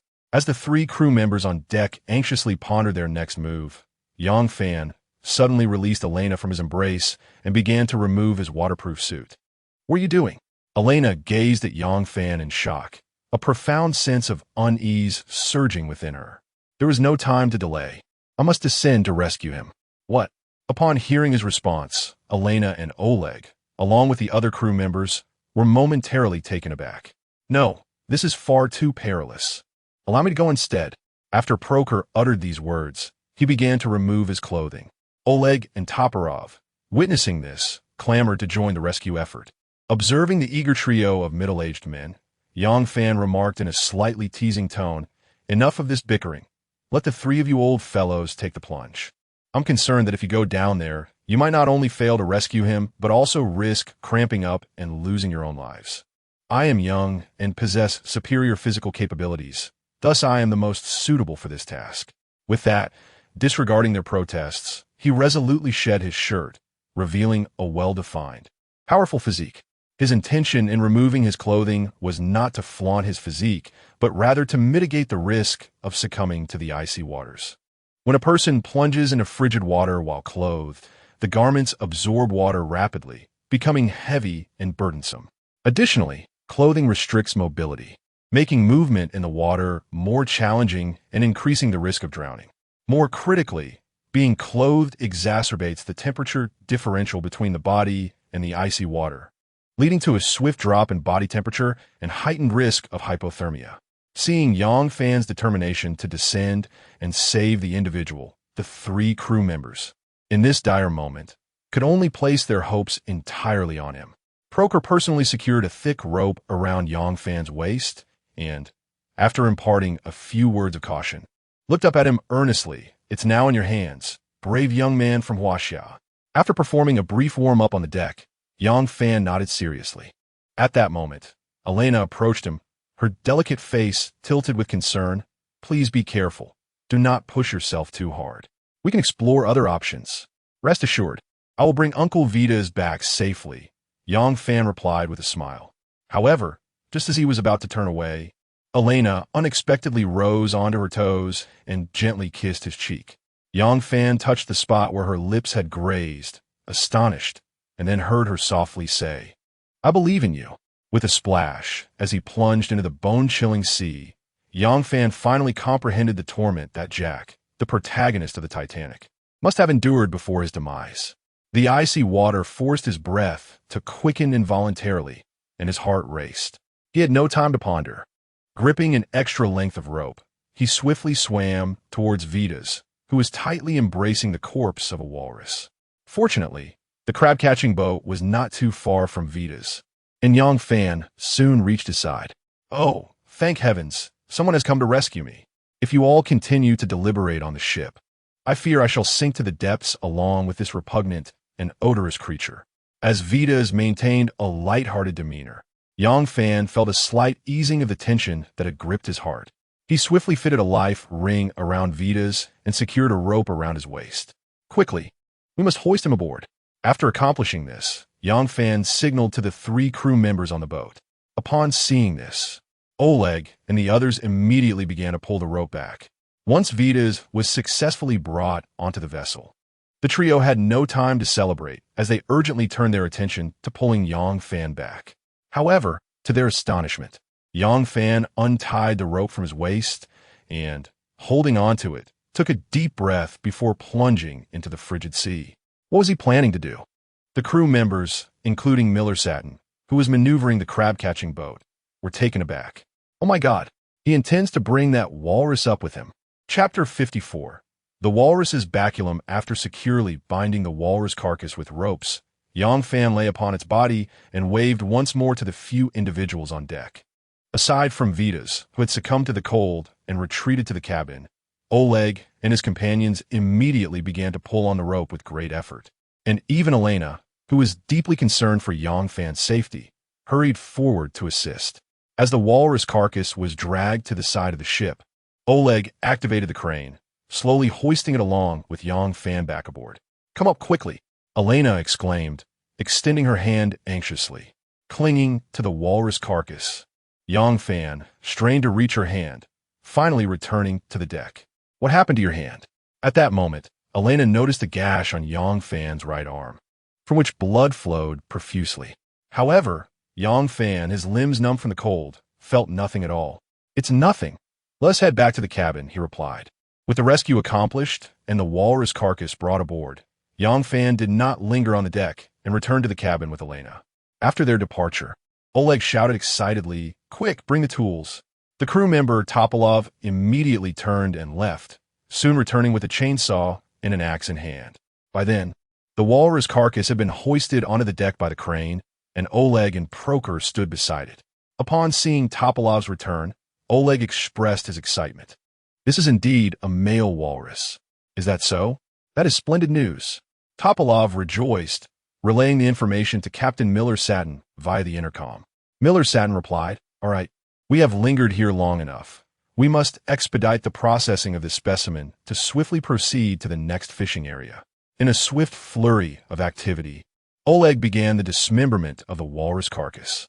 This adult walrus, measuring nearly 4 meters in length, had become bloated and decomposed due to prolonged immersion in the water, leading to various changes in its size and weight.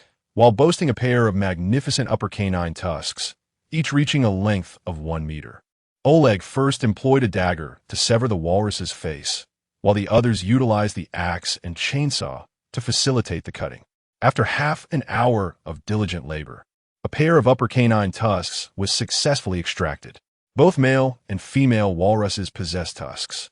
The males can reach lengths of 75 to 96 centimeters and weigh between 4 to 5 kilograms, while the female's tusks are generally shorter and finer, typically measuring less than 50 centimeters.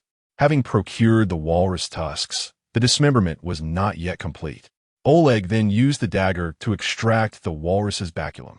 Indeed, the walrus's baculum is a bone, measuring 60 centimeters in length. This structure is commonly found in mammals, serving primarily to provide rigidity and strength during mating. The walrus's baculum is remarkably sturdy, even utilized in the crafting of artisanal items. A walrus baculum knife handle was once excavated in Amsterdam, with the tusks and baculum removed. The already decaying and bloated walrus carcass was rendered largely useless. Once again, 3 crew members cast him back into the sea, akin to a whale fall, awaiting to nourish other creatures of the ocean with his own flesh and blood. Meanwhile, as the 3 crew members busied themselves on deck extracting walrus ivory, Yang Fan and Elena had just entered the communal area of the cabin. Having already learned from Vitas about Yang Fan's valiant rescue of her daughter, Elena's mother rushed forward, arms wide open, to embrace the two of them tightly. Her voice trembled with emotion. "Oh, my dear children, are you both unharmed? I nearly perished from fright after hearing Vitas's account." Elena nestled slightly into her mother's embrace, her heart still racing as she recounted, "Mom, you cannot fathom how perilous it was. Had it not been for Yang Fan's selfless protection, I might have ended up like Uncle Vitas, plunged into the depths of the sea, waiting for rescue." As she spoke, she cast a deeply affectionate glance back at Yang Fan, only to find him grinning vacantly at her mother. "For heaven's sake, brother, look at me. What are you smiling at my mother for?" Upon hearing her daughter's narrative, Elena's mother felt a wave of apprehension wash over her. With a hand on her chest, she turned to Yang Fan, her voice brimming with gratitude. "Oh, God bless you, child. Thank you for saving my precious daughter. I am truly grateful." Overcome with emotion, she cupped Yang Fan's face in her hands, planting a flurry of fervent kisses upon him. In the face of this unexpected display of affection from the elderly woman, Yang Fan was momentarily taken aback, his expression turning to one of embarrassment. "Oh dear, be careful. Yang Fan has mentioned that his first kiss is still yet to come." Elena, observing his awkwardness, could not help but tease him. Quickly, she urged her mother, "All right, Mom, Yang Fan has injured his arm. Please fetch a bandage for me." Just as Elena's mother went to retrieve the medicine box, Vitas, wrapped in a blanket, approached Yang Fan, expressing his gratitude. "Thank you, young man, for your bravery in saving me. I shall never forget this kindness." Yang Fan smiled, assuring him it was of no consequence and not to dwell on it. Before long, Yang Fan, draped in a blanket, sat side by side on the sofa with Vitas, who was similarly wrapped. Vitas cast a glance at the mother and daughter bustling around Yang Fan and feigned jealousy. "Hey, little girl, I also fell into the sea. Why don't you tend to me?" Elena, who was drying Yang Fan's hair, waved the hairdryer at him. "I believe you might not need this." Vitas touched his shiny bald head, momentarily at a loss for words. Just then, Elena's mother approached with a bowl of hot soup. As the enticing aroma wafted through the air, Vitas instinctively reached out for it, only to have the elder sister bypass him entirely, delivering the hot soup to Yang Fan. "Child, drink this bowl of soup while it's still warm." Chapter 55. The sudden bad news. Shortly thereafter, Miller Satin, along with Oleg and 3 crew members, entered the ship's cabin, congregating to deliberate on how to manage the recently acquired walrus ivory and its corresponding whisker bone. Observing the blood-stained and flesh-laden whisker bone and ivory laid out before them, Miller Satin pondered for a moment before articulating his thoughts. His intention was to gift this unexpected treasure to Yang Fan as a gesture of gratitude for his selfless act of heroism. Upon hearing this, the others contemplated briefly and ultimately consented, recognizing that the walrus carcass had been brought aboard by Yang Fan, who had risked his life to retrieve it. Thus, it was only fitting that he should oversee its fate. In response to their decision, Yang Fan initially exchanged pleasantries, but, under the gentle persuasion of his companions, graciously accepted the offering. Although the walrus's tusks and whisker bone had been removed, remnants of decaying flesh still clung to them. Miller Satin advised Yang Fan to boil them in a large pot upon returning to shore to eradicate the remnants and render them suitable for carving. The walrus ivory was mostly intact and could be fashioned into a specimen, while Yang Fan contemplated crafting a set of mahjong tiles from the whisker bone. The notion of mahjong tiles made from walrus materials was indeed intriguing. As nightfall approached, the fishing vessel reached a designated fishing area. Vitas followed Oleg and the other 3 back to the deck to set crab traps, while Yang Fan found himself compelled to remain in the cabin by Elena and her daughter for some rest. With time to spare, he recalled his earlier plan to prepare a hot pot and joined Elena in the kitchen. Due to his arm injury, Elena suggested that Yang Fan provide guidance while she took charge of the cooking. Yang Fan chuckled, teasing her, "Are you trying to steal my culinary secrets?" Elena's cheeks flushed. "Not at all. I'm merely, no need to be so flustered. I'm merely jesting. Go fetch the oxtail, and I shall instruct you on preparing the hot pot broth." With excitement, Elena eagerly nodded and turned to the refrigerator. She retrieved a fresh oxtail and, following Yang Fan's instructions, chopped it into segments, placing them into a pot to salt in oil over low heat until fragrant. She then added an appropriate amount of water, simmering it into a creamy white oxtail broth. Ginger slices, scallions, hot pot seasoning, dried chilies, and Sichuan peppercorns were subsequently incorporated. For this voyage, Yang Fan had anticipated the potential inadequacy of the ship's cooking utensils and had thoughtfully brought an induction cooker and a dual-section pot from his RV, purchased from a city supermarket. One half of the pot was filled with a spicy, bubbling beef broth, while the other half contained a sweet and tangy tomato broth. When the 4 crew members and Captain Miller Satin returned to the cabin after their labors on deck, they were astounded by the sight of a table replete with fresh vegetables and towering mounds of beef and lamb slices. "Slurp, slurp, huff, huff," Oleg exclaimed. "This hot pot is absolutely delightful." Vitas added, "Indeed, it is both spicy and numbing. I feel all the chill within me dissipating after this meal." Miller Satin speared a slice of lamb with his dining fork, dipped it into the flavorful oil sauce, and after savoring it with a satisfying crunch, nodded in agreement. Not only was it delectable, but the preparation was remarkably convenient. In contrast to the heavy and spicy beef oil hot pot, the group leaned more towards the tomato broth, particularly Elena and her mother. Typically, the fighting spirit of the nation does not exhibit a strong affinity for spicy food. Although they can tolerate spicy dishes, their primary preferences lean towards salty and sour flavors. After a delightful feast of Chinese hot pot, the crew took a brief respite before resuming their diligent tasks. They needed to deploy all the crab traps into various fishing zones that very night. As time progressed, the night swiftly passed, and the crab traps were finally cast into the sea. Captain Miller Satin began steering the vessel back to the first crab-catching location to commence the retrieval operation. "How is it, Oleg? Any harvest in that trap?" Miller Satin's voice echoed through the intercom. On deck, for crew members, filled with anticipation, operated the crane to hoist their first discovered crab trap. as the cage gradually emerged from the tumultuous waves, revealing it densely packed with king crabs. Expressions of excitement illuminated their faces. Oleg exclaimed, "We are quite fortunate. This trap holds no less than 100 king crabs." The news invigorated Miller Satin. "That is splendid. God has granted us a fortuitous start." The crab trap floated to the surface and was placed on the deck, prompting Yang Fan and Elena to don waterproof suits and assist. Each member had a clearly defined role, lifting the traps, emptying their contents, sorting, and replacing with a methodical approach. Any king crab that did not meet the standard, weighing less than 1.5 kilograms, was promptly returned to the sea, leaving only those that were sufficiently hefty. After a swift selection process, the trap yielded a total of 85 qualifying king crabs. There was no time for celebration as the crew pressed on towards the next trap. The retrieval efforts continued until the depths of midnight, concluding only as dawn approached. The 4 crew members and Yang Fan found themselves utterly exhausted. Yang Fan finally grasped the arduous nature of king crab fishing. However, the toil was not in vain. This expedition proved to be remarkably fruitful. The next step was to return to the coastal dock of Ozernovsky to deliver the harvested king crabs to the fishery company for weighing and settlement, marking a successful conclusion to the trial voyage. As afternoon approached, the crab boat returned to the shallow waters near the Kamchatka Peninsula.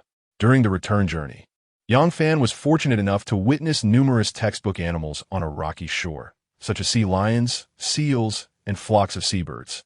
He even spotted whales breaching the surface and encountered a baby orca, a scene that was nothing short of breathtaking. Yang Fan captured all these moments on camera, intending to edit and upload them to his short video account upon returning to land. The coastal dock. During negotiations between Miller Satin and the fishing company, Yang Fan and Elena sat in the RV, awaiting the outcome. However, as the 3 sipped tea and scrolled through their phones, they stumbled upon a shocking revelation in the town's group chat. The message, solemnly delivered by Mayor Lazarev, informed the residents that the painter Karl Bryalov, who resided by Lake Kai, had been discovered dead in his home that very morning. Upon receiving this sudden and tragic news, both Yang Fan and Elena were momentarily taken aback, their faces betraying disbelief. Just a few days prior, they had encountered the elderly man at the market. How could such unfortunate tidings emerge in the brief span of mere days? What astonished Yang Fan even more was the subsequent revelation from Mayor Lazarev, who added that Uncle Karl had left behind a letter specifically addressed to Yang Fan. Chapter 56. 2 letters of farewell upon receiving the somber news of Uncle Karl's passing. Miller Satin, with a grave demeanor, instructed Yang Fan to escort Elena and her daughter back to the town. He himself needed to attend to certain matters before he could return. Yang Fan nodded in response and boarded the RV with Elena and her daughter. The atmosphere within the vehicle was somewhat heavy. Elena gazed silently out of the window at the receding scenery, her expression tinged with melancholy, while her mother held her daughter's hand tightly. The small town, already sparsely populated, often allowed its residents to see one another frequently, which made the news of this tragedy weigh heavily on their hearts. Before long, they arrived at the town, as nightfall quietly descended like a heavy black satin drape, pressing down upon the town. The wind swept through the empty streets, producing a sound akin to a ghostly lament. The trees along the roadside swayed with the breeze, their branches rustling together, as if whispering the sorrow and desolation of the town. The shops had closed their doors early, with the light spilling from the windows appearing lonely and dim. In this moment, the entire town seemed to fall silent and forlorn, mourning the loss of Uncle Karl. Soon, Yang Fan drove to the lakeside cabin where Uncle Karl resided. Outside the wooden house, several cars were parked, and more people were arriving continuously. A few crows cawed from the branches, adding a layer of oppressive atmosphere to the night. After alighting from the vehicle, Yang Fan encountered Anton, Nevsky, Markov, the first shop owner, and other townsfolk in the yard. They acknowledged Yang Fan with a solemn nod as he entered. "Welcome back, boss." Nevsky was the first to approach him. Yang Fan nodded slightly, and then Anton ambled toward him, saying, "Please go inside. The mayor's waiting for you." Yang Fan felt a surge of curiosity. Why would Uncle Carl, whom he had only met once, leave him a letter of farewell? What could the letter possibly contain?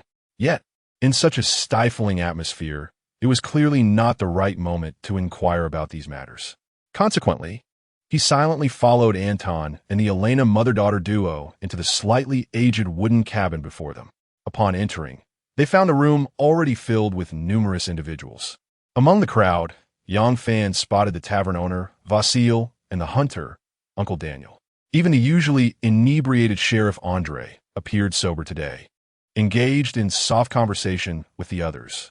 After greeting those he recognized, Young Fan ascended the wooden staircase to the second floor.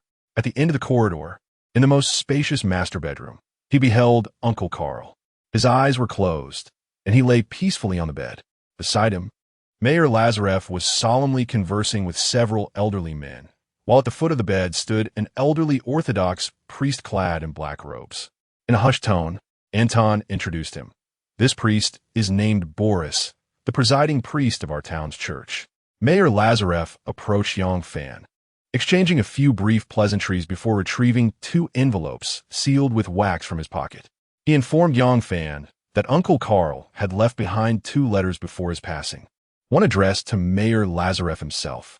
In the letter meant for the mayor, Uncle Carl revealed that he had long been afflicted with a grave illness, and, with no relatives on the Kamchatka Peninsula, he hoped that Mayor Lazarev would assist in managing his affairs after his demise. Furthermore, the letter disclosed that he had a granddaughter, whom he had not seen in many years.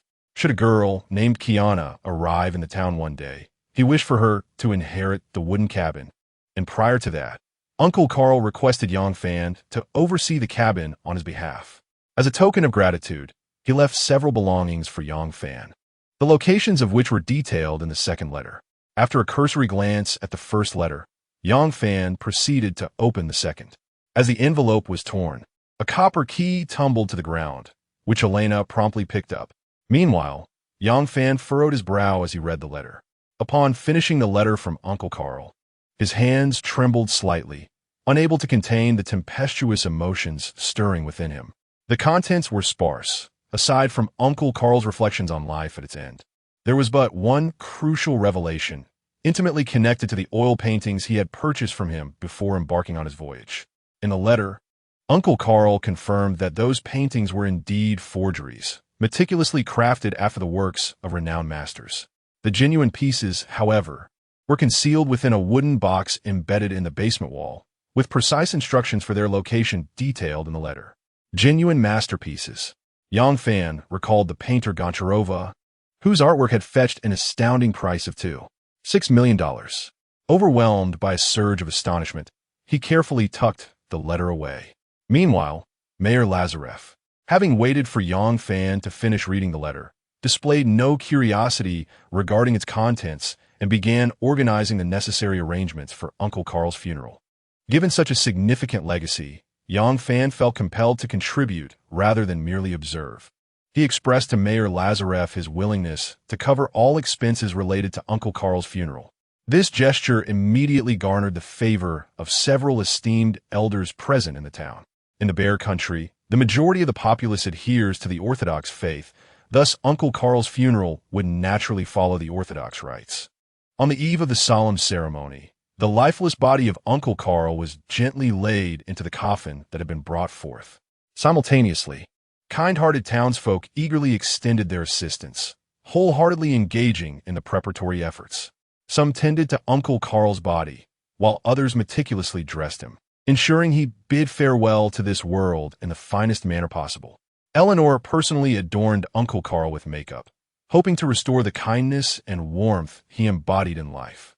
As the first rays of dawn pierced the horizon and sunlight cascaded upon the serene little courtyard outside the wooden cabin, the coffin containing Uncle Carl's remains was solemnly placed in the yard.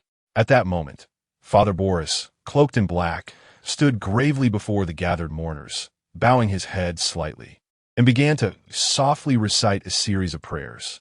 In this solemn atmosphere, several townsfolk who had known Uncle Carl well approached the body and stood quietly before it. Each face reflected an indescribable sorrow, yet they all chose silence as the means to express their profound grief and endless remembrance for the departed. At this juncture, the entire courtyard was enveloped in a heavy stillness, with only Father Boris's prayers and the melodies of hymns resonating in the air. As the religious ceremony gradually drew to a close, the lid of the coffin that bore Uncle Carl's remains was gently lowered. Following this, accompanied by a black hearse, it slowly made its way to a tranquil cemetery on the outskirts of the town.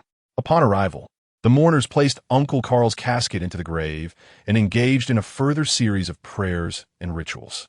These proceedings served not only as a final farewell to the deceased, but also as a heartfelt wish from the living for the deceased to find peace in the next world. Time flowed quietly, and before long, noon approached. After completing all the burial rites, the funeral came to an abrupt conclusion amidst the heavy hearts of those present. Shortly after Uncle Carl's passing, an intriguing phenomenon occurred in the town. Yang Fan later learned of this from Eleanor, who revealed that after Uncle Carl's death, residents who had purchased oil paintings from him began to carefully safeguard their artworks at home. They hoped that one day, the value of those paintings would appreciate following Uncle Carl's demise. Even Eleanor's mother was not an exception. Chapter 57. Can this be called art? After attending the funeral, as the afternoon approached, Yang Fan first visited the gun shop to retrieve the 4 little ones under Nevsky's care. Subsequently, he drove to the small cabin where Uncle Carl resided, situated by the shores of Key Lake. This wooden cabin was merely a few kilometers from the town, nestled closely against the forested area Yang Fan had purchased. Constructed entirely from solid wood, the cabin boasted 2 levels, including an attic, and presented a charming and distinctive appearance. The perimeter of the cabin was enclosed by a wooden fence, and the yard featured an outdoor barbecue grill, a sauna, a storage shed, a small vegetable garden, and enclosures for poultry and cattle.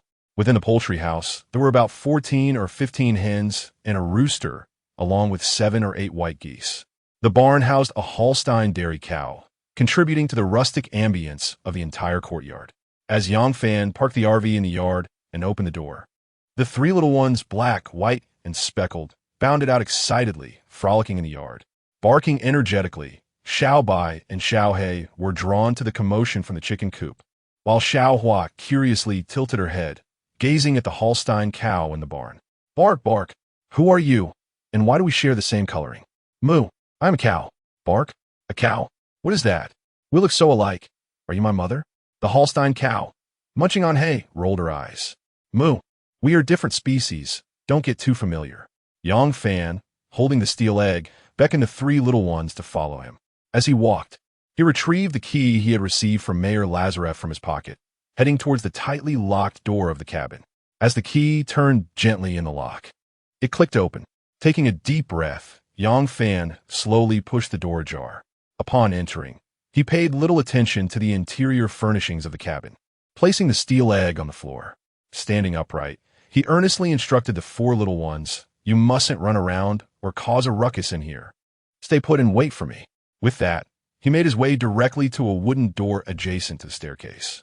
Grasping the doorknob, Yang Fan cautiously pulled it open. The scene beyond was shrouded in darkness.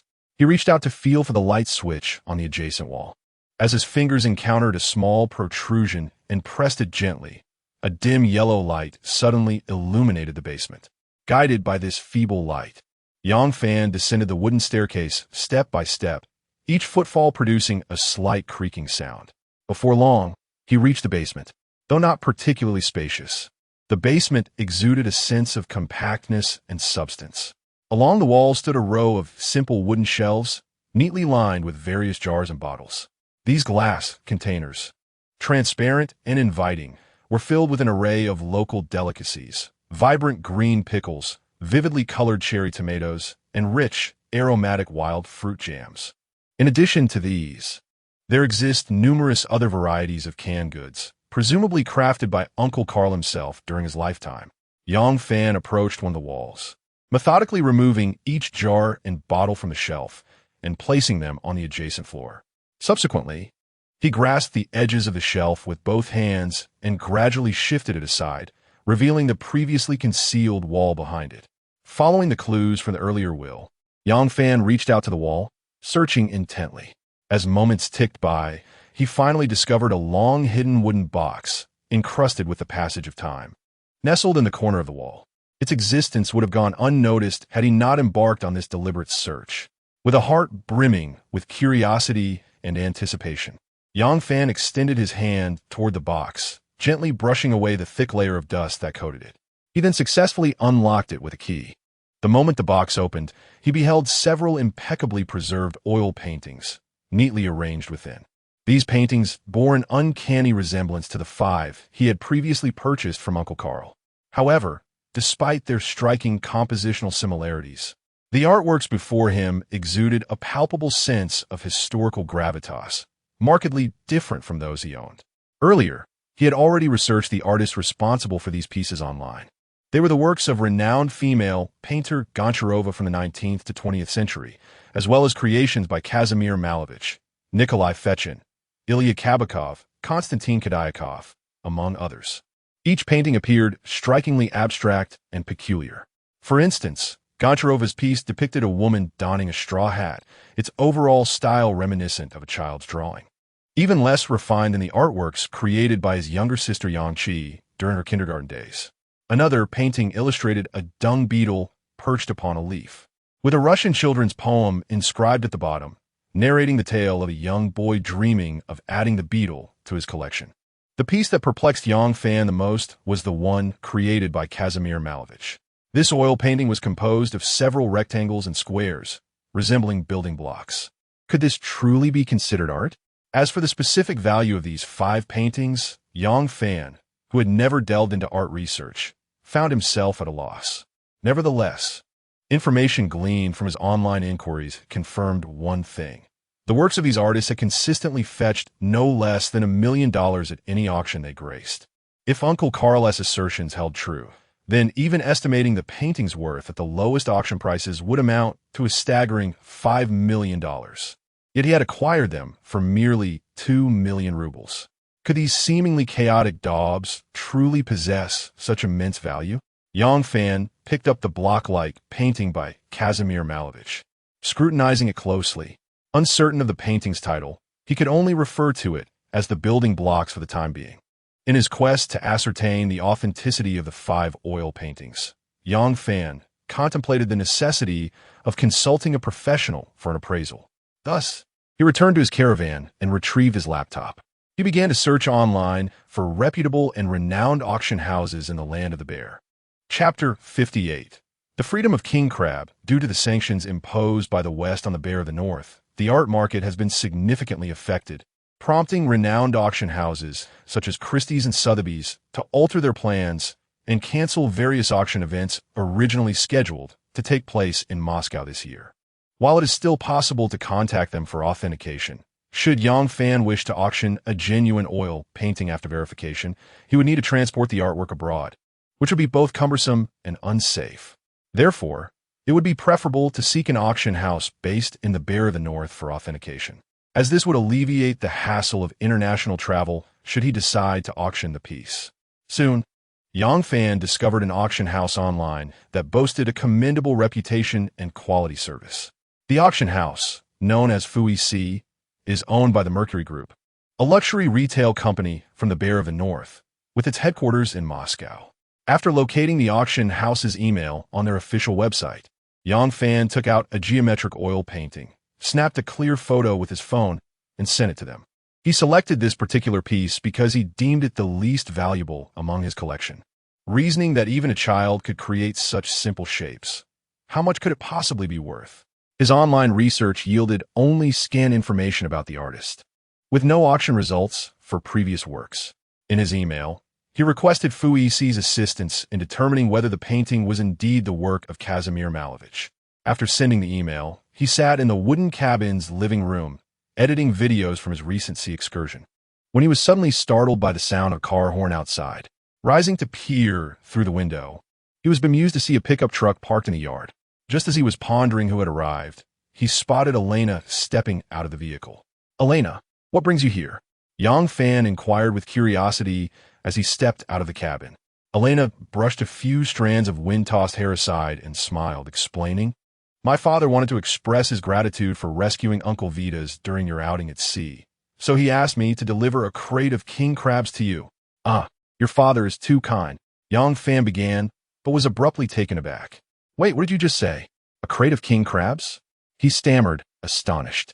Yes, a crate of crabs, Elena affirmed, turning towards the truck's bed, lifting the tarp, revealing several cardboard boxes within. This crate contains over 110 king crabs, all pre-cooked and frozen. You only need to thaw them when you're ready to eat. Of course, you can also prepare them to suit your own taste. With a playful wink, Elena opened one of the cardboard boxes, exposing perfectly arranged, bright red king crabs, each weighing over 1.5 kilograms. Yang Fan was utterly flabbergasted. It was the first time he had seen someone gift king crabs, not by the piece, but by the crate. How extravagant! Upon observing Yang Fan's astonished expression, Elena offered a subtle smile. Father said you mustn't refuse. If you do, he won't take you out to sea again. Given her earnest words, Yang Fan had no choice but to smile and shrug. While attaining the freedom of indulging in king crab was indeed a delightful prospect, the sheer quantity presented a dilemma. How would he manage to consume it all? The two began transporting the king crabs from the rear truck. But the number of boxes was overwhelming. There was certainly insufficient space within the RV. Thus, Yang Fan decided to temporarily store them in Uncle Carl's wooden cabin. Although the current temperature rendered outdoor storage safe from spoilage, the nocturnal presence of wildlife, such as wolverines and foxes, pose a risk, making it unwise to leave them outside.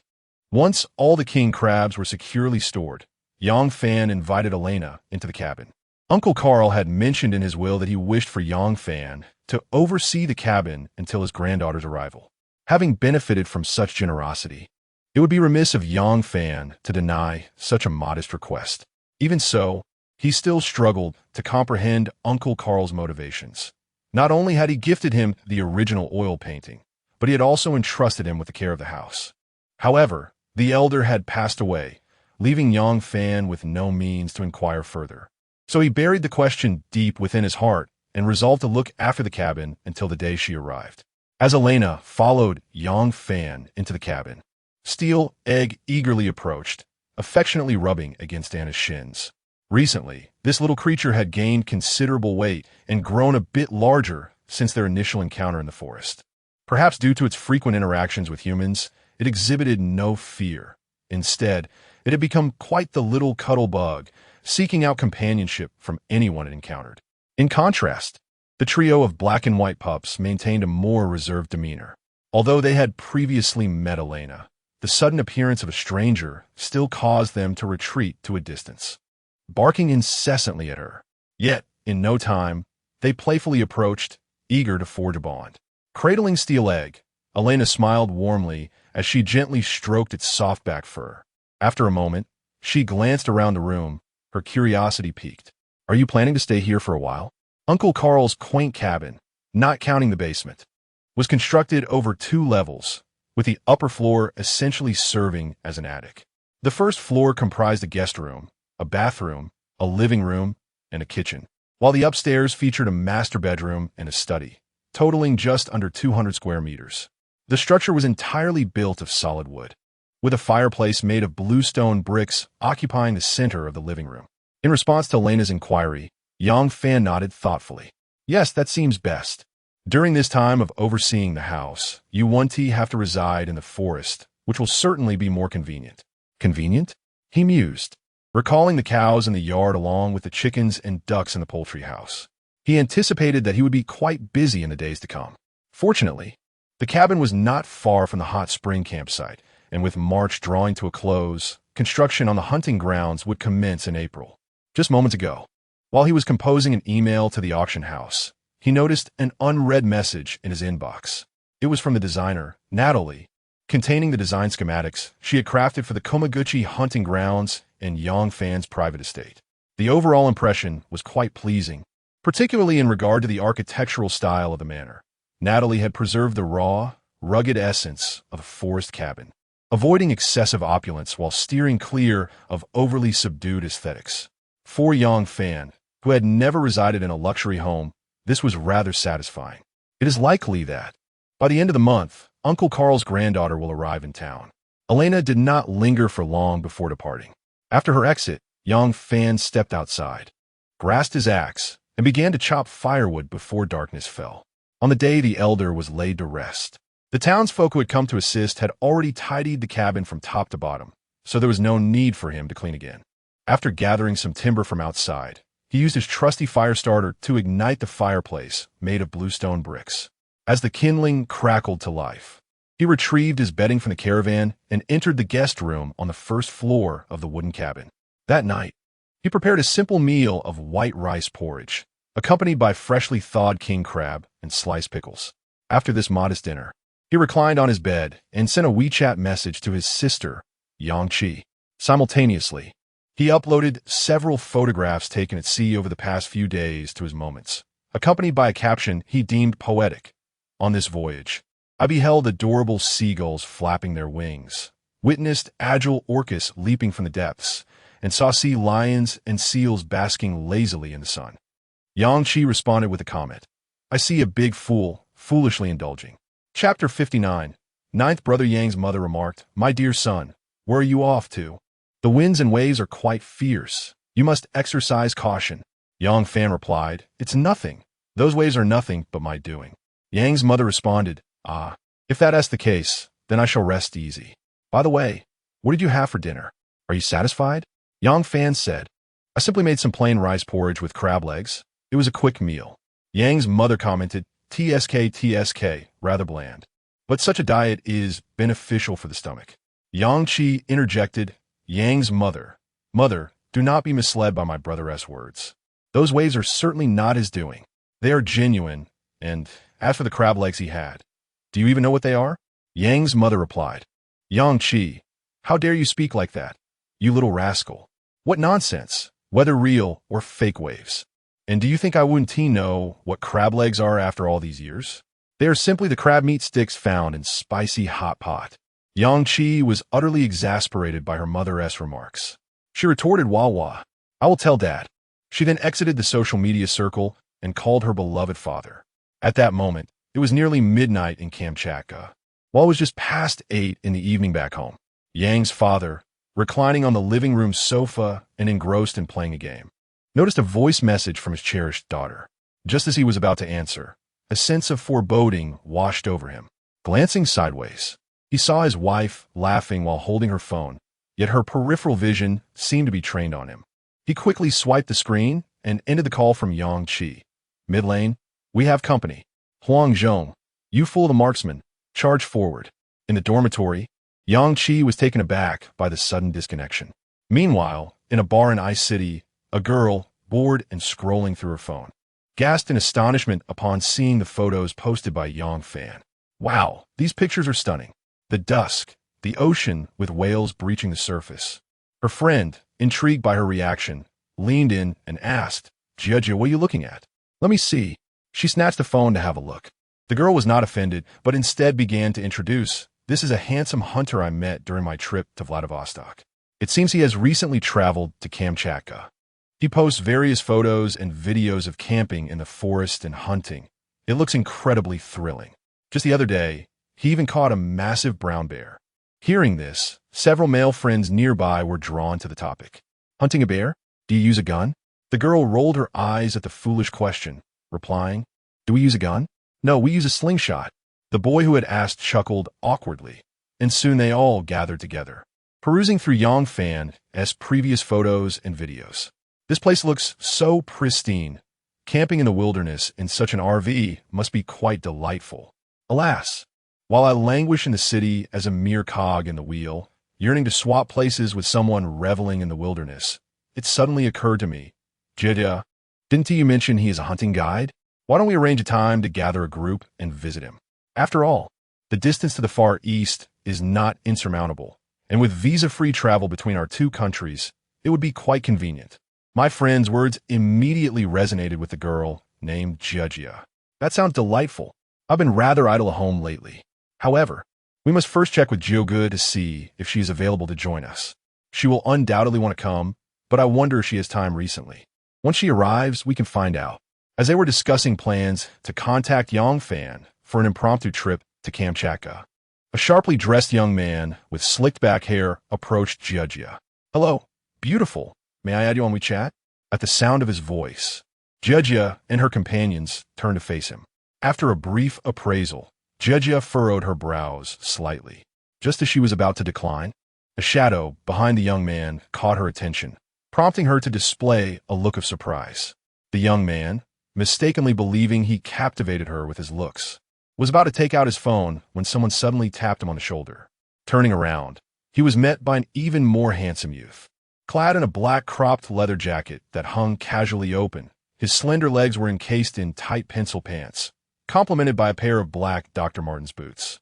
His skin was strikingly fair, almost ethereal, and he exuded an aura of coolness with his stylishly cropped hair, a few strands casually veiling his forehead, and his eyes reflecting a hint of aloofness. "Who are you?" the young man in the suit asked impatiently. Before he could finish, Judgia and her friends greeted the newcomer. "Jiogo." The youth, referred to as Jiogo, offered a subtle smile, nodded slightly, and turned his gaze to the suited man. "Sorry, buddy, she's taken." With that, he gently pushed the young man aside and settled onto the couch beside Judgia, stretching his arms out casually while crossing his legs in a manner reminiscent of a domineering CEO, locking eyes with the young man in the suit. Seeing this, Judgia nestled into Jiogu's embrace, her face adorned with a playful smile as she waved goodbye to the suited youth. Recognizing his target had already been claimed, the young man reluctantly departed. Once he left, Judgia and her friends erupted into laughter. "Haha, Jiogu, I must say your appearance is simply stunning. If I didn't know you, I would think you were a model." "Hey, Jiogu, tell us the truth. Do you prefer men or women?" Judgia, nestled against him, gazed up with a mischievous smile. She playfully traced circles on his chest with her finger, teasing, "Little Gio, if you're willing, I wouldn't mind giving it a try." The girl, known as Jiogu, felt an electrifying thrill at her boldness, as though she had been struck by a spark. After pushing her away, he crossed his arms over his chest, shivering with disdain, and remarked, "Judgia, are you unwell? Quickly, move away with your frivolity." A hearty laughter erupted among the classmates. Once the mirth subsided, someone opened a bottle of Budweiser and handed it to Brother Gio. Curiously, he accepted it and inquired, "By the way, I just overheard you discussing something about visa-free travel to the Far East. What is that all about?" Chapter 60. The ruts in the forest. The Kamchatka Peninsula lies at the easternmost edge of the Bear Country, situated over 7,000 kilometers from the capital, Moscow, with an 8-hour time difference. When the Kamchatka Peninsula is enveloped in night, Moscow is just welcoming the dawn. An employee working at the Fies company arrived early at the headquarters, as per his usual routine, and opened his email. Upon noticing an email from Yang Fan, he was momentarily taken aback. With years of experience in the auction house, he possessed a discerning eye. Recognizing something amiss with the oil painting, he immediately reported the matter to the head of the art department. As dawn broke, Yang Fan awoke from his slumber. The sun was obscured by clouds, and it still resembled the early hours as it approached 7 o'clock. The bedside lamp remained lit, casting a warm glow upon the wooden walls. With half-closed eyes, Yang Fan stretched lazily, inadvertently kicking Steel Egg, who was curled up like a furry ball at the foot of the bed, onto the floor. "Meow!" Steel Egg exclaimed, rising from the ground in indignation. Yang Fan yawned, got dressed, and stepped out of the guest room. Noticing that the caretaker had ignored him, Steel Egg's face puffed up in annoyance. The wooden cabin offered more space than the trailer, allowing Yang Fan to sleep more soundly through the night. However, after the fire in the evening fireplace had extinguished, a slight chill permeated the guest room. Yet his robust constitution enabled him to endure it. This morning, snow blanketed the outdoors in a pristine white. As the door swung open, the trio of black and white cats rushed out of the wooden cabin in a frenzy. Yang Fan gathered firewood from the yard, ignited the fireplace, and then practiced martial arts in the snow, performing kicks and punches. He subsequently fed some hay to the Holstein cow in the barn and rummaged through the storage for corn to feed the chickens and ducks. Although he was fulfilling Uncle Carl's dying wish to look after the house, Yang Fan found his own rewards, not in the paintings, but in the freshly laid eggs from the chicken coop. Moo! In the barn, the Holstein cow, having accumulated a substantial amount of milk, eagerly awaited someone to relieve her of the heavy burden. Busy in the yard, Yang Fan lost track of time and was surprised to find it was already past 8 o'clock. He carried a half-plastic bucket filled with freshly squeezed milk in one hand and a basket containing the newly laid eggs in the other. Upon returning to the wooden cabin, he placed a frying pan on the stove where the butter sizzled, and as it heated, he cracked an egg into the pan, which soon turned a lovely golden hue. He skillfully flipped the egg with a spatula, then added some slices of smoked bear meat sausage and 2 pieces of pre-sliced bread. Once the bread was soft, he placed down a plate, layering it with the fried egg, smoked sausage, cheese, and fresh lettuce leaves. Finishing with a generous dollop of tomato ketchup, a simple yet delightful sandwich was thus created. While waiting for the warm milk, he returned to the trailer to fetch 4 small feeding bowls, filling them with cat and dog food, and the family of 5 began to enjoy their modest breakfast. The fire crackled merrily in the fireplace as Yang Fan sat at the dining table, simultaneously savoring his sandwich while glancing at his laptop. Upon receiving a prompt reply to the email sent to Sotheby's auction house the previous night, he felt a mixture of astonishment and a flicker of anticipation. The email read, "Dear Sir, we have reviewed the oil painting you submitted to our company. Could you kindly provide us with your contact information so that we may reach out to you promptly?" After reading the message, Yang Fan's doubts dissipated entirely. He was now convinced that the 5 oil paintings were indeed authentic. Knowing they were genuine made everything simpler. Whether to auction or to collect was entirely his decision. Logically, for someone like him, who held little interest in artworks, selling the paintings for cash would seem the most rational choice. However, the rampant devaluation of currency in recent years, particularly the ruble, posed a concern. In contrast, valuable art pieces like these paintings had a certain potential for appreciation. Retaining them appeared to be a wiser choice than selling. Yet, another consideration loomed. The construction of a hunting ground was imminent, necessitating financial resources. Although he had sufficient funds to cover all expenses related to the project, who wouldn't prefer a more substantial account balance? After much contemplation, he ultimately resolved to sell one of the paintings while carefully preserving the remaining 4. With his mind made up, he sent his contact information to the auction house. It seemed as though the recipient had been eagerly awaiting his response. Shortly after sending the email, his phone, resting casually on the dining table, began to ring. "Hello, Mr. Yang. This is Victor Holenyak, the director of the art department at Sotheby's Moscow. May I inquire if that oil painting is currently in your possession?" After a brief introduction, their conversation swiftly turned to the matter at hand. Victor, with palpable excitement, asked, "Mr. Yang, may I confirm that the painting is with you?" Yang Fan affirmed with a simple mm. With his confirmation, Victor's tone became animated. "That is splendid. May I ask where you're located? If convenient, could you bring the painting to our auction house for an in-person appraisal?" "Regrettably, I am not in Moscow. I am currently on the Kamchatka Peninsula." "Oh my God, we are quite a distance apart," Victor exclaimed, and a moment of silence ensued on the line. Just as Yang Fan anticipated that the other party might suggest he transport the painting to Moscow, Victor, after a brief pause, resolutely declared, "In that case, I will arrange for our appraiser to fly to Kamchatka as soon as possible. I would appreciate it if you could send me your detailed address so we can arrange a meeting." The thought that the auction house's staff, even the art director himself, would fly out to personally assess his painting left Yang Fan astonished. Could it be that this seemingly simple geometric painting held substantial value? After concluding the subsequent arrangements with Victor, Yang Fan ended the call.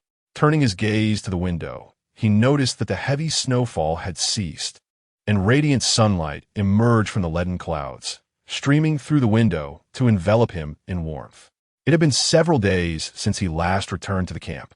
It was time to head back and retrieve the trailer as well. Leaving the 4 little ones behind in the wooden cabin, Yang Fan started the off-road camper van, reversing out of the yard and making his way toward the hot spring camp. However, en route to the forest, his phone rang once more. A voice call from someone named Lu Yunjia appeared on the screen, causing Yang Fan to pause momentarily. This woman was a domestic tourist he had hosted during his time as a hunting guide in Vladivostok. At just 25 years of age, she was quite attractive and possessed a cheerful disposition. Though she had a somewhat bold demeanor, typical of northeastern girls, Yang Fan recalled that during her stay, Lu Yunjia had expressed a fondness for strong spirits like vodka, often insisting on sharing a few drinks with him, though he didn't mind indulging her. as the customer is king, and he was willing to appease her for the sake of earning. The young woman's drinking habits left much to be desired. After a few drinks, she would often become overly familiar with him. It was only later that Yang Fan realized her affection for vodka was merely a guise for her true intentions. She was clearly interested in him. Fortunately, by the time she was set to return home, Yang Fan had managed to thwart her advances. As he pondered the implications of her call, he answered the phone, only to be greeted by a sweet, sultry voice. Yang Fan, darling, what are you up to? At the sound of her overly saccharine tone, Yang Fan instinctively shivered. Must you always speak in such a manner? He thought. While she might be a potential benefactor, he refused to indulge her whims.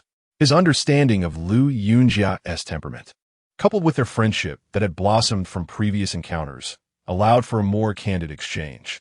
Her initial surprise at his retort quickly transformed into a flurry of playful banter. You straight man, where are you now? In Kamchatka. What are you doing in Kamchatka? Managing a hunting ground. Oh, look at you, starting your own business. Do you have something to say, or are you just flirting? I'm quite busy, Yang Fan replied tersely. Hearing his impatient tone, Lu Yunjia chuckled and proceeded to share her plans for a trip to Kamchatka with her friends. Although Yang Fan had already surmised her intentions, he frowned at the prospect. It wasn't that he was unwilling to host her. It was simply that the hunting grounds were still non-existent in the forest region, leaving him without means to accommodate tourists. He chose to be forthright, candidly explaining the situation to Lu Yunjia. Upon receiving the news, she expressed her disappointment, saying, well, I suppose we must wait until your hunting grounds are established before we can proceed. Noticing her despondent tone, Yang Fan hesitated to dismiss this opportunity that had so fortuitously presented itself. Let me think of a solution on my end, he offered, and I shall contact you once I have an idea. Upon hearing this, Lu Yunjia's spirits lifted instantly. Really? That will be wonderful. Take your time.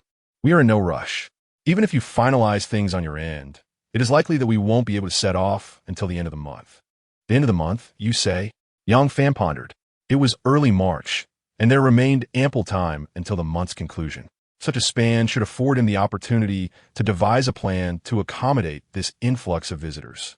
If all else failed, he could arrange for them to stay at the local inn. After all, he owned a gun shop and had access to the woods, with a well-planned itinerary. He ought to ensure their enjoyment. Following his conversation with Lu Yunjia, the RV arrived at a crucial juncture leading into the forest. Just as Yang Fan was about to turn the steering wheel and guide the vehicle into the woods, an unsettling sensation washed over him. His brow furrowed, sensing that something was amiss. He promptly engaged the handbrake, leapt from the driver's seat, and approached the front of the vehicle. Crouching down, he meticulously examined the primitive road that lay ahead. In short order, he made a significant discovery.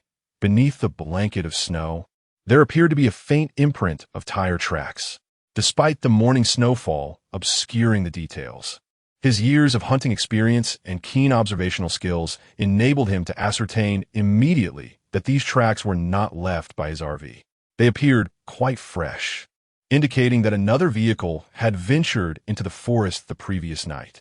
With this thought in mind, he swiftly returned to the RV, started the engine, and followed the tire tracks deeper into the woods.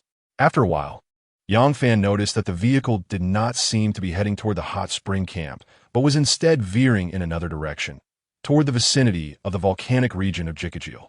Ding! At that moment, a notification from his VK account signaled a message from Sheriff Andre in the town group chat, tagging everyone. Chapter 61. The intrusion of poachers clad in a snug, deep blue uniform that accentuated his protruding belly, reminiscent of a woman in her 10th month of pregnancy. Sheriff Andre trudged into work this morning, as was his routine, in a state of lethargy. He removed his police cap and tossed it carelessly onto a nearby desk, retrieving a flask from his pocket with the intent of indulging in a sip of vodka to invigorate himself. Suddenly, a young officer burst into the office. Panic etched across his face. Startled, Andre instinctively dropped the flask, and the clear vodka cascaded onto the floor, saturating the small office with its robust aroma. Before Andre could voice his indignation, the officer, momentarily taken aback, quickly regained his composure. Sir, there has been a situation. A situation? Has someone reported a crime? He queried, bewildered. The officer nodded fervently. Yes, and it appears to be quite serious. Really? Splendid. Thank heavens. Without a thought for the spilled vodka, Sheriff Andre, invigorated as if electrified, exclaimed, "Who reported it? What has transpired? Quickly, let us go investigate." As he spoke, he donned his hat in haste, barely adjusting it, and rushed out of the office. However, moments later, he abruptly returned, picking up the flask and shaking it to discover it still contained about a third of vodka. Delighted, he tucked the flask back into his pocket. Shortly thereafter, he found himself seated face to face with a complainant, a hotel owner named Dmitri, accompanied by his son Anton. Dmitri recounted that late the previous night, a rugged vehicle had arrived at his hotel, disembarking 3 strangers. They checked in, but failed to check out the following morning, driving away instead. Yesterday morning, after they left, my son Anton returned home and passed by those 3 outsiders. Upon entering the hotel, he mentioned that the men seemed somewhat suspicious. At the time, I brushed it off until last night when my wife forced me out of the bedroom. Dimitri's narrative was quite meandering. What could have been succinctly stated turned into a lengthy discourse. Sheriff Andre, growing drowsy from the incessant chatter, contemplated taking a swig from his flask but hesitated, recalling the dwindling contents. As Dmitri elaborated on the circumstances of his ejection from the bedroom, Anton, unable to endure any longer, produced a bullet from his pocket and placed it on the table. "Father, could you please get to the point next time before delving into why you were expelled from the bedroom?" He then turned to Sheriff Andre, who stared at the bullet in astonishment. "I discovered this bullet in the room occupied by those 3 men. They are armed, and not just with one gun. From their vehicle and various other clues, I deduced they're a band of poachers." Poachers? Andre's heart raced with alarm. In the group chat, the user named Andre solemnly announced, "Attention, residents of the town. I must convey an important message. Our tranquil and peaceful town has been infiltrated by 3 unidentified poachers. According to reliable intelligence, all 3 are males driving a black VAZ Hunter vehicle, and they are armed. To the residents living near the forested areas, if you notice any strangers trespassing on your property, please do not act rashly and report to me immediately." This news struck like a bombshell, instantly igniting a fervor in the group chat. Elena was the first to respond. "Oh my God, when I returned home last night, my mother mentioned that 3 peculiar strangers had dined at our house. One was overweight, another was a burly man, and the last was quite slender. Could they possibly be the poachers that Sheriff Andre spoke of?" Her words heightened the tension within the group. At this moment, Nevsky interjected, "Elena, I believe I have seen those 3 individuals too. Just yesterday morning, they visited the gun store, but left in a hurry after a brief look around. I distinctly remember the lead slender man. He was bald and exuded an intimidating presence that sent chills down my spine. Mianwile, young Fen, who was driving an RV along the tire tracks left by the intruding vehicle, came across the message in the group chat and immediately slammed on the brakes. Poachers? He raised his gaze towards the indistinct tire tracks ahead, hesitated for a moment, and then relayed his findings to Sheriff Andre. The group chat erupted once more. Elena urged Yang Fan not to act impulsively, and Anton echoed the sentiment, with familiar faces from the town tagging Yang Fan in the chat. Sheriff Andre responded, "Send me your location. We will hasten to meet you." After a brief pause, he sent another message. "If, and I emphasize if, you encounter the poachers in the forest and a conflict arises, I authorize you to fire in self-defense. Should anything happen, I will testify on your behalf along with all the townsfolk. In the vast and sparsely populated expanse of bear country, many areas remain untouched by human presence. In emergencies, it is often challenging for law enforcement to arrive promptly, necessitating that residents arm themselves for their own protection." At this moment, Sheriff Andre's words conveyed to Yang Fan that if the situation escalated to the point of needing to fire a weapon, he should prioritize his safety without hesitation. After reading Sheriff Andre's message, a subtle smile crept onto Yang Fan's lips as he promptly sent his location. He then put away his phone and stared blankly at the road ahead. The intrusion of poachers into his territory would infuriate anyone, and Yang Fan was no exception. This was his forest, and all its creatures belonged to him. Without his permission, No one may take a single creature from this forest, not even a diminutive squirrel. By the time Sheriff Andre and his team arrive, at least an hour will have passed. What if the poachers manage to escape during this interval? In these times, relying on others pales in comparison to trusting oneself. As the saying goes, the skilled are often bold. Yang Fan has served as a hunting guide for 3 years. Although he has never encountered poachers, he possesses a certain confidence in his marksmanship and agility. Therefore, after a moment of deep contemplation, he opened the door, leaped down from the cabin, and returned to the RV to access the gun cabinet. Inside the cabinet, alongside the 3 hunting rifles previously acquired from the gun shop, lay the Makarov PMM semi-automatic pistol, which he had used to test the shooting skills of Turgenev. After pondering for a moment, Yang Fan retrieved the Remington M870 shotgun, loading it with 12-gauge buckshot. He also filled the Makarov with ammunition and tucked it into his lower back. Considering that pursuing the poachers in an RV would present an overly conspicuous target, Yang Fan deemed it more prudent to track them on foot. Since this pursuit does not intend to eliminate the poachers, he decided against taking the Winchester M70 sniper rifle, which is better suited for long-range shooting, thus minimizing his burden. Chapter 62. Engaging in gunfire with poachers. The Kamchatka volcano is situated in the southern part of the Kamchatka Peninsula, with the Sea of Okhotsk to the east, rising to an elevation of 1,070 meters. The mountain is enveloped in swirling clouds of white snow.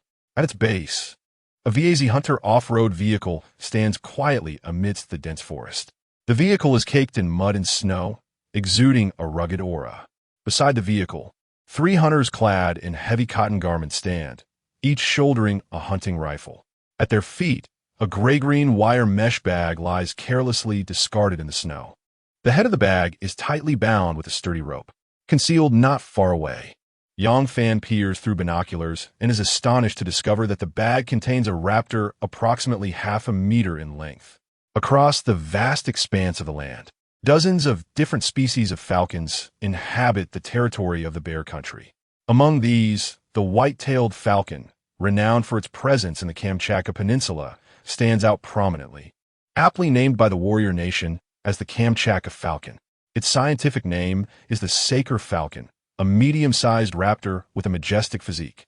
It measures 55 to 60 centimeters in length, with a wingspan of 120 to 135 centimeters. Adult males typically weigh over 1 kilogram, while females may reach up to 2 kilograms. To liken it to a lightweight fighter jet would be most fitting. Its relatively short wings result in minimal air resistance, granting the Kamchatka falcon exceptional agility in flight. They are, indeed, formidable hunters in the natural world, preying on various birds such as wild ducks, gulls, ptarmigans, and grouse, as well as small to medium-sized mammals. Soaring high in the sky, once they lock onto their target, they plunge down from great heights at speeds of up to 320 kilometers per hour. Their plumage varies greatly, ranging from dark hues to white and everything in between.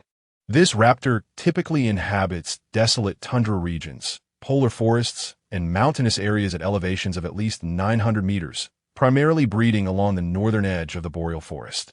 The Kamchatka falcon possesses a remarkable intelligence, making it relatively easy to tame. The domestication period for a single falcon spans merely half a month. While many may not be familiar with the Kamchatka falcon, its reputation within the country is undoubtedly well known. It is none other than the legendary haydonking, a bird whose capture could absolve one from any death sentence during the Qing dynasty. Among the 360 species of hawks, the haydonking reigns supreme. It is said that 1 in 100,000 eagles produces a haydonking, which is why, in ancient times, it was revered as the god of eagles and held as the highest totem of the Manchu people. The haydonking is classified into several variants: autumn yellow, wave yellow, 3-year dragon, and jade claw, with the pure white jade claw being the most coveted. The bird ensnared in the mesh bag is indeed a rare specimen of the pure white jade claw. It flails its wings incessantly, striving to escape its bindings. But all efforts are in vain. Ha! I never imagined our luck would be this extraordinary, capturing such a magnificent specimen of falcon, exclaimed a short, stocky man among the 3. A lanky companion with a sharp nose chimed in. Indeed, With its exceptional quality, if sold to those wealthy individuals in the Middle East, it could fetch millions of dirhams. After listening to the excited chatter of his companions, one among the trio, a bald and imposing man with a grim demeanor, allowed the corners of his mouth to curve slightly, though this fleeting expression quickly vanished as he adopted a serious tone. "Enough," he declared, "since we have captured our target. We must leave this place swiftly. I have a lingering suspicion about that fellow from the inn yesterday."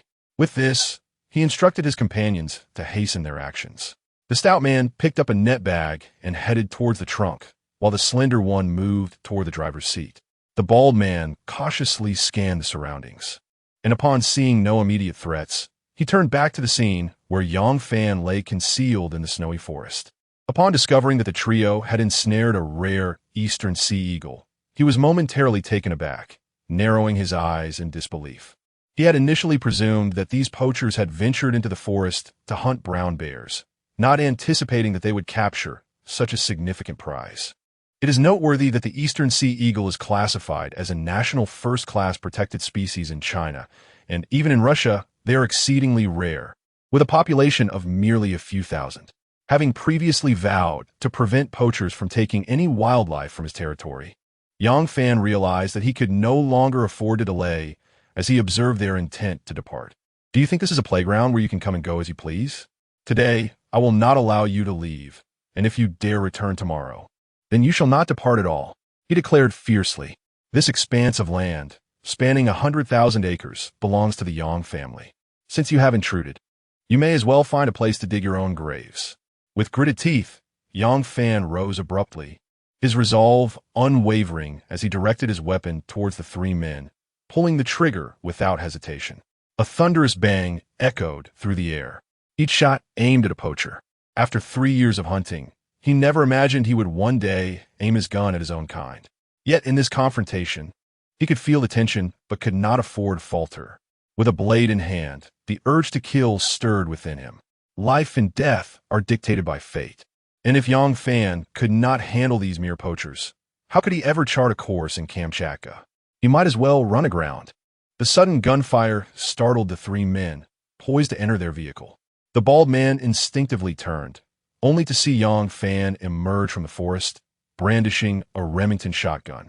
Clad in camouflage Gorkha combat gear and tactical pants, with sturdy snow boots laced tightly, a black hunting knife strapped to his thigh, and a tactical belt holding a handgun and spare magazines, he exuded an aura of determination. "Bad news, someone else here," shouted the bald man. "Suka, grab your gun and retaliate." The trio quickly reacted, darting low to take cover on the opposite side of the vehicle. The shotgun's tremendous recoil jolted Yang Fan, but he steadied himself as the bullets whistled forth, striking the vehicle's hood and erupting in a shower of sparks. A second shot followed, shattering the driver's side window and leaving a spiderweb of cracks. The slender poacher, having rounded the front of the car and crouched behind the passenger door, was filled with panic, noting that the poachers had taken refuge on the far side of the vehicle. Yang Fan aimed his gun at the front tire of the driver's side, preparing to prevent their escape. Another shot rang out. The third shot erupted, several lead pellets striking the target with ferocious impact. A thunderous bang resonated as the tire was instantly obliterated, collapsing like a deflated balloon at a visibly rapid pace. Ever vigilant of the adversary's movements, Yang Fan, upon sensing their imminent counterattack, decisively rolled to the side, swiftly seeking refuge behind a massive boulder not far away. The distance between both parties diminished once more. Pressed against the colossal stone, Yang Fan's heart raced, beads of perspiration forming at the tip of his nose. With each labored breath, a plume of white mist escaped his lips. As adrenaline surged within him, his cerebral cortex entered a heightened state of activity, rendering his sympathetic nervous system extraordinarily agitated.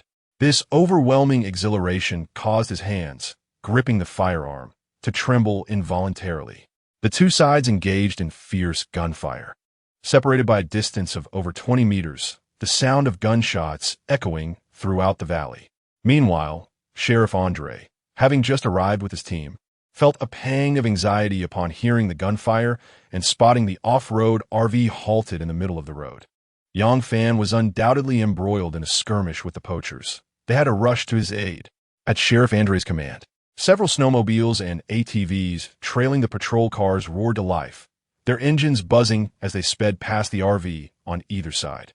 After a round of intense gunfire, one of the slender poachers took cover by the front wheel of the secondary vehicle, his expression fraught with urgency as he turned to the bald, muscular man beside him. "What should we do, boss?"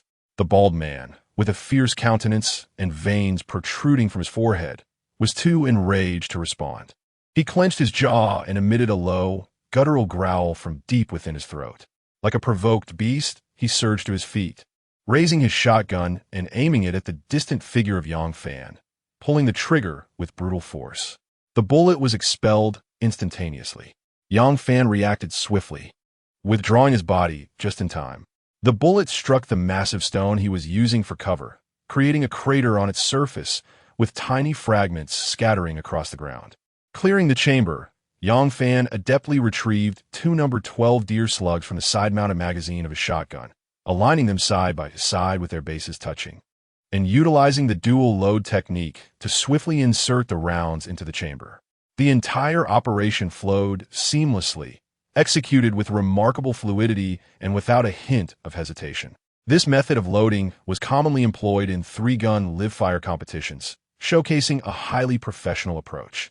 To master this impressive loading technique, he had dedicated considerable effort during his training sessions. Chapter 63. Anton, take the gun and assist me in dealing with him.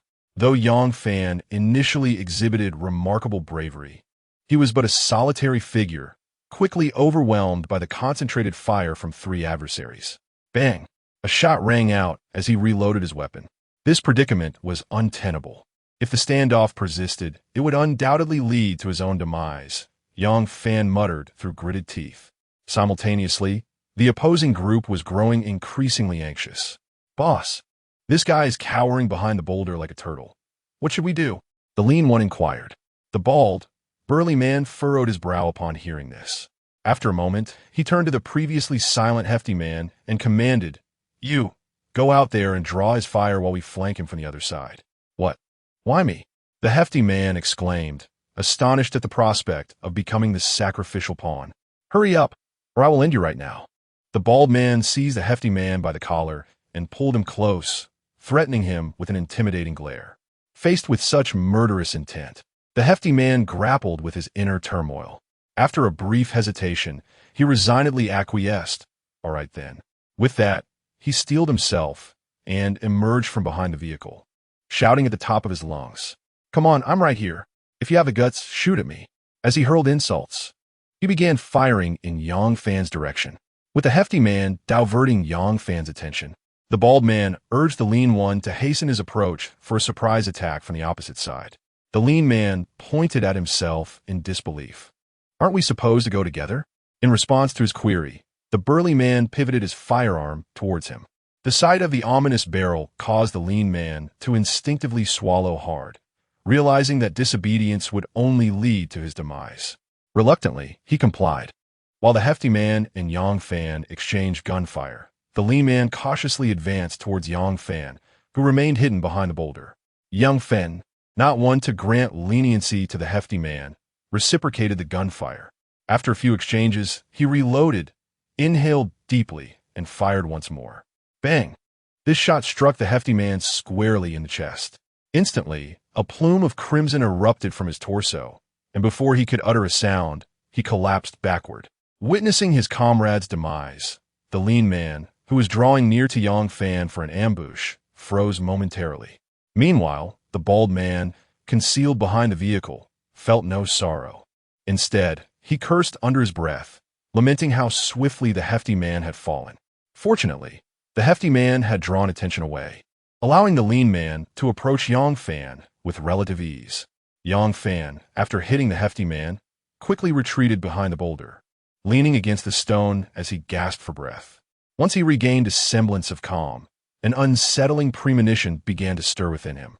At that moment, his peripheral vision caught sight of a shadow gradually materializing in the snow to his left. Yang Fan's heart tightened. Typically, the length of a shadow correlates with the observer's height. For instance, on a clear day, the length of a person's shadow standing in the snow is determined by their stature and the angle of the sun. Assuming a person's height is 1.8 meters. When the solar altitude angle is 30 degrees, his shadow length is approximately 3.46 meters. This implies that the shadow appearing to the left of the boulder is merely a few meters away from Yongfan. Meanwhile, incessant gunfire emanates from the right, continuously disrupting him, while someone approaches from the left. If Yongfan were to rush out and confront the individual on his left, he would certainly find himself in a precarious situation, inflicting harm upon his adversary while suffering considerable damage himself. However, waiting for the person to draw closer is not a viable option either. Just at this critical juncture, Yongfan suddenly hears the roar of an engine resonating from the forest where he had recently concealed himself. Not only does he hear it, but the bald, muscular man and the thin fellow also catch the sound. This is not good. Reinforcements are coming for this man, the bald man. A seasoned poacher accustomed to dwelling in the depths of crime does not entertain the fantasy that the approaching group is there to rescue him. Thus, upon hearing the engine's roar, he immediately crouches down, leaning against the vehicle while pondering how to escape. Though he plans to flee, his greed prevents him from abandoning the valuable majestic sea eagle he has captured with great effort. It is worth noting that this sea eagle could fetch at least 1 million dirhams in the Middle East, or a substantial amount in the black market closer to the Far East.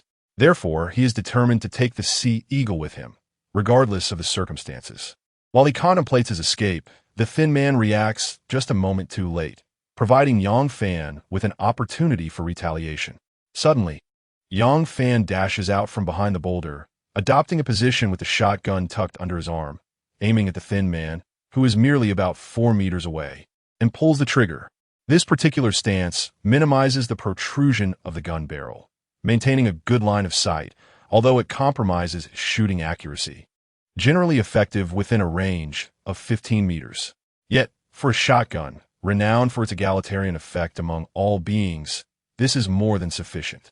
With a resounding crack, flames erupt from the muzzle, and pellets rain down like a shower, transforming the thin man into a sieve as he is propelled backward like a kite severed from its string. Hearing the gunfire, the bald man, who is bending down to enter the rear seat of the car, realizes something has gone awry. Without needing to look, he surmises that the thin man has likely met his demise. However, this is advantageous, as long as he can survive and escape. Selling the sea eagle will yield him a fortune entirely for himself. He stretches into the trunk, seizing the net that binds the sea eagle. And as he turns to leave, he casts a reluctant glance back at the trunk, a flicker of regret crossing his eyes.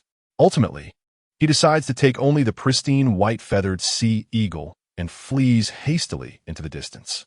"Buddy, we've come to rescue you."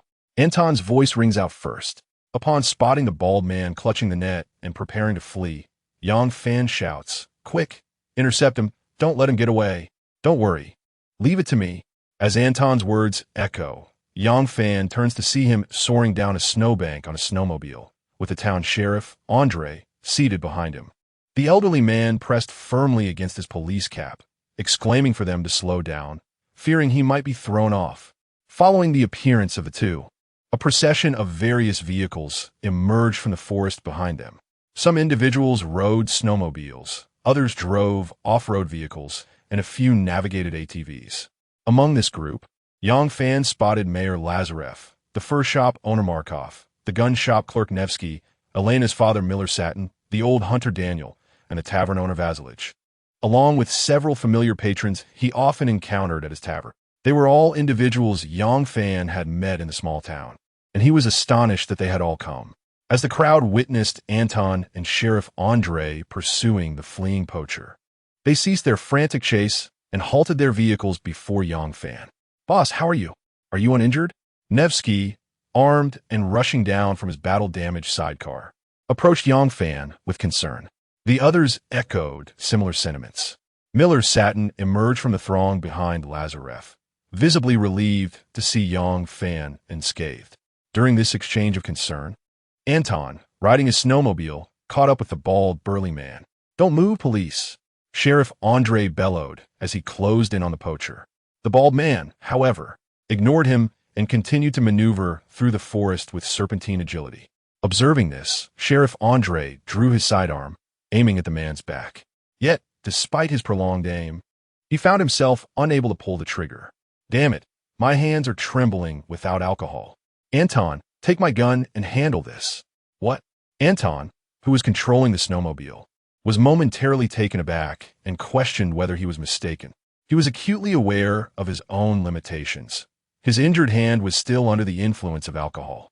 To his surprise, Sheriff Andre not only disregarded his concerns, but also reassured him.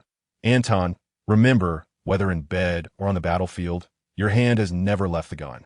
You cannot succumb to despair due to setbacks. I believe that as long as you can shoot in bed, you can surely reclaim your weapon on the battlefield."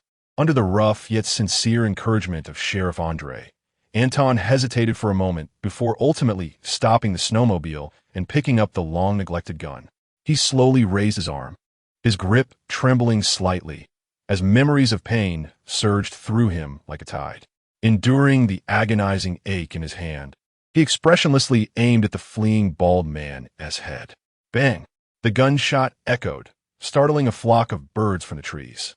Soon after, Anton and Sheriff Andre returned on their snowmobiles, bringing with them the imprisoned sea eagle ensnared in a net. As Yang Fan observed Anton approaching with the net, the recent gunshot replayed in his mind, and he could surmise without doubt that the bald man had been dealt with. However, he did not expect that the one to resolve the situation would be Anton. Sheriff Andre approached Yang Fan, placing a hand on his shoulder with a smile, commending him. "Well done, young man. You dared to confront 3 poachers alone and emerged unscathed, having eliminated 2 of them. You have a promising future." However, after the praise, his expression darkened as he cautioned Yang Fan against engaging in such perilous activities again. Understanding that the concern stemmed from genuine care, Yang Fan chose not to argue. His attention, however, was entirely captivated by the majestic eagle before him. "Mr. Mayor, Sheriff Andre, how do you intend to handle this eagle?" Yang Fan inquired. Sheriff Andre initially intended to suggest releasing the bird, but before he could articulate his thoughts, Mayor Lazarev interjected, "Since this eagle was captured within your forest, it is only right that you manage its fate. However, I must warn you, do not harm it. That would be illegal." With that, he winked at Yang Fan. Upon hearing this, Yang Fan felt a surge of joy and was about to express his desire to adopt the eagle when suddenly, a distant officer investigating the poacher's vehicle shouted, "Chief, come quickly. There's still one more inside this car." Chapter 64. Yang Fan's sudden inspiration, the group approached the rear of the off-road vehicle, their gaze fixated on the trunk. It was then that they discovered a hay donkey confined within a cage. This particular bird, however, did not possess the vibrant plumage of the jade-clawed hay donkey. Its feathers were darker, leaning towards a rich brown with a wavy pattern. Yang Fan recalled a childhood visit to the countryside with his parents, during which an elder spoke of this majestic bird. The hay donkey is typically categorized into 4 distinct varieties: Chiao Huang, Bo Huang, San Yin Long, and Yu Zhua. Chiao Huang is characterized by its yellow feathers, while Bo Huang features uniquely patterned wavy plumage. San Yin Long refers to a rarer type, which requires 3 years to reach maturity. The Yu Zhua is regarded as the most coveted variety, usually exhibiting pure white feathers that gleam like jade, hence its name. Additionally, there are exceptionally rare pure black hay donkeys. Based on the coloration of the captive bird, Yang Fan surmised it to belong to the Bo Huang category. Slightly larger than the jade-clawed variety, it was a female eagle. Though its current condition was dire, many feathers had fallen away, and bloodstains marred its wings, indicating injury and a state of lethargy. Upon witnessing the bird's pitiful plight, Yang Fan felt a significant alleviation of the guilt he harbored for having slain 2 poachers. At that moment, a troubling question surfaced in his mind. Does humanity truly embody civilization? Is what we now regard as civilization merely a construct bound by laws and regulations? In a world devoid of such constraints, would humanity emerge as the most terrifying creatures on this planet, far more fearsome than any bacteria or virus? Yang Fan recalled a poignant phrase from a book he had read. Human nature is the most fearsome of all, for within its depths lies a lurking beast. It seems this little creature is injured, We must hasten to deliver it to the animal protection station in town, Mayor Lazareff interjected, pulling Yang Fan from his turbulent thoughts. I will accompany you. The mayor cast a knowing glance at Yang Fan, chuckling. What, is one not enough for you? Have you set your sights on this one as well? Yang Fan chuckled awkwardly, scratching his nose. Well, it was captured on my territory, and besides, I was the one who saved them. The remarks elicited a resigned smile from Lazareff, Sheriff Andre, Miller Satin, and Old Hunter Daniel. Well, that works out nicely. With you caring for them, it will save the town unnecessary expenses. Raising raptors can be quite costly, and without some resources, it's not feasible. Daniel, the seasoned hunter, nodded in agreement. Before long, Yang Fan followed the group back to the town of Kuyu Lake. As for the 3 poachers' bodies, the police would handle the matter, and Yang Fan had already relayed the details of the incident to Sheriff Andre during the journey. In the animal protection station, the injured female sea eagle is receiving treatment. Meanwhile, Yang Fan stands alongside Elena and Anton, who have rushed over upon hearing the news. So, that bald man was shot dead by you? On the way back to the town, while driving the RV alongside Sheriff Andre, Yang Fan learned about the chase of the bald brute from Anton. Observing the astonished expressions on Yang Fan and Elena's faces, Anton chuckles and nods slightly. Although my hand still aches a bit, I have now overcome the psychological barrier. As long as I persist in my training, my marksmanship should return to its former glory. Hearing this, Yang Fan smiles and pats his arm, genuinely pleased for him. I believe you will surely reach the pinnacle once more. Indeed, Anton nods vigorously, then adds, once I hone my shooting skills, I will come work at your hunting ground. Work for me? Yang Fan blinks in surprise. However, seeing that Anton is not joking, he replies with a smile, that's fine. In fact, you don't have to wait until you're fully healed. You can start working for me now. I'll hire you at a high salary. Anton shakes his head. Your hunting ground isn't even built yet. What would I do there? Warm your bed. Oh, forgive me, but I have no interest in men. And I also have a girlfriend.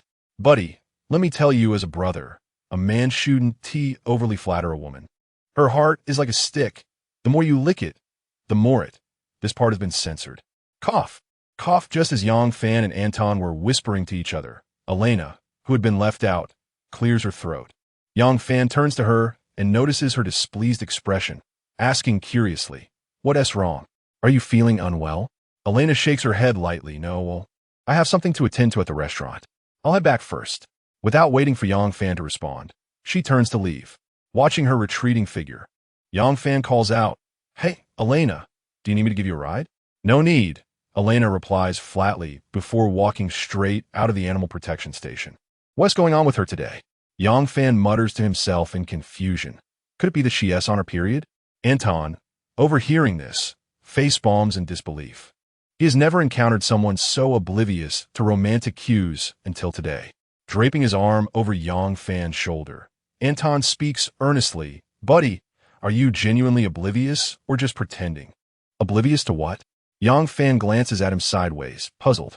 Sighing, Anton, having already discerned the answer from Yang Fan's expression, pats his shoulder with resignation. It's fine. This date is quite good. I have things to attend to at home, so I'll take my leave. Hey, what should I maintain? Why is everyone leaving? Yang Fan questions, but Anton waves him off without looking back. Once everyone has departed, Yang Fan decides not to dwell on it too much. He turns excitedly to find the veterinarian, inquiring about the condition of the 2 sea eagles. Originally, Yang Fan had intended to bring the jade-clawed sea eagle home that very night. However, after conversing with the veterinarian, Mrs. Daria, it was revealed that the juvenile golden eagle had sustained some injuries due to its vigorous struggles while trapped in the net and would require treatment before it could be retrieved. As for the female yellow-billed kite, it likely needed further care for some time.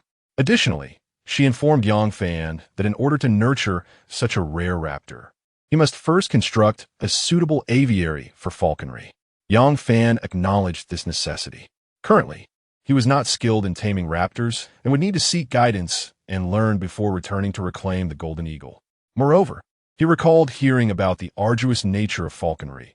Falconers often endured sleepless nights, vigilantly remaining beside the hawk until the bird succumbed to slumber.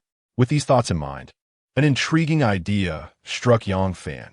Would administering a sedative to the eagle shorten the duration of the falconry process? After departing from the animal protection station, Yang Fan drove his RV back to the hot spring campsite. Having been away for several days, he noted little change, save for an increase in animal tracks in the nearby snow. After ensuring that the smokehouse had not been ravaged by wildlife, he connected his off-road vehicle to the trailer and towed it back to the wooden cabin by the shores of Q Lake.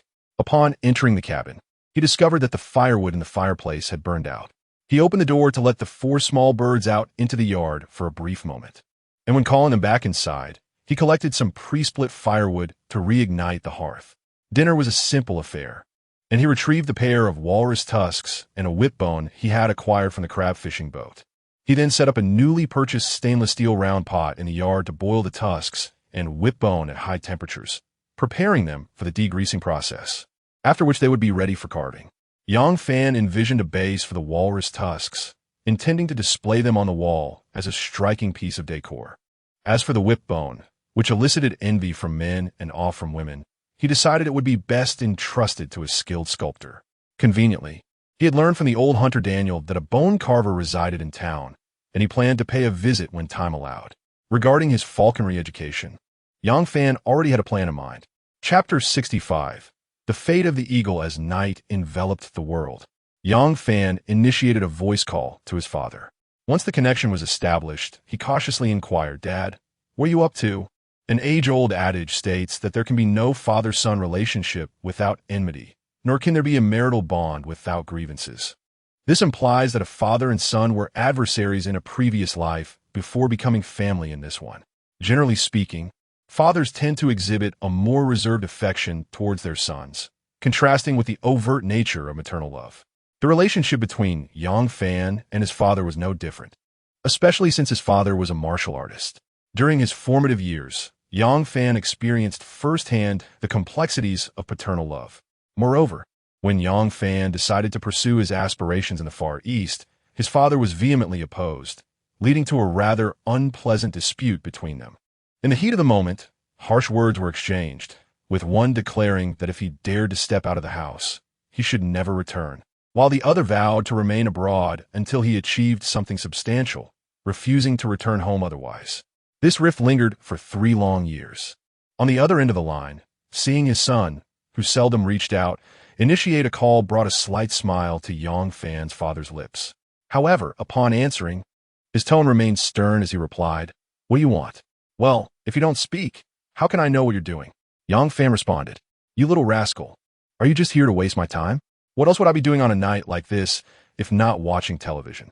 His father's initial good mood quickly soured as he grew impatient with his son's idle chatter. "Get to the point.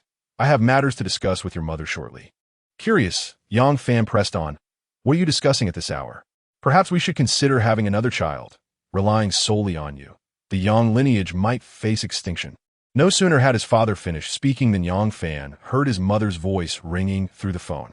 "Yang Taigang, you shameless man. Why must you air everything in front of the child?" With a polite smile, rather than feeling awkward, Yang Fan deftly shifted the conversation. "By the way, Dad, I wanted to ask about Uncle Wong from our hometown. Do you remember him? What is he up to now?" "He's dead," his father replied nonchalantly. Yang Fan was taken aback, quickly questioning, "What? When did this happen? I thought he was in good health." "He exhausted himself while trying to tame an eagle." "Really? What happened? Please elaborate." Recalling Uncle Wong brought a chuckle to Yang Fan's father, who proceeded to share the tale. "I heard that last year he was boasting while drinking, claiming that no raptor could withstand his prowess. Some of the old folks in our village, rather mischievous, managed to procure an owl for him, and he simply couldn't handle it." Yang Fan, upon hearing this, was momentarily stunned. I must admit, that old man was quite impressive. At that moment, his father, intrigued, queried, "What prompted you to bring him up?" "Oh, nothing much. I happened to catch an owl on a mountain today and thought about training it for fun." Upon hearing this, Father Yang was instantly incensed. "I say, have you found no proper pursuits since you ventured abroad? Are you spending your days either amusing dogs or capturing eagles? With all this idle time, you would do better to return home, find a stable job, or perhaps seek a wife and start a family." After enduring a barrage of scolding, Yang Fan hurriedly interjected, steering the conversation elsewhere. Dad, when will you and Mom come stay with me for a while? I must tell you, I recently brewed a batch of Bear Whip wine, infused with wild ginseng, specifically to honor you. Bear Whip? Having previously been envious of the bear paw Yang Fan had prepared, Father Yang's interest was piqued. Humph. It seems you do possess a semblance of conscience. I'm merely striving to contribute to the continuation of our Yang lineage, Yang Fan replied playfully. Oh, Father Yang Skullfet. Are you shirking your responsibilities? Of course not, Yang Fan chuckled sheepishly. They continued to exchange trivial banter, oscillating between laughter and arguments. And after this conversation, the relationship between father and son had significantly mellowed. After disconnecting the call, Yang Fan rubbed his face, lying on his bed in a state of contemplation, muttering to himself, Old Wang, why must you endure the trials of a night owl? Alas, everyone has their own fate, and upon careful observation, one can discern that we all have our final days. Perhaps I should first search online for how to construct an eagle's nest. After this reflection, he lay on his bed, crossing his left foot over his right, opened a short video application, and began to peruse related construction videos.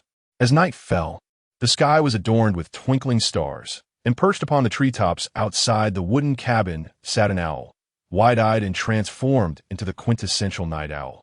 The following morning, the rooster in the coop crowed as usual. Oh no, the sun has risen again, and I am reluctantly summoned to duty. How tiresome. After spending half the night watching construction videos, Yang Fan rose early, transformed into a figure akin to Bald Chong, seized a chainsaw, and sped into the forest on a snowmobile. Through his overnight research, Yang Fan discovered that building an eagle's nest was not as daunting as he had imagined. Since he was temporarily residing in a wooden cabin, he merely needed to construct a frame with wooden planks and encircle it with wire mesh, thus creating a makeshift eagle's nest. However, to foster a deeper bond between the two sea eagles and spark the flames of romance, Yang Fan decided to make the nest more enclosed. After all, no one enjoys having their intimate moments broadcasted live while in the throes of courtship. The first consideration in constructing the eagle's nest was ample space, allowing the eagles to move freely. Additionally, a resting platform, akin to a perch but larger and resembling a small platform, was essential, providing a spacious area for the eagles to rest. This platform would also require non-slip materials or grooves to enhance stability when the eagles perched. Furthermore, a feeding entrance was crucial. This area needed a barrier to prevent the eagles from coming into contact with the falconer. Typically, a thick tube is inserted into a wooden board, allowing the falconer to feed the hawk by simply dropping food through the tube.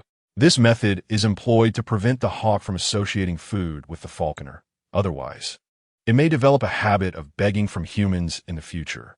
Chapter 66. Homemade ice cream and constructing an eagle aviary. Do you know what? Tada. What tada?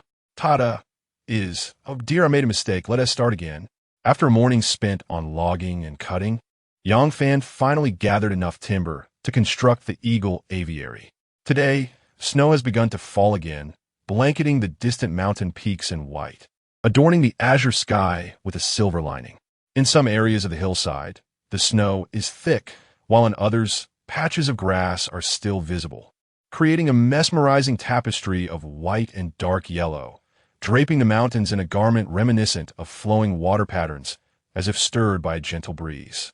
Icicles hang from the eaves, and Yang Fan, upon entering, breaks off one, twirling it in his hand like a child, before retreating indoors and drizzling it with wild cloudberry jam retrieved from the basement shelf, transforming it into a delightful, fruity ice pop.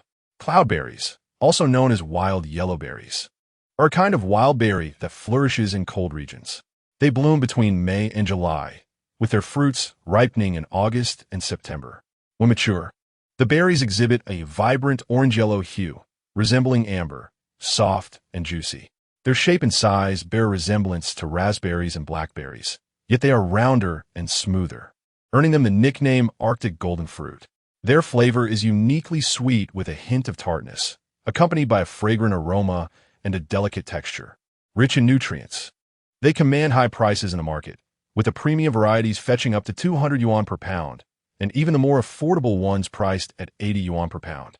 During a previous conversation with Anton, he shared with Yang Fan tales of a hillside in his forest region, where come August and September, the landscape is awash with golden cloudberries, leading Anton and his friends to affectionately name it Cloudberry Hill during their childhood. Licking the homemade cloudberry ice pop, Yang Fan was struck by inspiration. He ventured into the kitchen to retrieve an ice bucket typically used for ice wine and buried it in the snow to chill. Returning to the kitchen, he took out the cream he had made from leftover milk the previous morning. This cream-making method was also gleaned from a short video he had watched, requiring butter in addition to milk.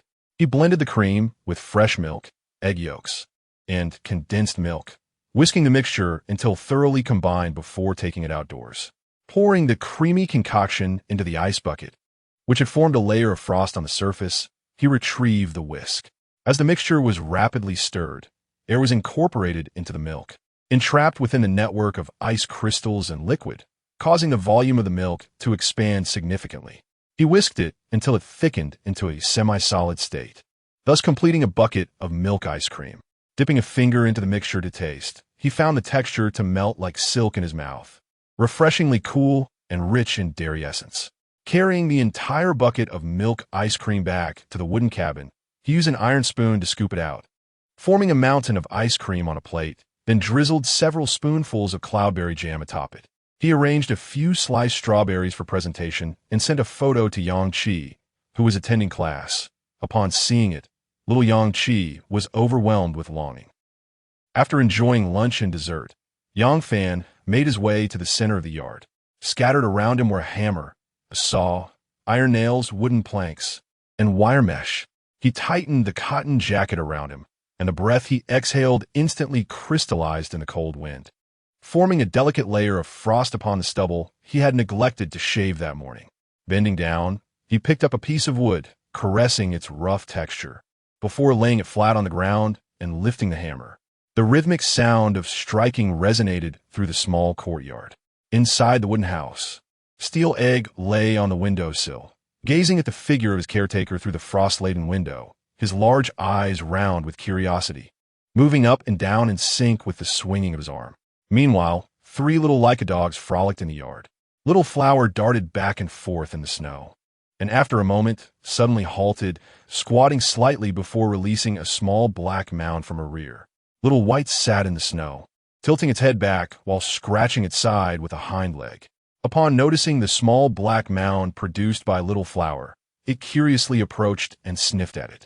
As for Little Black, he acted like a cheeky rascal, facing the few large geese in the poultry enclosure and playfully provoking them.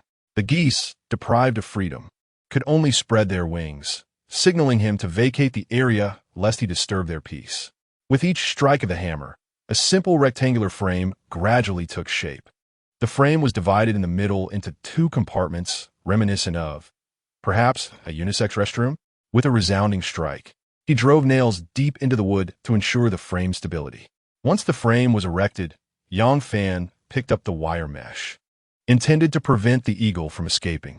He secured the wire mesh onto the frame, twisting the wire tightly with pliers to eliminate any gaps. On Yang Fan's drafted design, one could see that the eagle's enclosure was semi-open. The upper half was covered with wooden planks to shield against wind and rain, while the lower half consisted of wire mesh, allowing the sea eagle to gaze at the sky during moments of boredom, even though it could not escape.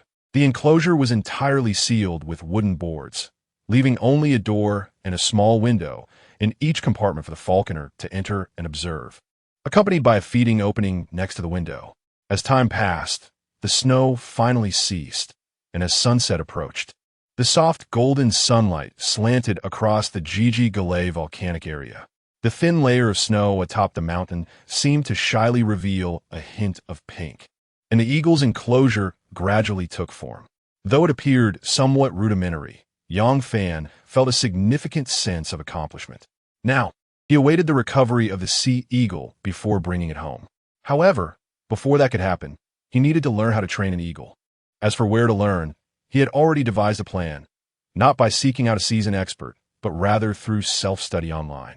In recent years, the rise of short videos had indeed provided considerable convenience. The previous night, Yang Fan had come across a video by a vlogger in France who trained eagles. The vlogger's footage included experiences and tutorials from his early days of falconry. Yang Fan even took the initiative to send a direct message to the vlogger, engaging in a conversation that enriched his knowledge of falconry. As night enveloped the surroundings, Yang Fan sat at the dining table, diligently transcribing all the knowledge he had gleaned from a falconry blogger into his notebook. So engrossed was he in his task that he hardly noticed the ice cream on the table beginning to melt, just as he completed his notes and stretched out. Intending to retire to his guest room, his phone, resting beside him, suddenly chimed. A glance at the screen revealed a call from Victor, the artistic director of the Fly Company. "Hello. Good evening, Mr. Yang. This is Victor. I apologize for contacting you so late. I hope I'm not disturbing your rest." He greeted. "No, not at all. I've just wrapped up. Is there something you need?" Young Fen Ripley. "Well, I've finalized our departure time.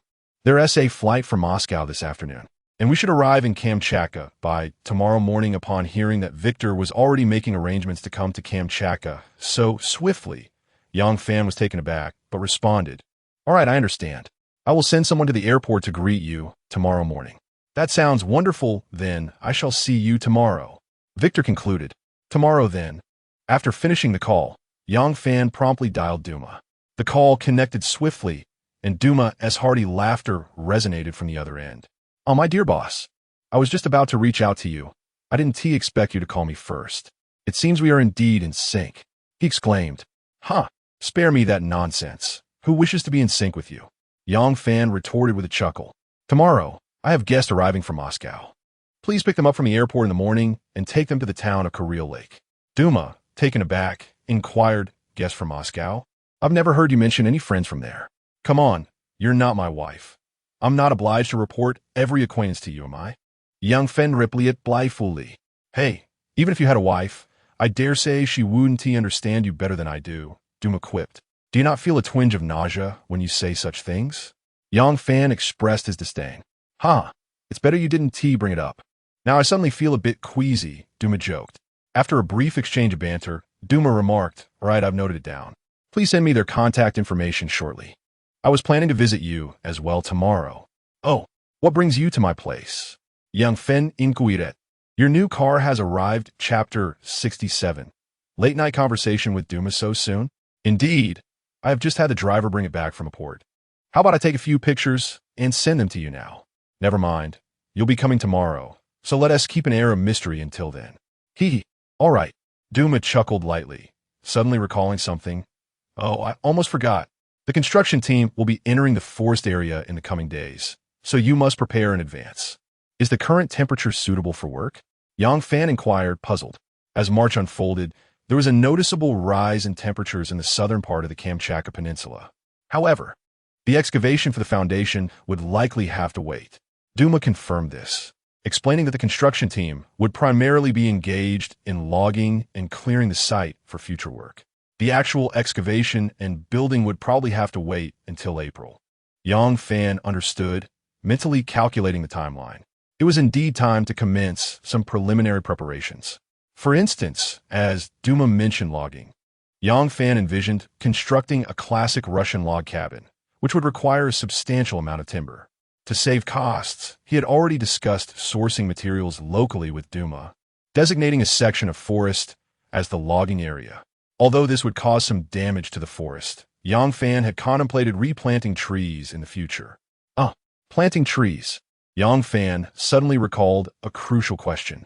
"Hey, Duma, what varieties of trees do you think we should plant in the logging area once we finish?" Upon hearing his inquiry, Duma hesitated, unable to offer a definitive recommendation.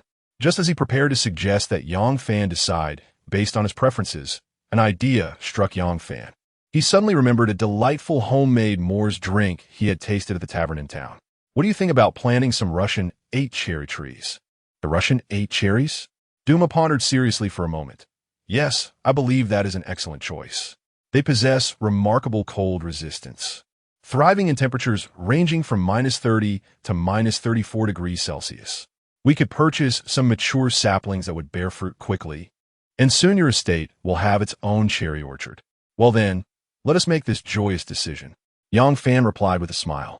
He then recalled his conversation with Lu Yunjiao from the previous day and share the matter with Duma. After a thorough discussion, Duma suggested that he go ahead and welcome this wave of tourists. He explained that if they were satisfied with their stay, they would likely share their experiences with friends and family back home, which would bode well for the future of the hunting ground. I think so too. But since our hunting ground is not yet constructed, what should we arrange for the visitors to do? Although Yang Fan had some ideas in mind, he was eager to hear Duma's suggestions, hoping that he might offer insights he had not yet considered. After a moment of contemplation, Duma replied, "This matter is quite manageable. To be honest, I have already secured an office space for our company and have also hired several employees. Once you ascertain the number of tourists expected from your end, please inform me. I will arrange for transportation to pick them up from the airport, and they will check into a local hotel in Petropavlovsk that evening, where we will organize a culinary experience featuring local delicacies. Considering the road conditions and time constraints, I suggest renting a helicopter the next day to transport the tourists directly to the town of Kuriel Lake. We have a gun shop, hunting grounds, and activities involving shooting, which should pose no issues. Accommodation can be arranged in town lodgings or at your hot spring campsite for RV camping and nighttime hunting. By the way, I noticed you mentioned going out to sea with a friend to fish for king crabs a few days ago. If possible, could you discuss with your friend the possibility of renting his boat? It would allow us to take the tourists on a seaside adventure. We do not need to venture too far. A day of fishing in the surrounding waters while enjoying views of whales and seals would be quite splendid." Upon hearing this, Yang Fan's eyes lit up. Although Duma's proposal resonated with some of his own ideas, it also introduced elements he had not considered. As for other activities, I recommend you speak with the town representatives to see if they have any superior suggestions or concepts. Collaborating with them to host this group of tourists would be ideal. While profits may be shared, it would strengthen your ties with the town and enhance the reputation of our future hunting grounds within the community. I recall you once shared an ancient saying from our homeland: "He who wins the hearts of the people wins the world." It originates from Mencius, one of the prominent figures of Confucian thought during the Warring States period, alongside Confucius himself, and is a celebrated philosopher, politician, and educator in our ancient history. Ah, yes, that's the phrase. Duma chuckled heartily. I must say, the political philosophies of your ancient civilization are truly worthy of our study. My intention aligns with the essence of that saying. We must cultivate goodwill with the town's residents and establish robust relationships, facilitating our endeavors in the future. Yang Fan smiled faintly, opting not to engage further, instead inquiring if Duma had any additional ideas. To his surprise, Duma suddenly grinned mischievously. "Hey, I remember there's a tavern in town, right? What else on your mind? Do you recall the friend I mentioned who runs an escort service?" "Yes, I do." "Are you suggesting?" Yang Fan's intuition began to stir. "Indeed, you guessed correctly. I will reach out to him to send a few charming ladies to the town, and we can host a vibrant welcome party for the tourists at the tavern in the evening." "Haha, my dear fellow, you must have longed to do this." Just now, Duma remarked that he might understand Yang Fan better than his future wife. Yet Yang Fan is certainly not oblivious to his little schemes. "Very well, you may take charge of this matter. There is likely no need for concern regarding the small town. Thus, let us finalize this arrangement. Please prepare a quotation at your earliest convenience and send it to me." "Very well, boss. Shall we meet tomorrow then?" "Indeed, good night." Chapter 68. A morning hunt before dawn. Yang Fan rose and mounted his snowmobile, braving the swirling winds and snow to venture into the forest. With guests expected today, he needed to procure some game early. At home, aside from the king crabs, the supply of other meats had dwindled significantly. One might wonder, where had all his previous catches gone? Naturally, they had been consumed. As for the rapid depletion, one must consider that Yang Fan's household is not limited to his own appetite. There are 4 ravenous children to feed. These little ones are in their growth phase. And even the youngest, Xiao Gangdan, has now taken to solid food with an astonishing appetite. As their caretaker, he could not allow them to go hungry. Thanks to their plentiful and nourishing diet, the 4 children have grown at an impressive rate, each waking up with a round little belly, ready to continue their feasting and, inevitably, their excretions. Nevertheless, Yang Fan does not indulge them without limits. When they err, he administers appropriate, albeit minor, lessons. Take last night, for example. While bathing the little ones, Xiao would often bare its teeth at him, exuding an aura of entitlement. Today, it dared to snarl. Tomorrow, it might bite. Were it not for the distance from the northeast, Yang Fan would have considered sending it to Pan Hong for some discipline. However, he remained resolute, adhering to the age-old principle that a child must be taught through firmness. Thus, he delivered a resounding slap to Xiao. After the reprimand, it attempted to snarl once more, but upon seeing Yang Fan's raised hand, its expression transformed into one of clarity. Ultimately, Xiao chose to sulk rather than confront its anger. Upon reaching the forest, Yang Fan, armed with his hunting rifle, had not walked far when he successfully bagged 2 hazel grouse. Holding the hefty birds in his hands, he was momentarily transported back to his childhood, recalling the savory dish of chicken and mushrooms his mother used to prepare, perhaps just a tad too salty. However, 2 grouse were hardly sufficient to entertain his guests. He needed to continue his search. Yang Fan felt quite confident in his ability to stock his larder. Indeed, shortly thereafter, he stumbled upon a solitary, silly roe deer. I must clarify, I am referring to your girlfriend. Please refrain from tagging her in the comments. It is well known that the silly roe deer is a nationally protected species, akin to a capybara for the people of northeast China, one of their 2 mythical beasts, the other being the northeast golden chinchilla. Much like the girlfriends of many, the silly roe deer possesses an intelligence that could be deemed negative. Its foolishness differs from that of a Siberian husky. It is a more straightforward kind of folly, exhibiting an appearance that suggests a lack of cleverness. Clumsy and curious, it often freezes in the face of danger. As it foraged for roots in the snow, the silly roe deer heard a noise behind it. Turning its head, it was momentarily stunned upon seeing Yang Fan approaching with a gun. Then, it turned its head back again, only to quickly swivel around once more. Upon confirming that a human was indeed closing in on it, the silly roe deer's eyes widened in alarm. A hunter? Mother, I have encountered a hunter. What should I do next? Should I flee? The dazed roe deer, regaining its senses, suddenly remembers to escape. Observing the white fur on its rear, it bursts into action at the hint of danger, revealing a small heart-shaped patch of white. Its manner of fleeing resembles that of a low-health dodgy from a game, scurrying away while making heart gestures towards Yang Fan. Unfazed, Yang Fan continues his stride forward. An adult roe deer typically measures around 2 meters in length and weighs approximately 30 kilograms, with the heavier ones reaching up to 50 kilograms. Considering a 47 yield of edible meat, Yang Fan finds no merit in shooting it. It would be more worthwhile to hunt a reindeer or an elk instead. Thus, he allows the foolish roe deer to escape. However, driven by curiosity, the deer soon ventures back, standing less than 10 meters away from Yang Fan, their eyes locking in mutual gaze. Amused by its silly demeanor, Yang Fan retrieves a hard loaf of bread from his backpack. He slices off a piece with his hunting knife. Just as he is about to tease the deer with the bread, it approaches, drawn by the aroma, clearly lacking in manners.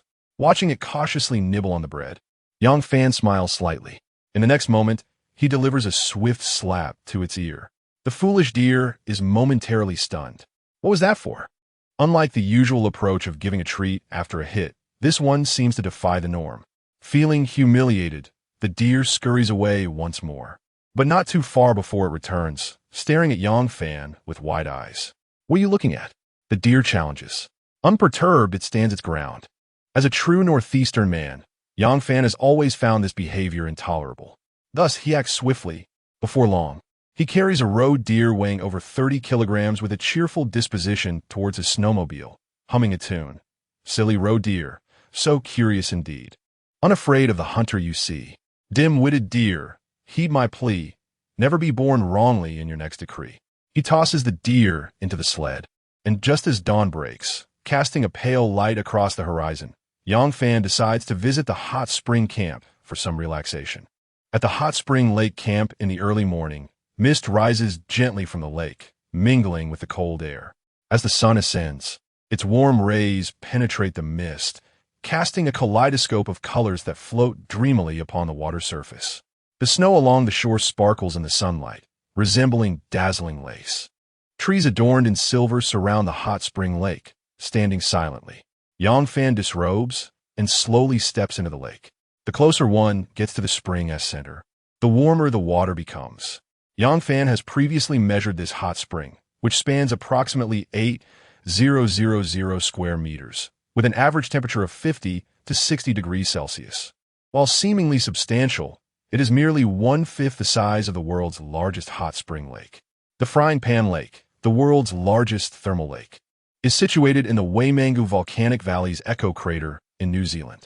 This natural hot spring covers an expanse of 38,000 square meters, with an average depth of 6 meters, and maintains a year-round temperature of approximately 55 C, while the deepest parts of the lake can reach an astonishing 200 C. Since conceiving the idea of establishing a forest estate in this vicinity, Yang Fan has taken the initiative to research online. He discovered that hot spring water possesses a myriad of practical applications in daily life. When the water temperature ranges from 60 C to 70 C, it can be utilized for home heating. At around 50 C, it is suitable for plant cultivation, while temperatures around 40 C can be employed to warm the soil, fostering the vigorous growth of crops. Below this range, the applications of hot spring water expand even further. It can be used not only for bathing, but also for aquaculture, irrigation, biodegradation, fermentation, and fish hatching. Just as Yang Fan was luxuriating in the soothing waters of the thermal lake, he suddenly heard an unusual commotion, followed by a loud splash. Upon closer inspection, he noticed a small brown bear struggling in the water, floundering amidst the thermal currents. Chapter 69. The little brown bear was kidnapped by Yang Fan on the Kamchatka Peninsula. Brown bears emerge from hibernation around March to April each year. Upon awakening, they experience an overwhelming hunger, prompting them to consume copious amounts of food to replenish their strength. Thus, when Yang Fan witnessed a young brown bear falling into the water, his immediate response was not to rescue it, but rather to retrieve a hunting rifle from a nearby exposed rock. He stood up, allowing the recently emerged creature to endure the biting cold winds. With his rifle poised, he scanned the surroundings with vigilant eyes, but saw no signs of adult brown bears. Could it be an orphan? In a land of the bears, numerous warrior tribes keep brown bears as pets, most of which are orphans discovered in the wild. There are many reasons these young bears find themselves without mothers. Some perish in fights with other bears, as the mother urgently seeks food after hibernation. Others are abducted by male bears during the mating season. Additionally, some become separated from their mothers due to poachers. In nature, bear cubs that lose their maternal protection often face tragic fates. In his childhood, Yang Fan, along with his sister Yang Chi, had watched a film about a young brown bear, released in 1988 and produced in France. The story begins with a mother bear leading her foolish cub to forage for honey beneath a massive rock. Unexpectedly, the rock collapses, resulting in the mother's instant demise. The now orphaned bear cub wanders the forest alone, chasing frogs and dreaming of revenge against them, while mistakenly consuming poisonous mushrooms that induce hallucinations. Fortunately, luck favors him, and he encounters an injured mother bear healing in a mud pit. The cub, exhilarated to see a fellow bear, cautiously approaches and tends to her gunshot wound, forging a bond that leads him to stay by her side, enjoying her sustenance. Through their extended companionship, the mother bear grows fond of him and begins to teach him the ways of bears. However, their tranquility is abruptly shattered when they are pursued by the very poachers who shot the mother bear. Despite the harrowing journey, their relationship, though not born of blood, resembles that of a true mother and child, culminating in a somewhat happy conclusion. No narration can replace the original film, and those interested may seek it out. The title is The Bear Story. Once Yang Fan confirmed that no adult brown bears were present, he lowered his rifle and turned his attention to the little bear. He then noticed that the small creature had ceased its struggles and was now crouched by the hot spring, curiously observing him. The little one, with its dark brown fur, appeared small and somewhat frail, far from the round and adorable image one might expect. It seemed to be merely 2 months old, half of its body submerged in the warm water. The young bear gazed with evident fear as Yang Fan approached. Startled, it quickly stood and scrambled onto the bank. Seeing it attempt to flee, Yang Fan immediately pursued it. At such a tender age, if no one intervened, the little brown bear's fate would surely be grim in the wild. Upon encountering the young creature, Yang Fan, the proprietor of the forested region, felt compelled to intervene rather than neglect it. After all, he already had 4 hungry little ones at home. An additional one would hardly make a difference. The 2-month-old cub appeared to be at the nursing age. Barefoot on the frigid snow, Yang Fan disregarded the biting cold beneath his feet and, brandishing his weapon, pursued the little brown bear across the snowy expanse. Though the cub possessed 4 legs while he had only 2, the bear's strides were far less expansive than Yang Fan's. In no time, he had the cub pinned to the ground. As he hoisted the little creature by its scruff from the snow, the cub struggled and attempted to bite him. Yang Fan, noticing this, felt a surge of displeasure. "Ah, you feisty little bear, daring to bite at such a tender age. What mischief will you indulge in when you grow up?" With that, he secured the cub's head under his arm, raised his hand, and delivered 2 sharp slaps. Ignoring the cub's protests, he swiftly bound its paws, dressed it in a makeshift garment, and mounted his snowmobile, departing from the hot spring campsite. The cub, sprawled upside down in the sled, wore a despondent expression, pondering where it was being taken. "Is it destined to become my dinner? Oh dear, I am far too lean for a satisfying meal." Upon returning to the lakeside cabin, Yang Fan did not immediately tend to his game. Instead, he released the cub from its bindings and cradled it, bringing it into the warmth of the wooden shelter. Meow woof woof. The trio of black and white pups, having heard the commotion, bounded towards him with exuberance. Gang Dan slowly hopped down from the sofa, rubbing against Yang Fan's pant legs. At that moment, Little Black was the first to notice the cub nestled in Yang Fan's arms. Initially taken aback, it quickly leaped up and began barking excitedly. "Woof! What is that? Let me see. Woof woof! I want to see too. You all go play over there." Yang Fan shooed the exuberant pups away and made his way to the sofa, where they trailed closely behind him. As he settled down, Gang Dan promptly leaped onto the sofa. Curiously, it leaned forward to sniff the little brown bear resting on Yang Fan's lap. The cub, startled, trembled with fear, and after a brief moment of calm, it began to squirm again.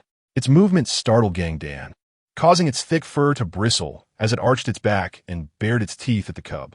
"Do not frighten it," Yang Fan admonished, then patiently began to soothe the terrified cub. Gradually, under his gentle ministrations, the cub's anxiety began to dissipate.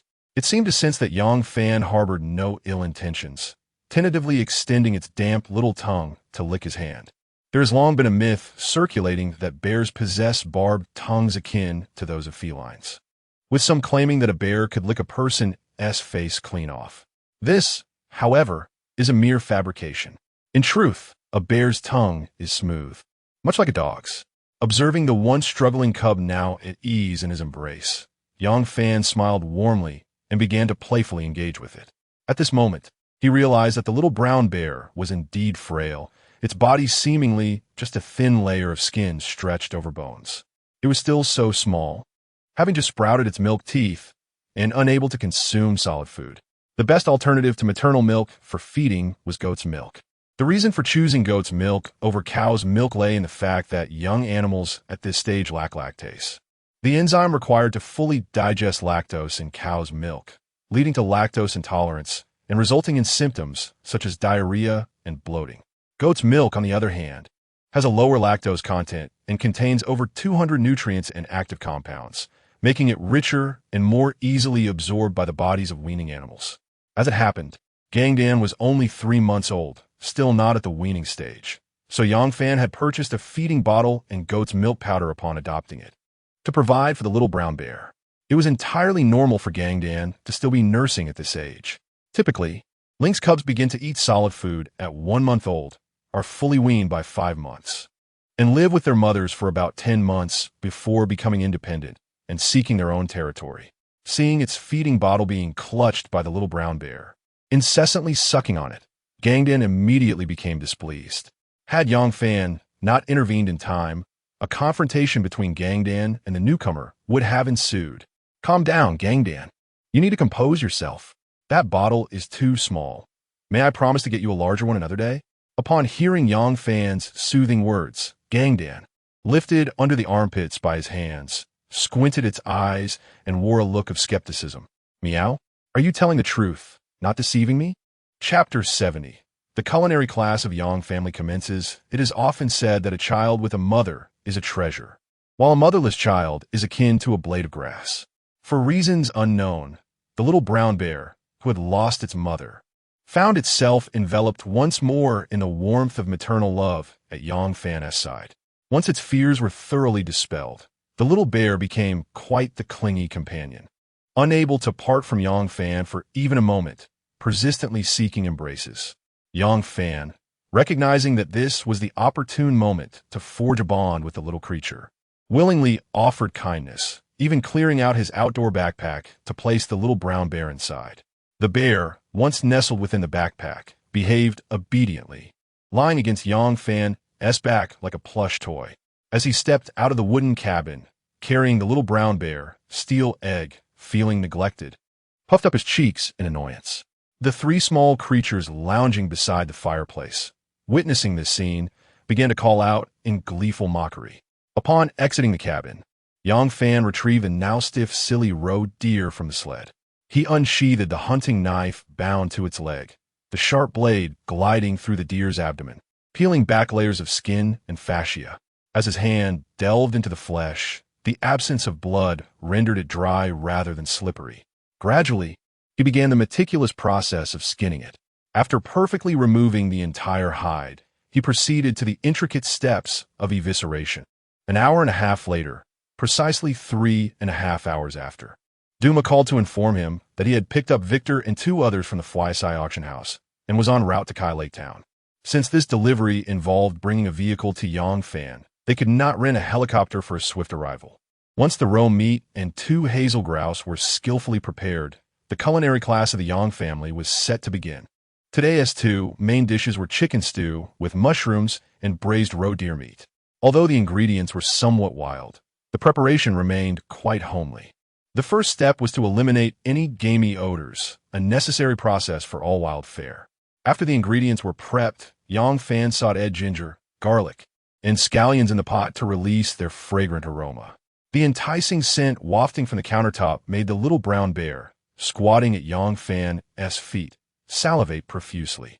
It stood upright, its tiny paws attempting to grasp onto the countertop, but its diminutive stature rendered it unable to reach.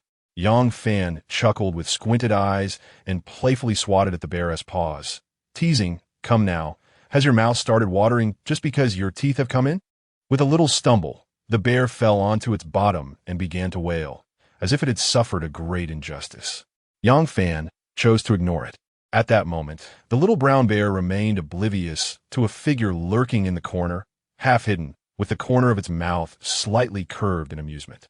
The little one's charms and antics were utterly ineffective on the one responsible for its care. Do not ask how I know this.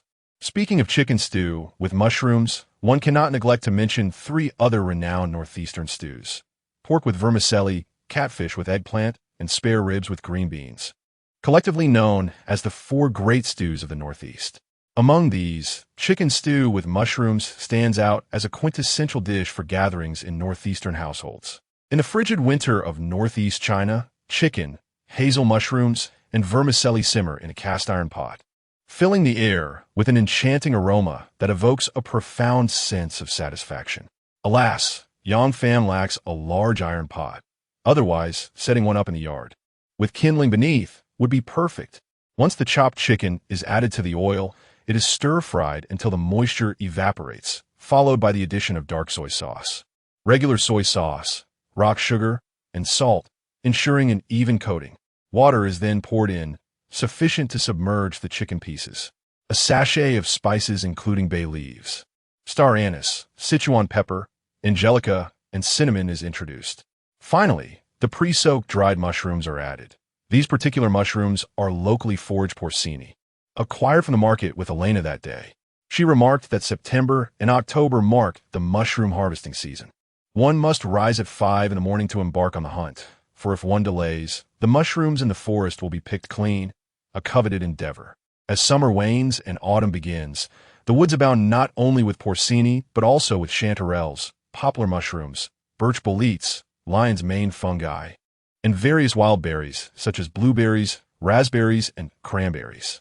With a twinkle in her eye, Elena shared with Yongfan that after filling her basket with mushrooms, she would recline on the cloudberry hill at the edge of the forest, savoring sandwiches while listening to the gentle breeze and gazing at the misty volcano, enveloped in a unique sense of happiness. I wonder if her monthly visitor has come and gone? It brings to mind how at home, whenever her sister Yangqi was on her period, she would act like a powder keg, incessantly commanding Yongfan to do this and that. If she didn't comply, tears would flow, making it utterly exasperating. Women, indeed, can be troublesome. Therefore, it would be wise not to seek out Elena for the next few days. A sneeze interrupts her thoughts. Meanwhile, Elena rubs her nose, her brows furrowing as she mutters to herself, "I think I might be catching a cold." Returning to the present, Yongfan resumes preparations for another dish, braised roe deer meat. The foolish roe deer, classified as a national second-class protected species, is not permitted to be hunted for consumption. However, with the approval of local authorities and proper licensing for breeding and operation, artificial domestication is allowed. Its economic value is considerable. The medicinal properties and worth of roe deer velvet, antlers, tails, and embryos rival those of their deer counterparts. When prepared correctly, roe deer meat is exquisitely flavorful. Classified as green, lean meat, the roe deer caught this morning is a male with antlers just beginning to sprout. Each November and December, roe deer shed their antlers, which begin to regrow from January to February, forming velvet antlers by March and shedding the velvet by May. This particular foolish roe deer not only provides Yongfan with a pair of velvet antlers, but also a tail. In his medicinal liquor jar, besides bare tails, he now has an additional tail. As time flows on, the wooden cabin fills with the tantalizing aroma of the meal. Approaching noon, a cacophony of car horns echoes from outside the cabin. Yongfan removes his apron, wipes his hands, and leans out to peer through the window. As I observed, a white Mercedes G-Class gracefully entered the courtyard, followed closely by another vehicle. Upon recognizing the latter, Yongfan was momentarily rendered speechless, akin to a startled deer. He had merely requested Ma's assistance in acquiring an additional off-road vehicle for convenience, never once implying the need for an armored car. Chapter 71. As two vehicles came to a halt in the courtyard, Duma emerged from a strikingly designed armored car, exuding an aura of rugged masculinity. Accompanying him were three individuals: a tall young man clad in a woolen overcoat and a tailored suit, his hair slicked back, appearing to be in his early 30s. A middle-aged man dressed similarly, and a young woman in a pale, pink woolen coat. Before Duma could utter a word, the tall youth extended his hand towards Yongfan. Introducing himself, "Greetings, Mr. Yang. I am Victor, the one you spoke with over the phone." Following his introduction, he proceeded to introduce his companions. The middle-aged man beside him was named Lermontov, an appraiser at the Fuisai auction house with considerable expertise in oil paintings. The woman behind them was Victor's secretary. In addition to the four of them and Duma, there were two others present: Alexei, the driver of a Mercedes-Benz G-Class, and Turgenev. Yongfan recalled his conversation with Duma last night. The driver he mentioned must be Turgenev. Their reunion felt oddly like that of strangers. Duma, noticing Yongfan had relocated to this lakeside wooden cabin, expressed surprise. However, with others present, his curiosity remained unvoiced. Upon entering the cabin, the aroma of stewed dishes immediately captivated the attention of the elderly Russians. The four little ones, oh no, it should now be referred to as the five little ones, scattered in a frenzy at the sight of so many unfamiliar faces. The little brown bear ducked beneath the table, while Gangdan, Xiaohua, and Xiaobai ascended the wooden staircase. Xiaohong dashed forward, barking at the strangers. Yongfan shooed away, only to hear Victor inquire whether he had been cooking. With a gentle smile, Yongfan nodded, stating that the meal had been prepared in their honor. Victor's face lit up with what appeared to be genuine emotion. Whether it was truly heartfelt, who could say but him? In our Chinese culture, there is a saying that guests from afar are to be treated warmly, emphasizing the importance of hospitality towards those who have traveled great distances. With this in mind, Yongfan gestured for Victor to take a seat, remarking on his apparent appreciation for his own culture. Once the guests were seated, Yang Fan served tea. Internally smirking at his own limited knowledge, he could only feign sophistication before these seasoned Russians. When faced with compatriots, who would dare to pretend to be cultured? To cut a long story short, Yang Fan soon retrieved the geometric oil painting from the safe in his RV and placed it before Victor and his companions. Upon seeing the artwork, Victor and Lermontov donned gloves and retrieved magnifying glasses with a professional demeanor. Meanwhile, the secretary produced an unfamiliar device from a briefcase, connected it to a laptop, and began scanning the painting. Observing their serious demeanor, DeMartin felt a wave of curiosity wash over him. You summoned them from as far as Moscow merely to authenticate such a trivial painting? He mused. I must clarify that they were not summoned by me. Rather, they sought me out after I dispatched the oil painting to their company. Can you believe that? Yang Fan glanced at DeMartin, a smile playing on his lips. DeMartin shrugged and pouted, clearly skeptical. In his view, who would traverse such vast distances for a piece of art so rudimentary in style and structure, resembling a child's haphazard doodle, unless they were a fool?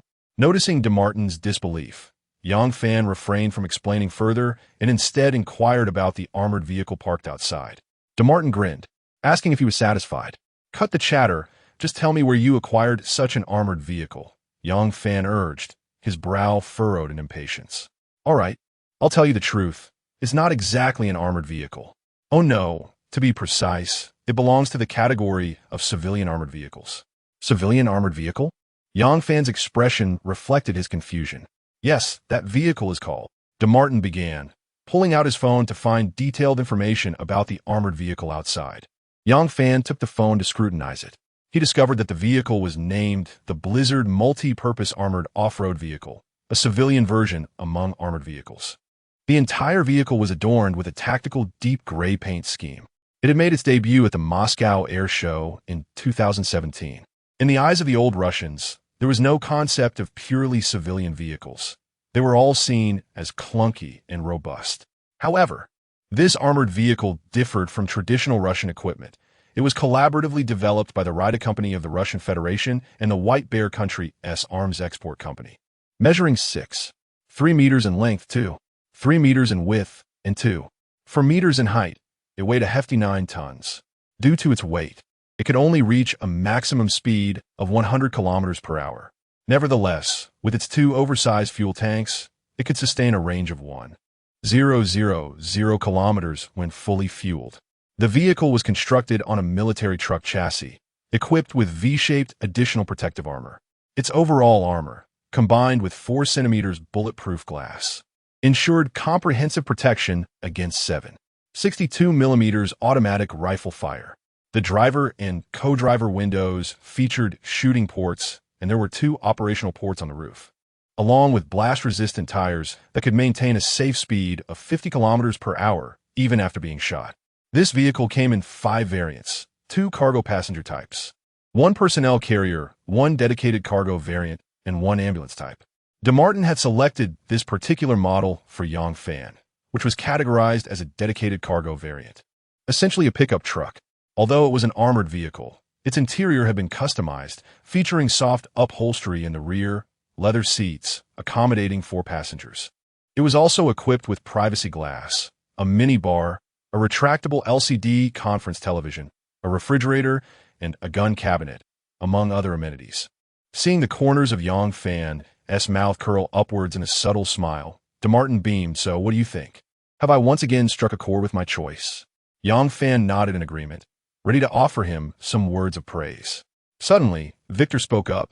Mr. Yang, based on my assessment and discussions with Lermontov, the conclusion we have reached is that your piece titled Suprematism is indeed the handiwork of Kazimir Malevich, a geometric abstractionist painter from Russia. Suprematism? Yang Fan and Duma echoed in unison. Yang Fan turned to Duma and asked, Have you heard of this artist? Duma shook his head, replying, No, I haven't. I can only discern from their words that this painting appears to be genuine. Yang Fan cast him a sidelong glance, noticing their lack of knowledge regarding oil paintings. Victor chuckled and began to introduce them. Kazimir Malevich, born in 1879 in Ukraine, received a traditional art education before furthering his studies in Moscow and St. Petersburg. His early works were influenced by the Prussian Blue Movement, which explored rural and folk art. However, as time progressed, he gradually shifted towards abstract expressionism. Malevich later became a pivotal figure in the movements of constructivism and geometric abstraction. His artistic creations are characterized by minimalist geometric shapes, clear lines, and an exceedingly sparse color palette. His iconic work, Black Square, created in 1915, marked the onset of his suprematist phase and sparked a profound reconsideration of the essence of art. The piece Suprematism was completed in 1916. In 1927, Malevich transferred nearly 100 of his works from Leningrad to Berlin. However, due to the exigencies of the S2 season, he was urgently summoned back to the Soviet Union, forced to leave behind his cherished paintings, which were stored in the warehouse of architect Hugo Herring. During the most harrowing years of Nazi tyranny, these artworks faced the peril of being destroyed under the guise of being degenerate. Although Herring managed to preserve the majority of the pieces, some were lost, including this magnificent painting titled Suprematism. As Victor recounted this narrative, his emotions ran high. Yet Yang Fan and Duma remained perplexed. What was this Prussian Blue Movement? What did the suprematist phase entail? The two men could only grasp one thing. This painting must be exceedingly valuable. Mr. Victor, may I inquire about the highest auction price ever fetched by a painting from this artist, Malevich? Duma interjected on behalf of Yang Fan. Lermontov, the appraiser, could not suppress a slight smirk. In the eyes of these merchants, they only valued the material worth of objects, utterly oblivious to the essence of true art. Why, he pondered, should fate be so unjust as to bestow such a monumental work upon those whose vision is clouded by mere profit? Victor replied with a smile. As far as I am aware, Malevich's works have rarely, if ever, been auctioned publicly. If I were to assign a base price to this painting, I would estimate it to be no less than 10 million. 10 million rubles? Duma paused momentarily, then, with a smile directed at Yang Fan, remarked, "Not bad at all. To be honest, my dear boss, I truly envy your fortune. To earn a windfall while residing in this quaint village is quite remarkable. From now on, I shall forsake my faith in God and place my trust solely in you." Hallelujah! Yang Fan shot him a glare, urging him to allow Victor to finish his statement. Victor, shaking his head with a resigned smile, clarified, "What I meant to convey was certainly not in rubles, but in US dollars." "What, $10 million? Yang Fan was momentarily taken aback. Duma, unable to contain himself, inadvertently exclaimed a phrase he had learned from Yang Fan. "What the heck?" Chapter 72. Bargaining. Is this mere geometric artwork truly valued at $10 million? Is it authentic or a counterfeit? Yang Fan and Duma exchanged glances, resembling two bewildered fruits upon a perplexed tree, each standing beneath in shared confusion. It is worth noting that prior to his arrival in Kamchatka, Yang Fan had engaged in a transaction concerning a parcel of land valued at $15 million. Subsequently, he invested 260 million rubles to acquire the current expanse of 100,000 acres of forest. Now, Victor informs him that this seemingly unremarkable oil painting is worth even more than the vast woodland itself. Has the threshold for artists sunk so low? This piece, which even a child could replicate, is now being presented to him as a masterpiece worth millions of dollars. Duma remained skeptical. Yang Fan wholeheartedly concurred with his sentiments. To his untrained eye, this oil painting indeed diminished his previous perceptions of artistic standards, akin to the recent surge of mediocre internet literature in his homeland.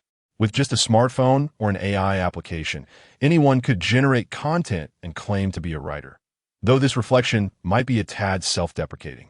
Nonetheless, abstract art, as perceived by foreigners, has always eluded the appreciation of the average person.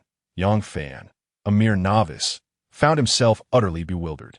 In contrast, he felt that traditional Chinese ink paintings more accurately embodied the essence of art.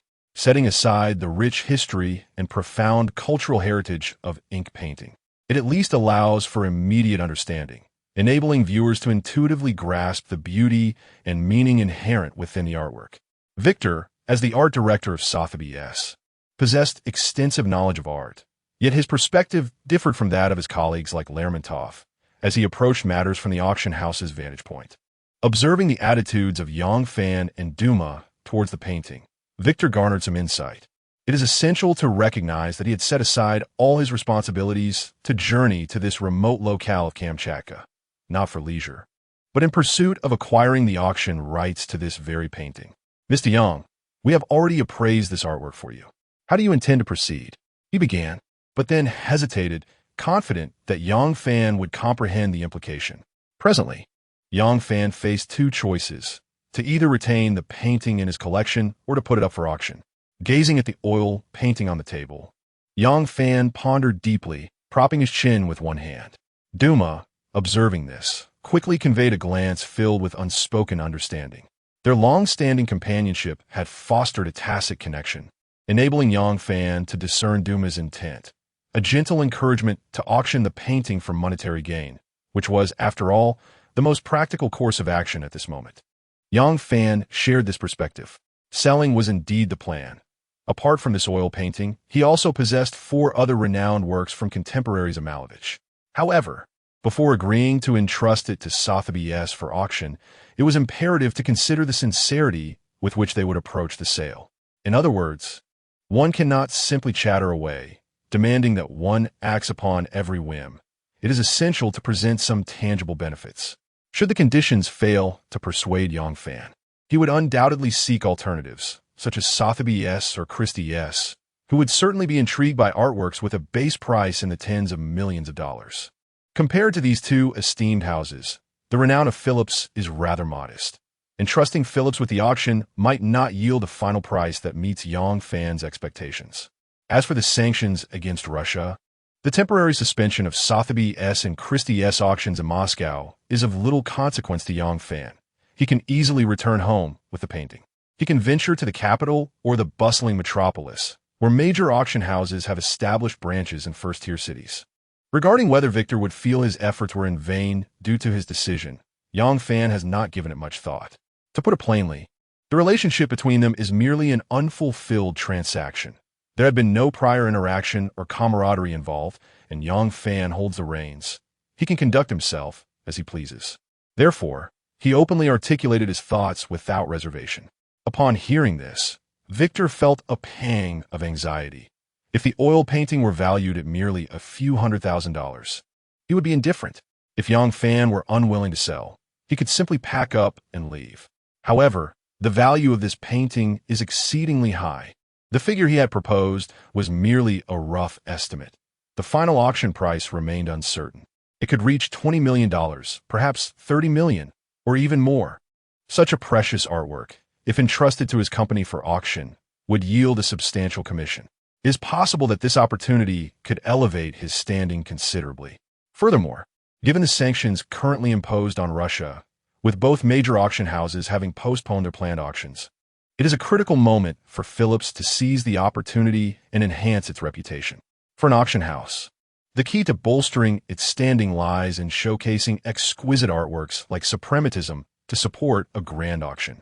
Thus, Victor must find a way to persuade Yang Fan to grant his company the auction rights to this painting. Although a tinge of nervousness lingered within him, Victor was no stranger to high-stakes situations. With a slight upward curve of his lips, he maintained a composed demeanor. Rest assured, Mr. Yang, should you genuinely intend to entrust us with the auction of this suprematism painting, we will undoubtedly extend our utmost sincerity. According to international standards, auction houses worldwide typically charge around 12 in commission for artworks, and Phillips is no exception. However, for you, we are willing to reduce our commission to 8. Moreover, I have certain connections in Vladivostok. For instance, I am well acquainted with the owner of the largest casino, the Crystal Tiger Palace. Earlier on my way to meet you, I overheard Mr. Duma mention your intention to establish a hunting ground in Kamchatka. While I am not particularly versed in the tourism industry, should you find yourself in the Far East and require assistance or encounter difficulties, I am willing to devise a solution to aid you. As you are aware, the situation here in the Bear Country, both officially and socially, is not as tranquil as in your homeland. As Victor concluded his remarks, Yang Fan, seated with his legs crossed, chuckled and shook his head, then lifted his gaze toward him. "Mr. Victor, the benefits you speak of are indeed appealing. Yet they feel rather ethereal, akin to painting a grand vision. Since I find your proposal unsatisfactory and you are unable to provide what I desire." At this point, Yang Fan paused thoughtfully, carefully observing Victor's expression. Noticing the previously calm smile on Victor's face begin to show a hint of disarray. He continued with a grin. "Why not be pragmatic? How about we reduce the commission to 5? What?" Both Lermontov and Victor's female secretary were taken aback. 5? You might as well ask us to auction it off for free. Chapter 73. The end-of-month auction in Moscow. Victor furrowed his brow, hesitating for a moment before addressing Yang Fan. He expressed that such a low auction commission was beyond his authority and that he needed to consult his superiors. With that, he retrieved his mobile phone and exited the wooden cabin. Once he left, the remaining individuals in the room exchanged no words. Observing the silence, Alexei took the initiative to refill the teacups for those present, while the burly Turgenev stood like a towering statue behind the two-seater sofa occupied by Yang Fan and Duma, exuding the aura of a bodyguard. Before long, Victor returned to the cabin with a smile. "Mr. Yang, I have discussed with my superior and with my efforts. He has agreed to secure the auction rights for the piece suprematism with a commission of 5. Additionally, our auction house will host a grand auction at the end of this month, during which we will feature your painting as the highlight of the event. How's that sound to you?" After a moment of contemplation, Yang Fan rose slowly, extending his hand with a smile. "Then let us toast to a pleasant collaboration, to a fruitful partnership, with the auction rights for suprematism successfully acquired." Victor felt a significant weight lifted from his shoulders. Once the terms were agreed upon, Victor's secretary produced a contract, filling in the agreed conditions, and both parties signed, rendering the contract officially binding. After securing the contract and the painting, Yang Fan cheerfully announced, "Now, it is time to indulge in the lunch I have meticulously prepared for you." "Ha! Mr. Duma has praised your culinary skills on the way here. To be honest, I could hardly wait to taste your creations as soon as I stepped inside," he continued, casting a glance at Duma. "Did it not occur to you to offer our esteemed guests something to nibble on after their long journey?" Feigning embarrassment, Duma scratched his nose and chuckled. "Well, I thought it prudent to leave some room so that the guests might enjoy a bit more of your delightful fare." With that remark, both Victor and Yang Fan erupted into laughter. Soon, the table was adorned with an array of dishes. In addition to the authentic chicken stew with mushrooms and braised venison, Yang Fan had steamed several king crabs and prepared a vegetable salad, alongside various traditional dishes from the robust culinary heritage of the region, such as rye bread, pickled cucumbers, smoked bear sausage, and cherry tomatoes. In the Kamchatka Peninsula, the locals typically consume only the crab legs, as they yield the most meat. The body of the crab is deemed too cumbersome to eat and offers little flesh. Thus, it is often discarded. This is not considered wasteful, for such delicacies are abundant in the area. During the meal, Victor remarked to Yang Fan that while the king crab is indeed a specialty of the bear country, its price in Moscow is rather steep. This holds true for other seafood as well. The vast distance between the two locations complicates transportation, which is not as efficient as it is domestically. It is akin to the delivery services back home, where couriers rush on electric scooters, fearing negative reviews from customers due to delays. Contrarily, here, the delivery service is characterized by a leisurely pace, boasting the distinction of being the slowest in the world, with an average delivery time of 72 minutes, primarily relying on foot traffic for transportation. Worn out from walking, one may opt for a bus or subway ride. On slippery, snowy days, skiing becomes a delightful alternative, and when confronted with a river, rowing is the way to go. Once they arrive at their destination, patrons need not fret over whether their meal has grown cold. Simply being able to enjoy it is a blessing in itself. Returning to the main topic, 2 exquisite Chinese dishes left Victor and his companions thoroughly satisfied. Naturally, no meal with a table full of boisterous warriors would be complete without a few drinks. Yang Fan thoughtfully produced a bottle of 70-degree vodka purchased from a tavern in a quaint town, which Victor and his friends praised enthusiastically after sampling. During the meal, Victor expressed that upon his return, his company would undoubtedly intensify efforts to promote the painting titled Suprematism. striving to attract more collectors and artists interested in participating in the auction. Yang Fan had no objections. In fact, he welcomed the idea of wealthy individuals attending the auction at the end of the month, which might lead to a higher selling price. After indulging in food and drink, Duma instructed Turgenev and Alexei to escort Victor and his companions to the inn in the town. Yang Fan had already coordinated with Anton to prepare 2 rooms, leaving the choice of Victor's nighttime companion unregulated. Once everyone had departed, Yang Fan, slightly flushed from the alcohol, settled back onto the sofa. Duma brought him a cup of red tea, suggesting he sip some to sober up. "Thank you," Yang Fan replied as he accepted the tea, while Duma took a seat nearby. "The Turgenev who joined us today, is he your new driver?" Yang Fan casually inquired after taking a sip of the hot tea. "Yes, indeed. What do you think? Does he resemble the colossal beast Valiev?" As he spoke, Duma playfully threw a couple of mock punches into the air. Yang Fan chuckled at his comical and clumsy motions.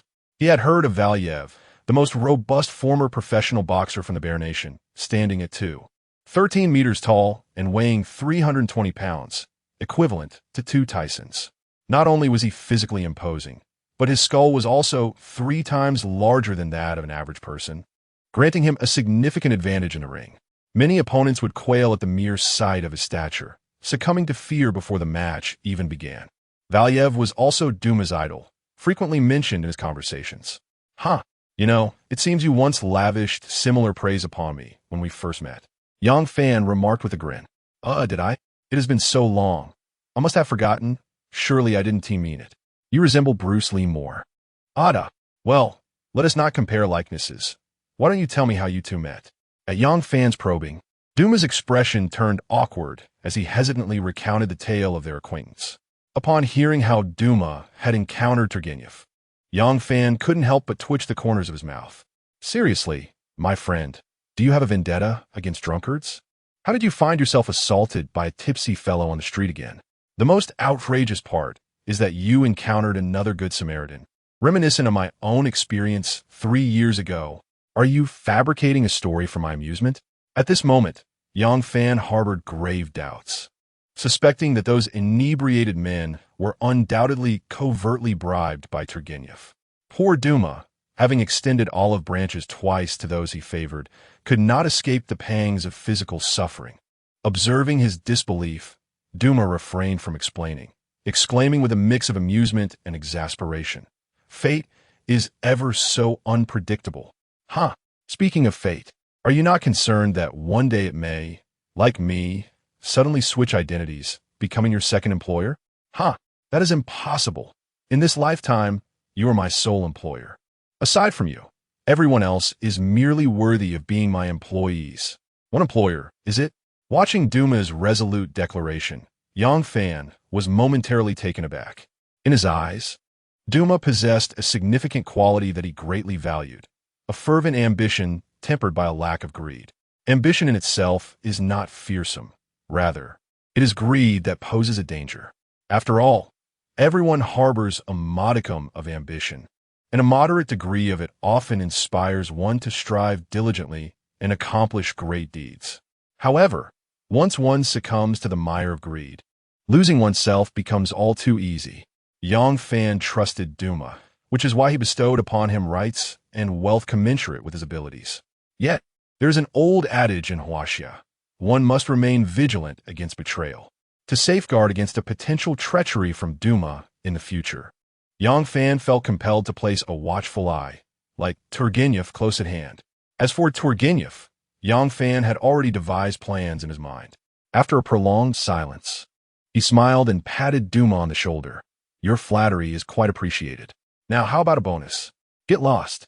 Come on, there were outsiders present earlier, and we didn't drink our fill. Let's indulge a bit more." Hanashell. Due to the auction being scheduled for the end of the month, Victor and his companions did not linger in the town of Kareel Lake and hurried back. Accompanying them were Duma and his entourage.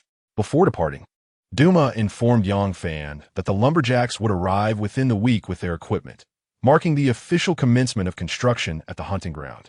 Yang Fan's task was simply to arrange accommodations for the lumberjacks. This was manageable. He promptly called Anton and arranged to book out his entire inn. As for meals, he lacked the time to cook for the lumberjacks, so he would have to rely on Elena's restaurant.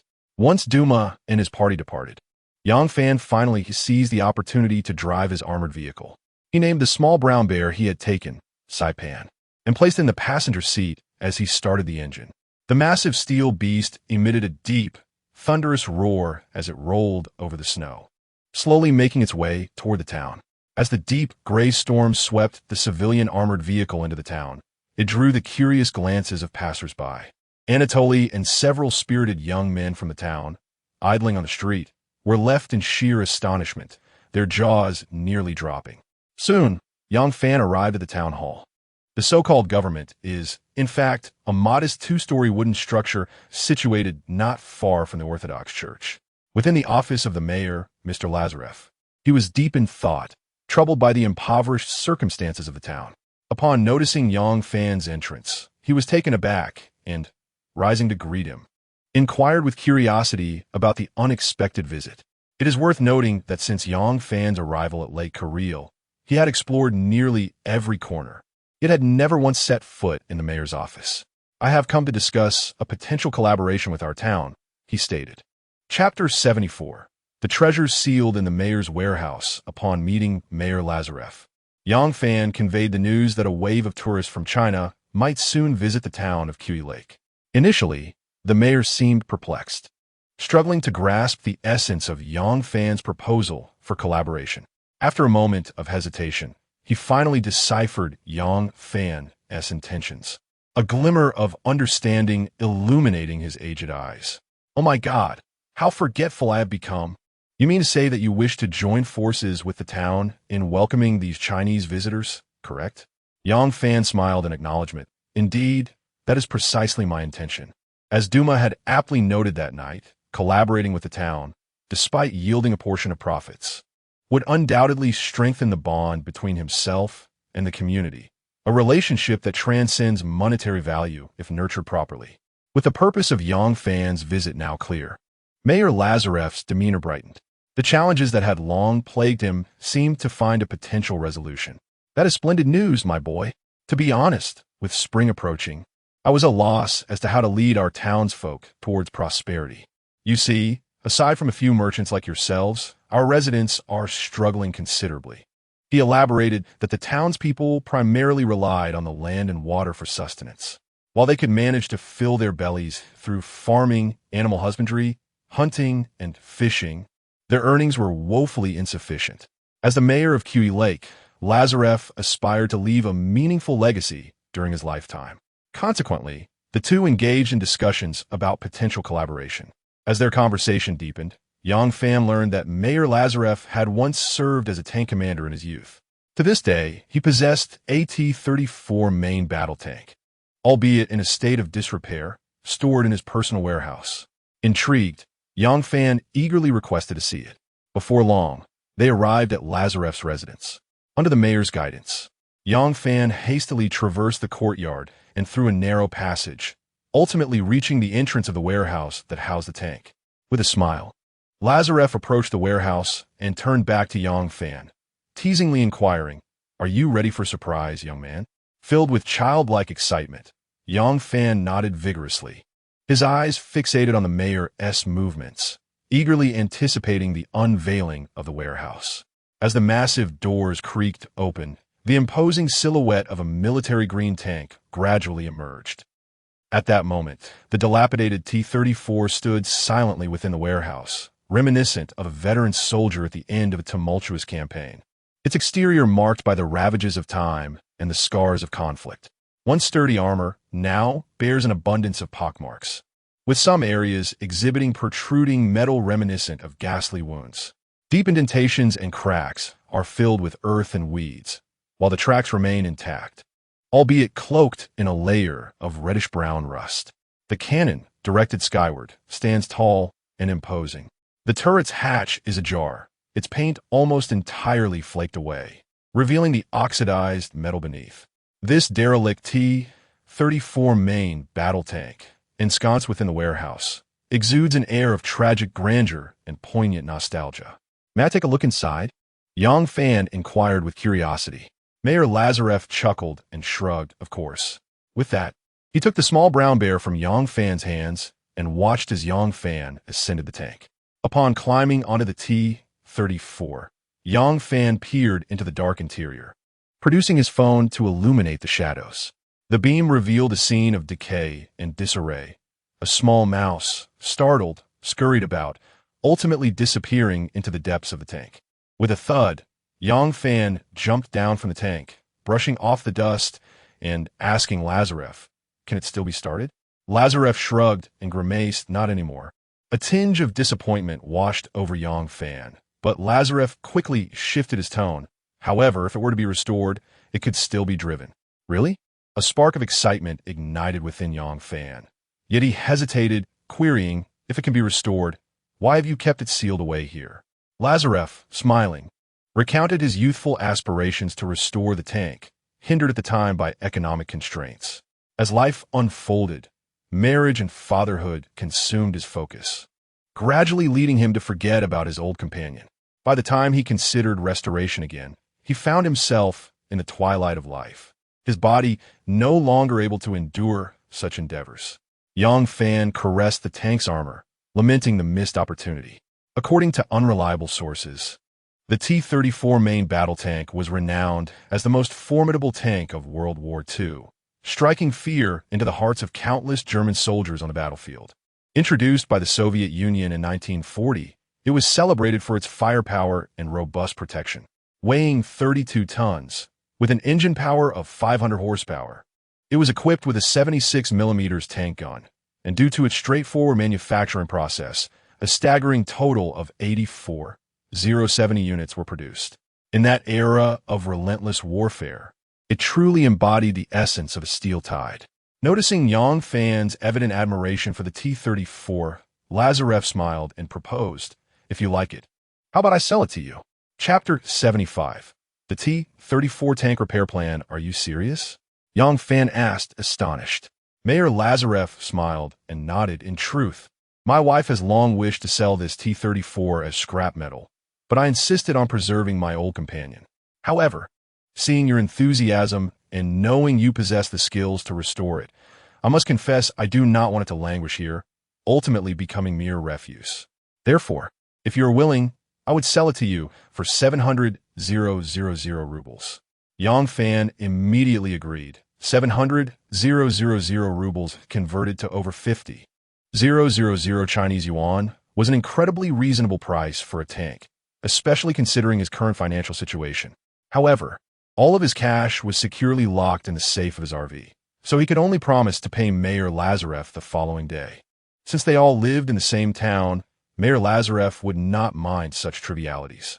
Upon hearing that the pile of scrap metal in the warehouse was finally to be sold, the mayor's wife excitedly rushed over. Though the T-34 tank was now purchased, Yang Fan faced another dilemma. Where would he restore this tank? At that moment, Lazarev offered a suggestion. That fellow Anton just returned from military service last year. He should have some knowledge of tank repairs. Moreover, Daniel's grandson studied tractor maintenance in the city a few years back. He might also be of assistance. Upon hearing this, Yang Fan promptly called Anton, who readily agreed to help. He then contacted the old hunter, Daniel, asking if his grandson could participate in the tank repair work. Daniel had been troubled recently, as his grandson had been isolating himself at home. Receiving Yang Fan's call, he thought it would be beneficial for his grandson to interact with peers, and since Yang Fan made a good impression, he readily consented after a brief hesitation. "Hey buddy, where did you acquire this civilian armored vehicle? It's absolutely magnificent. With just a heavy machine gun added to the rear, it could easily head into battle." Soon after, Anton arrived at the mayor's house, driving his old Lada. The three exchanged pleasantries before Anton turned his gaze to the dilapidated T-34 tank in the warehouse, teasingly addressing Lazarev. "Mayor, you finally decided to part with your old companion. It seems Annalisa will no longer have to nag you." Lazarev's face flushed with embarrassment, and just as he was about to retort, he heard Yang Fan anxiously ask, "All right, Anton, let's get down to business. Are you confident you can restore this tank in the shortest time possible?" Anton circled the T-34, then began his inspection, while speaking to Yang Fan, who trailed behind him.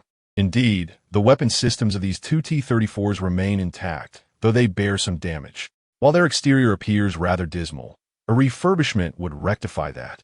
As for the engine compartment, after completing his examination, he dusted off his hands and addressed both Yang Fan and Lazarev.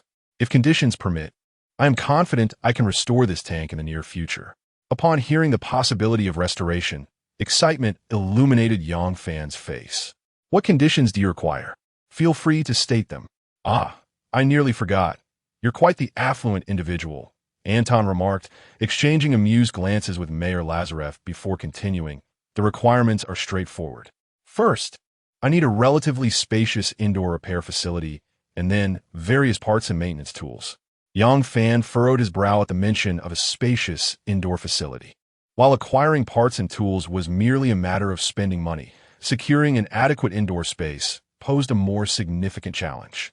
At that moment, Aunt Elisa, Lazarev's wife, interjected, permitting Anton and his team to utilize their warehouse for repairs, provided they could swiftly relocate the cumbersome vehicle.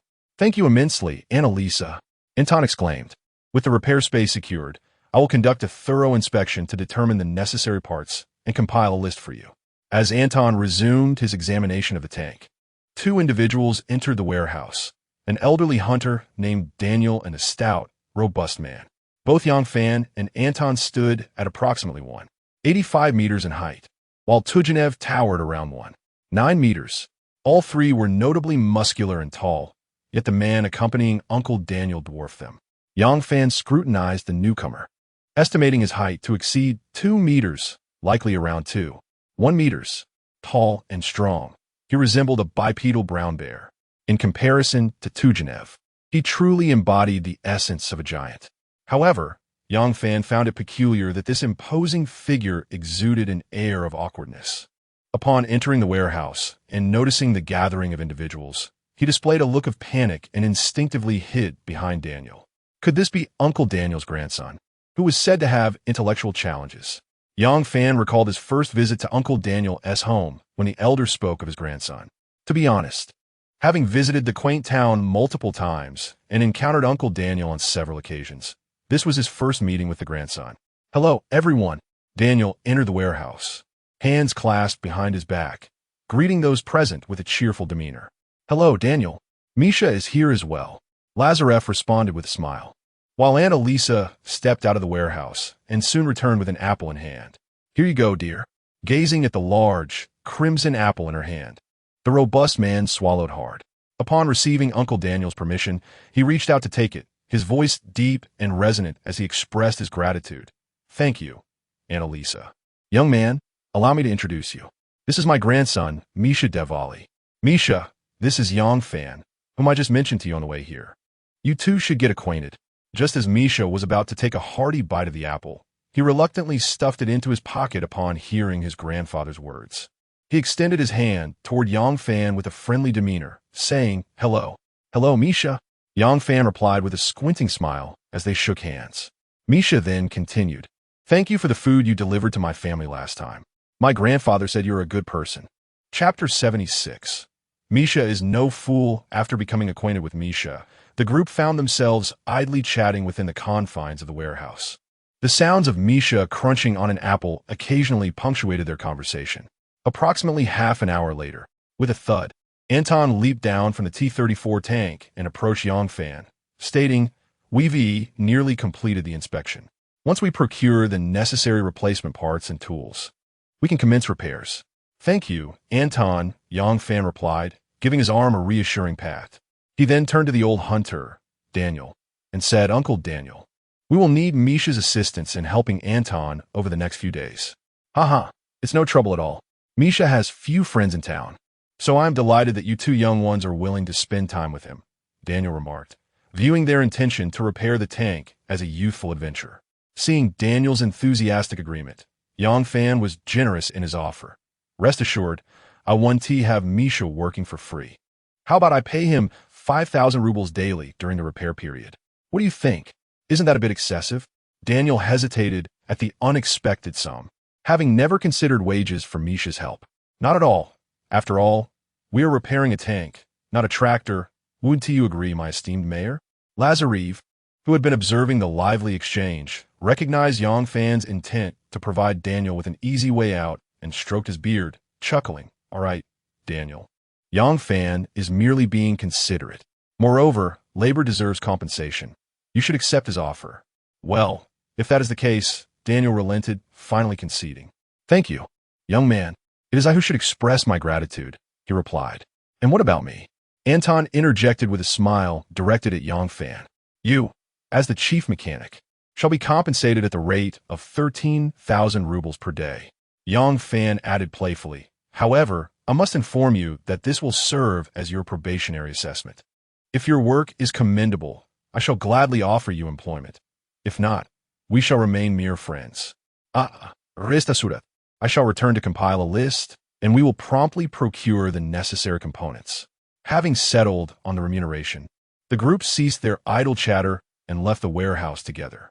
Upon reaching the entrance, Yang Fan waved goodbye to Anton and was about to turn towards the vehicle when he noticed Misha standing still, gazing intently at the formidable armored vehicle. All right, Misha, it's time to go, Daniel urged, noticing his grandson's lack of movement. Just as he was about to head home, he heard Yang Fan's voice from behind. Uncle Daniel, allow me to drive you and Misha back. Would that be too much trouble? Daniel replied, somewhat embarrassed. It's merely a ride along the way. There's no trouble at all. Yang Fan smiled and waved his hand dismissively before turning to Misha. Hey, young man, can you drive?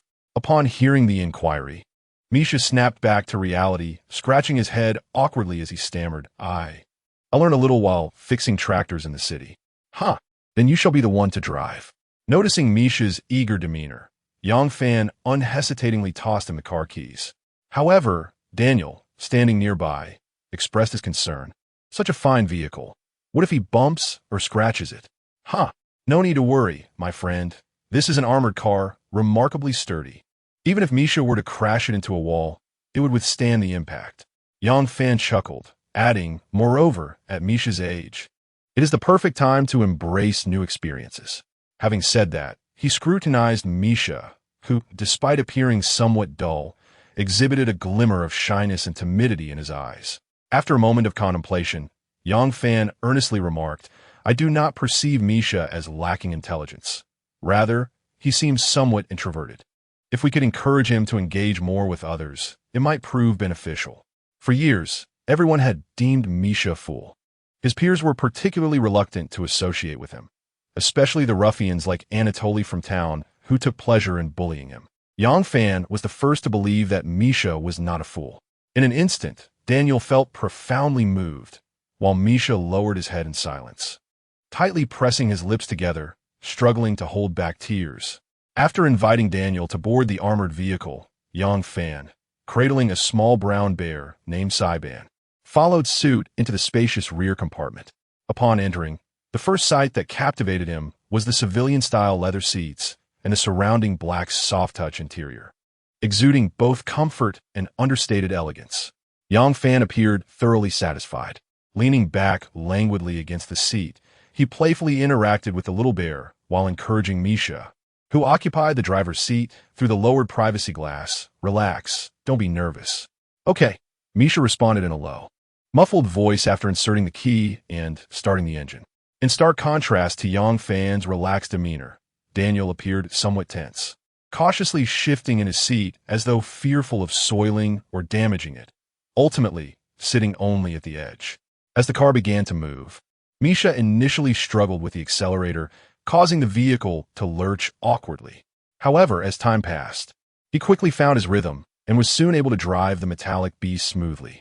Thank you, young man. Thank you, kind brother. Before long, an armored vehicle came to a halt at Daniel's doorstep. The grandfather and grandson stood at the entrance, bidding farewell to Yang Fan, who couldn't help but chuckle upon hearing Misha refer to him as good man brother. Why the additional phrase good man before brother? Farewell. After departing from Uncle Daniel's home, Yang Fan intended to visit the animal protection station to check on the recovery of the two sea eagles. He also planned to ensure that the little brown bear underwent a thorough health examination, receiving vaccinations and deworming medications. However, as he passed by Elena's restaurant, A sudden recollection of Dumia's instructions crossed his mind. He halted his vehicle, gazing at the restaurant's entrance, and furrowed his brow, murmuring to himself, I wonder if Elena's aunt has left yet. Never mind. Attending to business is paramount. At worst, he could remind her to drink more warm water when they meet later. If his sister Yangqi were to hear this, she would undoubtedly berate him for being a quintessential steel straight man. If the Liaoyang family does not expedite their pursuit of a third child, they risk facing extinction. Chapter 77. The Fertility Army in the Ocean. As I pushed open the door to the restaurant, I was greeted by the sight of Elena, who stood at the bar, resting her chin on her hand in a daze. Apart from her, the establishment was devoid of any patrons. Hey, what are you daydreaming about? Yang Fan approached her, waving his hand in front of her eyes. Snapping back to reality, Elena turned her head and, upon recognizing Yang Fan, wearily waved at him. Oh, it's you. Before she could finish her sentence, her gaze fell upon the small brown bear, Saiban, cradled in Yang Fan's arms. Her previously listless eyes instantly sparkled with delight. What an adorable little creature. Where did you find it? As she spoke, she reached out to take the little Saiban from Yang Fan's embrace. Although Saiban had only been discovered by Yang Fan the previous day, his cheerful demeanor and affectionate nature shone through. Sensing someone was adoring him, he turned to Elena with his round, twinkling eyes, eagerly seeking her embrace. Once in her arms, he adorably draped his tiny paws over her shoulders and gently licked her cheek with his delicate pink tongue. Yang Fan chuckled as he recounted the tale of his encounter with Saiban at the hot spring campsite. Elena listened, her laughter ringing like a melodious chime. After her amusement subsided, she inquired why Yang Fan had come to the restaurant today, whether he was there to dine or had specifically sought her out. As she spoke, a faint blush tinged her fair cheeks, and she cast him a glance imbued with a hint of anticipation. Oh, well, the thing is, Yang Fan explained his request for Elena's restaurant to provide meals for the lumberjacks who would soon be arriving. I see. Elena sighed, a touch of disappointment creeping into her voice. Yang Fan, oblivious to her dismay, pressed on. Is that possible? Elena exhaled slowly, mustering a fine smile. Sure. Since the restaurant isn't too busy lately, when your workers arrive, I'll inform my mother to prepare some hearty takeout boxes for them daily. However, we are short-staffed, so I fear we won't be able to offer delivery services. You know, my father still needs to go out to sea, and it's just my mother and me in the restaurant. As for me, I've been. Before she could finish her thought, Yang Fan interjected. You needn't trouble yourselves with delivery. Just let me know on VK when the meals are ready, and I'll drive over to pick them up. By the way, is Uncle Miller at home? I need to discuss something with him. He's upstairs. I'll call him down. Thank you for your help. As Elena ascended the stairs with Saiban in her arms, Yang Fan settled at a nearby table and took out his phone. He casually opened a domestic shore video app, where he had been uploading edited videos of his recent king crab fishing adventures at sea. The response had been quite positive, with his follower count rising from over 10,000 to around 20,000. He scrolled through his photo album to find the footage he had captured yesterday of Saiban, along with 4 other adorable pets and 2 sea eagles. After a brief edit and selecting a soothing soundtrack, he clicked the upload button. In the evening, I will edit the footage of the recently captured T-34.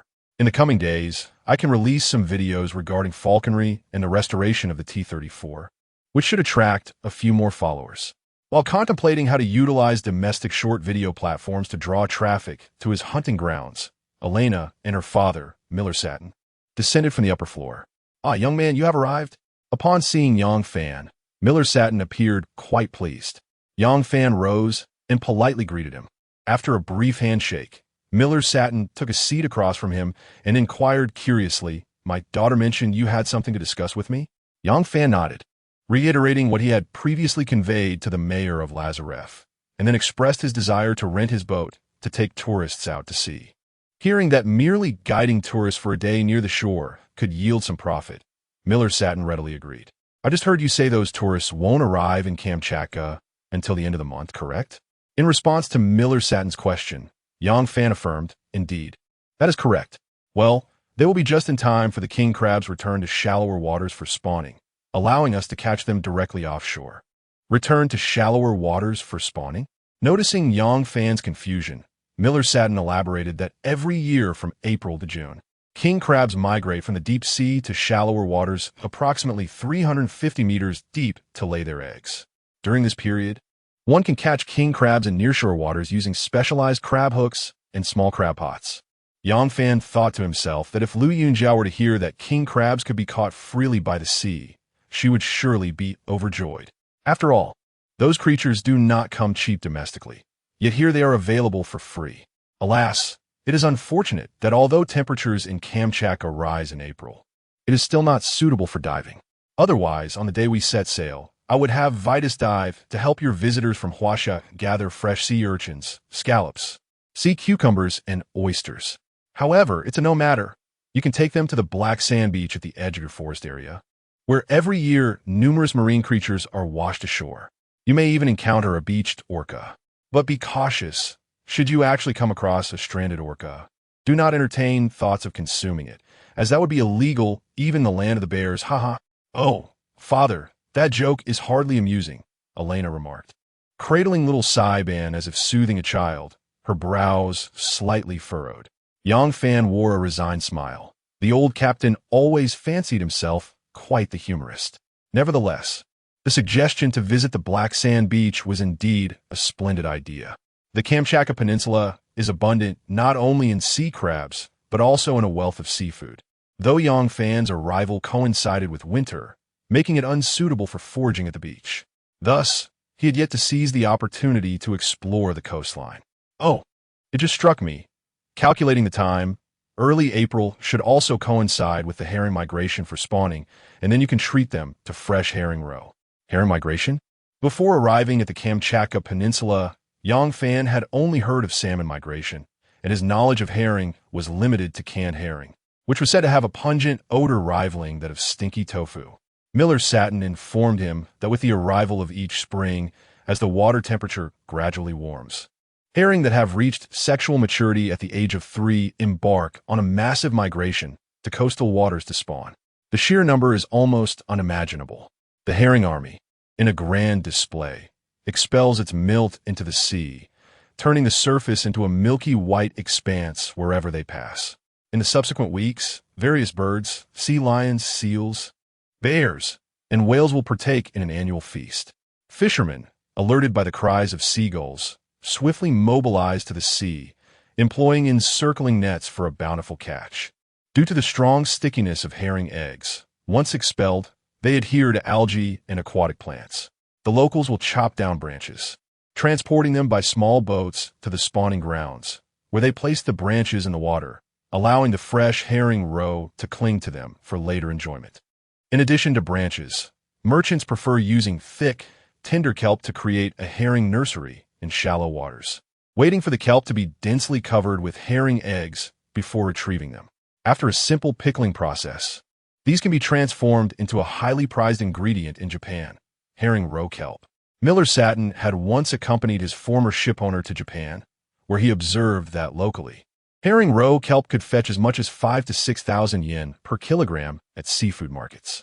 Yet in the Kamchatka Peninsula, the annual herring migration is so abundant that, despite the presence of humanity, the natural world cannot possibly consume such a vast quantity.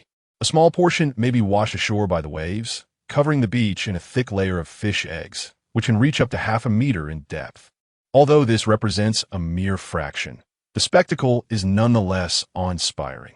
The locals do not consume these fish eggs. Instead, they transport them home in tons to be used as fertilizer. Yang Fan listened in astonishment. Chapter 78. Bringing the Golden Eagle Home, Uncle Miller. What do you think is a reasonable fee for renting a boat? After listening to Miller Satin's casual conversation, Yang Fan inquired about the daily cost of leasing a crab fishing vessel. Having previously experienced a crab-catching expedition, he understood that while this profession may seem lucrative at first glance, it entails various costs for each outing. Beyond the crew's wages, the most significant expense is undoubtedly fuel. Particularly for Miller Satin's 30-meter-long crab fishing boat, the fuel consumption for a single voyage is quite substantial. In truth, the most prudent option for recreational outings would be to rent a yacht. However, The coastal docks of Ozolnovsky are exclusively occupied by commercial fishing vessels, with no companies offering yacht rentals. To secure a yacht, one would have to travel to Petropavlovsk, where the Ava Bay is located, home to the renowned landmark, the Three Brothers Rocks. Nevertheless, the journey from there to the coastal docks of Ozolnovsky would require navigating nearly 400 nautical miles, making the rental fee exorbitant and impractical. Furthermore, purchasing a new yacht at this juncture is not feasible, especially just to accommodate this group of tourists. Hence, Yang Fan contemplated renting Miller Sattin's crab fishing boat. As for whether to buy a yacht in the future, it was certainly on his agenda, but that decision would have to wait until the hunting grounds officially opened to the public. Upon hearing Yang Fan's inquiry, Miller Sattin pondered for a moment before advising him not to worry about the boat rental fee for now. He suggested that once the tourists returned from the sea, Yang Fan could reimburse him for the fuel expenses. Yang Fan felt deeply touched by this generosity and promptly expressed his gratitude.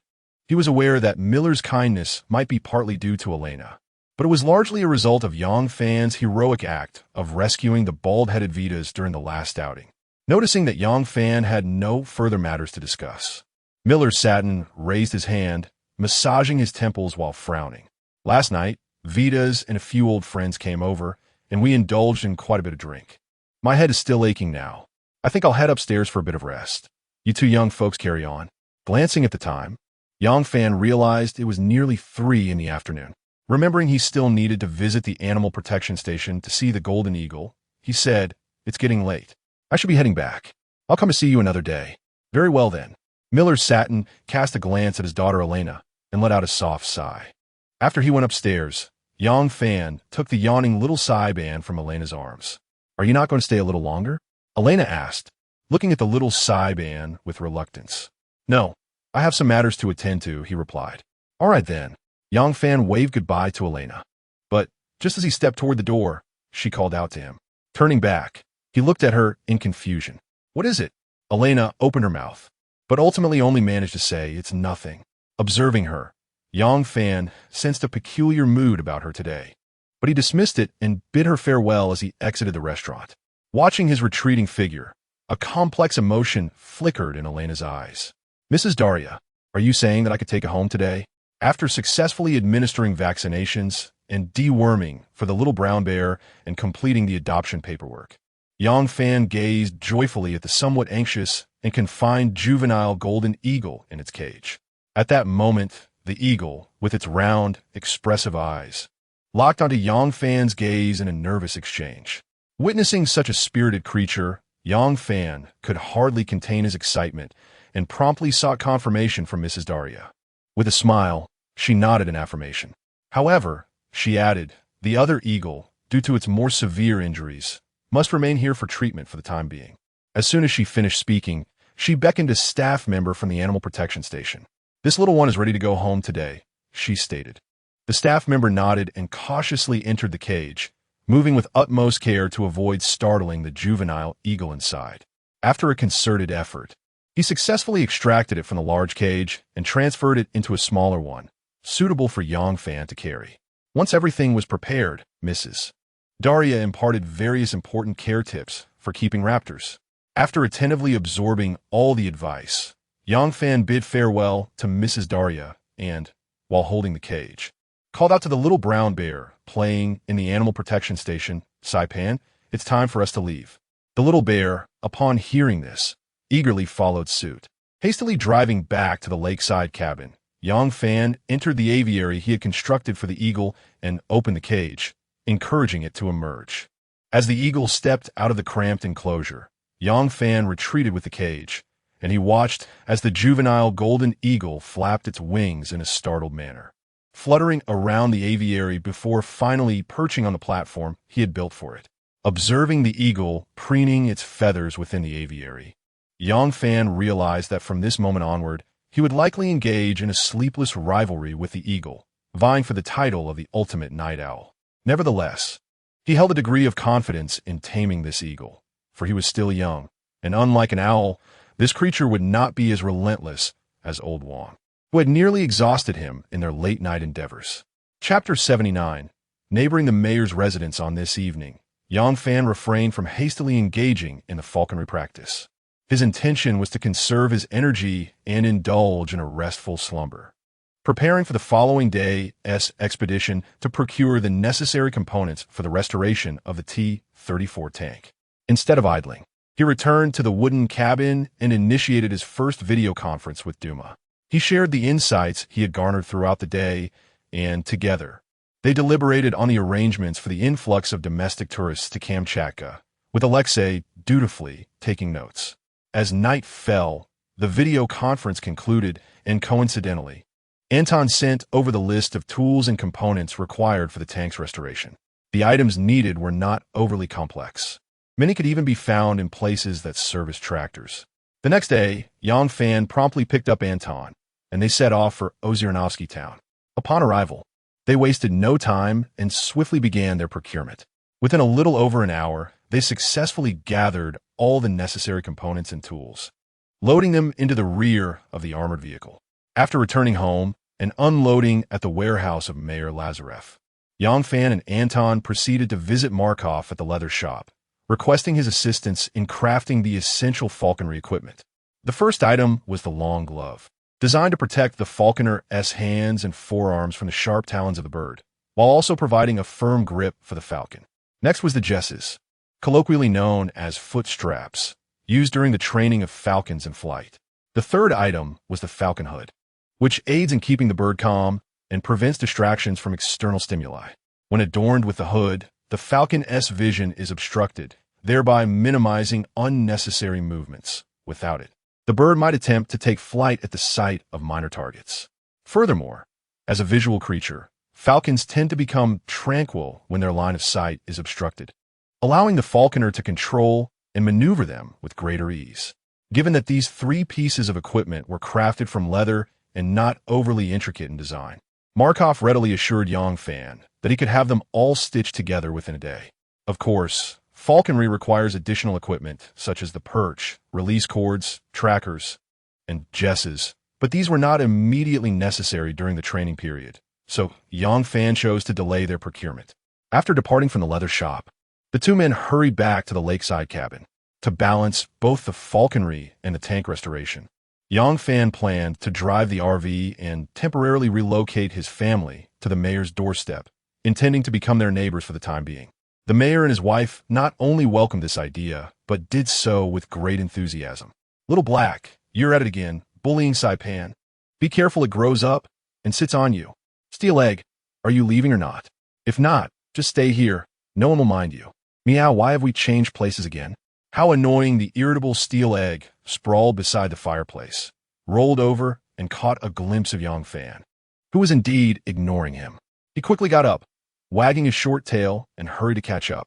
Inside the RV, the recently acclimatized Jade Claw Sea Eagle found itself confined once more in a cramped cage, eyeing a small lynx beside it with an intense gaze. It was so tense that its sharp eyes widened in alarm. Its back arched, wings slightly spread, and then quickly tucked away, as if striving to suppress the impulse to take flight at any moment. Steel Egg extended a paw and tapped the cage. "Oh, hello there. You seem quite delectable. Would you like to come out and befriend me?" Jade Claw Sea Eagle flapped its wings and retorted, "Get lost." At that moment, chaos reigned inside the RV. Anton emerged from the wooden lodge carrying Yang Fan's bedding, heading towards the RV, when he noticed Little Black nimbly scampering down the RV steps. Close behind was the chasing little brown bear Saiban. In contrast to Little Black, Saiban's movements were rather clumsy. It slowly extended a front paw to tentatively step onto the ladder, but distracted, tumbled down in a flurry. Rising from the snow, it scratched its head, bewildered, as if questioning how it had ended up on the ground.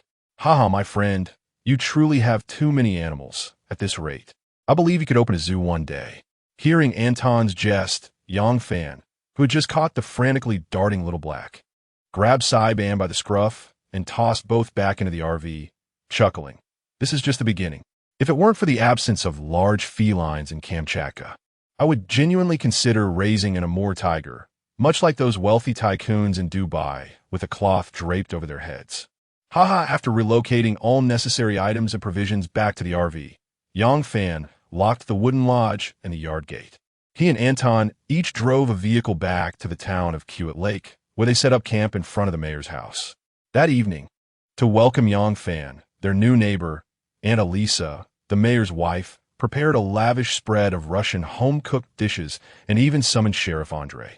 The table was not only abundant with dishes, but also generously portioned. In addition to the indispensable borscht, there were baked mushrooms with potatoes, stewed beef chunks, vegetable salad, smoked fish, charlotka, salmon caviar, and Russian dumplings among others. Gazing at the table laden with food, Yang Fan and Anton, having toiled all day, couldn't help but swallow in anticipation. However, before either could lift a fork, Sheriff Andrei, unable to contain himself, raised his glass first. "Come, let us toast. Wishing you both success in repairing the mayor's old tank soon. Hooray!" Everyone raised their glasses in cheer. Yang Fan took a deep breath, lifted his glass, and without a moment's hesitation, downed the vodka in one gulp. Instantly, the icy liquid coursed down his throat, igniting a fiery sensation that exploded through his entire esophagus and stomach. Before long, beads of perspiration began to emerge on his forehead. He suppressed the fiery sensation rising from his stomach, lowering his voice to whisper to Anton seated beside him. "Once the tank is repaired, I shall position it in front of the gun shop, its barrel aimed directly at Sheriff Andrei's office window." Anton chuckled softly in response. "That's quite a notion." During the meal, Sheriff Andrei brought up the 3 poachers who had trespassed into the forested area. Upon investigation, it was discovered that all 3 were from out of town, and the identification found on their bodies was fraudulent. They had unlawfully entered private property and engaged in illegal hunting activities. When the landowner, Yang Fan, arrived and fired a warning shot, the intruders retaliated, a fact corroborated by evidence collected by law enforcement at the scene and testimonies from the townsfolk. Thus, when the case was reported to the capital's police headquarters, it was swiftly classified as a serious poaching incident. As for Yang Fan's action of shooting 2 of the poachers, it was deemed justifiable self-defense, supported by evidence and local testimonies. Yang Fan understood that the rapid and somewhat hasty resolution of the case, which spared him from trouble, was largely due to the assistance of Sheriff Andrei and the townspeople who had arrived at the scene. Of course, the fact that the 3 poachers could not testify due to their demise also played a role. Ultimately, the conclusion of this affair was, for Yang Fan, a satisfactory resolution. Nevertheless, even if trouble had arisen, he would not have been dismayed. In the land of the bear, particularly in remote regions like Kamchatka, a homicide would lead to litigation. And with litigation comes the possibility of financial resolution. Currently, Yang Fan lacked many things, but money was not one of them. The following morning, he awoke early from his RV and temporarily entrusted the 3 little black and white creatures to Uncle Daniel's care. Anton was right. He indeed had an abundance of animals at the moment. Furthermore, as the 3 little ones and little steel egg grew, the space within the RV had become increasingly cramped. Consequently, Yang Fan decided to allow the 3 little ones to live with their mother for a while, planning to retrieve them once life returned to normalcy. This would also provide an opportunity for Uncle Daniel to assist in training them to assist hunters in the future. Once the 3 were settled, Yang Fan, accompanied by the robust Misha, drove back to the mayor's residence, coincidentally meeting Anton, who had just arrived with gun shop employee Nevsky. Since Yang Fan needed to train his falcons in the coming days and could not leave them unattended, he had summoned Nevsky to temporarily serve as a photographer to capture the entire process of the T-34's restoration. The gun shop business was rather slow at the moment, so it was best to close it temporarily. If anyone in town wished to purchase firearms or ammunition, they could contact Nevsky through the town's group chat. Chapter 80. The first hurdle before training the hawk well. This is entrusted to you. Anton, dressed in his maintenance uniform, chuckled while waving his hand reassuringly. "Boss, when you train the hawk, be sure not to overexert yourself. If it becomes too much, don't hesitate to give up," Nevsky began, but was abruptly interrupted by Yang Fan's impatience. "I can't let you finish. I know your words are likely to curse me. Just be quiet." Both Anton and Nevsky burst into laughter, and even the burly Misha, standing nearby, couldn't help but scratch his head and join in the mirth. Although Misha was somewhat puzzled by the joke, he figured he might as well share the joy of their laughter. Soon, his laughter caught Yang Fan's attention. When their eyes met, Misha immediately suppressed his grin, his expression shifting to one of nervousness. Yang Fan approached him, raising his hand to pat Misha's shoulder. However, due to their noticeable height difference, the gesture felt rather awkward. With no other option, Yang Fan adjusted his approach and gently patted Misha's sturdy arm. "Relax, buddy. Don't be so stiff. If those two give you trouble while I'm away, I'll help you teach them a lesson."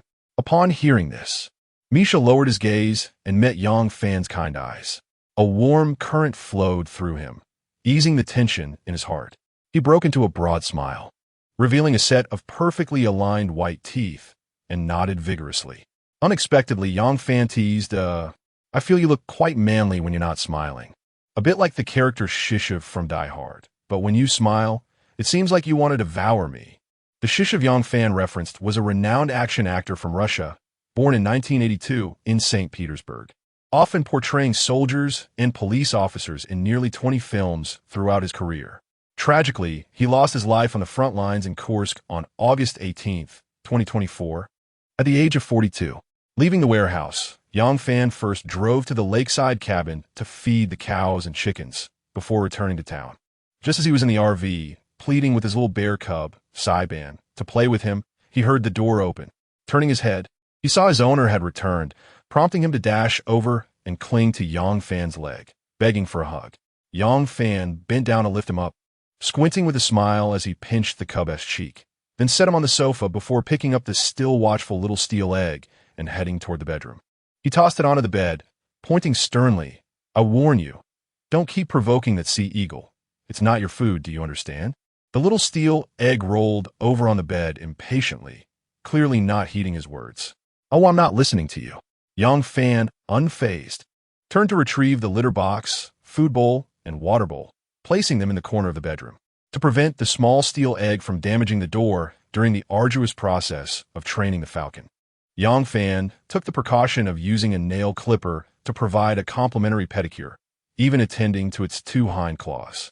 As the small steel egg was forcibly cradled in his arms while its claws were being clipped, it could only lament the necessity of this ordeal. Approaching noon, Markov called Yang Fan to inform him that the falconry equipment had been completed and was ready for collection. After hanging up, Yang Fan hurriedly drove to the leather shop. Upon receiving the meticulously crafted long gloves from Markov, he could not help but admire the artisan's superb leatherworking skills. Both the long gloves and the falcon cap, as well as the jesses, were made from the finest calfskin. The inner lining of the long gloves was crafted from breathable and durable linen, with every detail executed with precision. The stitching was tight and orderly, resembling a delicate work of art. After thoroughly inspecting the falconry gear and completing the payment, he returned to the mayor's residence, and upon entering the RV, Yang Fan finally faced the most excruciating phase of falcon training: endurance training. Endurance training, simply put, involves depriving the falcon of sleep, a common method to diminish its wild instincts, albeit a taxing endeavor for both the falcon and the trainer. As a creature of considerable wildness, the falcon is inherently untamed and not suited for domestication. However, should the falconer manage to earn its respect and submission, the bird will obediently heed the trainer's commands during future hunts. The initial step in endurance training involves placing jesses on the feet of the jade-clawed sea eagle, whereby the leather loops at both ends are affixed to its talons. The jesses must be of equal length. Otherwise, uneven resistance during the training could lead to injuries, compromising its balance and subsequently diminishing its fighting prowess in future hunts. Once its talons were secured, Yang Fan followed the recorded steps from earlier to place the falcon cap over its eyes, gradually inducing a state of calm. He then donned the long gloves and allowed the eagle to perch upon his arm. Subsequently, he placed it on the thick rope he had strung across the living room, resembling a clothesline. Upon removing the falcon cap, Yang Fan faced the first hurdle of endurance training: initiating feeding. Successfully feeding the falcon is essential for its survival. However, as the proverb states, each person has their own ambitions, and the same applies to raptors. Among these birds, some possess a fierce temperament, while others are more amenable to domestication. If a wild bird is amiable, it is relatively easy to train. However, if a raptor loses its ferocity and is easily tamed, it indirectly indicates that the bird may not be of high quality. Thus, falconers generally prefer those with a more fiery disposition. Yongfan's jade-clawed sea eagle, however, evidently exhibited a less than favorable temperament. As soon as the falcon cap was removed, it began to flap incessantly, showing reluctance to feed. Reflecting on the time since yesterday, Yongfan couldn't help but feel a twinge of concern, as the jade-clawed sea eagle had not eaten at all. He held out a slender piece of fresh beef before the majestic eagle, swaying it gently as he implored, "Come now, dear brother eagle. Would you do me the honor of tasting this morsel?" Yet, no matter how earnestly he pleaded, the eagle remained steadfast in its refusal, even turning its head away in disdain, showing no interest whatsoever. Meanwhile, the little brown bear, standing at Yongfan's feet, rose on its hind legs and incessantly pawed at his trousers, letting out a series of eager cries. "If it won't eat, then I shall. I shall." Yongfan, adjusting his trousers which were nearly tugged down by the bear's antics, scolded, "Go away, you little rascal. You haven't even grown all your teeth yet, and already yearn for meat. Be still. I shall feed you some goat milk powder shortly." Chapter 81. Balancing falconry and tank restoration. Originally, Yongfan intended to warm the cold demeanor of the jade claw eagle with his fervent enthusiasm, but alas, the creature remained utterly indifferent. Faced with such a frigid response, Yongfan ground his teeth in frustration. He mused silently, "If gentle persuasion fails, I shall resort to more forceful measures." Resolutely, he pivoted and strode purposefully to the gun cabinet. With a sharp pull, the cabinet door swung open, revealing an array of firearms. Without a moment's hesitation, he seized a long-unused Leisure 2 shotgun, perched upon the coarse rope. The jade-claw eagle caught sight of Yongfan brandishing the hunting rifle, slowly advancing toward it. In an instant, a flicker of alarm sparked in its keen eyes. Instinct compelled the creature to flap its wings frantically, seeking escape. Yet, bound by its entanglements, all efforts proved futile. "Just you wait and see how I deal with you," Yongfan declared menacingly as he stood before it, then turned on his heel and exited the RV. The resounding slam of the door left the jade claw eagle in a state of bewilderment. In that fleeting moment, it had anticipated that the human would take a lethal shot, yet now he had departed, leaving the eagle puzzled about what fate awaited it. Upon exiting the RV, Yongfan surveyed the surroundings and noticed a few house sparrows perched upon the wall of the mayor's residence not far away. House sparrows, commonly seen near human habitation, are a familiar species. In his childhood, Yongfan fondly recalled how his grandfather would take him to the fields during visits to his ancestral village, setting nets to catch these birds, which they would then fry in oil for a meal. However, in recent years, these creatures have been designated as protected wildlife in his homeland, and he had not savored their taste for many years. Since arriving in the Far East, he had found it challenging to hunt even the more common wild chickens and hares, let alone pay heed to such trivial creatures as house sparrows. Nonetheless, today, in order to provide sustenance for the unruly jade claw eagle, he reluctantly aimed his gun at these unfortunate little lives. Aiming to procure several for a snack while training the eagle, he raised his weapon and targeted a lively sparrow. With a sharp report, he struck true. The remaining sparrows, witnessing their companion's sudden demise, took flight in panic. Undeterred, Yongfan continued to aim. 1, 2, 5. When the area became sparse, he shifted to a different spot to take more shots. Enthralled by the thrill of bird hunting, Yongfan scurried to the base of the wall, collecting the 5 lifeless sparrows, and resumed his search. Sparrows were ubiquitous, and within half an hour, Yongfan had bagged over 20 little sparrows along with 5 wild pigeons. Upon returning to the RV, he set about plucking the feathers and gutting these small birds in the kitchen area.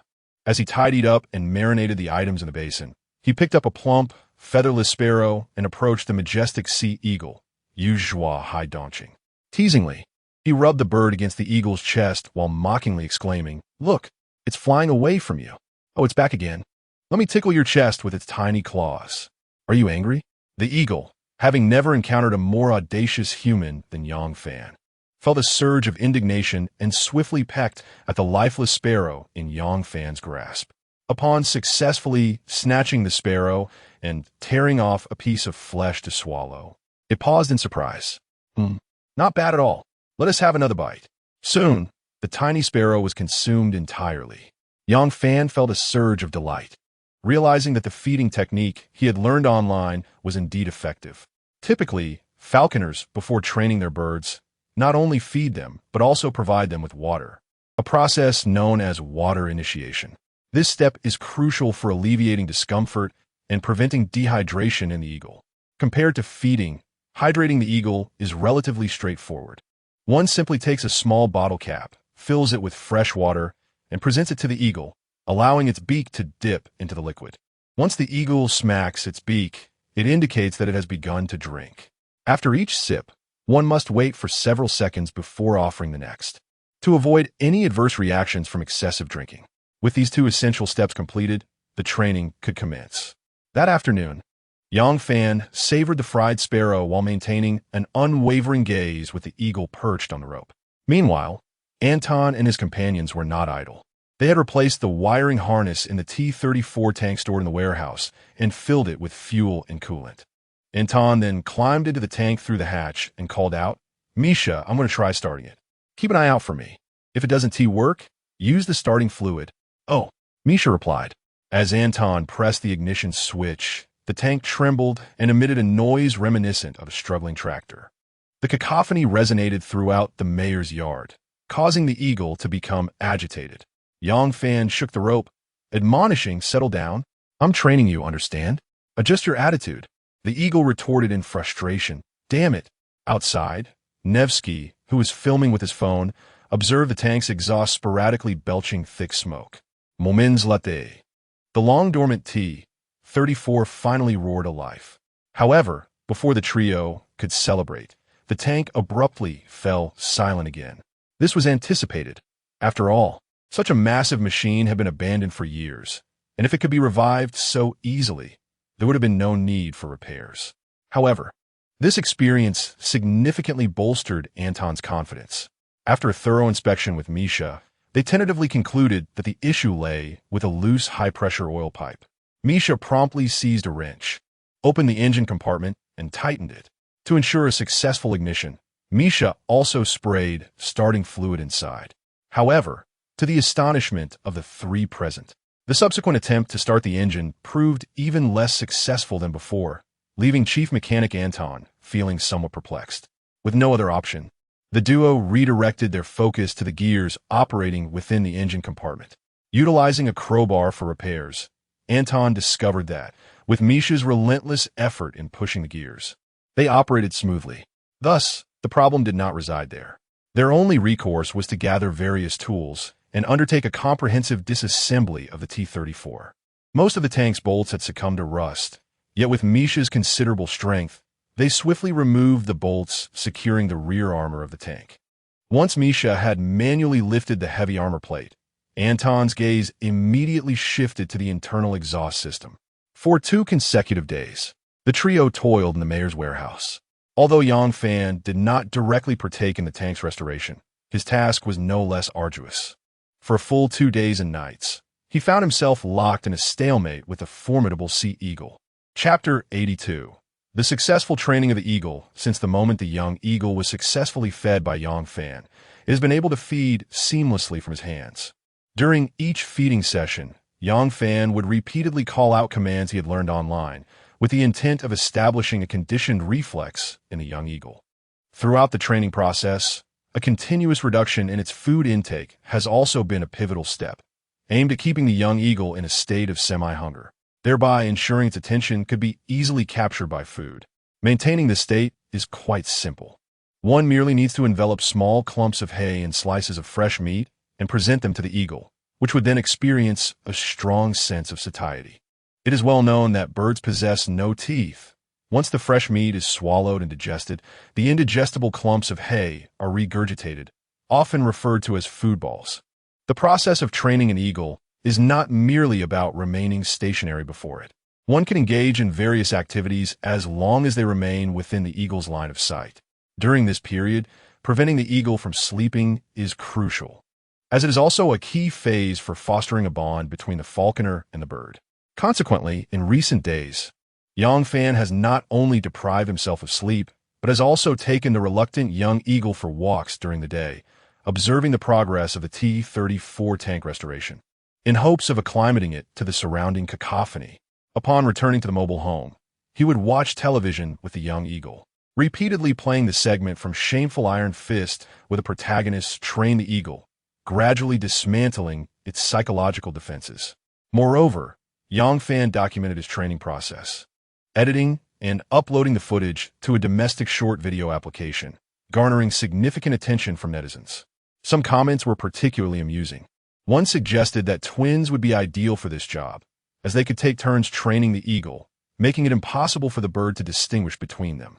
Another commenter proposed that Yang Fan should equip the eagle with AR glasses or have it take a selfie with a phone, showing the photo to the eagle. One sleepless young lady even shared a picture in the comments, claiming she was training a cat and was about to win. Naturally, the comments section also included voices demanding the release of the eagle, citing it as a nationally protected species, while others condemned Yang Fan for cruelty and animal abuse. 3 days passed in the blink of an eye. Yang Fan, who had gone several nights without sleep, found his eyes bloodshot and the stubble on his face left unshaven. Growing wildly, to stave off sleep, he relied on coffee and cigarettes to keep his spirits high. Although he had previously smoked infrequently, his habit had changed after arriving in the Far East, where local brands of cigarettes were scarce, forcing him to switch to flavored cigarettes. In the land of the bear, many varieties of fruit-flavored cigarettes abound, akin to the vast array of soft drink flavors, allowing Yang Fan to occasionally indulge in different tastes while smoking. Since his arrival in Kamchatka, he has switched to a brand of cigarettes frequently favored by the Duma, known as Cabernet President. This particular cigarette boasts a delightful flavor, a smooth texture, and a rich aroma, with a hint of chocolate wafting from the box upon opening. It is a local brand hailing from the land of the bear, maintaining a prominent position in the cigarette market due to its unique design and upscale image. The brand offers a diverse range of cigarettes, including various versions and packaging, such as the Daily Tax Edition, the President Edition, and the Brown Edition. As night approached, around 10 o'clock, Yang Fan rested his chin on one hand, his eyes heavy with fatigue. Yet, he fought against the drowsiness, lifting his hand to shake a nearby rope, rousing the equally weary golden eagle.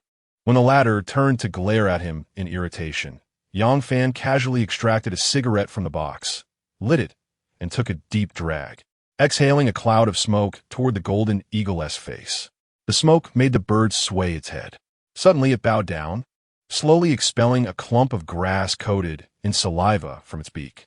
At this moment, the exhausted golden eagle, having been forced to lose weight, felt both hunger and fatigue. After enduring Yang Fan's antics, it finally faltered and collapsed. Seeing the creature succumb to exhaustion, Yang Fan instantly perked up, reaching out to touch its body and confirming its lack of resistance, his face lighting up with delight. "I have succeeded," he exclaimed with glee. "Ha! Take your time eating. No one is here to compete with you." The following noon, having regained his energy, Yang Fan was feeding the tamed golden eagle. The most arduous phase of the falconry training had been endured, and now the lengthy process of taming the bird lay ahead. During these days of training, Anton and Misha had been tirelessly working on repairing the T-34 tank. As they disassembled the tank's outer armor, they found that most bolts had become corroded and rusted, with even Misha's considerable strength failing to loosen some of them. In frustration, Anton resorted to igniting the purchased blowtorch. Once the bolts were heated until glowing, the disassembly became considerably easier. With the outer armor removed, the interior of the tank's compartment came into view. Based on Anton's analysis, the transmission clutch appeared to be intact, suggesting that the tank's failure to start likely stemmed from issues with the starter motor or the gearbox. After a full day's work, the two dismantled the various connections, sequentially extracting the starter motor and the gearbox. Anton then began to inspect the starter motor and, through meticulous examination, discovered that the core coil was damaged, which was likely the primary cause of the tank's inability to start. While he was engrossed in attempting to repair the starter motor, Yang Fan cheerfully walked into the workshop. "Hey guys, how is the progress?" Upon noticing Yang Fan's inspection, Anton turned to greet him, but was immediately struck by the sight of the golden eagle perched obediently on Yang Fan's arm. Have you succeeded in taming the eagle? Yang Fan smiled and nodded lightly. Upon receiving a response, Anton rose from his seat, while Misha leaped down from the T-34 tank, joining Nevsky to approach Yang Fan, who was curiously inspecting the jade-clawed golden eagle perched on his arm. Misha scratched his head and inquired, "Can we take it hunting now?" "Not yet. It requires training before we can proceed," Yang Fan replied. "Boss, you are truly remarkable. With this, you will become the only falconer in our town. Oh no, perhaps even in all of Kamchatka," Nevsky exclaimed with great enthusiasm. Disturbed by the commotion, the jade-clawed golden eagle flapped its wings, but soon settled down under Yang Fan's gentle caress. "Look at those eyes of yours. They are almost as precious as your country's national treasure, the giant panda," Anton remarked, having noticed the heavy dark circles under Yang Fan's eyes, unable to suppress a chuckle. Yang Fan shrugged helplessly, about to respond when his phone suddenly rang. Seeing it was Duma calling, he answered casually. Duma stated, "I have already led the lumberjacks and trucks. The equipment is en route and should arrive at Kuriak Lake Town by evening. Have you arranged the temporary lumber processing site on your end?" Chapter 83. The day does not understand the night's darkness. As night fell, Anton concluded his repairs on the T-34 early and, together with Yang Fan, drove to his inn, awaiting the arrival of the lumber convoy. By mid-March, the temperature in southern Sakhalin had noticeably risen. The once frozen landscape gradually succumbed to the passage of time, melting during the day only to be reclaimed by the cold at night. As if engaged in a perpetual battle between day and night, spring and winter. Ding! While grilling sausages by the fireplace, Yang Fan took out his phone, expecting a message from Duma, only to find a text from Elena instead. "What are you doing? I'm craving the D-Sincien you make. Can you cook it for me?" Upon reading the message, Yang Fan was about to respond when Anton's laughter erupted from behind him. "It seems Elena has taken a liking to you. I've never seen her so proactive with anyone before." "Don't be ridiculous. She merely wants me to cook for her." "We're not what you think," Yang Fan insisted, his vehement denial igniting Anton's curiosity. Handing him a chilled beer, Anton plopped onto the couch beside him. "Elena is so beautiful. Don't you feel any attraction?" With Duma and the others still absent, Yang Fan thought it best to engage in light conversation with Anton. "It's undeniable that Elena is lovely and has a cheerful disposition, but to be honest, she isn't my type." "Oh, what kind of girl do you fancy?" "I like," Yang Fan pondered for a moment. "To be honest, I'm not quite sure what I like. However, when it comes to romance, I certainly hope to find someone with aligned values and shared interests." "Do elaborate." "For instance, gaming together." "Wait." Anton interrupted before Yang Fan could finish. "I heard from Elena that during those days at sea, you taught her how to play games, and from her recounting of your experiences, she seemed quite fond of it." "Oh no, she enjoys playing It Takes Two, but I'm indifferent to that sort of game." All right then," Anton shrugged in resignation. "What else?" Also, Yang Fan contemplated earnestly. "It would be ideal if the person I like shares my passion for camping, hunting, and stargazing. Ideally, she should also enjoy watching WWE." He failed to notice Anton's astonished expression and continued. "For example, regarding stargazing, once Elena mentioned she loves watching the sunrise, which is quite the contrast. It feels as if we, embodying day and night, are destined to part ways if we were ever together." "Huh, if that is how you see it, I might just have the perfect match for you." "Who?"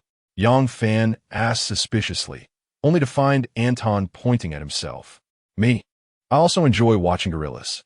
Upon finishing his words, he noticed Yang Fan's expression of astonishment and playfully placed a hand on his shoulder, jesting, "My friend, what you've just articulated sounds less like the pursuit of a girlfriend and more akin to seeking a kindred spirit. Are you insinuating that my orientation is questionable?" Yang Fan, with an air of disdain, brushed aside the other's hand. "Let me warn you, my orientation is perfectly normal. Do not attempt to sway me." No sooner had he spoken than both erupted into laughter, clinking their beer cans together. Anton took a hearty swig, allowing the icy liquid to trickle down the corner of his mouth. "Huh, my friend, why not lower your expectations a tad? How many girls will fit the description you just provided? especially those who enjoy watching WWE. At this rate, I fear you may end up living alone for the rest of your life, never to find a wife. Leaning forward, Yang Fan relaxed his hands on his knees, gripping his beer can, his gaze fixated on the crackling, orange-red embers of the fireplace. He countered, "Why should I lower my standards?" Yes, why indeed? Anton momentarily faltered, unsure of how to respond. My parents bestowed upon me favorable looks, and I lack for nothing materially. Why should I compromise my aspirations to appease others? To me, that is tantamount to diminishing my own worth. What do you think? Yang Fan turned to Anton. The logic was sound, yet his words resonated with the prevailing thoughts of many unmarried women today. Haha, gender equality, right? Enough about me. Let us discuss you instead. How's your girlfriend, whom you've broken up with numerous times over the past month? I haven't heard you mention her in quite some time. Let us not go there. I have definitively parted ways with her. Mentioning his heartbreak, Anton took another sip of his drink. Who initiated this time? I did. Then it seems there's no possibility of reconciliation. Indeed, observing the sorrow etched on his face, Yang Fan feared Anton might succumb to the pain of heartbreak. So he quickly shifted the topic. By the way, do you genuinely wish to work with me? At this inquiry, Anton fell silent for a moment before candidly replying. Not necessarily. Since retiring, I've lacked direction and am uncertain about what I truly want to pursue. After getting to know you, I felt a connection and appreciated your idea of opening a hunting ground. Thus, I consider joining you temporarily until I discover my true calling. Having long since grasped Anton's character, Yang Fan was not surprised by this revelation, yet could not resist teasing him. So, it turns out you simply want to pass the time under my roof? I cannot hire you for that. However, as a friend, I advise you to seek a job or vocation that genuinely resonates with you rather than forcing yourself into something you do not enjoy, as that can be quite exhausting. Anton exhaled deeply, stating, I understand your reasoning, but I am not like you. Some matters are beyond my control. If I could dictate my own choices, I would undoubtedly wish to reunite with my former comrades. But what will we gather for? Do you think my solitary presence here is insufficient, and you wish to invite more? Let me assure you, that is out of the question. How could that be? In truth, I yearn to assemble them to establish a private military company, which would not only generate income, but also allow us to utilize our skills effectively. His tone faltered, tinged with melancholy as he continued. Yet, you are well aware that our sole means of sustenance is this modest inn. We simply lack the funds to invest. To launch a private military company requires not only a suitable location and soldiers with military expertise, but also an extensive financial commitment for weapons and various operational costs. In our country, private military companies are typically registered under the guise of security firms, yet they possess armed forces, thus operating legally. According to statistics, there are 37 large private military companies, commonly referred to as PMCs, in our nation, with the Wagner Group being the most renowned. Even a national gas company and the Minister of Defense have established their own private military firms.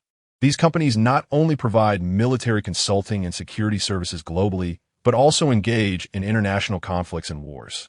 During his time in Vladivostok as a hunting guide, Yang Fan had once hosted a Chinese elder who managed a large timber processing factory in Irkutsk Oblast. He claimed that his factory employed over 300 individuals, with most managerial and technical staff hailing from our homeland, while the laborers were local Russians. During a conversation over drinks, the elder recounted that the factory was situated in a forested area, far removed from safety, and was frequently targeted by organized local thieves. They would steal anything that could be sold, promptly selling their loot for alcohol, raw timber, processed wood, machinery, spare parts, and even food supplies were all fair game for their thievery. Even more outrageous were those who operated transport and loading machinery, clandestinely transporting timber in large quantities under the cover of darkness. With the vastness of our country and its sparse population, compounded by the distance from authority, local police were of little help. Even when reports were filed, the outcome was often inconclusive, and the process was lengthy, frequently involving bribes to the police, rendering the effort futile. Thus, running a business in our country, particularly for Chinese enterprises, typically necessitates hiring or forming a security team to safeguard personnel and assets. After absorbing Anton's thoughts, Yang Fan's interest was piqued. A slight smile graced his lips as he emulated Anton's earlier gesture, placing his hand on his shoulder. You may lack funds, but I possess them. How does this sound? I shall invest the capital while you manage the operations. Together, we can establish this private security firm. Initially, Anton, somewhat despondent, brightened at the suggestion and incredulously inquired, Are you serious? Or is this merely a jest? Do I appear to be jesting? Just as the two were poised to delve deeper into their discussion, Yang Fan's phone, resting nearby, suddenly rang. Noticing it was a call from Duma, he gently patted Anton's shoulder and said, Let's step outside. They should have arrived. We can discuss the establishment of the security company further once I have completed my current obligations. Indeed, Anton responded, his expression brimming with excitement as he nodded vigorously. Chapter 84. The exorbitant registration fee. As the clock approached midnight, Elena let out a despondent sigh, still awaiting news from Yang Fan. Meanwhile, a white Mercedes G-Class roared down the road, trailed by several aging Ural trucks, their engines humming as the convoy crushed the melting and re-freezing snow on its way to the small town. Upon noticing the headlights illuminating the street, Yang Fan smiled faintly. They have arrived. Creaking to a halt in front of the inn, the increasingly portly Duma adjusted his trousers, which had become snug around his expanding waistline, and grinned at Yang Fan. Hello, my dear boss. Are you ready to embrace our future? With that, he opened his arms wide and ambled toward Yang Fan with a hearty laugh. From the convoy of trucks following the Mercedes, several individuals began to disembark. Yang Fan's gaze swept over each face as they emerged, finally resting on the large logging machinery loaded onto the trucks. This logging operation had been outsourced by the construction company to a professional logging team, utilizing fully mechanized equipment. Unlike the laborious efforts of the bald-headed Chong, wielding a rusty chainsaw, the efficiency had significantly improved. According to their own words, a few large logging machines working in concert could harvest an acre of trees in just 1 hour. Have you had dinner after your arduous journey? Yang Fan inquired. We ate on the road. After such a long ride, all I want now is sleep. Then let us head into the inn. Anton, could you please arrange accommodations for these lumberjacks? They're in your capable hands now. Absolutely, Anton replied, giving an okay sign before his gaze shifted to Turgenev, standing beside the Mercedes. Their eyes met, and they exchanged a nod of acknowledgement. Once the lumberjacks were settled, Yang Fan and Duma climbed into a civilian armored vehicle parked by the roadside, returning to the mayor's residence. Upon entering the RV, they spotted the majestic eagle perched on its perch. Duma circled it, clicking his tongue in admiration. This fellow looks truly magnificent. Enough of that. Quickly hand me the itinerary for the visitors you've prepared, then off to bed. We must set off for the forest area early tomorrow. Duma grimaced but complied, retrieving a USB drive from his bag and handing it to Yang Fan. Yang Fan took it, inserted it into the laptop on the dining table, glanced through the contents, nodded in satisfaction, and then forwarded it to Lu Yunjia back home. Back in the homeland, at around 8 in the evening, Lu Yunjia lounged on the sofa, engaged in a phone call with her cousin studying far away. Hearing her cousin's lamentations, Lu Yunjia couldn't help but chuckle incessantly. In a fit of frustration, her cousin hung up the phone. Curious, Jugo, who had been summoned by Lu Yunjia to keep her company for the night, turned his head and asked, I heard your cousin crying on the phone. She seemed quite upset. How can you still be laughing? I can hardly contain my laughter. Lu Yunjia managed between giggles. You see, Emma is simply too amusing. Just now, my cousin told me she was scolded by her teacher today. Shouldn't you comfort her instead of laughing? No. You have no idea how her teacher scolded her. What did she say that made the child cry? Upon hearing this, Jyoga grew even more curious. Wait a moment. Let me calm down before I tell you. Lu Yunjia stifled her laughter, nestled beside Jyoga, crossed her legs, and earnestly recounted. She just told me that during class today, the teacher scolded her, saying, let me give you a little wake-up call. If I don't, you'll be fiddling with that wretched pen of yours. And then, that was it? Yes. Jyogu tilted her head, her brows furrowed, a large question mark evident on her face. What is so significant about that? ISNT, it's simply a way of telling her not to fidget during class. It may not seem like much, but their teacher spoke in dialect, haha. After saying this, noticing Jiu still didn't understand, she leaned in closer and whispered into her ear. After Lu Yunjia finished her explanation, Jiu burst into laughter, then playfully punched Lu Yunjia's chest, exclaiming in mock exasperation, "Are you serious? What on earth are you thinking all day?" And still laughing. "Just wait until I give you a good thrashing, you little rascal." "Oh my, spare me. Jiu, I was wrong. Please don't tickle me." Ding dong. Just as the two were frolicking on the sofa, Lu Yunjia's phone suddenly rang. Wait. Oh dear, I was wrong, all right. Let me check my phone first. Pushing aside her best friend Jiu, who was pressing down on her, Lu Yunjia picked up her phone. She then saw a message from Yang Fan stating that the itinerary for their upcoming trip to Kamchatka had been arranged and asked her to review it for satisfaction. He also requested her to confirm how many people were interested in signing up for the trip. After opening the document and perusing it carefully, Lu Yunjia's eyes sparkled as she murmured to herself, "Not bad at all. The itinerary is quite rich. It includes everything I wanted, from going out to sea to hunting. Let me see." Jiu curiously leaned closer, her gaze fixed on Lu Yunjia's phone screen. Indeed, quite extensive. However, this bear hunting project seems a bit pricey. Never mind.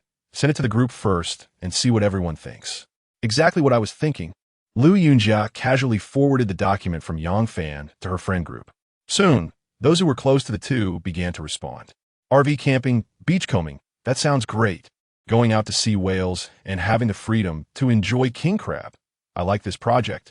Wow, you can even ride a tank, shoulder an RPG, and play with various firearms? Is this for real? Lu Yunjia replied, "Dear friends, they offer different tiered packages for an 8-day, 7-night adventure in Kamchatka. The most expensive package includes everything mentioned above, along with the bear hunting project, priced at 100,000 yuan per person. Moreover, their company possesses the legal permits to preserve our hunted trophies, which will then be returned to our country through proper channels. I'm in. A mere 100,000 yuan. Count me in. My grandfather's milestone birthday is approaching, and I intend to personally hunt a brown bear, transforming its hide into a carpet as a gift for him. The bear is so adorable. Why must it be slain? Wouldn't indulging in some king crab be preferable?" The king crab exclaims, "Why must it be me?" Lu Yunjia, accompanied by her well-off companions, most of whom opted for the priciest bear hunting package, turned to the side where Jiu stood. "Hey, have you made up your mind? Are you coming with us to Kamchatka?" Observing her friend's eager expression, Jiu pinched her cheek playfully, his bright eyes narrowing into crescent shapes. "In such a distant and primitive place, our rugged companions wouldn't know how to take care of you. Naturally, I shall accompany you." Upon hearing this, Lu Yunjia embraced Jiu tightly like a koala, playfully saying, "Hee, I knew you were the best, Jiu. Can I cuddle with you tonight?" Get away. That's disgusting." The next morning, after breakfast at the inn, Yang Fan led the logging team to a dilapidated warehouse just outside the town, which had once served as a storage facility for the townspeople's winter provisions. However, as the town later constructed a new granary, the warehouse fell into disuse. Upon learning that Yang Fan needed a temporary lumber processing site for the team, Mayor Lazarev generously offered the space for free. In return, Yang Fan promised to renovate the warehouse once they were finished, intending to repurpose it as a hall for future town celebrations. Once the lumberjacks unloaded all the processing equipment and left a few workers behind, the group drove their trucks laden with heavy logging machinery towards the forest. Chapter 85. The restored T-34 Turgenev, at the helm of a civilian armored vehicle, cleared the path, allowing Yang Fan to finally relish the privileges of his superior status. He sat alongside Duma in the spacious rear seat, leading a convoy of Ural trucks along the muddy, uneven forest road that emerged after the melting snow. The procession advanced slowly, jostling through the rough terrain, the vehicles cloaked in mud. As the convoy ascended a gentle slope, they soon reached an open area a few kilometers away from the hot spring camp. With a resounding thud, Duma, sporting a slick-back hairstyle, was the first to exit the vehicle. One hand clutched a cigarette while the other held a half-filled glass of whiskey. Adjusting his sunglasses, he scanned the surroundings, intending to nod in satisfaction, but suddenly recalled Yang Fan still inside the vehicle. He hurried a circle around the front of the vehicle to open the door for him. However, fate had other plans. His foot slipped, sending him sprawling in an unceremonious manner. Cursing under his breath, he pushed himself off the ground, spitting out the mud that had infiltrated his mouth. By the time he managed to rise, Yang Fan had already disembarked, accompanied by the majestic eagle. Observing Duma's disheveled state, Yang Fan could only shake his head in disbelief. "Hey, buddy, I just mentioned on the road for you to tone it down, stop showing off. And look where it got you. Serves you right." "Blast it, I must have had too much whiskey. My legs feel wobbly," Duma retorted, brushing off the mud that clung to him, still stubbornly maintaining his bravado. Yang Fan rolled his eyes, choosing to ignore him. At that moment, a robust, bearded man in his 40s leaped down from the lead Ural truck and approached the two. His name was Pavel, the leader of the logging team. "Are you working around here?" Yang Fan nodded in affirmation. Receiving an answer, Pavel turned to his crew, bellowing, "All right, team, let's get to work." Meanwhile, on the mountainside, several massive steel beasts, cold and unyielding, with ferocious tracks, intruded with the force of an impending avalanche. Their mechanical arms, akin to axes, were raised high as powerful motors drove chains and saw blades into a rapid whirl. The sturdy trees groaned in protest, splintering into its shavings that danced like a desperate snowstorm. Squirrels, previously frolicking among the branches, were instantly thrown into chaos, their bushy tails waving like frantic banners as they scurried back to their nests, peering out with trepidation. Their tiny claws clung desperately to the entrance, trembling in fear as they witnessed their homes collapse. Birds erupted from the trees, forming a dense cloud, their usual melodious songs replaced by frantic cries as they fled in panic. The cacophony of their wings was drowned out by the mechanical roar, their lamentations echoing the loss of gentle spring days as the once vibrant paradise transformed into ruins, leaving only devastation and a forest of scattered, terrified creatures. In that moment, humanity stood as the harbingers of destruction, shattering the delicate balance of nature and obliterating countless homes. Ding dong. Lu Yunjia. Hey, handsome. I've confirmed everything on my end. We have a total of 10 people, 4 men and 6 women. We should set off in early April, spending a couple of days in Vladivostok before flying to Kamchatka. Yang Fan. Okay. On the first day, the lumberjacks worked with great enthusiasm. As night fell, Yang Fan hosted a banquet at Elena's restaurant to treat the weary lumberjacks. After the meal, as Yang Fan approached the bar to settle the bill, he noticed Elena looking somewhat downcast and suddenly recalled the message she had sent him the previous night. "Oh, my apologies, Elena. I didn't mean to ignore your message last night. It was simply that. No worries. I understand you were busy. I didn't take it to heart. There is no need for an apology." Elena raised her hand to tuck a few loose strands of hair behind her ear, her lips curving into a reassuring smile. "That's a relief. You've seen that I've indeed been rather occupied lately. I will have to make a trip to Moscow soon. How about this? When I return, I shall prepare you a delightful dish of 3 delicacies." Elena nodded with a smile, then watched as Yang Fan and his companions departed. As time passed, the lumberjacks continued their work in an orderly fashion. The felled logs, after passing through the branch cutter, were stripped of their protruding branches like skewers, and then gathered together by the logging machine. The muffled thuds of logs colliding as they piled up resonated through the forest, creating a symphony that intertwined industry with nature. Ultimately, these logs were loaded onto trucks and transported in batches to a temporary lumber processing yard outside the town. Upon entering the processing yard, one was immediately engulfed by the cacophony of activity. The chainsaws roared, and wood shavings danced through the air.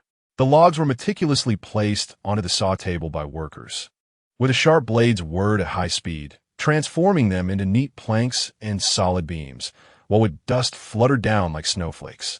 Meanwhile, in the mayor's warehouse, Anton and Misha were diligently restoring the T-34 tank, while Yang Fan assisted them and also took care of training his falcon. Notably, due to his recent training, the juvenile golden eagle had begun to comprehend certain commands and would return to Yang Fan's arm after being released.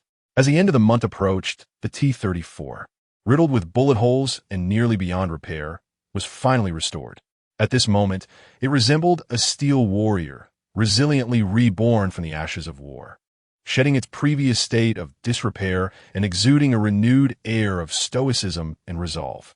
The meticulously patched and welded scars on its body served as medals, chronicling the fierce battles of yore. Though they added a touch of wear and age, they accentuated its indomitable spirit.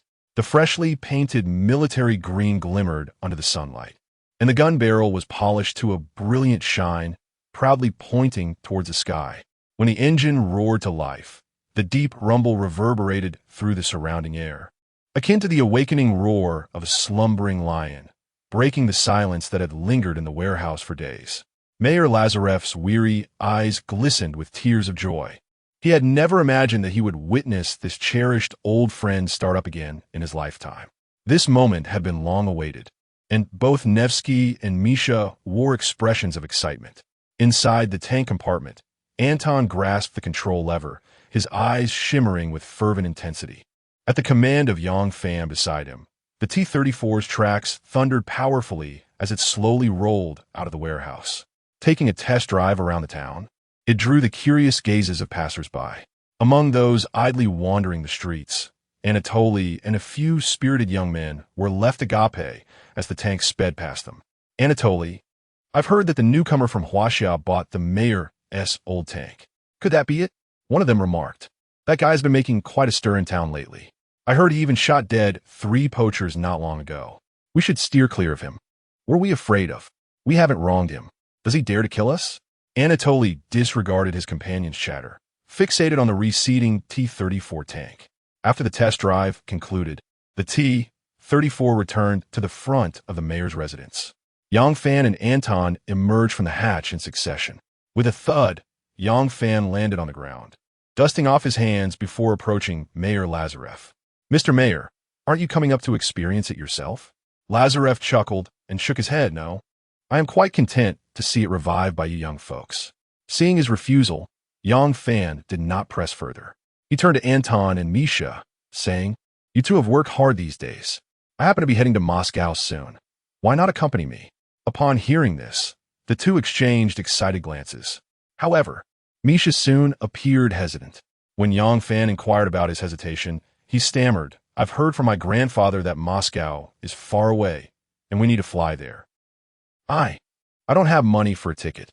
You need not worry about expenses. I will cover all costs for the entire trip.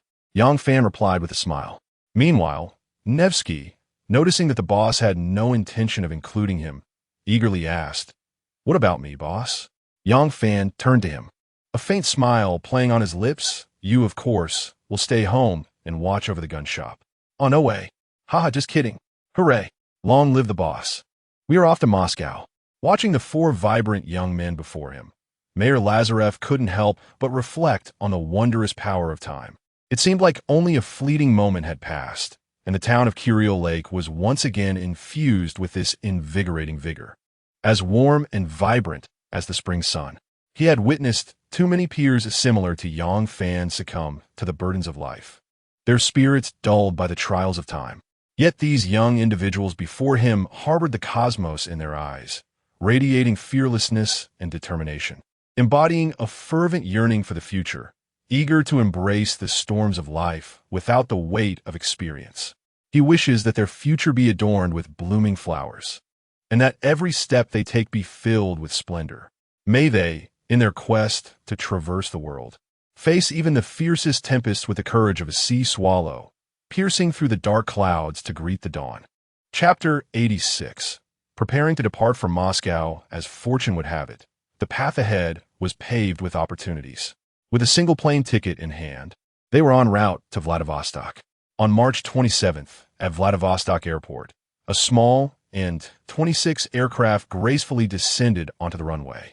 The An-26, a twin-engine turboprop short to medium-range transport aircraft designed by the Antonov Design Bureau of the former Soviet Union, is nicknamed Kuril by NATO.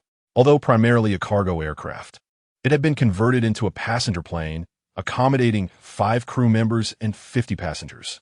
As the cabin door opened, Yang Fan, along with Andon, Misha, and Nevsky, disembarked from the plane. Upon entering the airport hall, they immediately attracted the curious gazes of those around them. It seems this falcon of yours has garnered quite a bit of attention.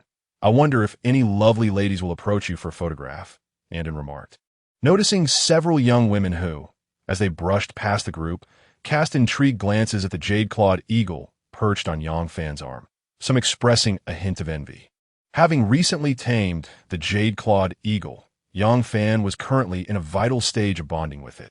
Thus he chose to bring only this beloved pet on the journey, leaving Steel Egg and Saipan in the care of Duma.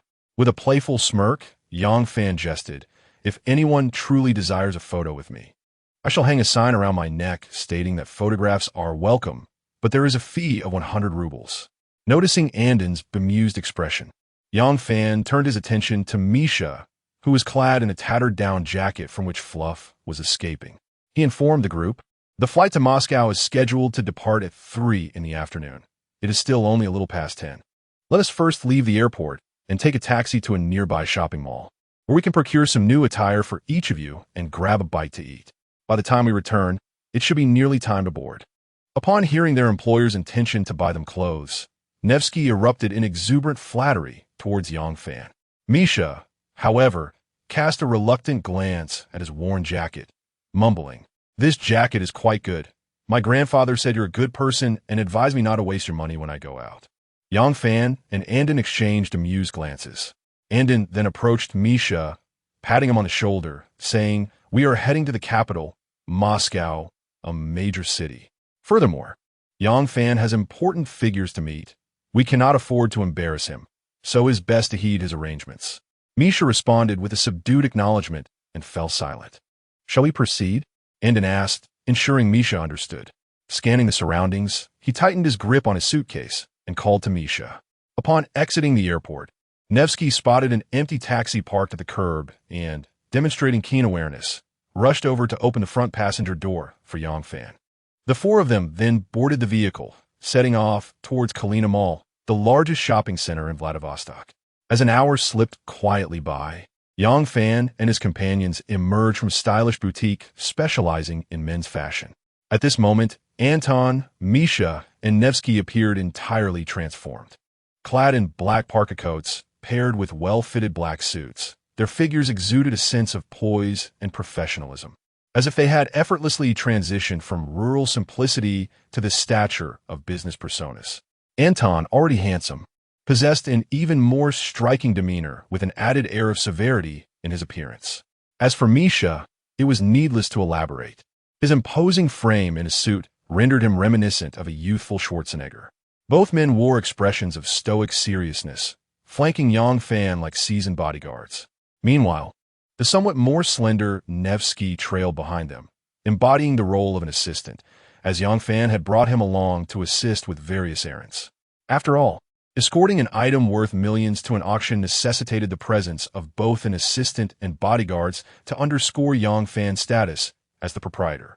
Yang Fan himself, however, had not donned a suit. He remained in the black Arc'teryx jacket he had changed in earlier that morning. As the clock approached 3 in the afternoon, the quartet boarded a flight to Moscow, which was expected to last approximately 8 hours. To prevent the Golden Eagle from becoming distressed during the flight, potentially upsetting other passengers, Yang Fan had requested Duma to book 5 first-class tickets. Indeed, even the Golden Eagle was seated in first class alongside Anton and the others. While the sight of a falcon traveling by air might not raise eyebrows in the Middle East, it was a rarity in the newly developing coastal region of Vladivostok. Ignoring the curious glances from fellow passengers, Yang Fan's first act upon boarding the aircraft was to fasten his seatbelt. Murmuring a blend of blessings, whether from Amit Ba or the 3 pure ones, he simply sought divine protection. Once secured, he turned to Misha, who was still gazing about in wonder. "Hey Misha, stop looking around and fasten your seatbelt," he urged. Misha obediently acknowledged, but, being a first-time flyer, was perplexed by the intricacies of the first-class seatbelt. Just as he became flustered, a tall and elegant flight attendant approached, smiling as she inquired, "May I assist you?" Misha, struck by her beauty, found himself at a loss for words. Observing his discomfort, Yang Fan interjected, "Excuse me, could you help my friend with his seatbelt?" "Of course," replied the blonde, blue-eyed attendant politely, bending down to assist Misha with his seatbelt. Chapter 87. We are about to race the plane. As the speed of the aircraft increased, Yang Fan noticed through the window that another plane was preparing for takeoff. At that moment, the two planes were flying side by side. An inexplicable sense of foreboding arose within him. Indeed, the very next second, the announcement within the cabin suddenly echoed, proclaiming, "Passengers, please look outside. We are about to race the plane." Immediately thereafter, a powerful sensation of acceleration surged through him. It is well known that the Bear Country is infamous for its sluggish efficiency. However, there exists an anomaly among them: Russian Airlines. Shakespeare never uttered such a phrase. Yet Russian Airlines has long been regarded as the most formidable airline in the world. Regardless of how inclement the weather may be, their planes consistently arrive ahead of schedule.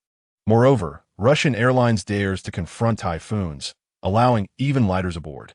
It is precisely due to the airline's audacious nature that Yang Fan felt a surge of anxiety upon boarding the flight. Fortunately, the captain of today's flight seemed to be in high spirits, performing a remarkable takeoff maneuver before the aircraft gradually stabilized.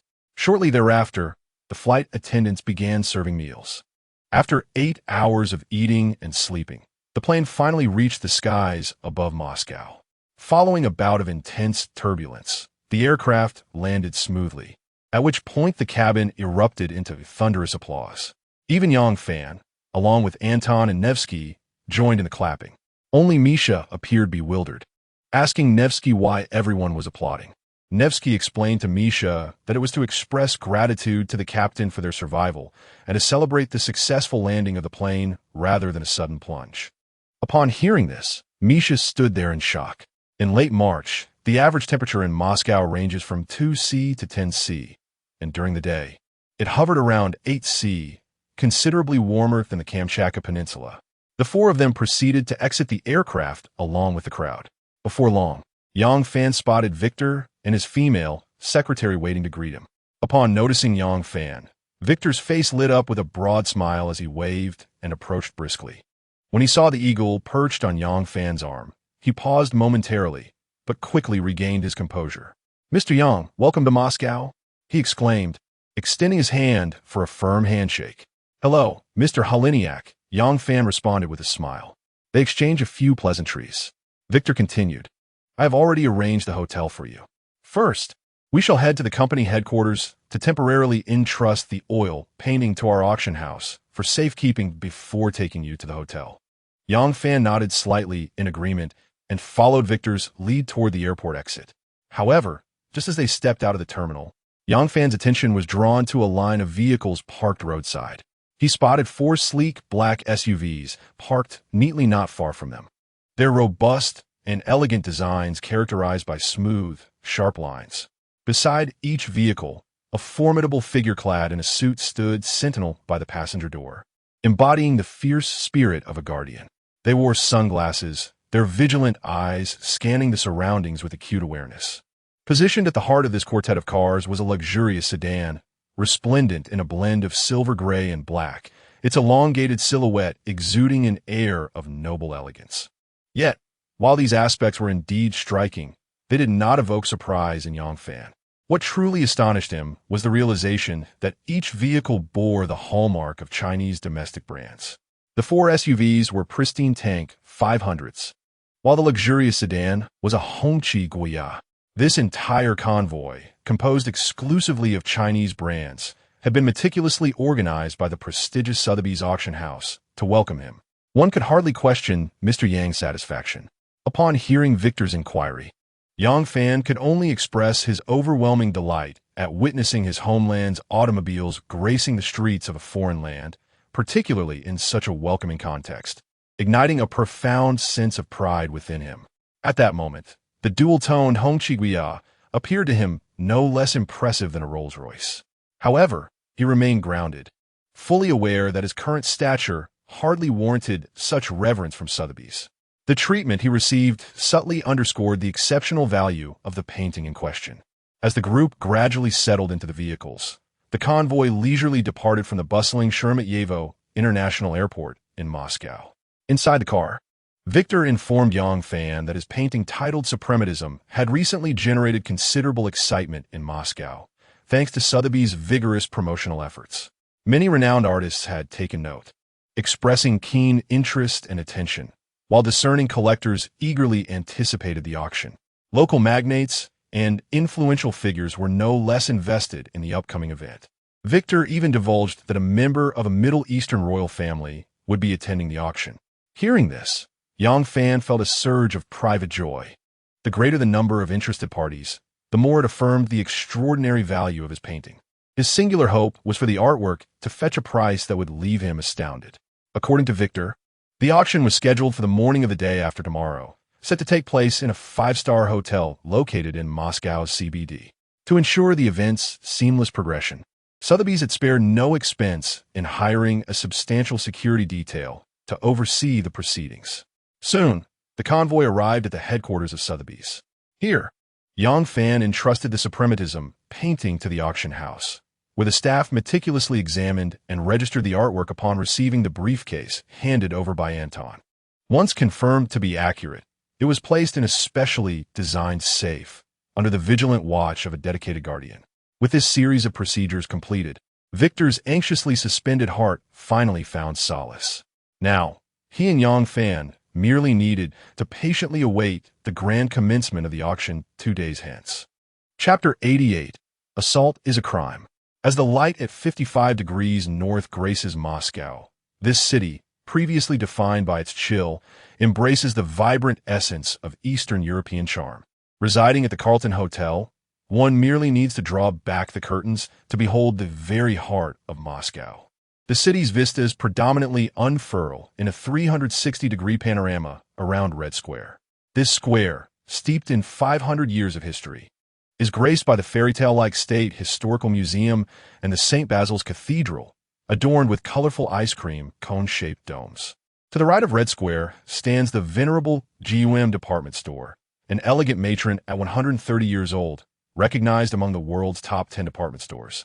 While opposite lies the renowned Kremlin. 4 rustic souls from the remote Kamchatka region find themselves in Moscow for the first time, save for Anton. Upon being escorted to the hotel by Victor and depositing their luggage, their first venture is to explore the surroundings. Exiting the hotel, they set forth eastward from Red Square, where the gray-white rooftops of the State Museum resemble a landscape dusted with snow.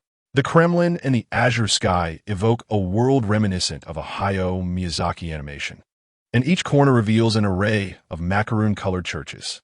With a cup of coffee in hand, they step into GUM, one of the most beautiful department stores globally. Though it serves as a marketplace, its interior resembles that of a palace. Yang Fan, holding his phone aloft with one hand, tirelessly captures moments to share with his sister, Yang Chi. It is the weekend, and while his sister toils at her part-time job, her irritation is palpable as she bites back a retort upon receiving his photos. Humph.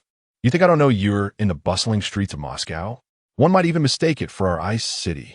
Hey, brother, that pigeon in your hand looks rather splendid. What is this? Are you planning to let loose in Red Square?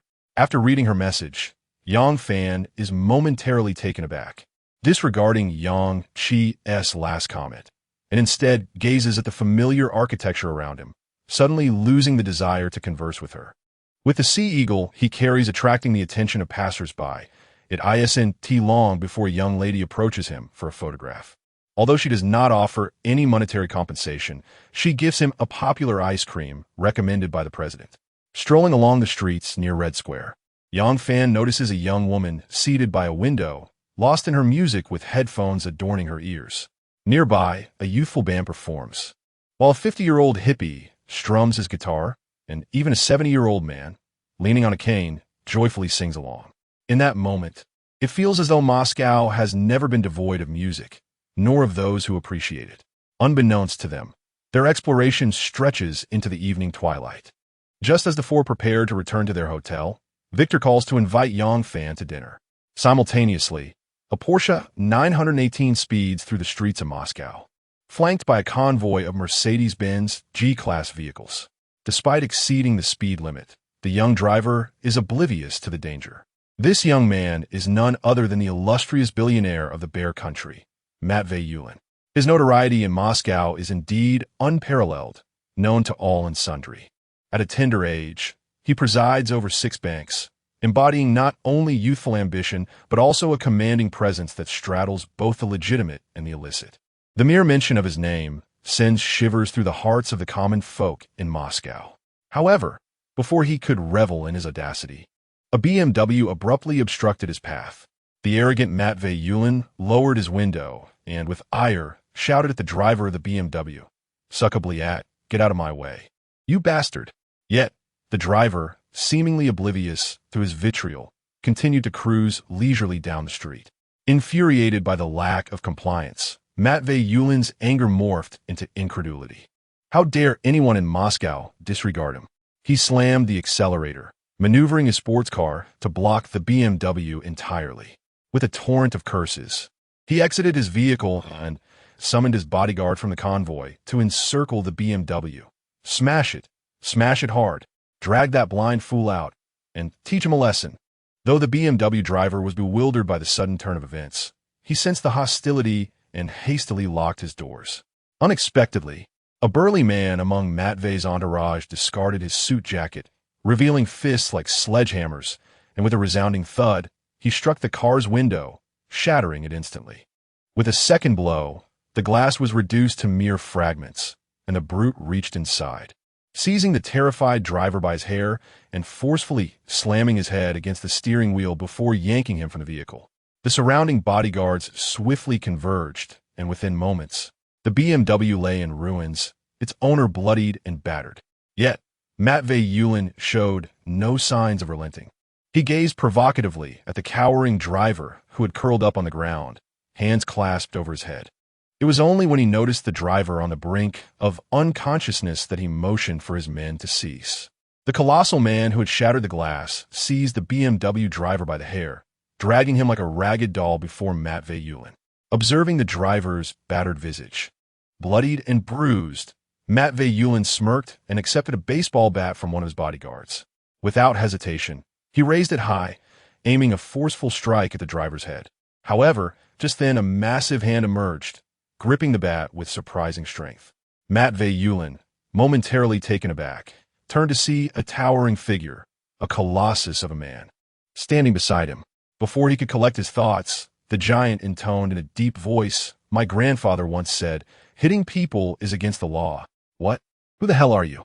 Matvey Yulin exclaimed, his eyes wide with fury.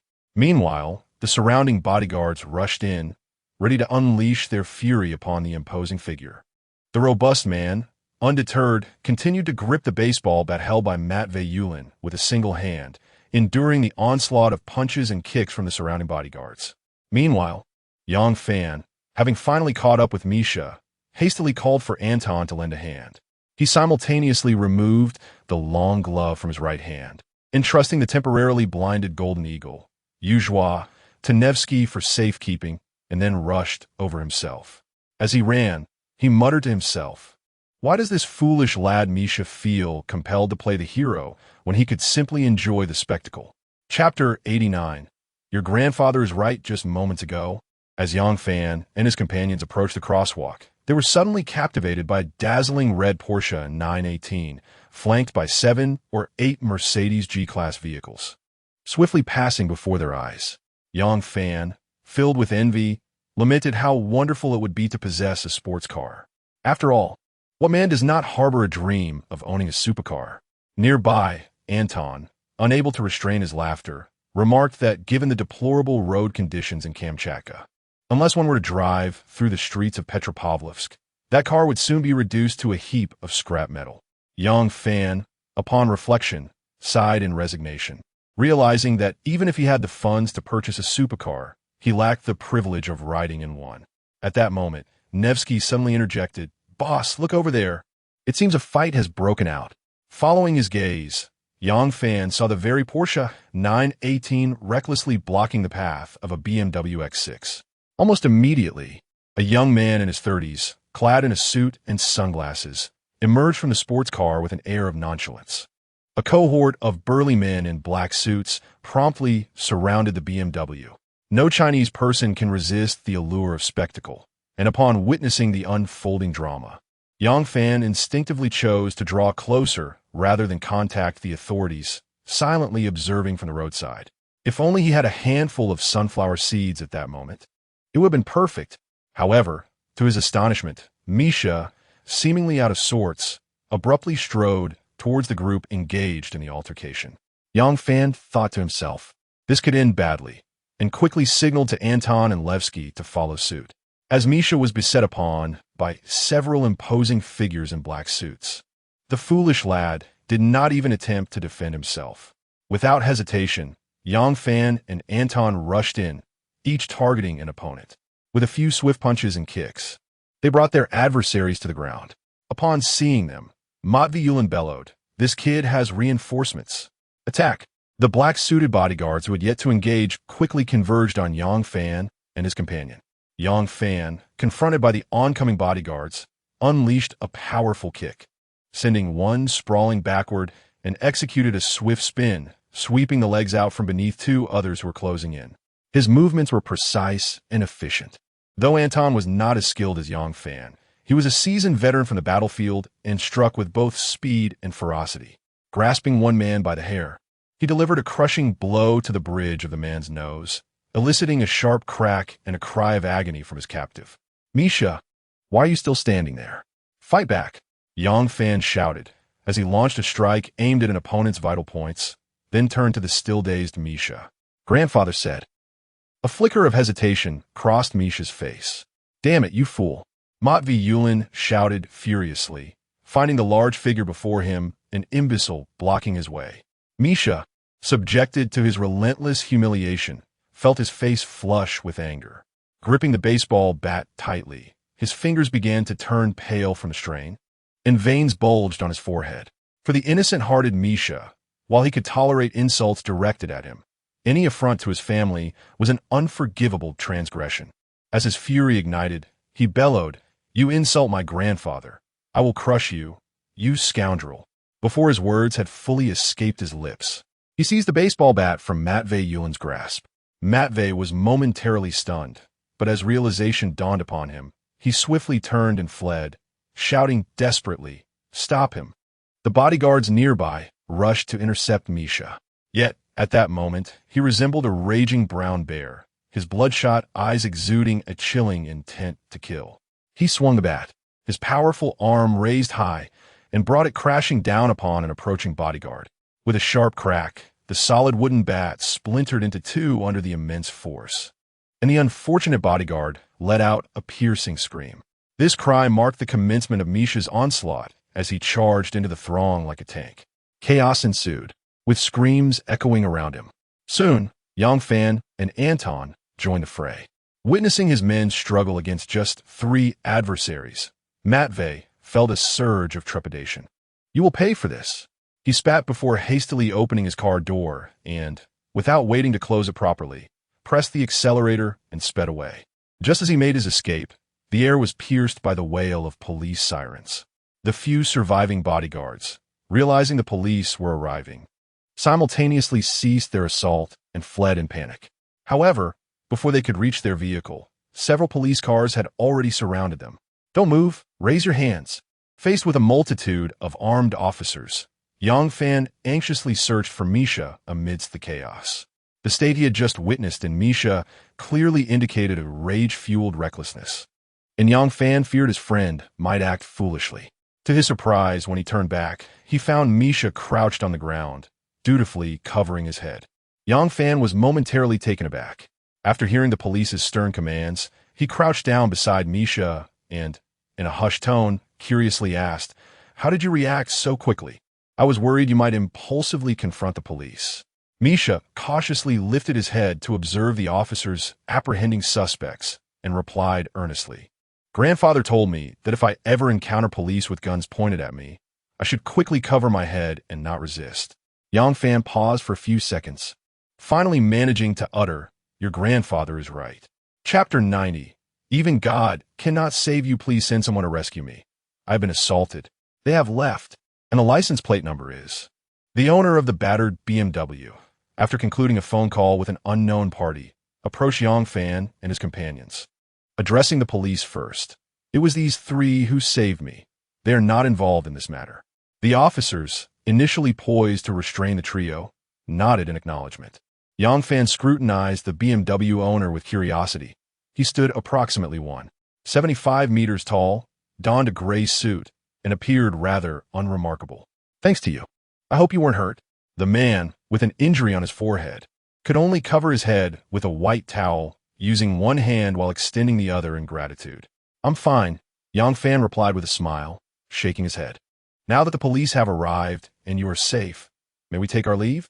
Eager to depart, Yang Fan wished to avoid further complications, especially given the brazen demeanor and ostentatious display of the assailants, which suggested they were not to be trifled with. He had come for the auction, and with the situation resolved, he sought to exit swiftly to avoid any potential fallout. The BMW owner, after listening, nodded with a smile. Of course, you may go. The police will handle the individual who fled. You need not worry. I have my own means of resolving this without implicating you. He continued, please leave me your contact information. Once everything is settled, I will reach out to you and express my gratitude. Yang Fan did not take the promised gratitude seriously. Nonetheless, he readily provided his phone number and, alongside Anong and the others, departed hurriedly. The BMW owner watched the quartet vanish into the crowd. After a moment, his expression darkened ominously. Half an hour later, 3 armored vehicles, resembling iron beasts, suddenly rolled onto the street, halting around the BMW owner. Onlookers, yet to disperse, gasped upon recognizing the insignia on the armored cars. These vehicles belonged to the Federal Security Bureau of the Russian Federation, commonly referred to as the FSB, the highest military apparatus at their disposal. The Bureau is primarily tasked with safeguarding the president and other significant state leaders, and their deployment suggested that the BMW driver was a person of considerable importance.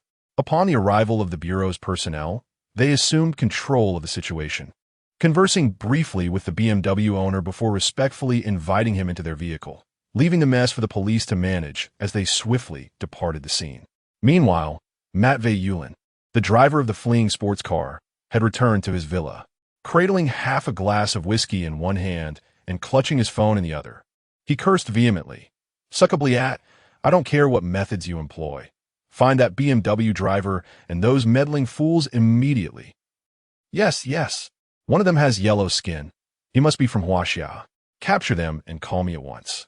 I want them to understand the consequences of crossing Matvey Yulin. Bang!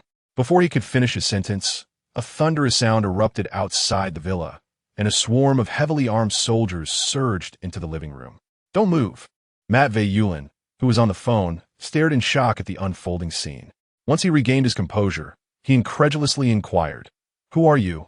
A middle-aged man in a tailored suit stepped forward from the crowd, producing his identification. Mr. Matvey Yulin, we are from the Federal Security Service. You are required to accompany us immediately. Upon hearing the mention of the Federal Security Service, Matvey felt a jolt of fear, yet he maintained an air of arrogance, challenging. What have I done that warrants your arrest? Do you know who my father is? The suited man let out a cold chuckle, replying, in the land of the bear. No matter your background, if you harm a family member of that individual, not even God can save you. Take him away. With that, several armed soldiers rushed forward, handcuffing Matvey amidst blows and kicks. Later that night, Matvey was hooded and brought into an interrogation room. Once the hood was removed, he found himself facing the stern visage of the Federal Security Service director, prompting him to lose all bravado and remain silent. In that moment, his mind raced, replaying the events of recent days, questioning whom he had offended and what grave mistake he had made to warrant the personal attention of the director. He had initially hoped to leverage his status and wealth to bribe the official before him. However, when the door swung open and the bruised owner of the BMW he had assaulted entered with a dark expression, Matvey was taken aback. The door slammed shut behind him as the BMW owner took a seat beside the Federal Security Service director, crossing his legs and clasping his hands over his abdomen, silently scrutinizing Matvey with cold disdain. Who are you? Matvey was the first to break the silence, now aware that the man he had previously struck possessed a formidable background.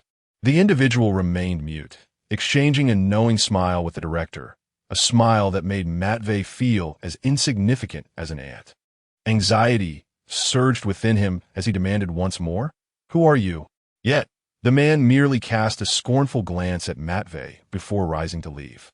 Infuriated and humiliated, Matvey still clung to a glimmer of hope. He believed there was nothing money could not achieve in this world. He had ample funds, and it was common knowledge that officials in the land of the bear were fond of money. All he needed was to persuade the Federal Security Service director to mediate on his behalf. He could simply offer more money as compensation. After all, earning was meant for spending. But before he could utter a word, the previously silent Federal Security Service director sighed and said, "I know what you are thinking, Matvey Yulin. Do not entertain the notion of bribing me. You have crossed him, and even if you were to offer all your assets, no one in the land of the bear can save you." Matvey Yulin was momentarily stunned. "Would you like to know who he truly is?" Matvey Yulin nodded. "Allow me to enlighten you. He is the son-in-law of the president, Jorite." The words of the Federal Security Bureau struck like a bolt from the blue. Matvey Yulin was utterly bewildered. The son-in-law of President Putin? The very Jorite Vasin who, through his marriage, transcended from an ordinary Dutch man to a high-ranking official in the natural gas industry? It was rumored that President Putin had publicly announced he had 2 daughters, both of whom were married. The elder daughter, Maria, not only excels academically, but also heads the Nomek Medical Company, boasting assets of $520 million. The president's daughter is truly a formidable woman, yet her husband is merely an ordinary Dutchman, neither a wealthy heir nor a scion of political lineage. After their marriage, the son-in-law remained remarkably discreet, seldom appearing in public, and due to President Putin's adeptness at maintaining family privacy, not a single photograph of him could be found online.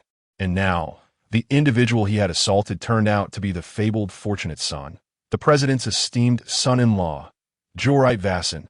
Matvey Yulin was left utterly speechless. "You should reflect on how to seek the other's forgiveness," the director of security said expressionlessly before exiting the interrogation room. After a considerable time, once Matvey Yulin regained his composure, he believed that having merely struck the other man, and considering his status as the president's son-in-law, he would not face severe consequences. With this thought, his anxious heart relaxed slightly. However, he underestimated his opponent's methods. During his detention, the security agency swiftly conducted investigations in collaboration with various departments. Within a single night, they uncovered that his company had embezzled nearly 16 billion rubles, resulting in dual charges of assault and embezzlement, which promptly led to his imprisonment.